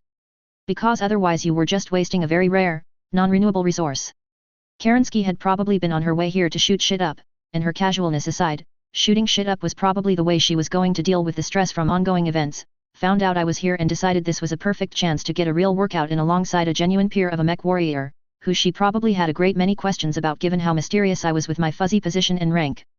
So, whoops. But it wasn't like at this point I could do anything about it. No problem, I lied through my teeth, biting my lip nervously as I forced myself not to take my control sticks in a death grip. Beta 4 was about gunnery practice, running through and shooting up static simulated targets, dodging a token few scattered shots here and there. Alpha level simulations had the enemies actually able to shoot back entirely properly, be just about as tough as they should be rather than the battle mech equivalent of cardboard cutouts. Stand by to deploy in 10, 9. The range master called out, and damn it, he sounded like he was excited too. A sinking feeling started to flow through me as I realized I was about to really annoy Natasha fucking Kerensky if I screwed her second attempt to run through this thing by being unable to keep up with her. Stick close and do not slow me down, Kerensky added as if able to read my thoughts, and I couldn't help but cringe at the cheerful serial killer tone before my logical, analytical mind kicked in, shoving my fear to the side to start to work through the tactical situation. Stick to Kerensky like glue. Pour firepower into whatever she shoots at, keep her back clear, and otherwise treat her like your own personal bulldozer. She's the lead, you're her wingman. Mark, and with that, the traffic lights went green. I kicked my pedals, both sending my mech charging forward and Mech 2 Merc's Trojan horse blasting into my ears, before my eyes grew wide as I belatedly realized there was a 3-meter drop on the far side of the starting line. Kerensky landed with cat-like grace, me less so, but the drive-by-wire systems and gyro compensated flawlessly, and we stomped down the short starting road before pulling into a 90-degree right turn into the range proper, exploding out the narrow cutting into the open valley beyond. Despite me having the inside line and a mech as fast as hers, it didn't surprise me for a moment that Kerensky had already pulled ahead. I took in the tactical environment in a heartbeat. We were at the top of a long slope narrowing into what seemed to be a shallow canyon of sorts directly ahead, a couple of clicks distant. The entrance to said canyon and sides of the valley we were in for that matter were flanked with plenty of large rocks, scrub, trees, and defile, providing God only knows how much cover for surprises to be launched against us. Still, even as my mind whirled, I couldn't help but glance to the side at the black monster beside me and allow a silly grin pass my face as we screamed down the hill with almost 80s-style heavy metal guitars screaming in my ears. I, John Smith, was running into battle alongside Natasha fucking Kerensky. Inside a battle mech. Inside Battletech. The inner geek in me just couldn't help but squee. Her mech's motions were flawless, probably even entirely unconsciously so. My mech was shaking. Despite its best efforts, a mech's gyro could only go so far automatically to stabilizing the unit on the move, especially over rough ground at full throttle like we were. Very experienced mech warriors could learn how to, like breathing or walking, make continual subtle adjustments to smooth out their torso movements with their gyro and neuro helmet, what in the tabletop would be called movement modifiers vs gunnery skill, I suppose. But just looking at Natasha? Her mech's legs were spraying dirt in every direction in a blur of motion, but her warmer's upper body was so stable she seemed to just be floating over the ground. Enemy power-up detected, Betty warned, and I snapped my attention back to where it belonged, feeling a thrill as I saw the crimson contact icons pop up on both sides of the course, just over a click and closing fast. Month after month of training under the brutal hands and guidance of my instructors, Julie, and plenty of other people came together as smoothly I swung my crosshairs over at the crimson icon on my side of the course, pulling my throttle back as I zoomed in on. TV tropes would probably have called my reaction a flat what? Crossing rapidly into oh crap. Contact, 1 o'clock. Kit Fox, I called over our tactical channel, not able to keep the WTF out of my voice as my TNT systems flickered then gave up, clearly getting no help from the range systems and just marking it as unknown after cycling through a couple of possibilities that were not even close. Okay, so Natasha's little custom program was putting us up against fucking clan Omni-Mechs? Well, why the fuck not, who needs a technological advantage anyway? I asked myself as my hopes of leveraging my mech's far superior technology against the expected 3025 targets just died a horrible death, my pinky toggling the voice command switch. Designate unknown one as Kit Fox, I ordered Betty, and with a beep, the tag updated. Adder over here, engaging, Kerensky confirmed, sounding highly amused by my reaction, and at that she drifted left to get lateral separation as I focused in on my enemy. Downrange, the right arm carrying what could only be a gauze rifle twitched in my direction and the training beaten into my head kicked in, causing me to jerk my mech hard to the right and kick my pedals. Barely a second later a simulated hypersonic ball of metal whipped by at incredible speed, seeming to only barely miss, slamming into my face in a blink and you miss it blur of motion. Well, now I'm really glad I went to the bathroom well before mounting up. Training moved my hands without me even thinking as I corrected my course and speed, bringing my aim points into line. My right thumb squeezed my right stick's top trigger and there was a shift in my arms as they calibrated for ERPC ranges.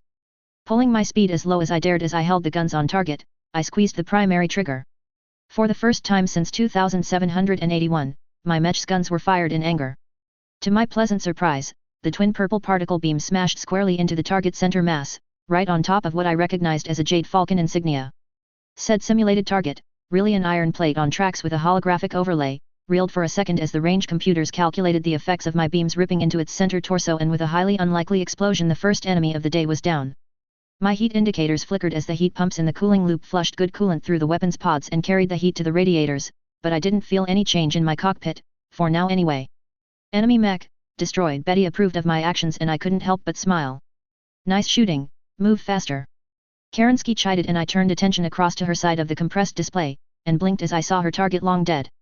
A glance at the feed from the simulation computers showed its cockpit had recorded 2 direct and simultaneous standard PPC hits sufficient to declare the pilot dead or incapacitated with her mech still untouched.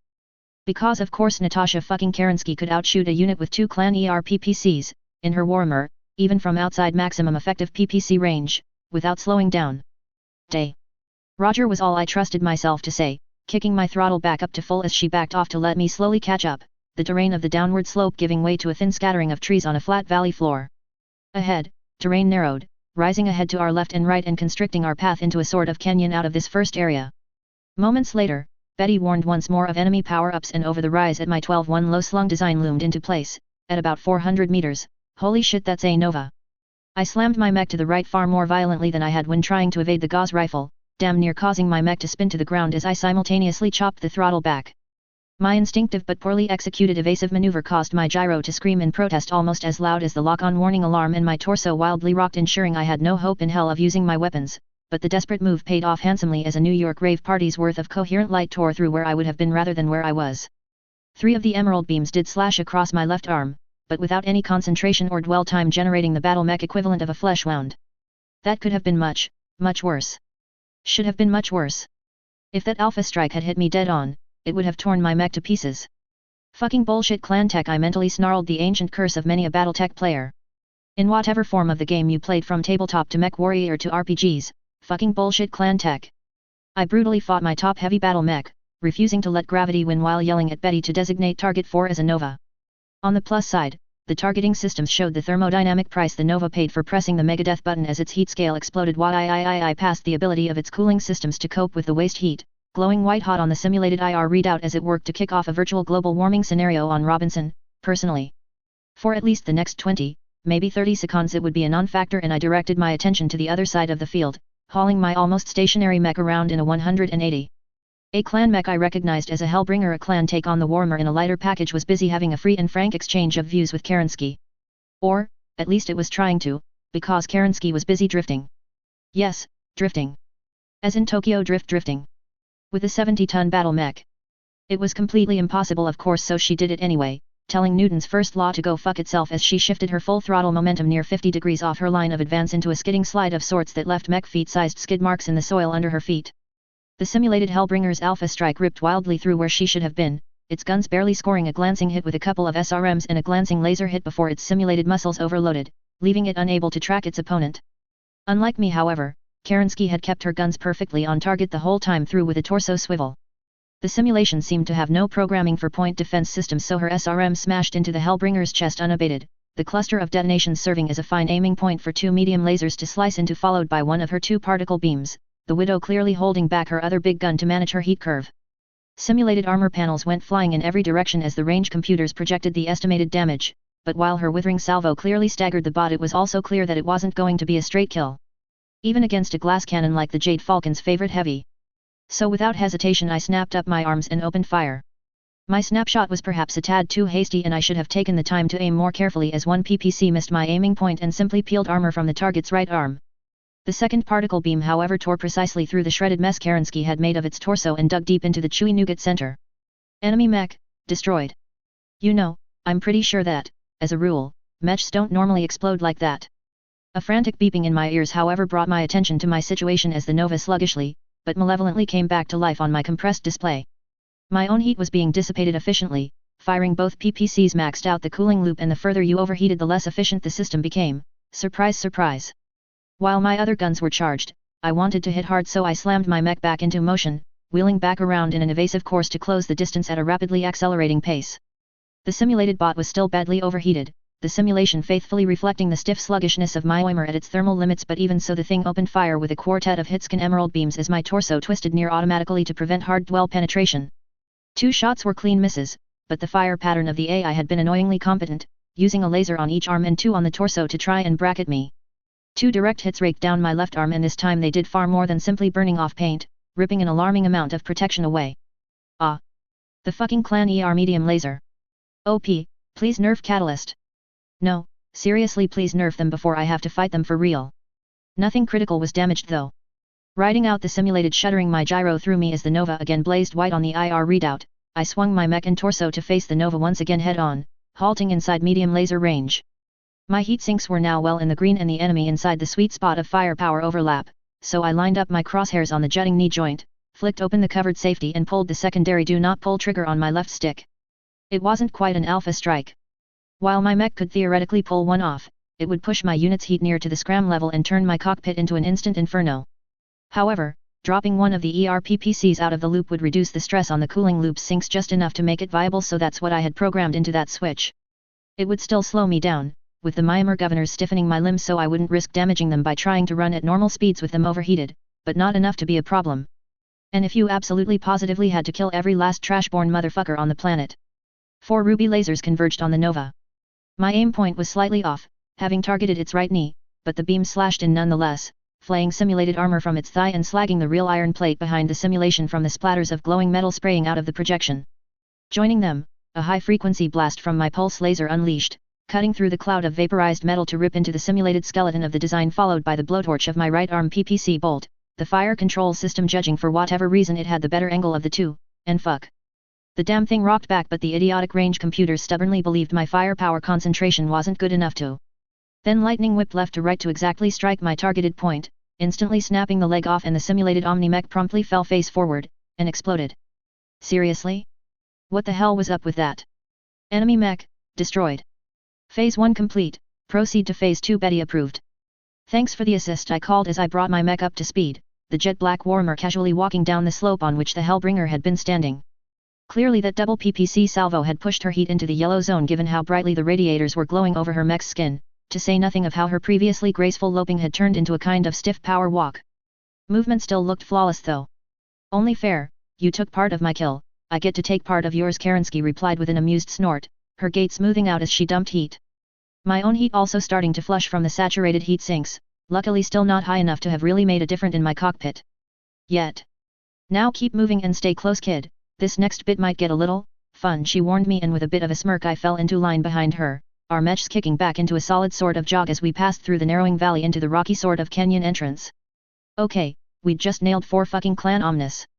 Granted, with the greatest mech warrior in the inner sphere leading me through the fight, but still, I felt some measure of confidence returning now as we moved on to the next part of the course.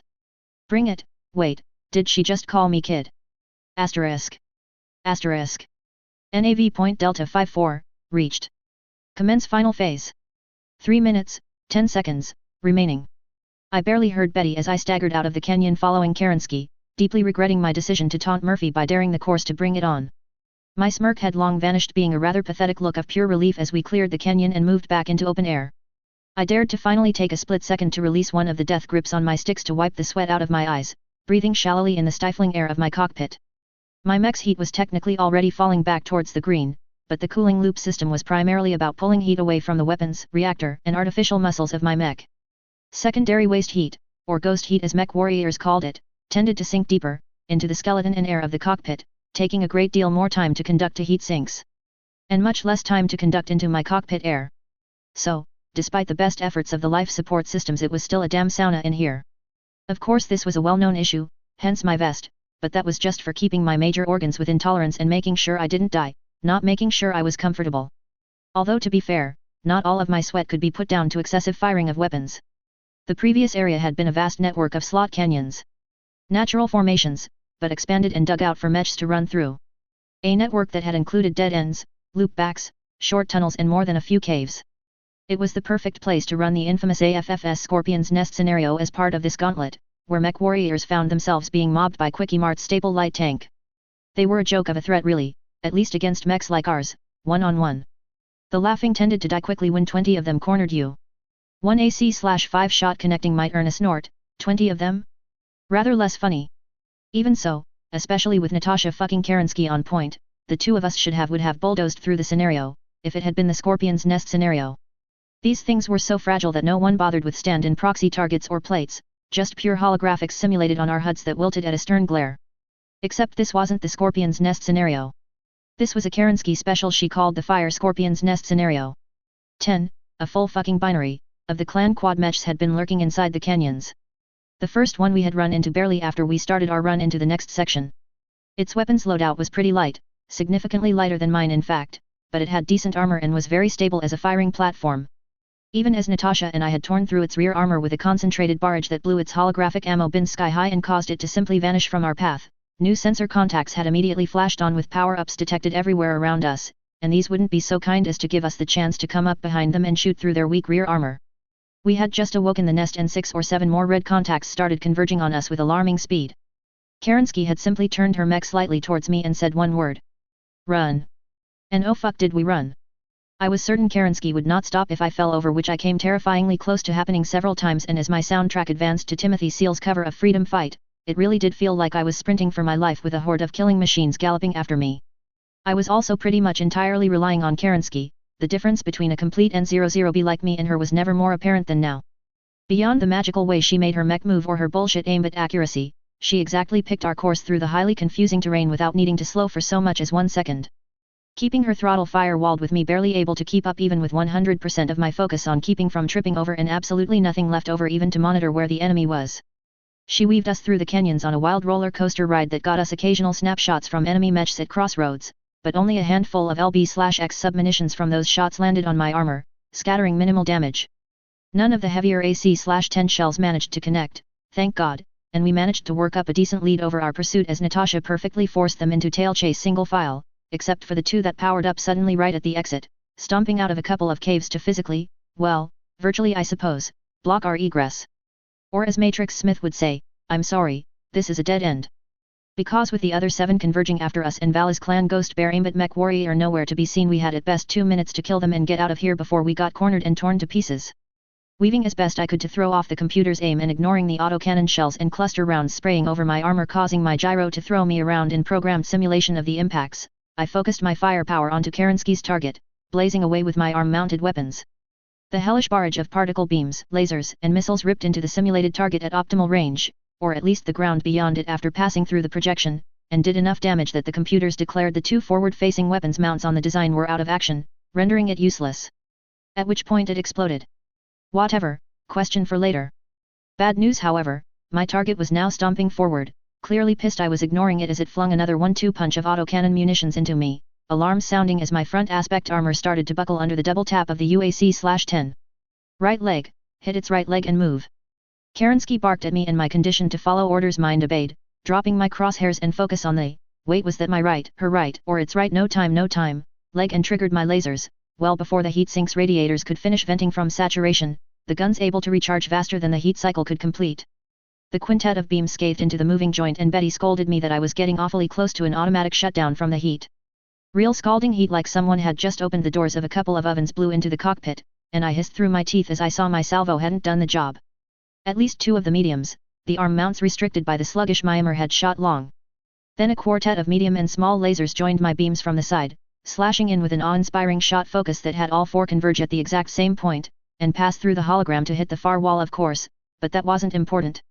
What was important was that with an entirely unimpressive holographic severing, the leg failed and the entire quad mech tilted wildly as it fell. Happily, its final salvo went wide as its guns were yanked off target, and with its weapons unable to bear on me I staggered around after Kerensky for the exit as fast as my mech would let me move.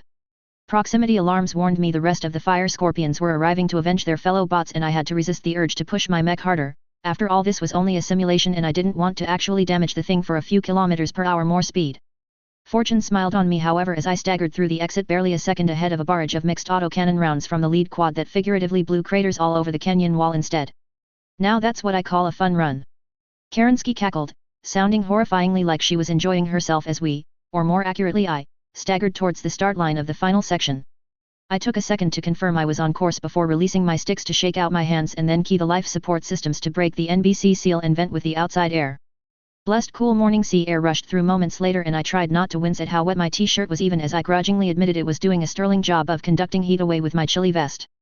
I made mental note to have a hand towel of something in easy range in the future as my attempts to use my sleeves proved less than useful to wipe down my face, reaching out to pick up a water bottle to take a gulp as my high-efficiency heat sinks did sterling work radiating into Robinson, my mech's muscles firming back up to normal movement. And Natasha clearly wanted to be on the move. Come on, we only have 3 minutes to finish this, she said as her warmer started into the climb. Copy, I said, holding the sigh I wanted to give but did not dare. I slotted my water back into place and sealed the life support back up, focusing on the terrain ahead and wincing.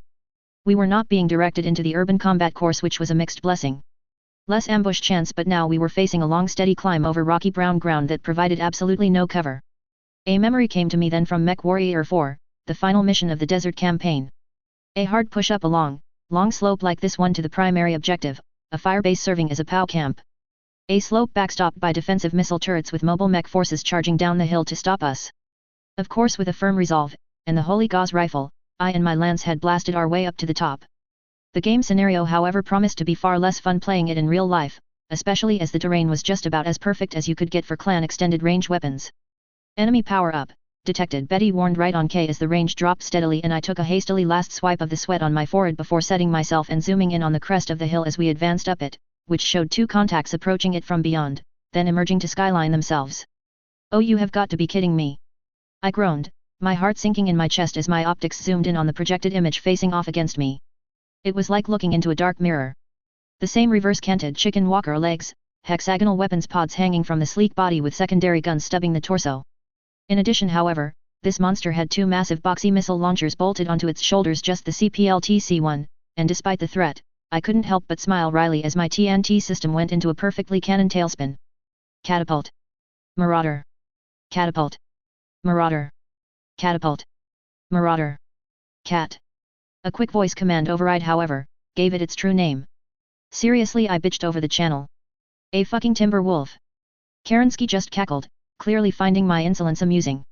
I'd always preferred the clan name, but whatever you called it, the dread machine looking down at me was one of the most optimized murder-death-kill machines ever built by the clans. Even into the Dark Ages, the prime config was something any half-decent mech warrior would only treat with respect for the sheer optimization of firepower, weight, speed, and protection it represented. And now one was glaring down the hill at me. For all my contempt and loathing of the clans as a society and culture, I had absolutely zero doubts about the potency of their killing technology. This thing was the Battletech face of the clan invasion for a very good reason. Kerensky, on the other hand, I briefly risked a glance at her side of the hill, and saw, actually, I didn't have a clue what that was. It was clearly either a heavy, or more likely an assault. The LRM rack looked light, but there were plenty of what looked like laser mounts. Which, given BS clan weapons ranges, this was going to suck.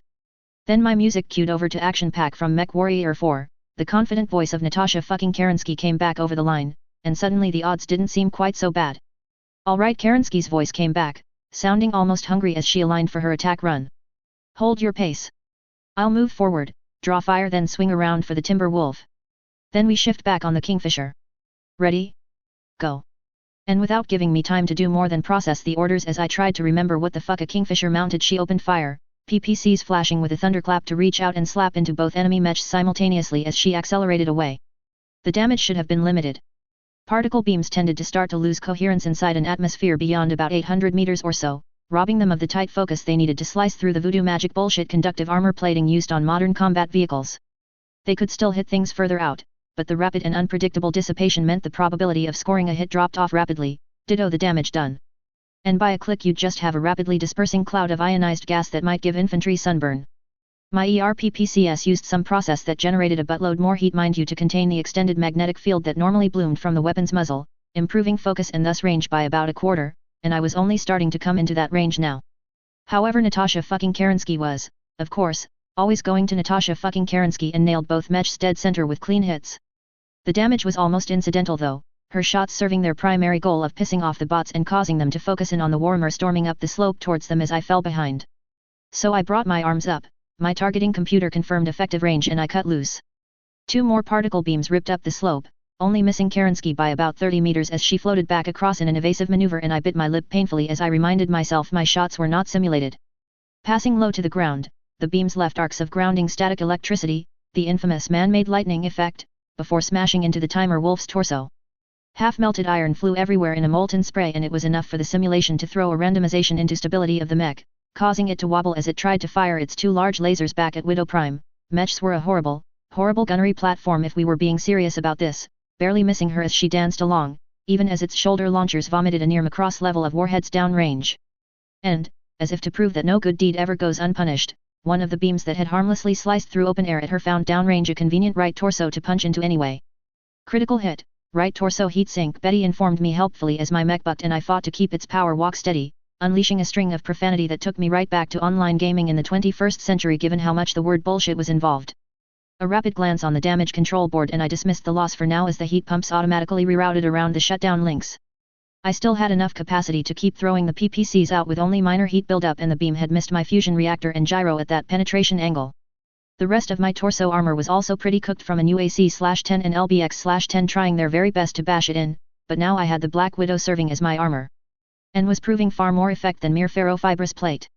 In another Natasha fucking Kerensky bullshit moment, the Trueborn with exquisite timing jumped her 70-ton battle mech back down the hill off a raised bit of rock she had been arcing towards, landing into a crouch and sending rock flying everywhere as her momentum was transitioned into the ground.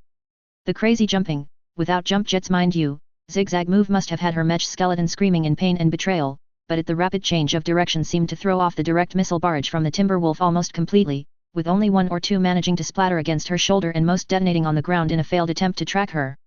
The higher arc LRMs coming over from the Kingfisher had a better chance to correct their paths as they plunged down, but those that hit still lacked any concentration to do anything useful. Well, except the two that blew her spotlight off. Virtually of course. Kerensky didn't reply to the insult from Themery Distant Omni though, boiling out from behind the rock without delay and closing on the Timberwolf, her torso rotating to track it as the two mechs exchanged broadsides. Her PPCs and medium lasers slashing out to be returned with the Omni mech's ER medium and pulse lasers. The Warhammer's heat signature spiked right to the levels of saturation of the heat radiators, her mech shuddering to a sluggish walk as if in mud, but she wasn't alone there.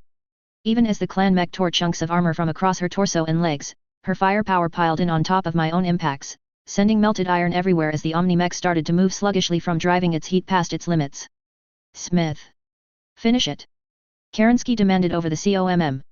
I couldn't help but grin tightly as I recalled one of the best Battletech FMV cutscenes ever made, where an AFFC officer had said exactly that regarding another Timberwolf.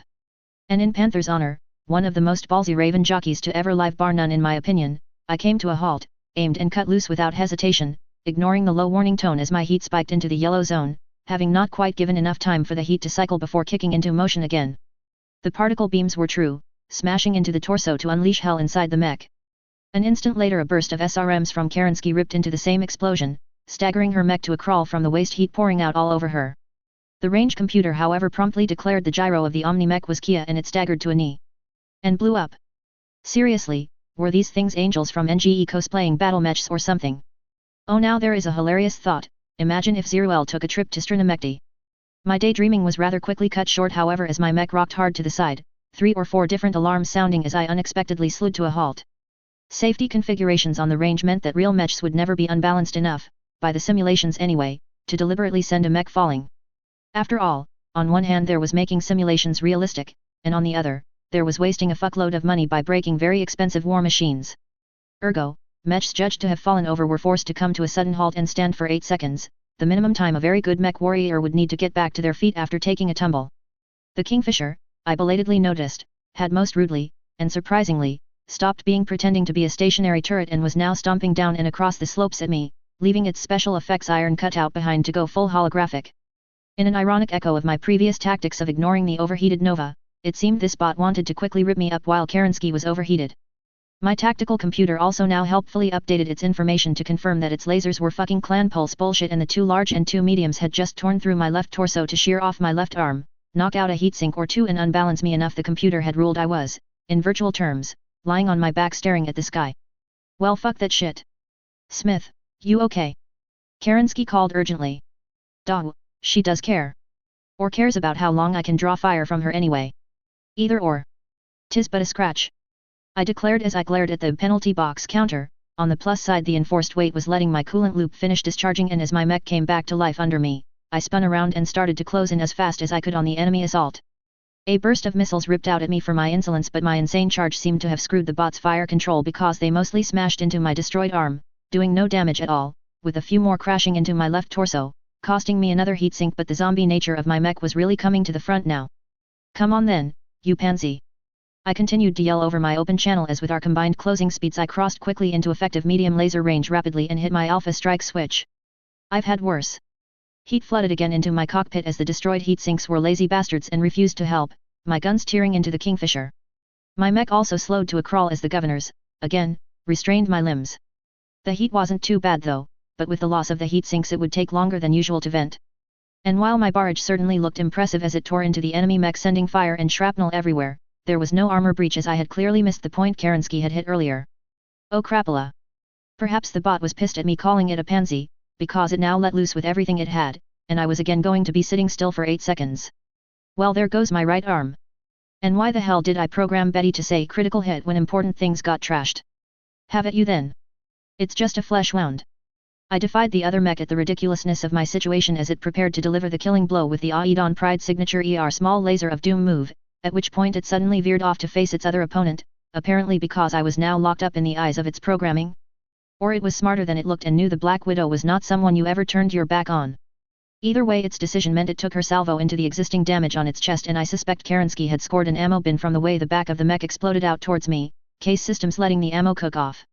Big mistake, I grinned as I let my crosshairs focus in on the charred rear armor where the case system had quite literally blown off the armor plating, cutting my remaining 3 lasers in as I aligned, judging I had just enough spare heat capacity. I took a nanosecond to make sure it wouldn't pass through the hologram to hit Kerensky, which was why these things rarely moved off their marks outside of these expert modes, letting the crosshair drift with the stomping target as it staggered, pulled the trigger. The beams hit my chosen target dead on as heat spiked into my cockpit again. For a second I wondered if I had just shot up an empty chest or if the simulation system wasn't smart enough to account for trick shooting like this, but then with a shudder, the Kingfisher slowly fell forward to smash into the ground face first. And exploded like all the rest. Man, it's good that doesn't happen in real life because the salvage teams would be out of work. Enemy mech, destroyed. Ha! The Black Knight always triumphs. I mocked.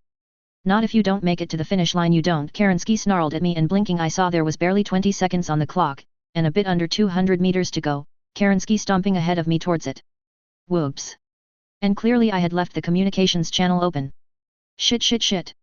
I cursed after killing the COMM line, kicking my pedals to the floor. My mech staggered into motion, moving like a drunken sailor, slowly picking up speed as heat was bled away and the computers relaxed their iron grip. Come on. I mentally swore at my mech as it slowly got over its sluggishness, mentally wishing for the Mech Warrior Games coolant flush systems right about now. That 200 meters looked like 200 miles as step by step my speed readout slowly crawled above 30, 35, 40. Kerensky crossed the line ahead of me and her counter froze at 11 seconds, flashing green as mine continued to count down far faster than it should be. Come on! I mentally yelled as my limbs continued to firm up and I started to break into a run, the distance and timer indicators seemingly crashing together. Yes! I yelled as the timer went green with just over 2 seconds remaining and Betty beeped that glorious triple ding. NAV Delta 56 reached. All primary objectives complete, gauntlet successful. Widow Prime, Dagger 2, clear gauntlet and proceed via NAV Grid Epicen for return to training command. How copy? The commander center then cut and slash and I could swear in the background I could hear people demanding others pay up. Solid copy Charlie. I threw back before making a mental note to have Arden send someone to download the recording of this little stroll before wiping the computer system's local records and making sure the staff knew to say nothing about it to anyone. The clans were, after all, still rather classified, in theory. But I wanted a fucking copy. I had just trashed a custom Natasha fucking Kerensky throwing fucking clan omni-mechs at me scenario. Ha! Take that, trashborns. Then a second later, reality slapped me down hard as my brain caught up. No. I had hardly faced down clanners. I had faced down bots. Dumbass bots who were more or less unable to use their mobility, had no skill in dodging or maneuvering and were content to fight essentially as giant turrets, firing their guns as fast as possible without any concern for heat levels or evading. Letting me in turn take all the time I needed to carefully line up my shots when they immobilized themselves. And I had still all but cosplayed the Black Knight, even with Natasha fucking Kerensky for a lancemate and doing, bluntly, all the hard lifting. If I had faced the same scenario against even trained inner sphere pilots, let alone clanners who could do even half of what Kerensky could do? Well, that's why you don't fight bullshit duels against clanners but hit them with 10 times their numbers in combined arms and enough artillery to make Zhukov award you an honorary red banner on the spot. No matter how unsporting trashborns like Kerensky might think that is that you don't want to play their games on their terms. And speak of the devil, I thought as my communications link flashed and I opened it up once more. Well, that answers that, Kerensky noted as she regarded me walking towards the exit, falling into line behind me as I passed her. And what question might that be, Major? You're a complete rookie who's never been in combat before, ever. Clearly AFFS trained, but only half trained, and you've probably never even fired the guns on that mech of yours before today, she concluded, and my ego collapsed immediately like a souffle poked with a vibrokatana. Okay, was I that bad? Come on John, chin up, you have 1 year's training and you're thinking she of all people won't notice that? I chided myself as we stepped off the rock onto the asphalt of the access road that would lead us down the side of the hill and back to the south, around the course to the base. The view was actually quite nice, reminded me of that desert road in Forrest Gump. Is this one of those you do not truly know someone until you see them fight, things? I asked, badly paraphrasing the Matrix while trying not to sound anything like as impressed as I was that she was apparently able to pick all that up, by simply watching me run around with her. After a fashion, I suppose she verbally shrugged as her tone sharpened. But it's enough for me to see clearly that you are not from the clans. I blinked. I blinked again. Then I burst out laughing over the line. What, you thought I was? And I lost it, leaning back, closing my eyes and just laughing my head off between gasps of air, my mech coming to a halt as I took my feet off the pedals and let go of the controls. The idea was so incredibly absurd that I just couldn't help it. Snickering and snorting as I struggled to get myself under control, some vague part of me considered that this must be all my tension being let out all at once, but I couldn't stop laughing. Me? A fucking clanner? Or a tanker as Gladiusone had aptly named them. Great insult, but given that AFF's tank crews would probably take it personally from a mech warrior like me, not a good idea to use it, especially against the Black Widow. Still, I didn't know if I should feel flattered or insulted that they thought I was one. So I settled for the amusement. Okay, I've got to know. What idiot came up with that conclusion? What were they drinking when they did, and where can I get some of it? I demanded, shifting my mech around to face hers, which had also stopped, before belatedly reaching out to flip the master arm switch back down as I realized I was facing directly at her. Master arm disengaged. Weapons, offline. Betty sounded disappointed at being told to pack it up, my arms dropping in a subtle way as the power flow was cut to the mimer that made the fine adjustments to the gun mountings, having had a more than ample workout for me to be confident NAIS hadn't missed anything when they retrofit and checked out my toy. All in all, I was very happy at how well my mech had performed. The watered-down clanners would have probably trashed me much earlier if I was in a standard 3025 mech, and I had a whole new appreciation for the poor sobs in the original timeline who had to face down the clans with such gear. Well, it's the Dragoons officers in the room with you and Sortek? They sensed quite a lot of hostility towards Jamie's decision-making, from you towards him, the Trueborn said over the radio, and bless her, she actually sounded a tad abashed in response to my balls-to-the-wall laughter at her accusation, which more than any other denial probably hammered home how hilariously wrong it was. Oh. So I had hostility towards Battletech's greatest procrastinator not doing his fucking job and / or being the vanguard of an invasion of my nation. Had to be I was a clanner myself. Couldn't possibly be I was pissed at him because I didn't want to see the inner sphere overrun by a bunch of Diet Coke Ubermensch who on average see a civilian's greatest value as zeroing machine gun arrays, could it? To say nothing of the small issue of you knowing Con Ward's final orders, which unless there has been a leak by one of a half-dozen Dragoons Jamie trusts with his life, has to have come from the clans. Kerensky added a little more pointedly and relevantly. That's a fair conclusion to draw from facts and evidence. I mentally gave her a pass. Not that I was going to tell her how we knew what we did, of course. That was classified so dark that Black Holes had issued cease and desist orders against MIIO. Even so, perhaps I could kill a couple of birds with one stone here with very careful application of the truth. Well, on your first point, I said, trying to keep my voice professional and any amusement out of it as I pushed my mech back into action, Kerensky trailing along behind. My attitude towards your boss is entirely towards his complete lack of leadership over following his damn orders. Which, if say the clans invaded tomorrow, could have genuine and horrific consequences for quite literally hundreds of billions of people and make them really regret that we may have had 10 years to prepare for it and simply wasted them. Kerensky seemed to simply take that in as it was without comment, so I shrugged and continued. As for your second point? I'm just an aide to Arden Sortek. I tried to keep my tone as matter of fact as possible, eager to get the spotlight the hell off me. And I'm his aide because I'm one of the most studied on the clans in the Federated Suns.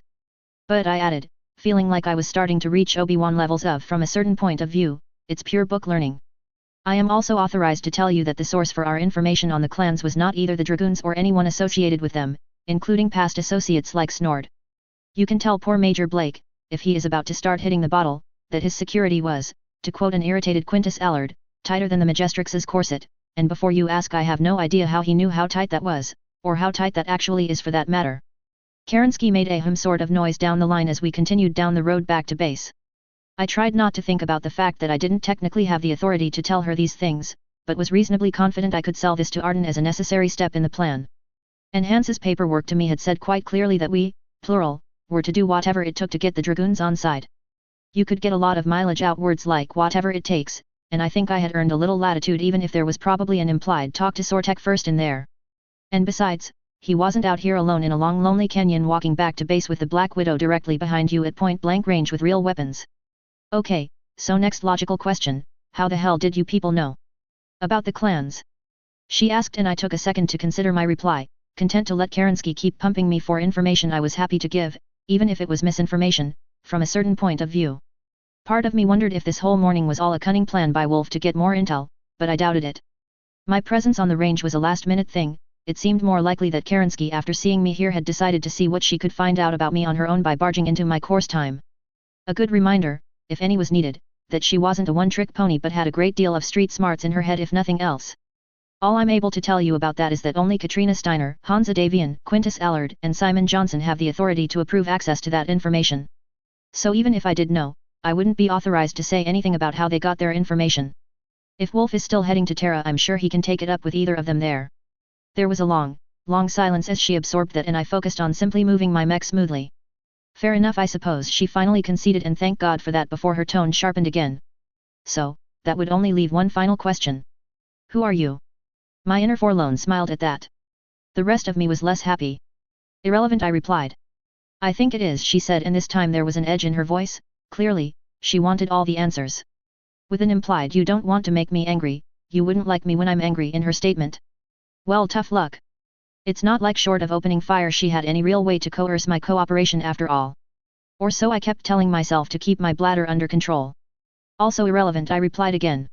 We walked along for another 10 seconds or so in silence, my blunt reply seeming to have thrown Kerensky for a loop, as if I was utterly indifferent to having an irritated clanner at my back with enough weapons to level a city block.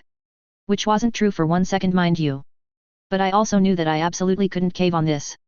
And I think I had something of a better handle on Kerensky now. Utterly a terror to face on a battlefield, no question at all, and perfectly willing to do mass destruction to protect those under her command, but not so trigger-happy as to kill without reason. And given the incredible consequences to such impulses being unleashed here? Shooting me up on an AFFS base in the middle of highly delicate negotiations with the Federated Sons and the Dragoons at their weakest point ever? Yeah, that would end well, not. And she knew it. Blake has almost nothing on you, she finally said, clearly realizing the direct approach wasn't working. In fact, all he has is that you were spotted at the Triad when Davian visited in 26, hanging around with the Kellhounds, and slapped Alessandro Steiner down like the cretin he was when he tried to poke them a little too hard. I see Wolfnet still has the old boys network going strong, I observed dryly in response as we continued to stroll around the side of the course. Wolfnet, the Dragoons' intelligence service, was, of course, tiny in comparison to even the smallest of the great house's agencies with a fraction of the resources, but did have some impressive Humnet resources spread through the massive inner sphere merc community. From those sources they got a surprisingly good amount of information about the goings-on around the sphere, probably getting the most bang for their buck by far of all the intelligence agencies. It was still complete bullshit, of course, that a clan force could even set up something like an intelligence agency with little to no native capabilities along those lines and compete against massive entrenched players with centuries of experience, but there you go. But accordingly, it wasn't terribly surprising that the only data point they had on me was that I had stood up for Patrick Kell and the Kellhounds that night. And that's not all of it, Kerensky cut into my thoughts, her tone clinical and cool. An adjutant sits quietly in the background, fetches coffee when asked and otherwise takes notes and keeps his mouth shut. Sortek was perfectly happy to have you drop the clan bomb on us and take the Dragoons officers to task. You have been given a battle mech from Helm, upgraded by the NAIS no doubt personally at the direction of Hansa Davian, wear an AFFS uniform with no rank to obscure your identity and yet can barely keep your mech vertical when running at full throttle, when you're not schmoozing with house lords and the people around them. Okay, several data points then, I suppose. It was mildly amusing to think that Blake's people, after looking into me, probably had more questions now than when they had started. Your point, Major? I asked her, trying to contain my amusement at her attitude. You're not an adjutant, she observed flatly, and I rolled my eyes at the accusation. No shit, Sherlock. I also adjutant, I corrected her lightly. Who I am is irrelevant, what I am right now amounts to an adjutant to Arden Sortek. Specifically because I am one of the closest things to an expert on the clans that the Federated Sons and Lyran Commonwealth have, in theory anyway. Who'd have thought pushing Natasha Kerensky when she was walking right behind me with an awful of guns could be so much fun? If I may though. I would like to ask you a question. I dared to wrench off this line of thought and earned a snort down the line, Kerensky perhaps deciding she wasn't going to get anything from me. Well, it seems you already know everything, so I'm not sure what the hell you'd want to ask me, but fire away, she invited me readily. Perhaps because she thought my question in turn would show where we were deficient in our knowledge? Or giving a clue where we might have gotten it from. It wasn't that kind of question though, and I let my mech start to slow, easing off the throttle to drift to a stop, then turned it to face Kerensky, who had also come to a halt 100 meters away. You are certainly under no obligation to answer it, I continued, even as I wondered if this would be what pushed her off the cliff. Just ask it already, I'm a big girl, I promise you, she huffed impatiently in a way that didn't quite hide the curiosity in her voice, and I shrugged. Well, in for a penny. Did you love Joshua Wolf? I mean, love him, love him. There was dead air to that somewhat poorly put question, but the channel didn't close. Dead air that lasted 30 seconds, the clock on my HUD. On the plus side, her Warhammer's abnormally long PPC barrels were not pointing at me and her SRM tubes were still closed. Yes. I did love him, she eventually responded, her tone not quite flat. More, neutral perhaps? As if she was keeping a ferociously tight grip on her emotions. And I decided to give her an out there. Then, for whatever it might be worth, Major.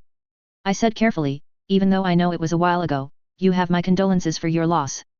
Thank you, Kerensky said with a background noise on the channel that sounded like her taking a deep breath to calm herself, but with a faint edge of surprise in her tone. I think you're the first person outside of the Dragoons to even bother to say as much, in fact. But, why the hell did you want to know? She didn't need to explain what the why was. Everything I've read about clan society tells me that even the very concept of love is considered taboo by trueborns, I said, sighing and leaning back in my chair as much as I could with the restraint firmly in place as we walked along, now starting to slowly climb back to the point my map showed was an intersection, a short walk from which would be the tunnel back to the base.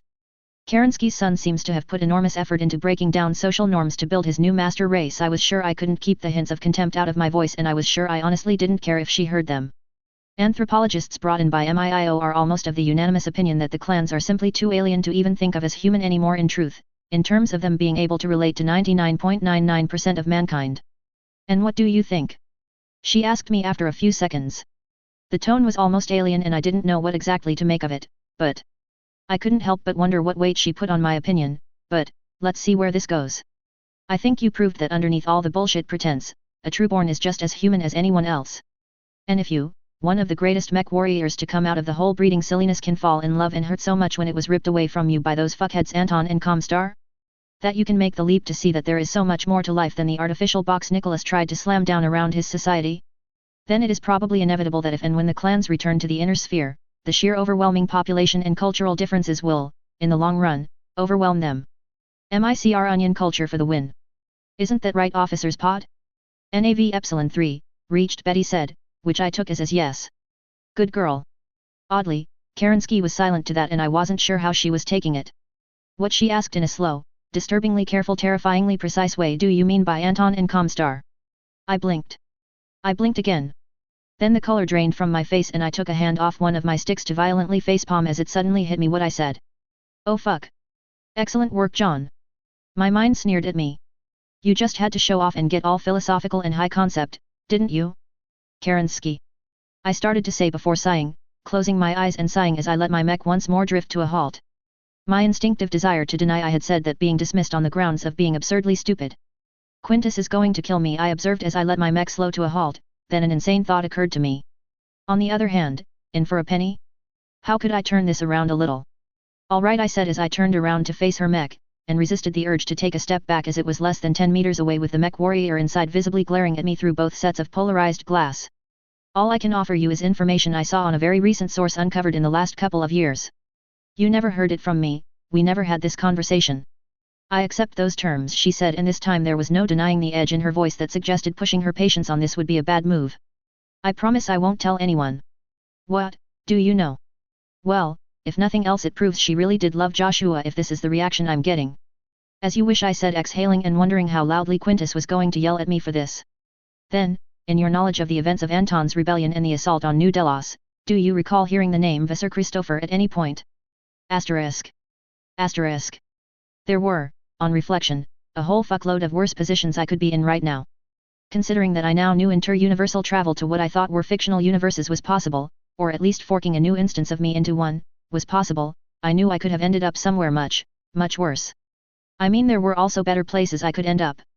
The cultureverse, for example, assuming I dropped into said culture and not the affront or something, would have been just about perfect really. But I would have also happily settled for most flavors of Star Trek. But there were also far more, supposedly, fictional places I could have ended up that made me go into a cold sweat just thinking about it. I mean, at least in my current position in Battletech I had every reason to be hopeful for the future and my future. If I had, say, ended up in Westeros? Yeah, even if I wasn't killed on the spot as a witch or demon or something, the best I could hope for would be to eke out a miserable stagnant medieval existence while trying to figure out a way to get the fuck out the way of the ice zombie apocalypse, gigantic civil war and all the other fun stuff that might be coming. And even that was one of the happier possibilities, if I had been thrown into say Warhammer 40k. On balance, the fact that I was in a reality where my soul was not going to be ripped out of my body by some chaos sorcerer, bound into some horrifying nightmare of flesh and chained to a bot in the despoiler's throne and encouraged to tell him everything I knew about Warhammer 40k? Yeah, could be worse indeed. Ergo, contextually I tried to tell myself this is not a big deal on one hand, mental note, invent Twitter, but on the other, I wasn't in 40k and this was a fragging huge deal here and now. The vehicles coming in were an eclectic mixture of IFVs holding the Dragoon senior officers followed by dozens of large AFFS buses borrowed for this trip with the main body of soldiers, ancillary support staff and hangers-on. Only the IFVs and an honor guard of 4 Dragoon mechs in the vanguard were even armed. This was not a force coming with its blood up. Indeed, if anything, it was exactly the opposite. Just about the entire force of the Dragoons minus the crews on their distant jump ships, a skeleton crew on board the Hephaestus and those 2 sick to leave the hospital were here now. Unarmed and in dress uniforms they were not quite putting themselves collectively at our mercy, but it was near enough to make little difference. As much as yesterday Arden and I had formally entered their part of the base under the technically unofficial yet very real rules of safe conduct, so too were the Dragoons coming to us under them now, and trusting us to honor them. Which silently spoke to the groundwork Hansa and his people had put in place with the Dragoons over the last 6 months, especially compared and contrasted with the Combine. Whom I'm sure the Dragoons wouldn't trust right now if they claimed oxygen was safe to breathe. Do you think he figured out yet that we grabbed those Omnis on Barlow's end deliberately? I muttered aside to Arden from the second-story window looking out over the makeshift parking area as the horde of APCs and trucks neatly formed into lines and started to unload a couple of thousand people, my attention drawn to the bandits in the lead. Hidden in plain sight, how the fuck had the Inner Sphere's intelligence people never caught onto that? Even if you credited the Dragoons recovering every single one of the damn things they ever lost, which was bullshit of the First Order, that very policy should have made every intel agency very interested in grabbing one to find out why. Or so you'd think anyway. Quite probably, but, let's not remind him. Arden suggested back in a Sato voice as Dragoons started to make their way inside the ground floor of the massive warehouse. Sortek was in a decent mood. Calm and prepared for this next step, but he had not been exactly happy with my liberties around Natasha Kerensky. Which wasn't to say he was unhappy with me either. Simply put, he wasn't exactly convinced that pointing Natasha Kerensky at Visser Christopher, or Christopher Kelly or whatever he called himself these days, if he was even still alive, was going to end well. Especially with Lick and MIIO both trying to find him and capture him alive, dragging him to a nice damp cellar filled with their best interrogators to drain the former ROM head dry of everything he knew. But he also admitted that putting Wolfnet into play, who had a lot of ears to the ground in less reputable parts of the galaxy, might lead us to him. Worst case, Kerensky killed him and she owed us one. Not an ideal outcome, but not a bad one per SE. Every dead hardcore toaster worshipper was a good one in my book. Mostly though, my failure in this space had convinced me to just fucking leave the PSYOPs to the spies. Presently, Arden started for the room's exit and I followed him out and through the upper story racks of cargo pallets and containers. We reached a metal staircase and descended down the side of the warehouse into the large section the Dragoons were pouring into. This middle chunk of the main floor of the massive structure was both empty and open, just a large concrete floor ideal for crowding everyone in together behind a secure perimeter with massive sectional walls to the left and right closing off the rest of the warehouse. Jamie Wolf had requested permission for the entire Dragoons to present themselves and make their decisions known, and Arden saw this as a good thing. It was very much tradition for the bigger and more professional merc units to do have a passing out parade like this for their new employer after all. Through most of the day the Dragoons subunits had gathered in offices and common areas with company, battalion, and then regimental discussions as they seemed to all come to a consensus, and I could only hope said consensus was the right one. The contingency plans for the Dragoons saying thanks no thanks, we're going back to the Kerensky cluster were unpleasant, to put it mildly. But then, Wolf putting the entire Dragoons force essentially at our mercy like this was a very good sign the rabid foxes would not be forced to live up to their reputation tonight. As I followed Arden down the metal stairway towards the warehouse floor, I couldn't help but admire how quickly the Dragoons were assembling into formation. And I meant that literally, this wasn't just a crowd standing around across the wide open area. Discrete groups of men and women were forming up into what I recognized as company-sized units, and they in turn were grouping into battalions and then larger formations that stretched along the width of the warehouse. Each headed by one of the regimental command companies in the case of the line units and grouped together logically in the case of their supporting units like their training command or starship crews. The actual spacings in the groups were confusing for a moment in their randomness until it hit me like a bucket of ice water that the spacing was in fact perfect. The empty spots were representing Dragoons who were no longer here to stand with their comrades, either dead or badly wounded. And quite a few of those who were here were clearly injured with bandages, casts, moon boots and other advanced-looking medical devices. Yet, despite their battering, here they stood. It was a powerful statement in of itself as we reached the warehouse floor, then we stepped up onto a makeshift sort of stage against the opposite wall from the entrance as the last of the dragoons came through it, the senior officers themselves with the perimeter security teams closing the loading dock doors behind them. Jamie Wolf and Natasha Kerensky were in the lead, the later for once in a dress uniform. Following them were the other 4 regimental commanders followed along with Major Blake from Wolfnet and the other independent and support unit commanders. Also mixed in wearing strikingly different uniforms were Cranston Snord and his daughter, and as Jamie advanced past every line, every dragoon in said line snapped to attention. As they passed the front rank, most of the officers joined their units while Jamie, Natasha, and the Snords came up onto the stage, Jamie in turn stepping forward to face Arden. Colonel Sortak, Mr. Smith. Jamie nodded to both of us as he stepped up, his tone softly calm and his bearing professional, giving no hint about how his world had turned upside down in the last day and a bit. And I might be imagining things, but I think his gaze focused on me for a heartbeat longer this time, and I wonder what Kerensky had told him, before he shook Arden's offered hand then gestured to his side. I believe you know Colonel Snord. Clearly, we weren't even pretending that Snord wasn't still taking orders from Jamie anymore. Of course Arden nodded and shook his offered hand. We met on Heavy Guard's trip back from Helm. I apologize I have not had the time to visit Clinton as yet, but I do plan to try the next time I'm in the Lyran Commonwealth. I'll hold you to that. We have plans for a whole new wing on 20th and 21st century popular culture. What with all the music and media recovered from Hoff's spiking interest, he boasted with a smile before he seemed to remember why they were here, with a glance across at Jamie, whose expression was, if anything, faintly amused. But he added quickly, we can discuss that later. A pleasure to meet you too, Mr. Smith. He nodded at me and I nodded back, then hesitated as my gaze shifted past him to the redhead standing behind him. Natasha was also studying me and I met her piercing gaze square on before I inclined my head slightly at her, and she returned the gesture. Which was good enough for now as I moved my attention back to Wolf. So, to continue our discussion, Colonel. When we left I had asked you, and more broadly, the dragoons, a question. Arden started the conversation where we had left off, the thick concrete walls doing an excellent job of containing his voice and carrying it across the room. And I, and the dragoons, will give you an answer, Jamie said with a nod before he took a breath and turned to face his people, his voice suddenly ramping up powerfully. I am the Oathmaster. Trothkin new and old, clan and spheroid.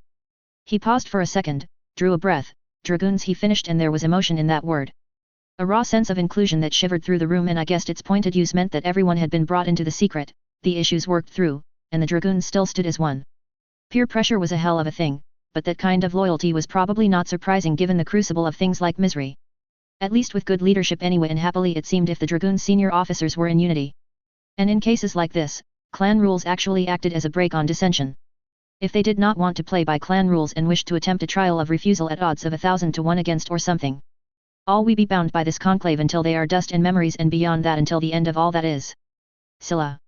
The entire crowd answered. I didn't join them however, and following my lead, neither did Arden. We stood as witnesses to this pseudo-clan council, not part of it. Jamie nodded, then stepped to the edge of the stage and lightly jumped down to the floor, slowly pacing left to the far ranks, then back all the way to the right. Finally, he nodded. At ease he ordered, and with an impressive crack policed combat boots were spread and stomped into the ground as the dragons relaxed their postures, slightly.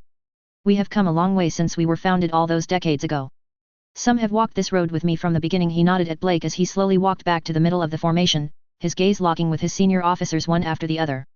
Others have stood with us but a short time but are no less part of us, he added with a nod at Kosheza Dukirk, who returned his nod with a curt but proud one of her own.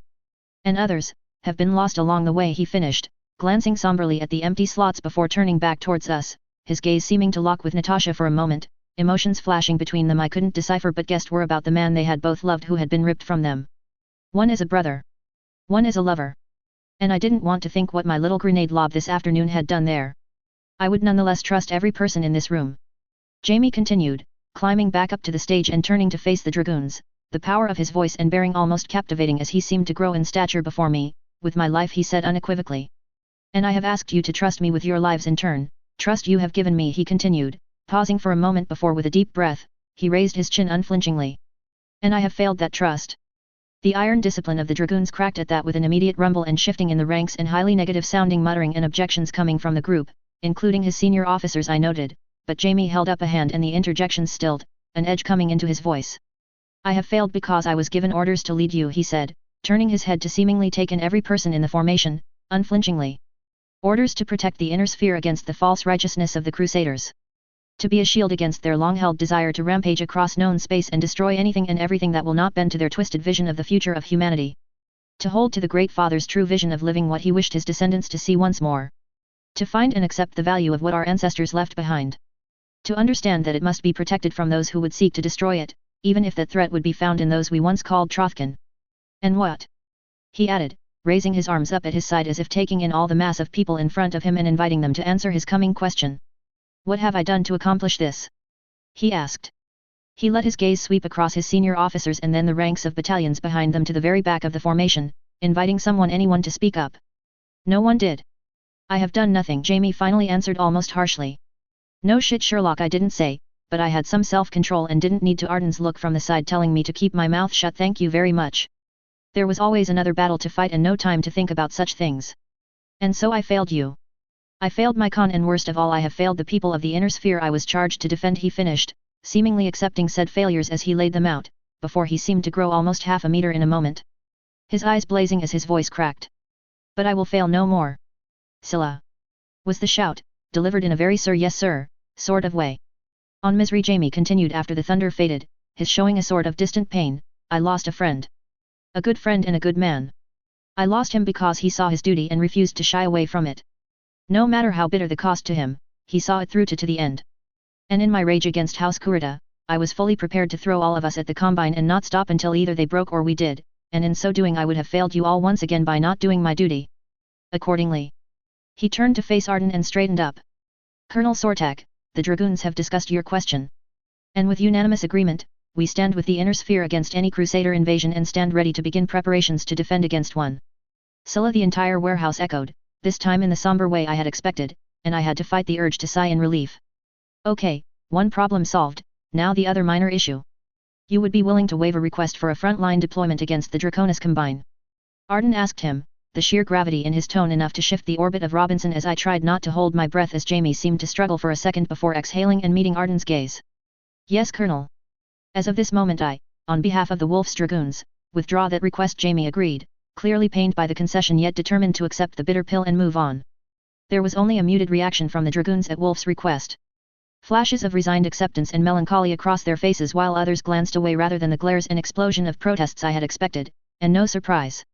Oh, the disappointment seemed universal, yet it was muted. And it occurred to me that perhaps getting everyone on board with this decision had taken up far more of yesterday than the whole clan thing. If so, credit to Jamie and his officers then for moving everyone past the idea that for the Dragoons to win, the Combine had to die. So, that was good. Now, we just had to reverse that decision. A humbling gesture, Colonel Sortak said solemnly, before offering a slightly wry, almost apologetic look. But that will not be necessary. Wolf frowned and started to open his mouth, but Arden held up a hand to hold his objections as he continued to speak calmly, but with a sheer authority in his tone. It was a subtle shift, but I thought of it as his Hansa tone, when he seemed to be speaking on behalf of Prince Davian more than himself. Yesterday, Colonel, you asked if we trusted you and the Dragoons to follow orders, Arden reminded him in a deadly serious tone, and I killed the urge to impulse to smirk, recalling vividly that my original reaction to that question from Jamie had all of this into motion.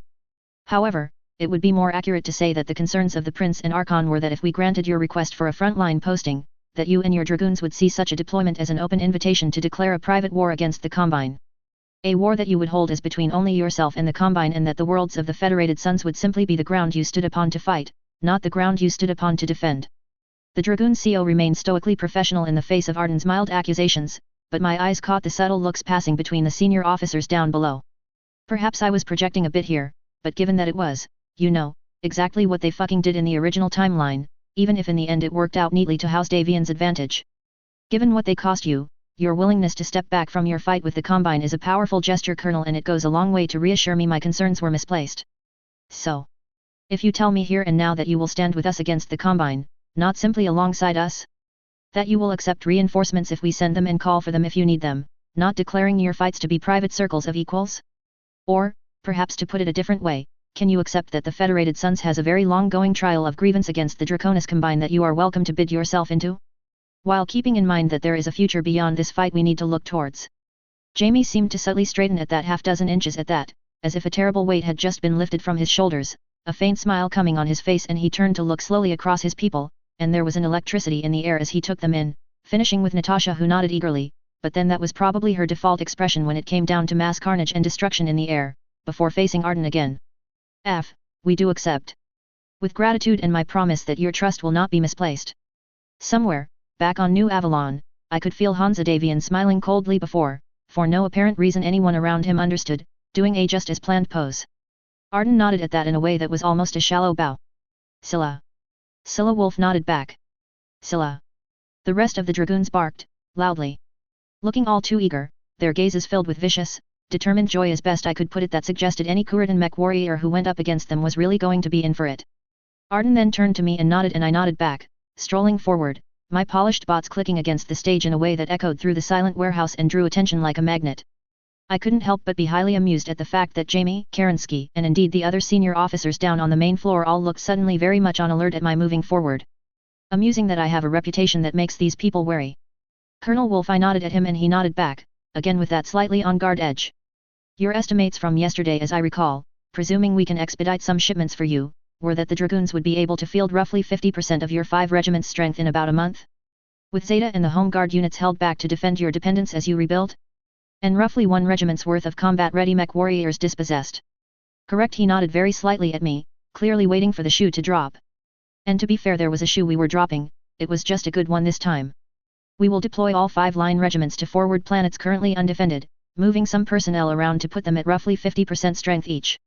Ah, there's that fucking clanner pride. Should we deploy fewer units at greater strength by transferring people around and temporarily disbanding some? Or perhaps deploy half-strength units alongside AFFC or allied units as a supporting force for them? Nah. Instead, let's deploy each unit alone to 5 worlds at 50% strength and hope the Combine is too fucking stupid to simply concentrate and wipe us out in detail. Gah. Clanners. Fortunately, Hansa had a plan, Q-Sillen's theme, that would help deal with that small problem and several others at the same time. Big fucking surprise. Seriously, some days I think that man came up with 3 new ways to brush his teeth every morning, each more cunning than the last. A tall order, half a regiment per world to hold the line, I said with a slight tilt of my head that got no response, just a stoic look of agreement, and I shrugged. But perhaps, we can shift those odds slightly. I suggested, pulling a radio out of my pocket and lifting it to my face as I turned back to face the northern wall of the warehouse, clicking it twice to get attention. This is Smith. Hit it. There was a jolt and then a low metal rumbling. The wall started to fold open from the middle to show the dark interior of the warehouse beyond, and there was a loud gasp from the entire crowd who turned their heads to look as it revealed the terrible grinning face of an Atlas. Not gonna lie, looking up at an Atlas grinning down at you like this, it was one of the most intimidating things I had ever seen in my life. General Kerensky himself had set down the design specs to make sure it intimidating, and holy shit had he succeeded. Although I'd be willing to bet for these people, it was less the assault mech itself and more the fact that it was painted in the deep black with red highlights and makings of Wolf's Dragoons.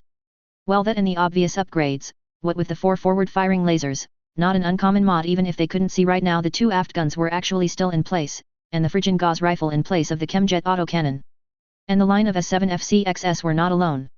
Awesomes made at least 30% more awesome, which was about as close to perfection you could get this side of a Hellstar stood in a line to the left.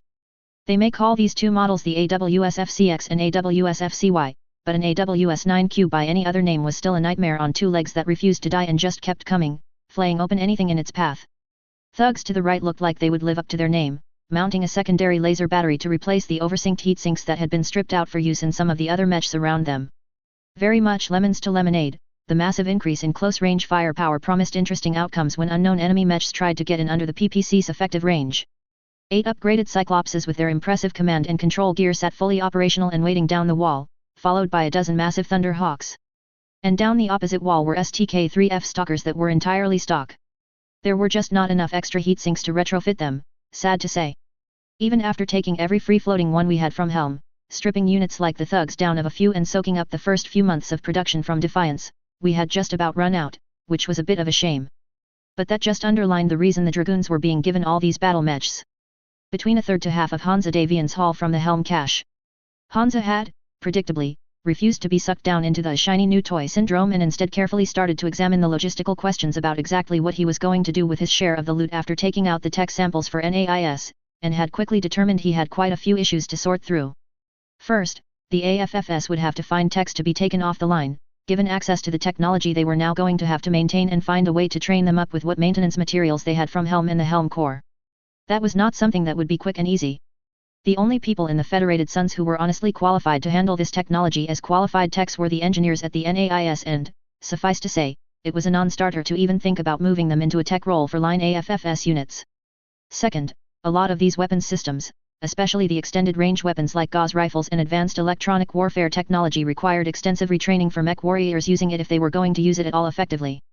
And third, while Katrina was reforming the Fourth as a political move as much as a military one and Hansa had plenty of trusted units people he could share his gear with, it was still going to be a tricky question of how exactly he best could maximize its potential and not waste it. The AFFS by the original timeline had stomped the Confederation like a dire wolf kicking around a first-generation Mackie. Adding a few regiments of assault mechs, even advanced technology ones, wouldn't really change the strategic outcome there terribly much.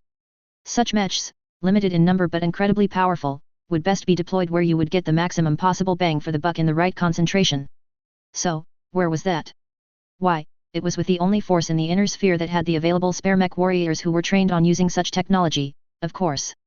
The one force who had techs trained and equipped to maintain them, and the single force on his strategic radar that instead of doing the curb stomping, would be on the receiving end of the best attempt of his enemies to deliver one and thus could badly use a qualitative edge to even the odds.